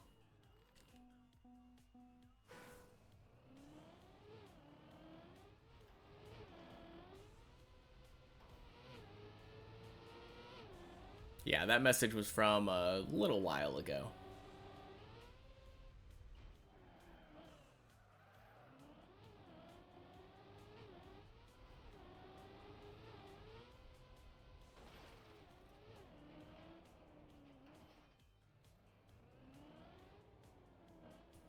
Yeah, they picked it up around the same time as I did, but haven't had as much time to play. So they have, I think they said 50 to 100 hours. Admirable amount of time. A lot of time to invest over a couple months, really.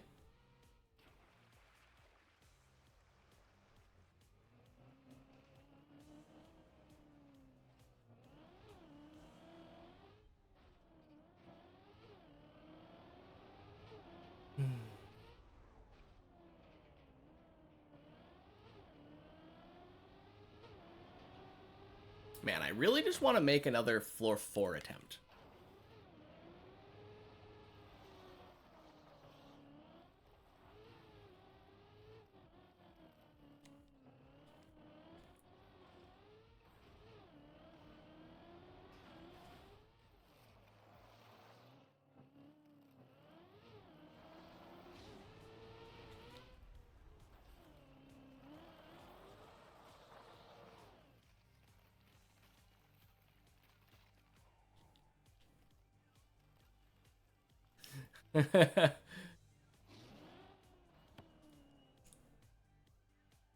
Yeah, I got some new emotes. Or yeah, you get new emotes now that you've got the Twitch Prime.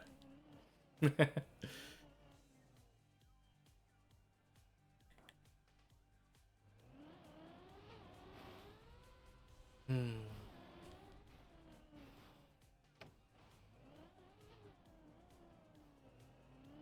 Yeah, I think I still have like one emote slot open, but I don't really know what I want to use it for. Kind of thinking about doing like a GG emote.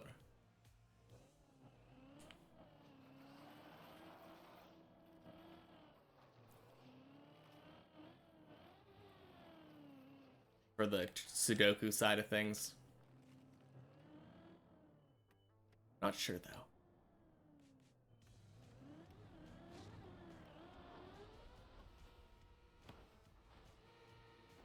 Oh geez. Oh no. This is landing on plastic? It's not landing on plastic. Back to floor gang.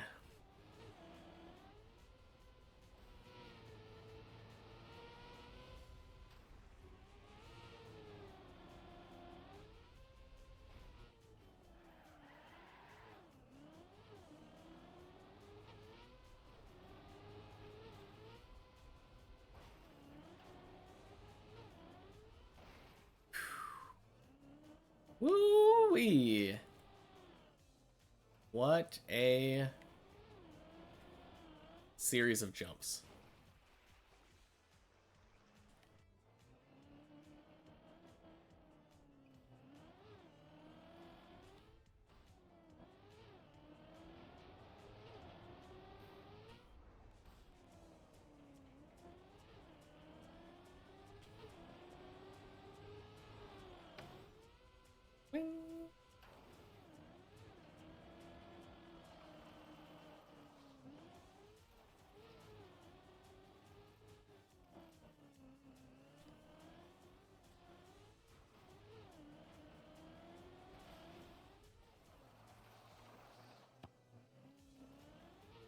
Where did I fall last time?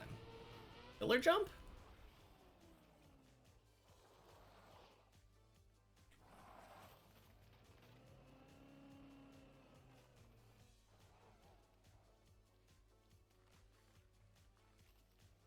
Man, I kind of feel like a lot of my early floor falls just kind of go out the window for me. Anytime I fall on floor 0 or floor 1, I'm just like... Or floor 2 even. I should probably think more about the floor 2 falls. All the falls happen for a reason, so I should probably think about all of them.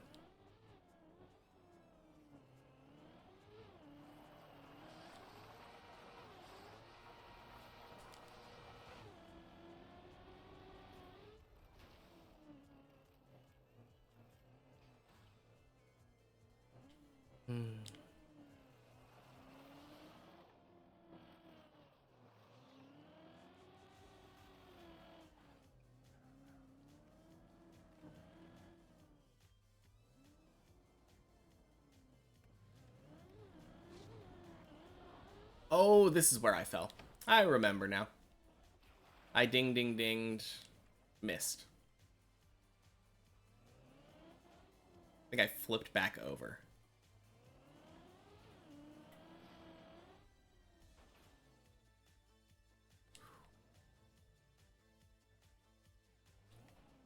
Alright, gotta try the virtual setup.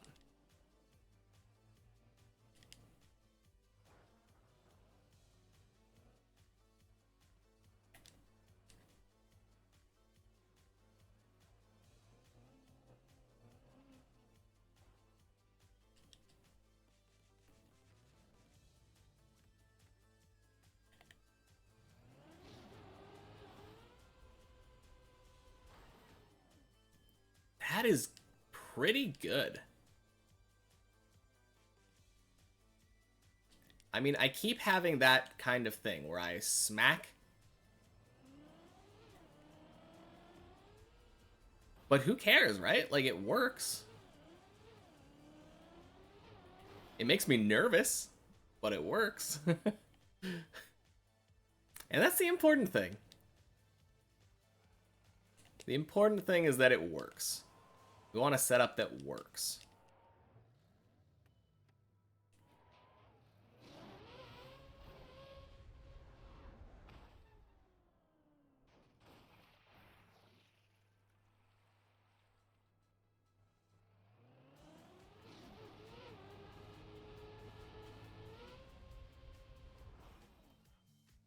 Wing.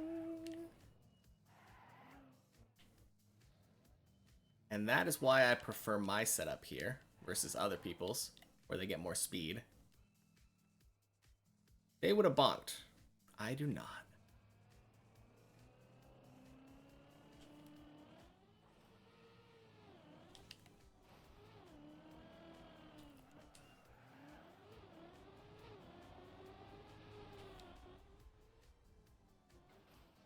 Oh, that's so good.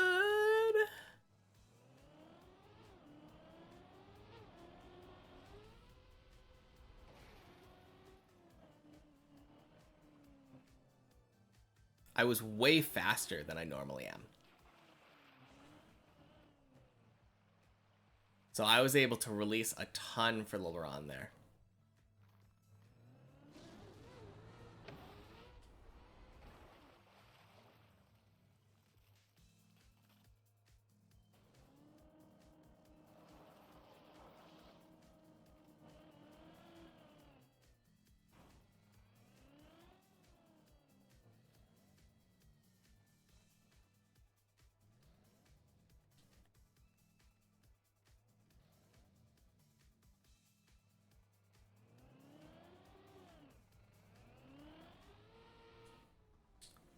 Wing.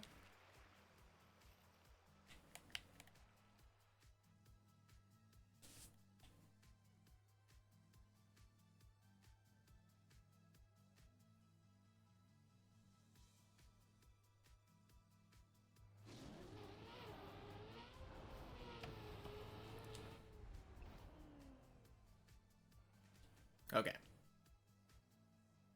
Not the best setup, but it worked.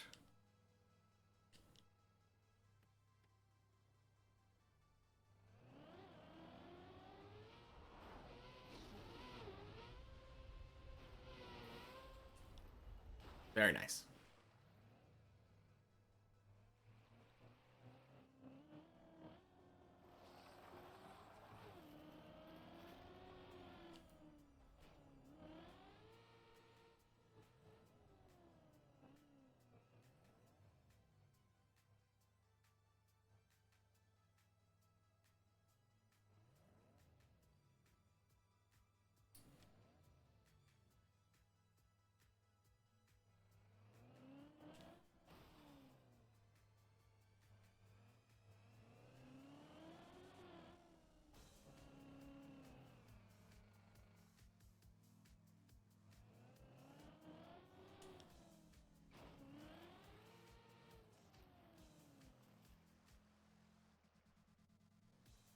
All right.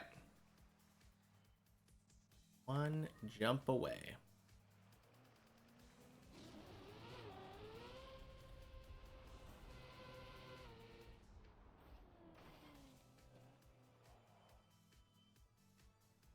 Nice.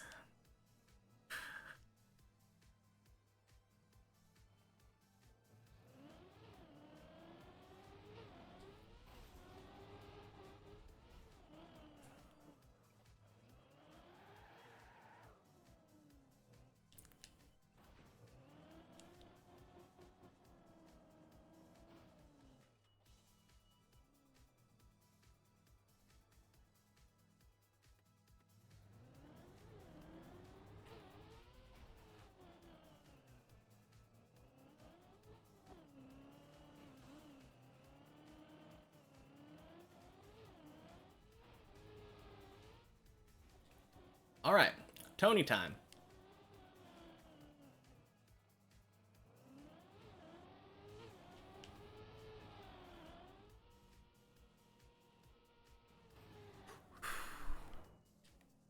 Nice.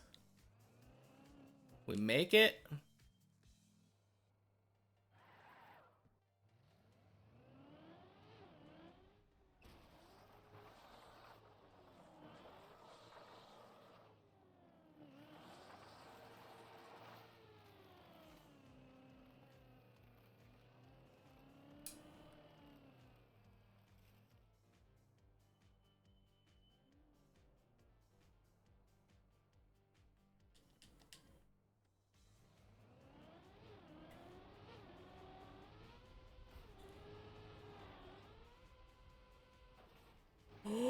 Yes!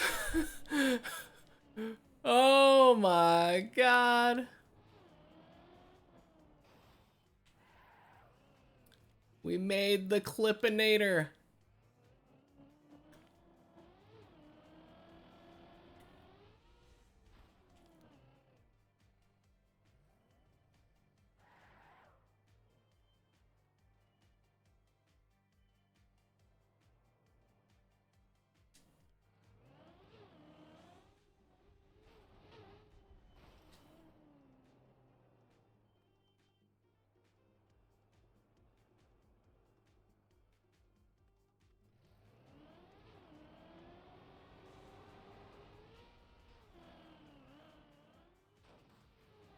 Yes. Oh.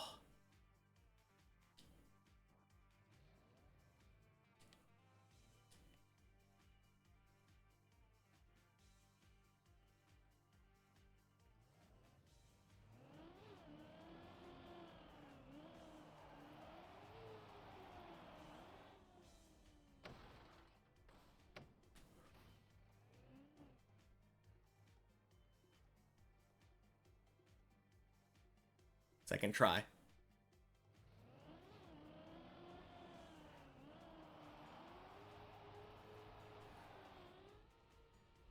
Oh.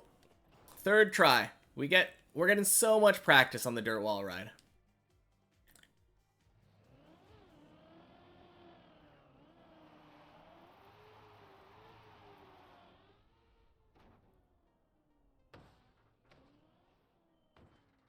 No.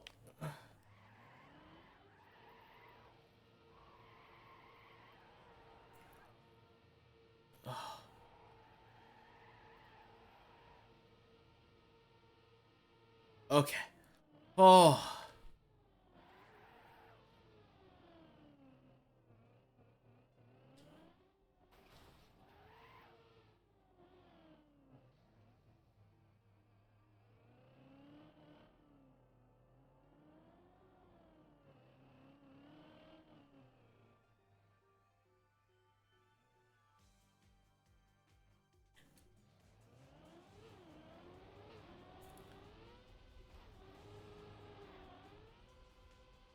Crap. Oh. Oh, we save it on floor 4. I hate this save so much, but we could maybe make it.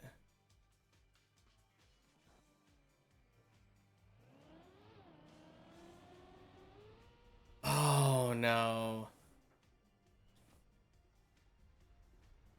That's going all the way down, isn't it?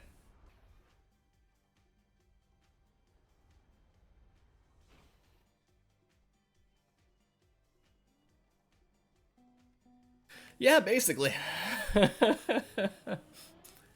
Oh my gosh. That is so frustrating. I have never been so upset to get a new PB.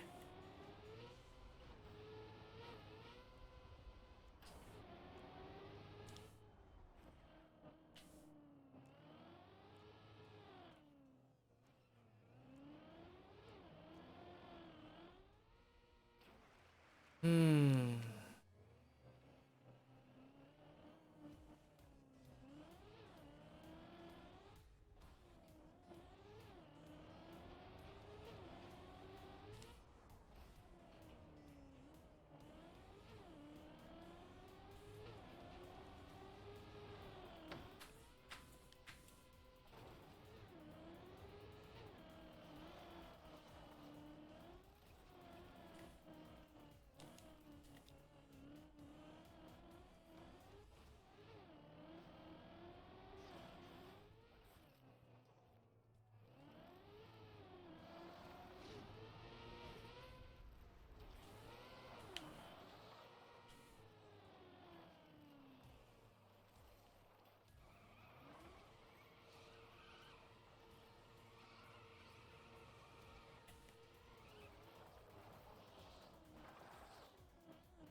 Man, I am like an inch away.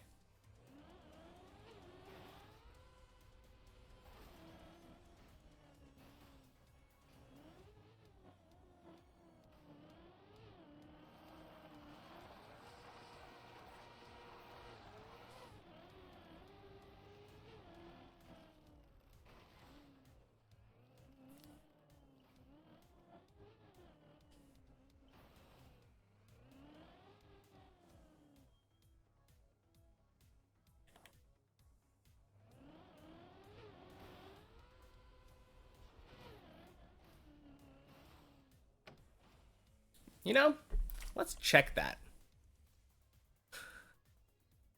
126. Whoo!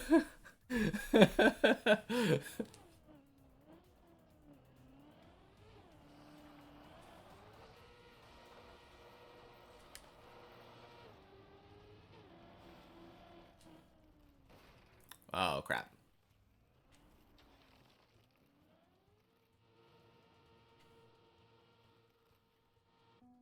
Dang. Anyway, no back to back, but I want to go more. I want to go more.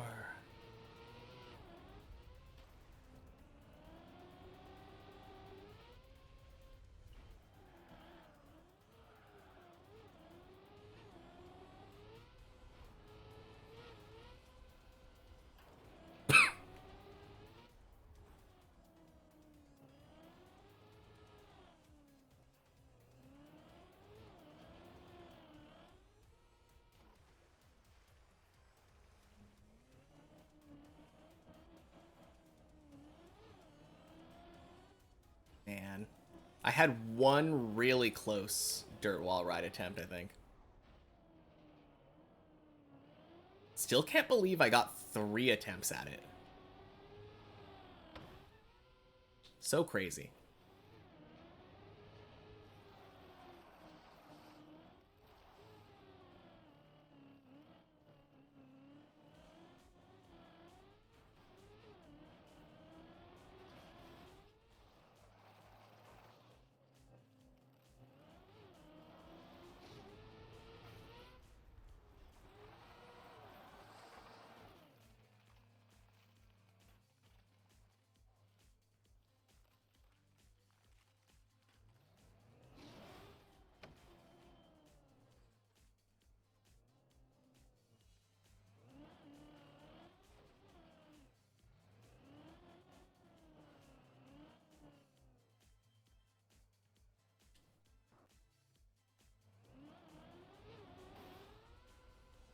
Man, if I would have just made that one trick, I would have gotten so much height record, I think.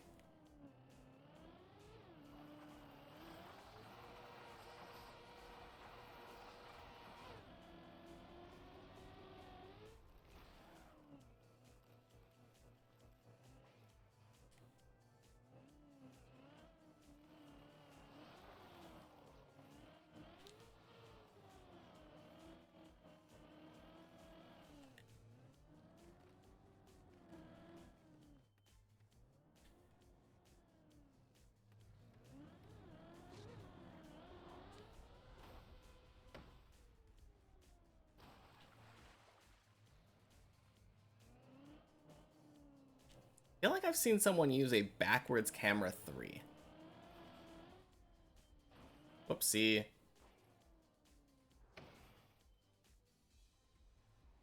Oh, just barely missed.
PB 510. Yeah. You like left right as we got a new PB. We got the tire clippinator for the first time. And then I proceeded to get the next jump and the next jump and failed on the dirt wall ride 3 times in a row. Ah. So sad. It was just us, like, just the dirt wall ride, really, between us and floor 5.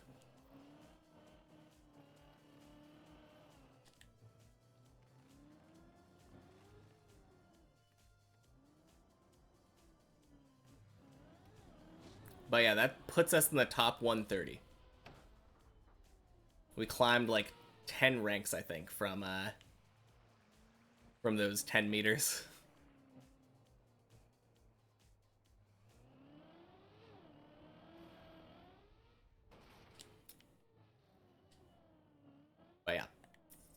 3 jumps technically away from floor 5 right now. Oh, geez. Oh, can't believe that dead turtles. I thought I got so lucky there.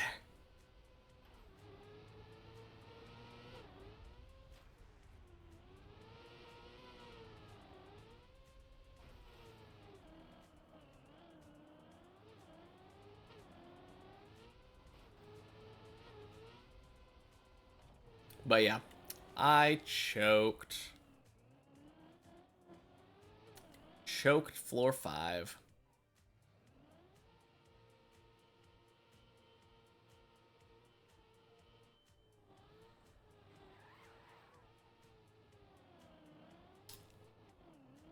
Nice.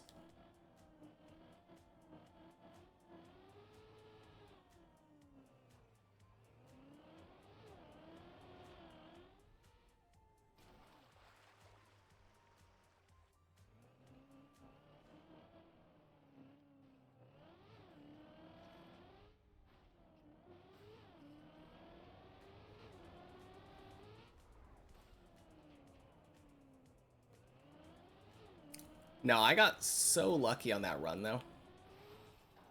Because I had the opportunity to try the Clippinator again.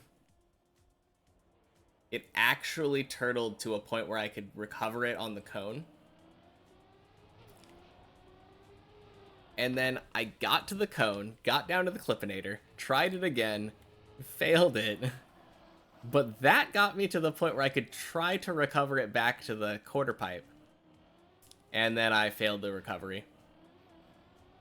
I wish there was a better, like, easier recovery from there.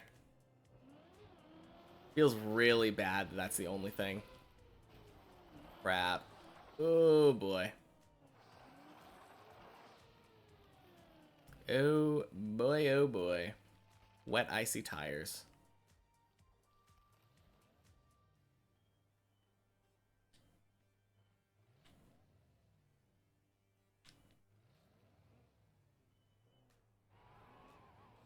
Ooh. I guess I need to back off of the left side. I don't know. That feels like it's going to turtle me. It feels like I have to try to front off on the left side and brake tap.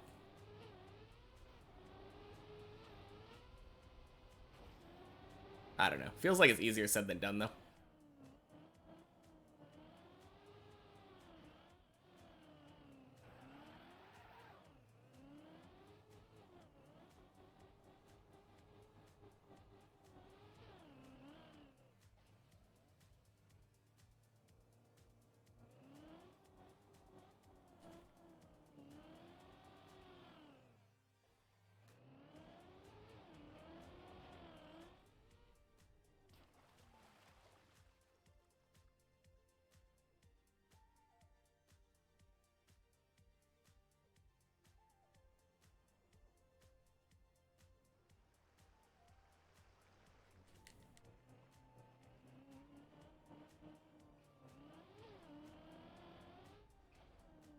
It's getting late. Yeah, it is getting a little bit late, isn't it? Like 8 o'clock over here.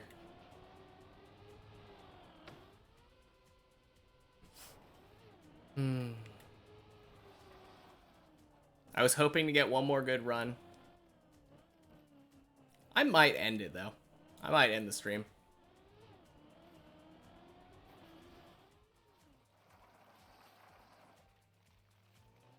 I guess we'll see how this run goes.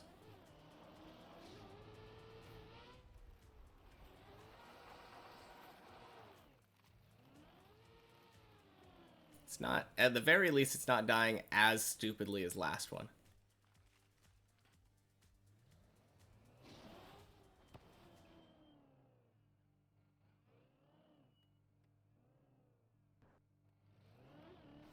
Oh my gosh, it's dying stupider.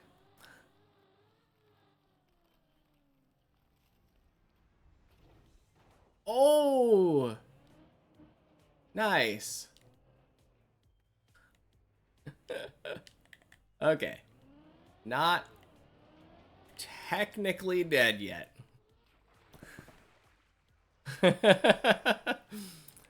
Oh, man. I was definitely expecting that to sploosh down in the floor gang, but no.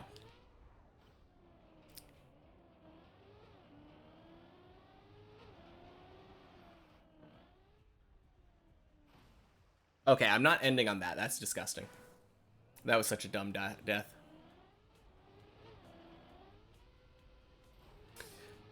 Dumb death. I am going back.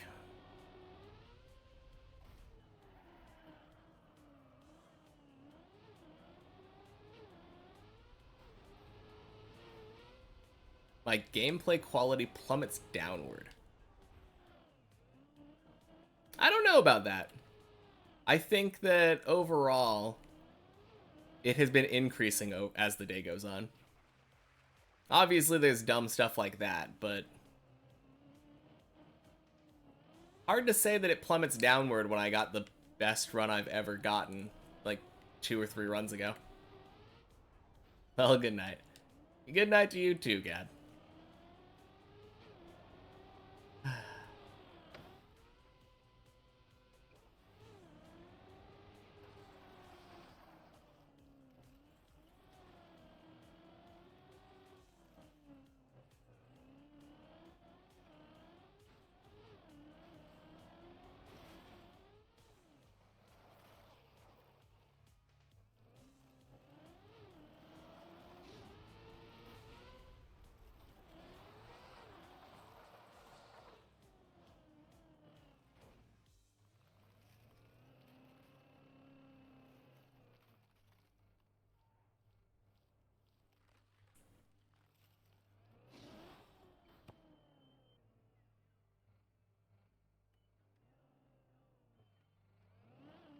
Alright.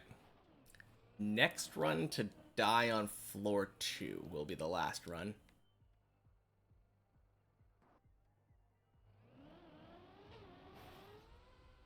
Because clearly if I get floor 3 or floor 4, I have to go for the back-to-back.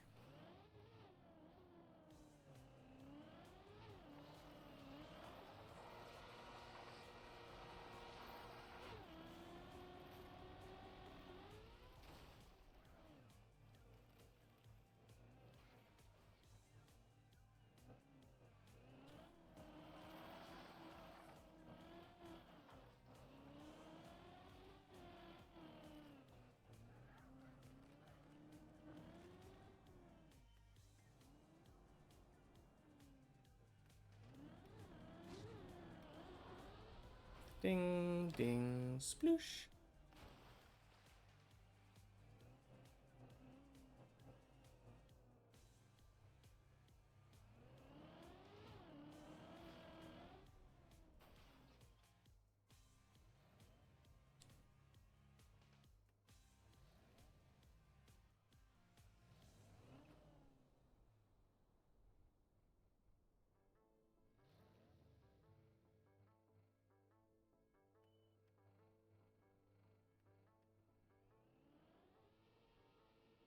Okay. Yeah. Good enough.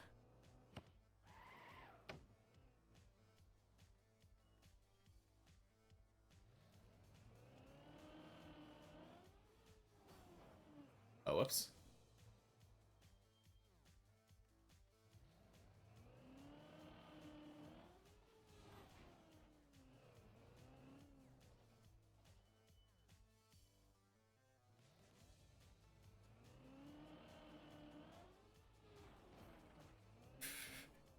I keep releasing too early.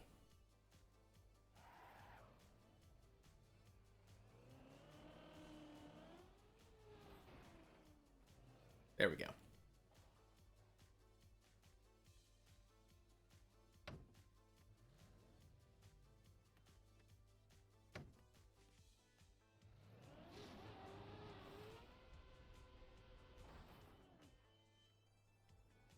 Yeah, that feels so good.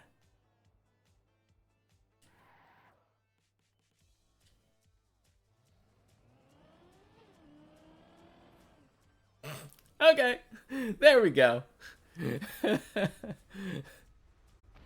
07. All right. Thank you all for hanging out with me again. I will be back with more deep